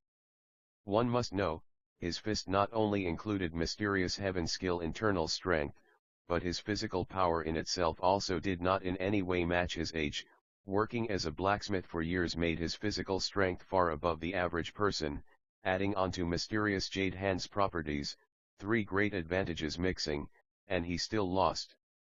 The opponent's physical power was very strong, but not that kind of fierce strength, rather a condensed strength, as if all the physical power he possessed was condensed into the size of a fist, in a flash erupting in a shocking force that already caused the chi and blood in Tang San's body to roil. Good. Able to receive my fist, you have the qualifications to be my opponent. Young Master Dai coldly shouted, body again put into action. This time, his attack was not so simple. His entire person flew forward, instantly already reaching Tang San, four limbs bizarrely spreading open, looking like the whole body up and down was full of openings, but his four limbs all moved slightly, seemingly having boundless later moves. Tang San's expression already became extremely imposing, both knees slightly bent, toes simultaneously buckling in, left arm from outside circling in, right arm from inside pushing out, adopting a very peculiar posture. This strike of young Master Dai's could be said to be the unique skill that made his name. Regardless of how the opponent tried to resist the attack, he had many methods to respond. Within the seemingly full of openings movements was contained a profound attack technique. All four limbs could turn into weapons. But when his attack was ready to unfold, unexpectedly, an intangible force came through from underneath. That power seemed very tenacious, without any powerful force of impact, but pure toughness. Young Master Dai was in mid-air with nowhere to borrow force, so only felt his body to his surprise forcibly brought to deviate from his original course by that force. Falling to one side, his attack naturally lost its aim. What was this force? The amazed thought flashed past in young Master Dai's mind. But his fighting experience was extremely abundant. With a tiger waist twist in mid-air, body revolving sideways all the way around, he firmly landed on the ground. But at this time, Tang San's attack started. He chose just the right moment, exactly in the moment young Master Dai's legs touched down, which was also when it was the most difficult to issue strength. Using Ghost Shadow perplexing track, looking like three disjointed steps, Tang San already reached young Master Dai's side, both palms simultaneously clapping out, moving towards young Master Dai's both shoulders. In young Master Dai's eyes flashed an evil light, the four pupils seemingly simultaneously glittering at once. With an exhaling sound, both shoulders shrugging back, both fists then striking out, simultaneously lifting, and striking towards Tang San's elbows. Unyielding fist strength in mid-air repeatedly issuing audible cracks, one could see these two fists contained great physical strength. At the same time as both fists struck, young Master Dai's right leg shot up in a flash. Under these close-range circumstances, he unexpectedly kicked directly at Tang San's chin. One could see how good his flexibility was. Whether his pair of fists or right leg, had any one attack hit, as he exceeded Tang San's attack strength, he would immediately make Tang San lose fighting strength. But, could Tang San let him have his wish? Don't forget, this could be Tang San's specialty. The palms pushing down towards young Master Dai's both shoulders lost their aim along with the other side withdrawing his shoulders, but Tang San's hands did not withdraw, only simultaneously swiped downwards. In the wiped area, the tough hidden force young Master Dai felt before appeared once again, and his upper arms were at once driven out to two sides, both fists exploding out also glanced off Tang San's arms to the side, unable to hit their goal. At the same time as wiping with both hands, Tang San's left leg in a flash stepped ahead one step, body inclining to one side, shoulders striking straight at young Master Dai's chest. He in this way sideways, also at the right moment let young Master Dai kick up that leg. Everything seemed to be calculated well. Right now, young Master Dai's leg, already without space to dodge, also experienced the other side's attack with both hands erasing physical force, and immediately was at a disadvantage. With a muffled peng sound, Tang San's shoulders abruptly rammed young Master Dai's chest. As the spectating twin young women cried out in alarm, young Master Dai's body in a flash flew back, facing upwards, issuing a backward somersault movement, flying out no less than 5 meters before falling down. Tang San, without following up, calmly looked at young Master Dai fallen on the ground. From coming into contact with the other party's chest he knew, he certainly did not hold much of an advantage.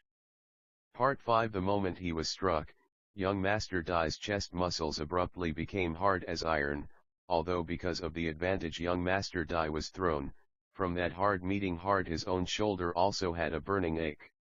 Young Master Dai's expression was somewhat embarrassed. He had no choice but to admit that just now he took the enemy lightly. This juvenile looking like compared to him still must be several years younger before him, actual power was much greater than what he imagined. Still want to go on? Tang San calmly asked. Young Master Dai's evil eyes rose, of course. Very good, you can force me to use spirit power, this competition is already my loss. However, properly measuring strength against you a few times, how can I not be willing? Regardless of the results of competition, afterwards today I give this room to you. Young Master Dai's evil eyes revealed not anger and hate, but a kind of peculiar light. If insisting on using words to explain it, the 4 words thrill of the hunt was perhaps the most suitable. His current expression was like seeing a beautiful woman, shoulders quivering minutely, both arms lifting. Tang San's eyes were also gradually brightening.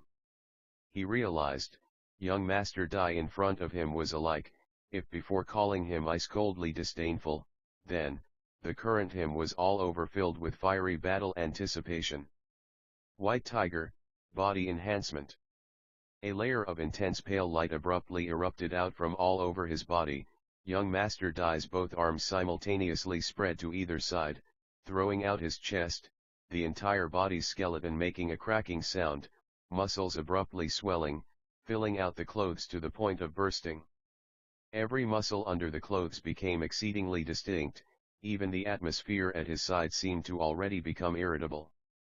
The full head of blonde hair in an eye blink changed to alternating black and white, white constituting the majority, in its several black locks especially clear. On his forehead appeared 4 faint lines, 3 horizontal and 1 vertical, just right to form the character for king. His hands changed the most, to no less than twice the size compared to before changing. White fur covered the entire back of the hand, shooting from the 10 fingers short dagger-like talons continuously stretched out and withdrew from within the hand. Each talon was like the edge of a knife, length no less than 8 kun. Glimmering with a dim dazzling gleam.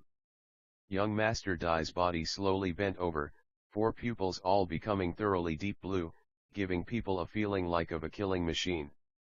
Under his feet, 3 glittering rings of light rose up in succession, quietly ascending, 2 yellow and 1 purple, spirit rings moving around, surging spirit power forming like waves and blowing out. 1,000-year spirit ring. Xiao Wu cried out in alarm, expression immediately somewhat flustered. Wanting to advance to fight shoulder to shoulder with Tang San, but stopped by Tang San. Among spirit rings, white represented 10-year, yellow represented 100-year, purple represented 1,000-year.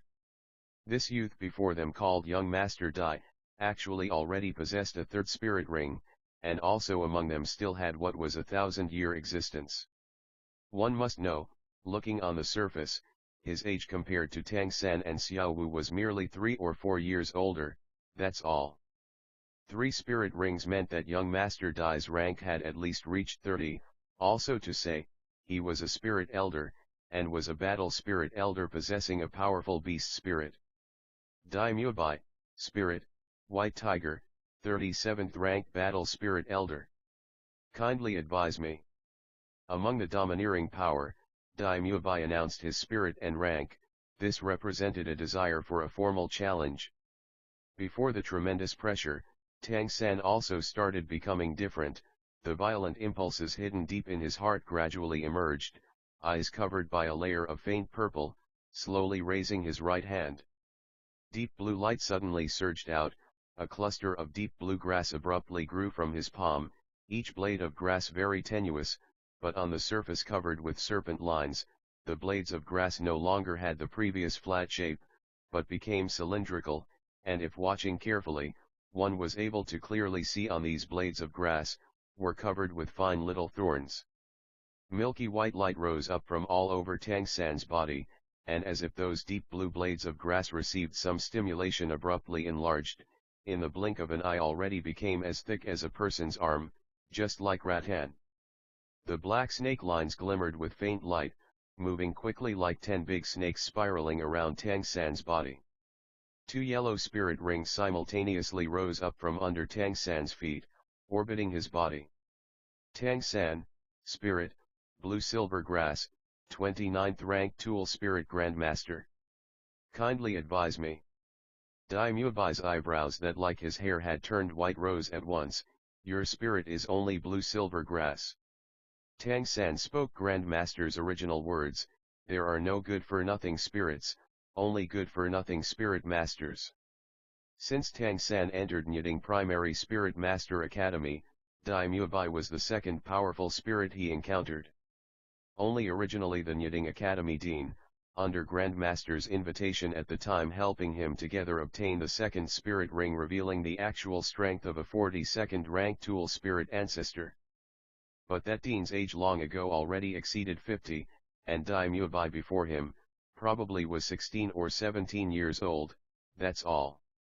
No wonder his relying on physical strength and internal strength adding to mysterious jade hand when first colliding with him fell short. This was the absolute gap of physical strength. This person before him, could be said to be the most formidable opponent Tang San had encountered. Tang San was very clear on the large difference of one spirit ring, especially when the opponent's third spirit ring was 1,000-year level. Whether added property and ability, it was all not something his 2 rings could match. This fight, Tang San was without any certainty. Perhaps, let him put to use his most secret ability, he could then have the power to contend. Well spoken, there are no good-for-nothing spirits, only good-for-nothing spirit masters. I have been instructed, this blue silver grass spirit of yours is so peculiar. Daimyobai moved, after spirit body enhancement, he seemingly completely became another person, white hair just now fluttered up, his that body brimming with explosive power already reached in front of Tang San.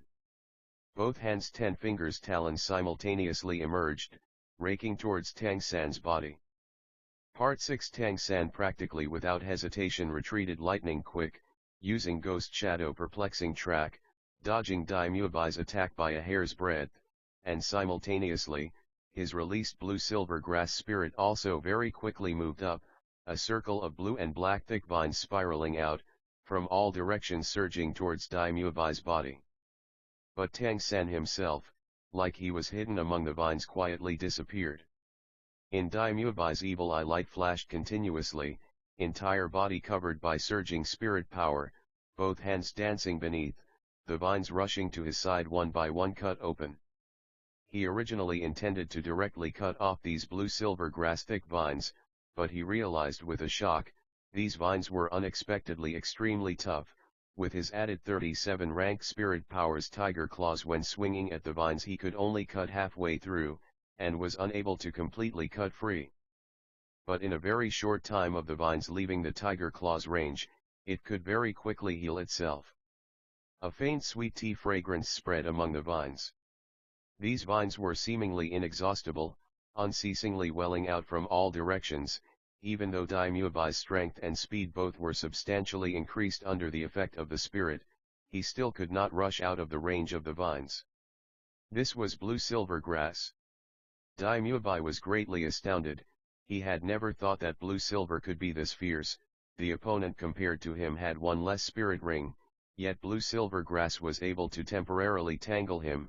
If their spirit rings were equal, then this fight's victor would be very hard to tell.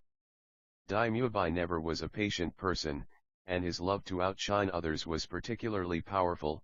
His intense gaze abruptly shone, Dai Muebai's evil eyes suddenly became white. Among the 3 spirit rings over his body, the first spirit ring abruptly radiated greatly, taking the form of a white light cover, blocking the vines around him so they were unable to approach his body. Immediately following, the second spirit ring on his body also shone, a huge white light in a flash condensed, accompanying Dai Muebai a tiger roar, and a milky white ball of light shot out of his mouth. The abilities which Dai Muebai's first 2 spirit rings added, were separately White Tiger Shield Body Barrier as well as White Tiger Intense Light Wave, right now launched simultaneously, instantly unfolding their terrible might. Looking from outside, Dai Muebai's body was already surrounded by the enormous vines, but just when Xiao Wu slightly relaxed her breath, suddenly, countless white light from in the crevices of the vines abruptly shot out. Immediately following, a dull roar abruptly exploded. The blue-silver grass-forming vines scattered broken in all directions, a formidable shockwave swept across the Rose Hotel hall in complete disorder. The spirit was one with the host. Tang San's expression instantly paled, retreating a step to be able to stand steady. The white light gradually disappeared, revealing Dai Muebai's majestic figure. Tattered blue-silver grass also began to condense again by Tang San's side, but the quantity compared to before was already a lot less. Tang San, beast spirits' attack strength will always be more powerful compared to tool spirits. Although the power of your blue-silver grass surprised me, in the end it still is unable to pin me down. Tang San smiled weakly, saying, "That is certain." Suddenly, on Tang San's body the second spirit ring abruptly shone. Dai Muebai's body abruptly stiffened at once. A layer of fine vines that had appeared on his body at some unknown time, following Tang San's second spirit ring's great release of light, in a flash grew, firmly binding Dai Muebai's body therein. The piercing thorns on the vines, although only very short, continuously tightened down, bringing Dai Muebai's whole body severe pain. At the same time, he realized his body unexpectedly began to go numb. Long ago, when Tang San still had not reached the 20th rank, Grandmaster already thought well on from what kind of spirit beast his second spirit ring must be hunted. Tang San's second spirit ring was from a kind of plant system spirit beast called Ghost Vine. The second spirit ring's highest assimilation spirit ring age was 764 years. This Ghost Vine spirit ring Tang San's obtained, at least surpassed 600 years cultivation. Ghost Vine was a kind of exceedingly horrifying plant system spirit beast. It had extremely powerful nerve poison. One need only be stung by on its piercing thorns, and poison would immediately circulate, until dissolving into pus water, becoming the Ghost Vine's fertilizer. And also, what spirit masters feared the most, was the Ghost Vine's parasitic ability. When it attacked, it would by its own accord send out countless minute seeds, directly attached to the victim's body. Ghost Vine alone provided enough capabilities, or else as these seeds absorbed sufficient nutrients, they would grow on the parasite host's body, and as nerve poison spread in a short while, the effect would be the same.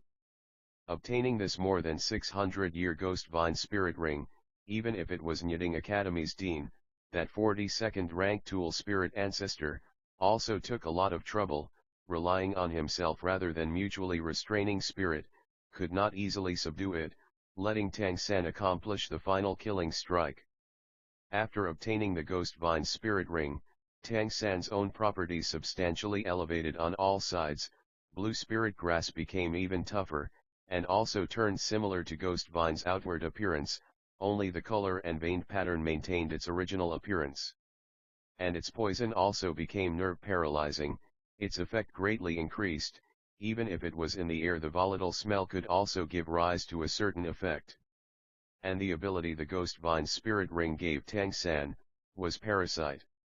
By infusing spirit power, Ghost Vine's parasite ability activated effect still must surpass the original Ghost Vine itself, under spirit power infusion, parasite seeds would grow in an instant, being unable to guard against.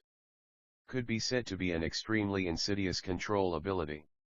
Both blue-silver grass toughness, from that 37th rank Daimyobai with white tiger blade was unable to completely cut apart could be seen. He in the end was still underestimating Tang-san, underestimating blue-silver grass, therefore at the end of the road. Seeing at Daimyobai with an astonished light in his eyes, Tang-san said, "My blue-silver grass is poisonous, before you should already have inhaled some," also launching emitting powerful spirit power attack abilities to cut open my blue-silver grass binding, was sure to cause your internal blood and chi to circulate faster, causing the poison to take effect even faster. Like this, although you yourself did not feel anything, in fact the surface of the skin already began to become somewhat numb, unable to discover the blue-silver grass parasite seeds. Therefore, you lose. Daimyobai looked at Tang-san. Right now, other than his head, his entire body was already wrapped under blue-silver grass, in his evil eyes an ominous glint continuously sparkling. Good, what a blue-silver grass. If I same as you only had 2 spirit rings, then I really would have lost, as my body is already numb, it's very difficult to struggle free from the blue-silver grass.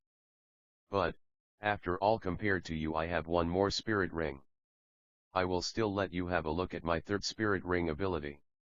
The purple ring of light flashed a light in an eye blink, around Daimyobai's body the air became distorted, his evil eye suddenly turning blood red, immediately following, the blue-silver grass binding his body suddenly expanded, and with a loud bang, all the blue-silver grass binding him, consisting of parasite blue-silver grass seeds, completely burst into broken bits. Daimyobai's body, unexpectedly appeared to have changed a second time. Tang-san inhaled a cold breath. Is this a 1000-year spirit ring ability? Credits author illustrator publication platform publisher translator book designer, Tangjia Sanshao, Mu Fen Chun Shumalu.co, Changjiang Press Blue Silver Translation R. Mail.